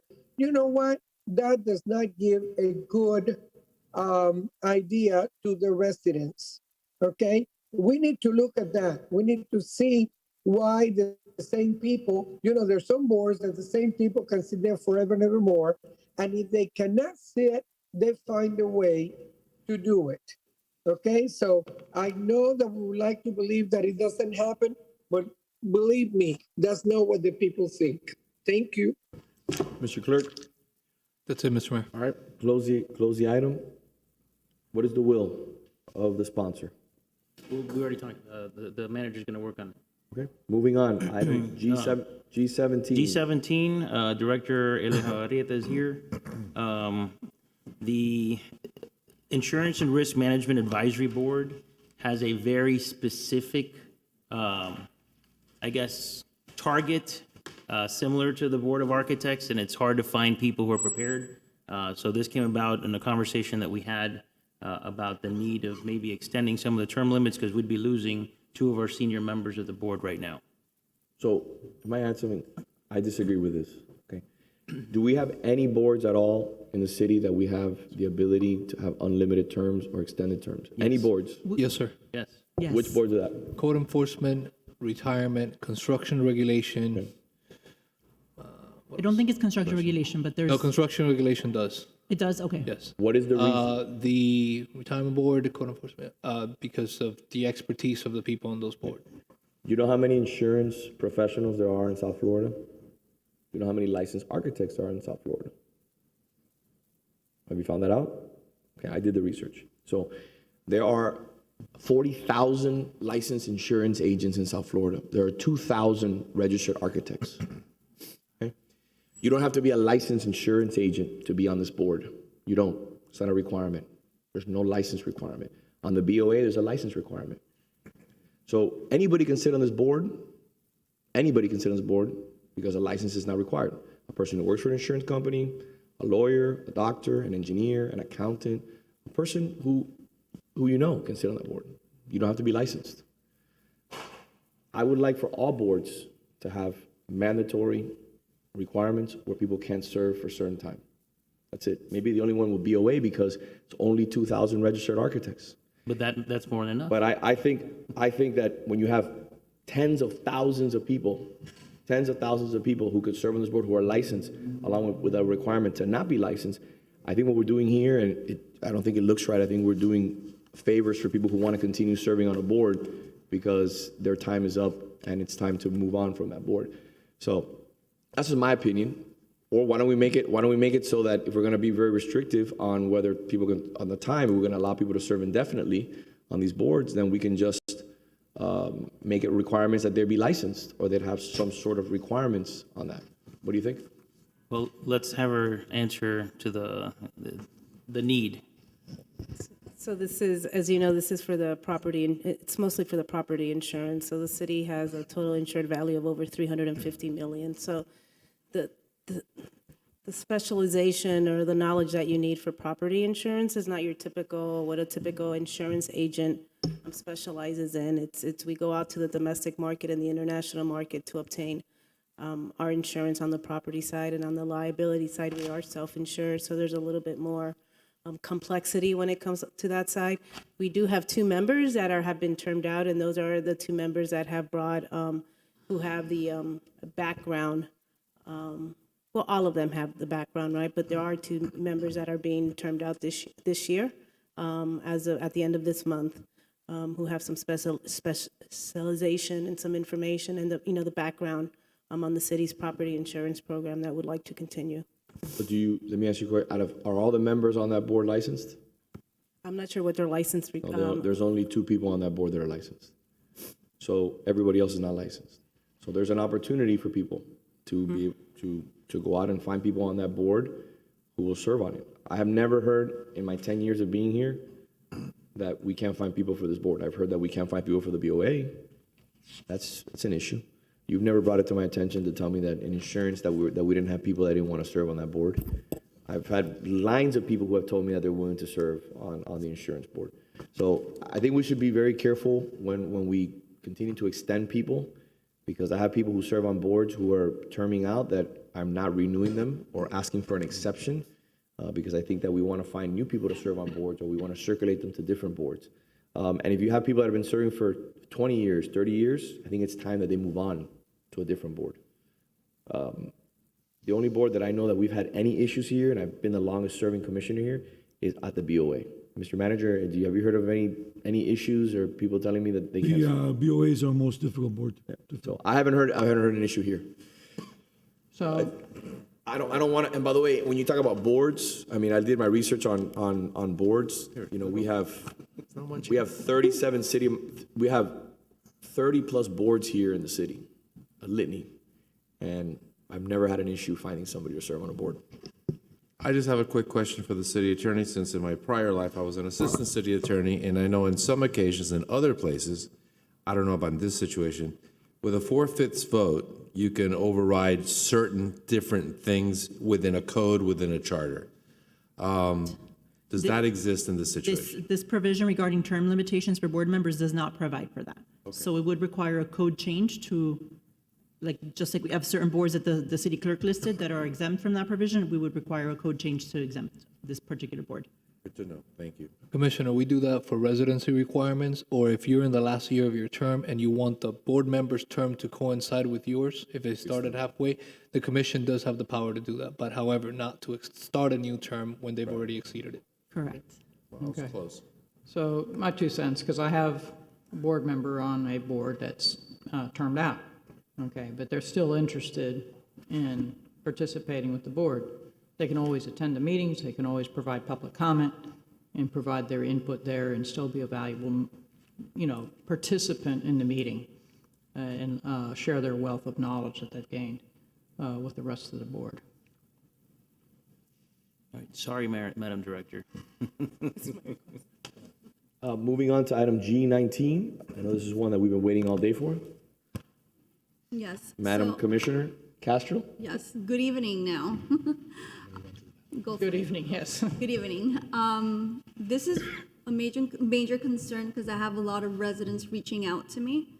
And I would like an update. I know I've asked for an update myself, but I want this communicated to the residents. And I have some questions that maybe I've asked before, and I'm pretty sure the residents would like.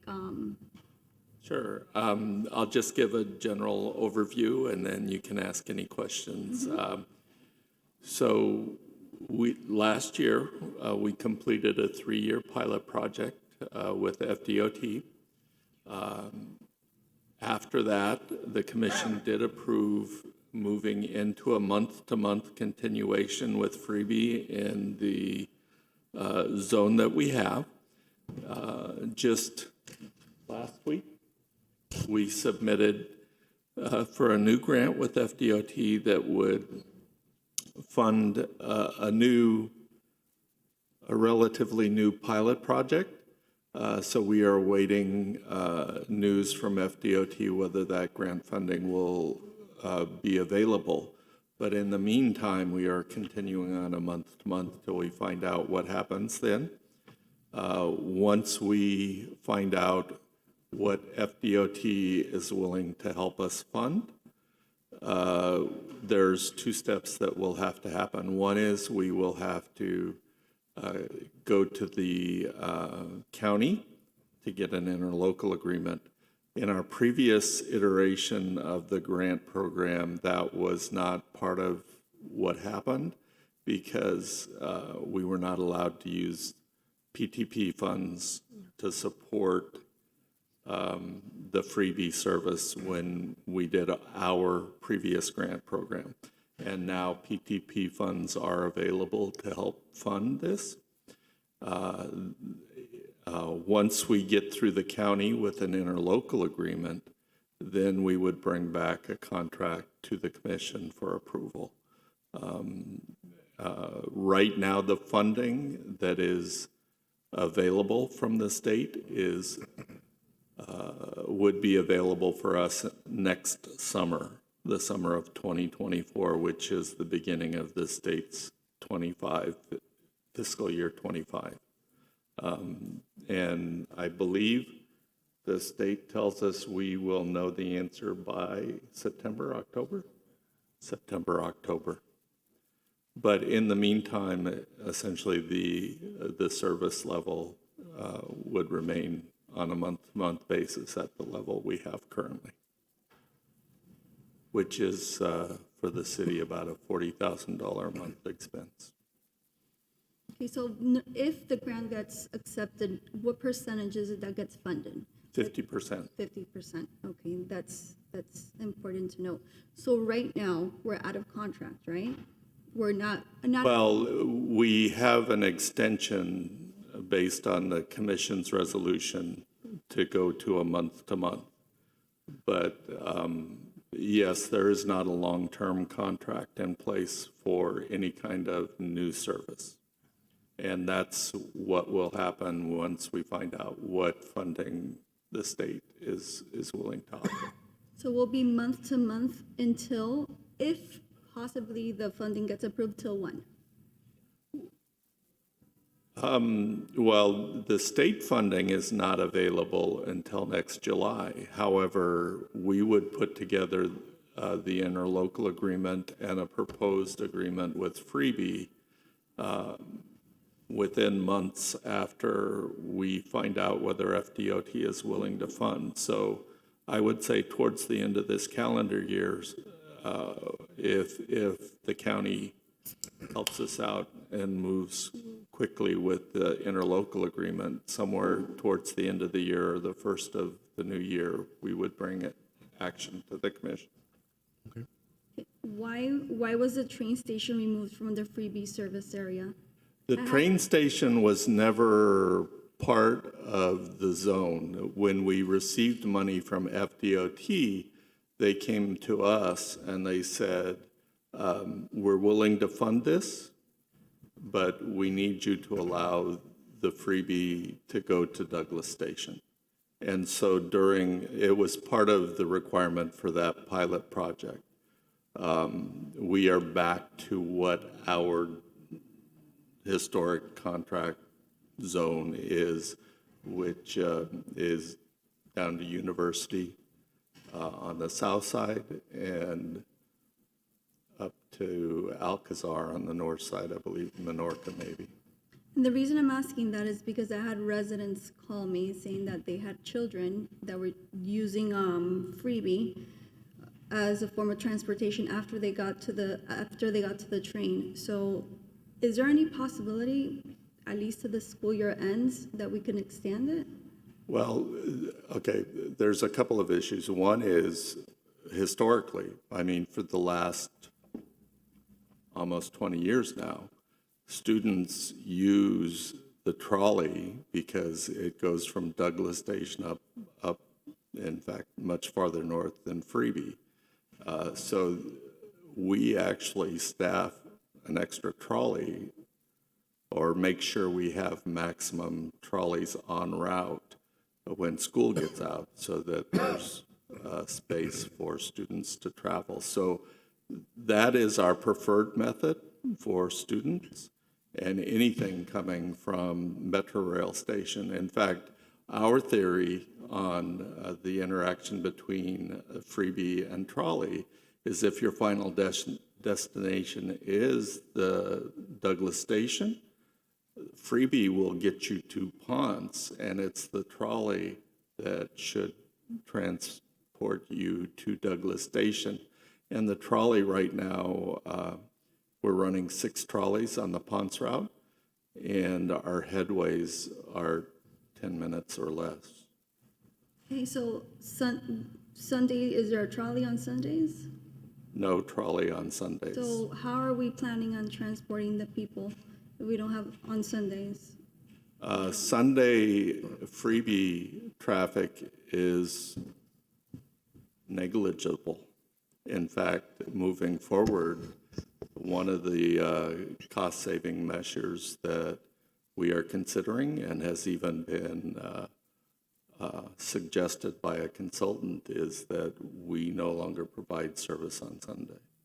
And I had a lot of actually, we were in the activity center, and I had a lot of residents come up to me requesting to please have Sunday available in Freebie because a lot of them can't see, can drive. Well, currently there is Freebie on Sunday. What I suggested was because there is nominal traffic on Sundays, one of the cost-saving measures that was suggested and is being considered is not to have service on Sundays. It is, I don't have the numbers in front of me, but it's a tenth of what a normal day is. Okay, so I think one of the bigger questions here that I've gotten is, can we expand Freebie into the neighborhoods?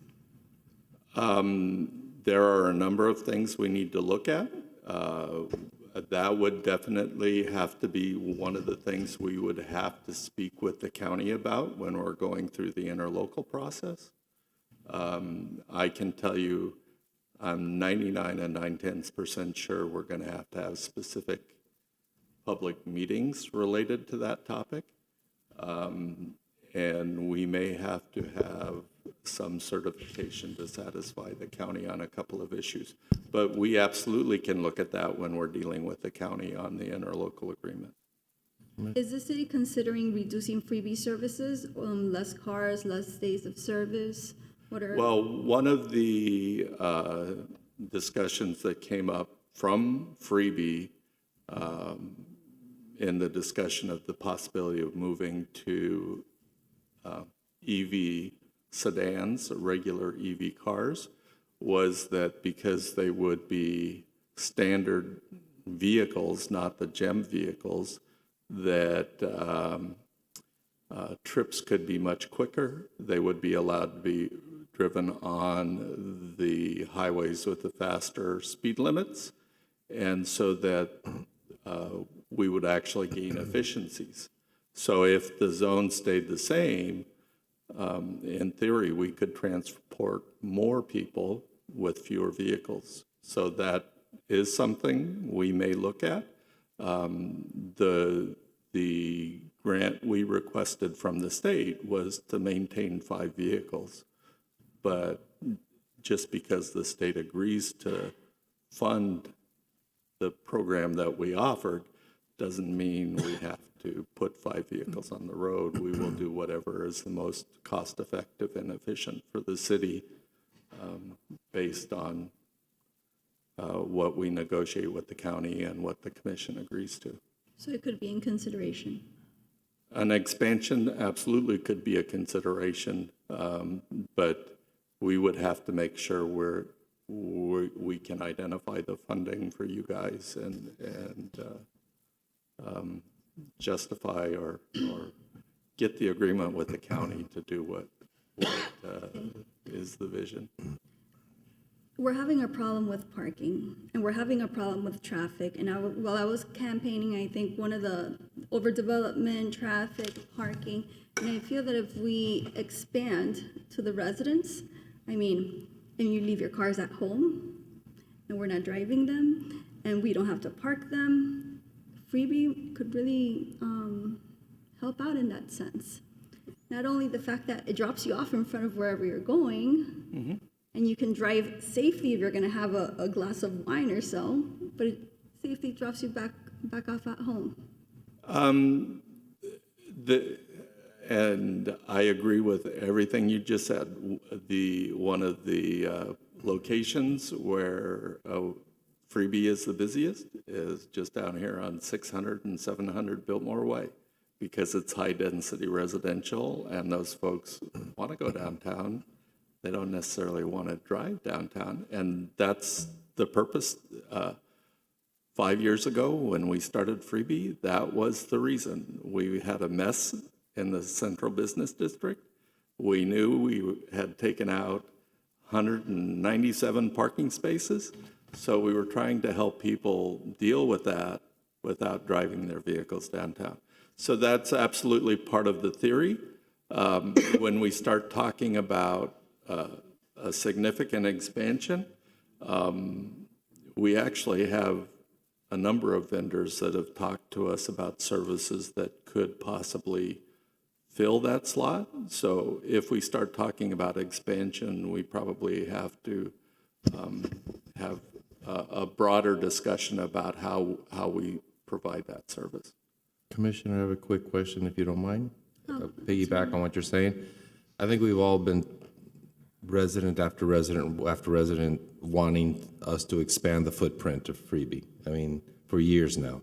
So I think there's a lot of support here, because there's a lot of support.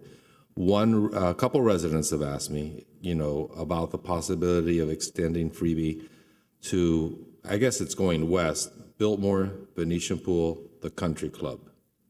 And if we're able to expand Freebie there, it really starts to connect the city in an amazing, positive way, just in terms of key points on the west end of, and places that our residents would like to go to the park, go to the pool, go to spend an afternoon at the Biltmore. So the residents have asked about connecting those 3 points.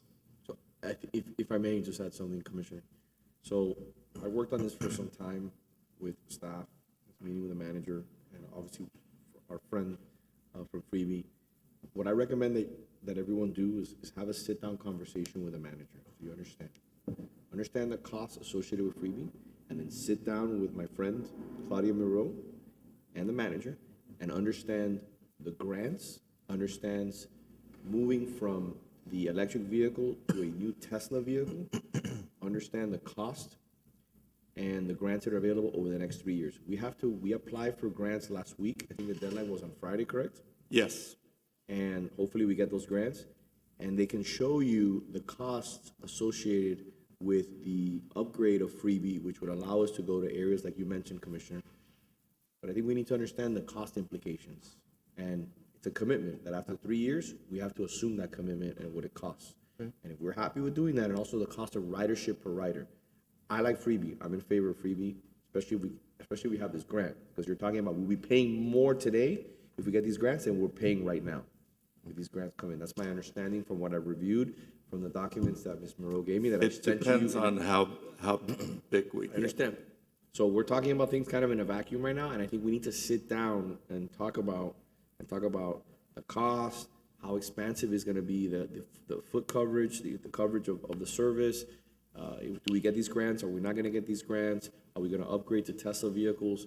Because if not, this becomes very, very, very expensive. And we're talking about a lot of projects, and I want to make sure that when we make a commitment, it's a 3-year commitment. And just so everybody's aware, essentially what we've committed and for the next year is it's $500,000 that the city is paying. We also explore the ideas of advertisement on the vehicles. That is going. The last call I had was for last year, we made $40,000 on advertising. So that almost paid for a month. But if you also speak to Ms. Moreau, who's here, maybe we can all sit down and have a conversation, because it's a much broader conversation. It's the issue of they're giving you another option. Instead of, they'll take all the revenue and they give you a credit in regards to the fees. Would you like to come up here and say a few things? I just asked you to, I think the best thing to do is sit down and have a conversation, and where we're moving with Freebie together. I don't think we're going to resolve this issue tonight. Thank you, Mr. Mayor. Claudia Miro with Freebie, with offices at 671 Northeast 31st. And I just wanted to chime in a little bit about some of the things that have been said. So yes, absolutely. When Freebie started here over 5 years ago, we were coming to fix a problem with downtown. We were having the streetscape project, and so it was brought in to really just help people connect them to the local businesses. Over the pandemic, we did have a change in ridership, and now we have seen, even as last month and this month, originally before the pandemic, we were at around 8,000 riders a month. Last month, we hit 6,000, over 5,000. So now we keep on climbing, and we're confident that we're going to continue to do that. So like Director Kinney said, at first they didn't start with a grant, but once they applied for the FDOT grant, they required the train station. Now that's the same grant that has just been applied for last week. FDOT has not been able to give us any indication if they're going to have the same requirement of tying it to the train station. So we're not sure yet. But the reason that the city was able to apply for this grant a second time, because it's only for a maximum of 3 years, is because there has to be a change in the program. So the change in the program was the Tesla vehicle, was to bring that Tesla vehicle. And then as the mayor was saying, Freebie has provided options, funding options, where if you do upgrade to the Tesla vehicle and you participate with the advertising, but instead of taking the risk, like he said, $40,000 was made last year, but the first year that we started was like $180,000, $187,000 in revenue. So as revenue keeps increasing, if the city doesn't want to take that risk and say, well, what if we have another $40,000 a year? We'll take on that risk and offer an upfront advertising discount, which will basically mean that for going from 5 GEM vehicles to 5 Teslas, you'd be paying about $12,500 more per vehicle to upgrade to the Tesla. And then the other recommendation that we have made would be, because you're now in the Tesla's not limited to moving on those back roads. You'll be able to have a Tesla that can go on Lejeune. It's a safer vehicle. It's an air-conditioned ride. And because it can go 10 miles per hour faster, that will reduce the wait times. It will get people to where they need to go a little bit faster. We also have the other issue that I think it's very important when you talk about ridership numbers is that whenever it rains, and of course, as you know, here in Florida, 6 months of the year is rainy season. Whenever it rains and it starts pouring, Freebie stops operating. We won't have that problem with the Tesla, so your ridership will just naturally increase. What we have seen in other areas like City of Doral, FIU, that have upgraded to Tesla, a ridership immediately increases by a minimum of 20%. And so what we're asking for the city is definitely consider the proposals that we have to upgrade to the Tesla. And we're not, we're just asking, we're not asking for a long-term commitment. It's 12 months. Give us 12 months. It's low risk to the city because we are going to be investing over $500,000. We're 100% turnkey, so we own the vehicles. We'd go out and buy 5 brand new Teslas, wrap them, do the charging stations, do everything, and let that pilot go through 12 months and see, and let us prove to you as experts in our business that the ridership will skyrocket. We're funding, and per capita costs won't even be an issue for you anymore because we're confident that you're going to have the ridership numbers. And if you decide not to expand into the residential area up front, you can do what Commissioner Menendez was talking about, where we will just geofence these points of interest. You won't have to include the neighborhood that surrounds Venetian Pool or that surrounds the Country Club or the Biltmore. You would just geofence those particular areas as zones so that they would be qualified rides without having to serve the rest of the area. Now, if you do decide to include the residential area, and I'll be brief because I know it's been a long day, we have proposed an inner zone and an outer zone, where the outer zone would be the residential area that you include, and the inner zone would be the existing area. So the goal would be to avoid those house-to-house rides and really have the rides just be to start or end your ride in your business district, in your downtown areas where you want people to, shop, dine, et cetera. Thank you, Mr. Mayor. So can we do something, Madam Commissioner? Can we get all the documentation together, and maybe if you'd like, we can schedule a sunshine meeting, or you can schedule a sunshine meeting. You can lead the charge, to see what is the next step in regards to Freebie and what is going to be the will of the commission? Do you feel comfortable doing that? I know that you were would you going like to to provide handle us with some numbers as far as data. Data, but which kind of data? I have data, for instance. Yeah, peak times. Yeah, so we can definitely bring you the data of the peak times. And I also wanted to say that when we started the service with the city, our agreement with the city was that, we wanted to stay around a 10-minute wait time. Now, we're about at 14 minutes, and I will say that Mr. Kinney is absolutely correct that since we took out the station, the wait times have gone down. Now we're about 11. Right? But average is about 15 minutes. And always keep in mind that folks are waiting at home in the air conditioning. They're not at a bus stop. They're not at a trolley stop. It's a door-to-door service. But we're happy to provide whatever data that you want, ridership that has been affected, peak times, all of that information we'll be happy to provide. You want to schedule that? You want to work on that? Yes. And that can be, Commissioner Castro, if you wish, we can provide a meeting and give you all that information. and you can report back to us. Commissioner Tell us. Fernandez to brief you all and bring you up to where we're at now. There was one question that you asked, which was the station. There are students who were using the Freebie service as a way to get home. Is there any way to at least keep that location open until the end of the school year? The most efficient transportation service in our arsenal is the trolley, and I mean it actually goes much farther north than Freebie. But I mean, the short answer is if the commission asks me to continue. Right. I'm not saying as a permanent solution. I'm just saying since we are currently 3 weeks away from the end of the school year and they have been relying on this service throughout the year, let's just finish the year off. We don't have to extend it next year, but let's just finish the year off for it. The only thing I would say is the wait times, this level of service of Freebie, our goal has always been to be under 10 minutes. And I do think going to the station has been the cause of extended wait times. But, if the commission wishes us to continue it for the rest of the school year. 3 weeks. So I'm going to give you my observation, because I've ridden both the Freebie and the trolley to and from, the station, past the village, the shopping center in Merritt Park. And there's a lot of students on the trolley. In fact, the trolleys are packed to where we're standing. So as far as demand going up and down Ponce itself, I frankly think we need, another trolley. Preferably electric, and we can circulate them in and out. We are trying to buy the very first fully functional electric trolley we can. Okay, So we'll figure that out. Make sure it's American made, please.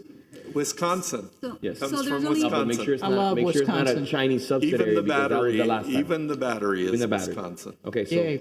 Commissioner Castro, please. There's only 3 weeks left. Could we or could we not do this? It's not temporary. It's not permanent. It's just for the kids that were used to getting on the Freebie these last 3 weeks. We can extend it for 3 weeks. Sorry? We can extend it for 3 weeks. It shouldn't be- Right, and train them how to use a trolley, because it's quite efficient. So let's do this. Do you need us to take action or? I think. The manager can handle it. All right. So let's do this. Let's extend it for 3 weeks. Let's move on. Let's have the scheduled time with Commissioner Castro so that she can take the lead on this point, give her the information, have a sit-down conversation with your team, obviously with Claudia's team, and let's move forward to find out if we get these grants and see what the future Freebie is here in the city of Coral Gables, okay? Yep. All right? Sounds good. Thank you so much. Thank you. Thank you. All right, I'm also going to defer my item C4. Just for the record, every single item that I put on the agenda today was referred, every single one. Okay. We have some energetic new members. We had a joint one. Yeah. Did we finish? No, No, we're not. Trust me, I can't. I have to skip everything that I'm putting on here just to make sure that we address everyone else's concerns. Okay, so I1 is also deferred, correct? Yes. I1 is deferred, Mayor. I2? I2 is a resolution of the City Commission accepting a grant from the State of Florida Department of Environmental Protection for financial services for the Coral Gables Sanitary Sewer Coastal Bay Service Area rehabilitation and authorizing the city manager to execute an agreement with DEP for said financial assistance under DEP Agreement Number C2207 for financial services and authorizing an amendment to the fiscal year 2022-23 annual budget to recognize the grant funds as revenue and appropriate such funds to cover the cost of the grant expenditures. Hermes, I know it's probably a very riveting presentation. How much money? Do we have Presentation. Do you have a motion? I'll move it as soon as he tells us how much money. We're getting $2 million grant on a $500,000 city contribution, which is what we spend every year on this very same item. So we're not spending an extra penny other than what we do every year. So Great Excellent, job. excellent work. I'll move it. I'll second. All right, there you Let's go. move on. Oh, where'd you come from? Commissioner Castro, I gulp sugar. Commissioner right now. Fernandez, Yes. Commissioner Menendez, Yes. Commissioner Anderson, Yes. Mayor Lago. Yes. I3? I3 is a resolution of the City Commission accepting a grant from the Florida Division of Emergency Management for financial services to approve an area of the existing sanitary sewer collection system and authorizing the city manager to execute an agreement with FDEM for said financial assistance under FDEM project number 4337330A for Phase 2 and authorizing an amendment to the fiscal year 2022-23 annual budget to recognize the grant funds as revenue and to appropriate such funds to cover the cost of the grant expenditures. Do we have a motion? I'll move it with the sewer capacity improvements, bigger Dollar. pipes in areas of downtown Coral Gables. Yes. This is for the construction. How much money did you guys get? $1,154,000. Amazing. 421. Excellent work. I'll move it. Second.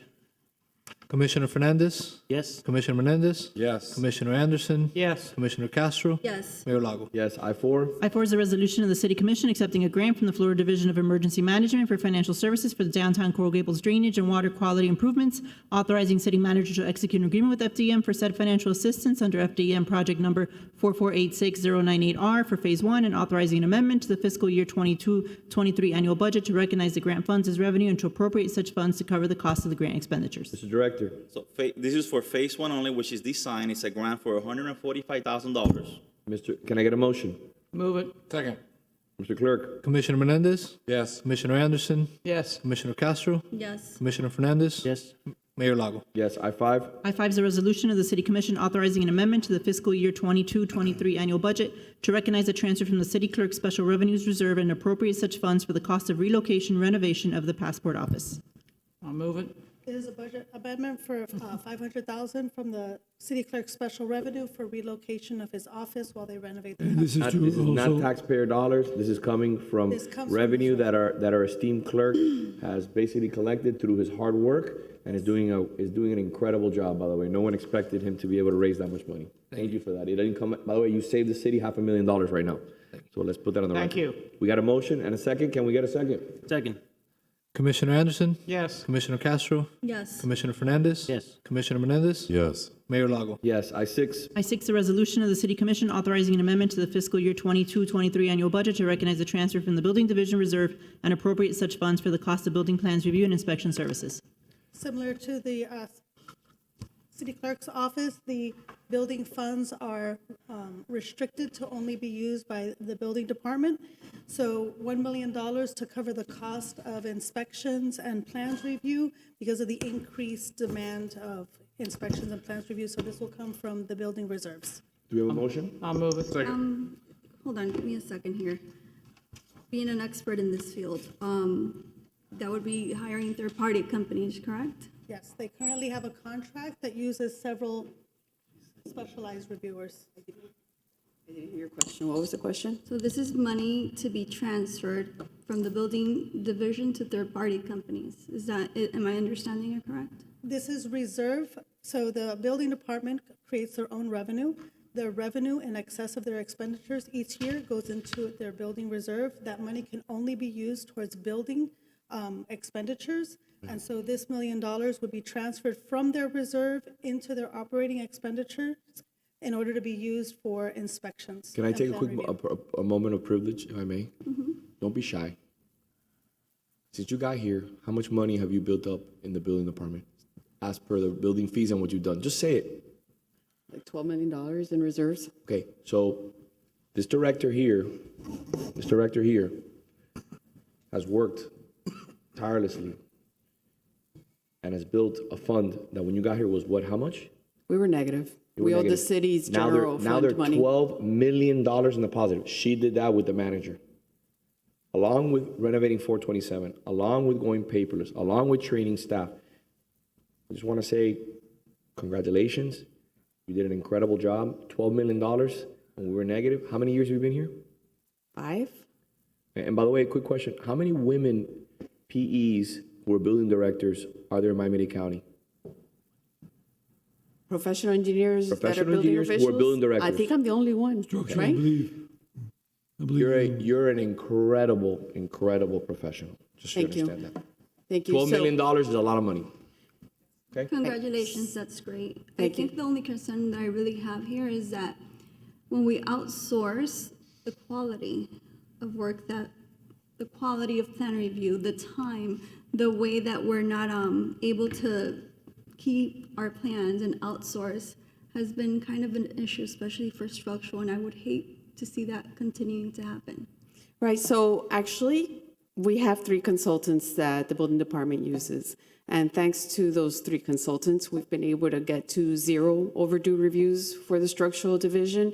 I would say that we don't have as much control, but they are licensed. They are BORA certified to do the work. And I would absolutely love to have it all in-house, and soon we will. As soon as the first reading of the change to Chapter 8 passed, we went ahead and made an offer to somebody who we had interviewed. We just couldn't bring them in until Chapter 8 wasn't amended. And second reading for Chapter 8 amendments happened this week, and we've already finished all the onboarding for this gentleman. We're just waiting for him to start, and I think he's starting in about a week or 2. So we'll have another structural PE here in-house, and we also have a part-time PE that has made a tremendous difference to the department. Great job. That's great. I just want to encourage in-house. Absolutely. in-house I agree employees. 100%. I prefer to do it in-house. And that's why we work so hard to change the amendment, to change Chapter 8. Oh, you did So- that. You, along with Peter, both of you made sure that was a possibility and got that done. We worked with Miami-Dade County and a group of building officials. You advocated so for that, so We it's very did. good. We did very hard, yeah. Yeah, and each one of us, when we go to see our individual commissioners, I did as well, urged for that to be passed. Does anybody want to make a motion? Thank you, Ms. Cabrera. We have a motion. Okay. You have a motion. Can I get a vote? Commissioner Castro? Yes. Commissioner Fernandez? Yes. Yeah. Commissioner Menendez? Yes. Commissioner Anderson? Yes. Mayor Lago? Yes. There's no other items on the commission that I'm aware of. Does anybody have anything else for the good of the order? Any movies? Where's the movie? We had Casablanca this anything past else? Saturday and it sold out. Great. And it had the Historic Preservation Association of Coral Gables participated. I think a lot of their members were there, had a guest speaker. It was a great event, and that's part of bringing people together. Commissioner Anderson. No, I've already given you mine. I'll see you tomorrow night. Commissioner Castro. I can't even think straight anymore. Commissioner Fernandez. Adult Activity Center, great fiesta on Cinco de Mayo. Awesome. I have one item left. After much thought and consideration, I've decided to name Commissioner Anderson as the vice mayor for the next year. I think it's going to be great, and I'm looking forward to serving with all of you. I think we've had a great first commission meeting. I think it's been a blessing. We will not always agree, but one thing we will always do is put the city first. And always remember that the people who are sitting over there and are sitting over there do everything in their power, to work tirelessly on behalf of the residents and the business community. And I think that today showed that this commission is going to do great things for the city beautiful. God bless all of you. Thank you, and God bless America. Yeah. I'm running to have dinner. Recording stopped.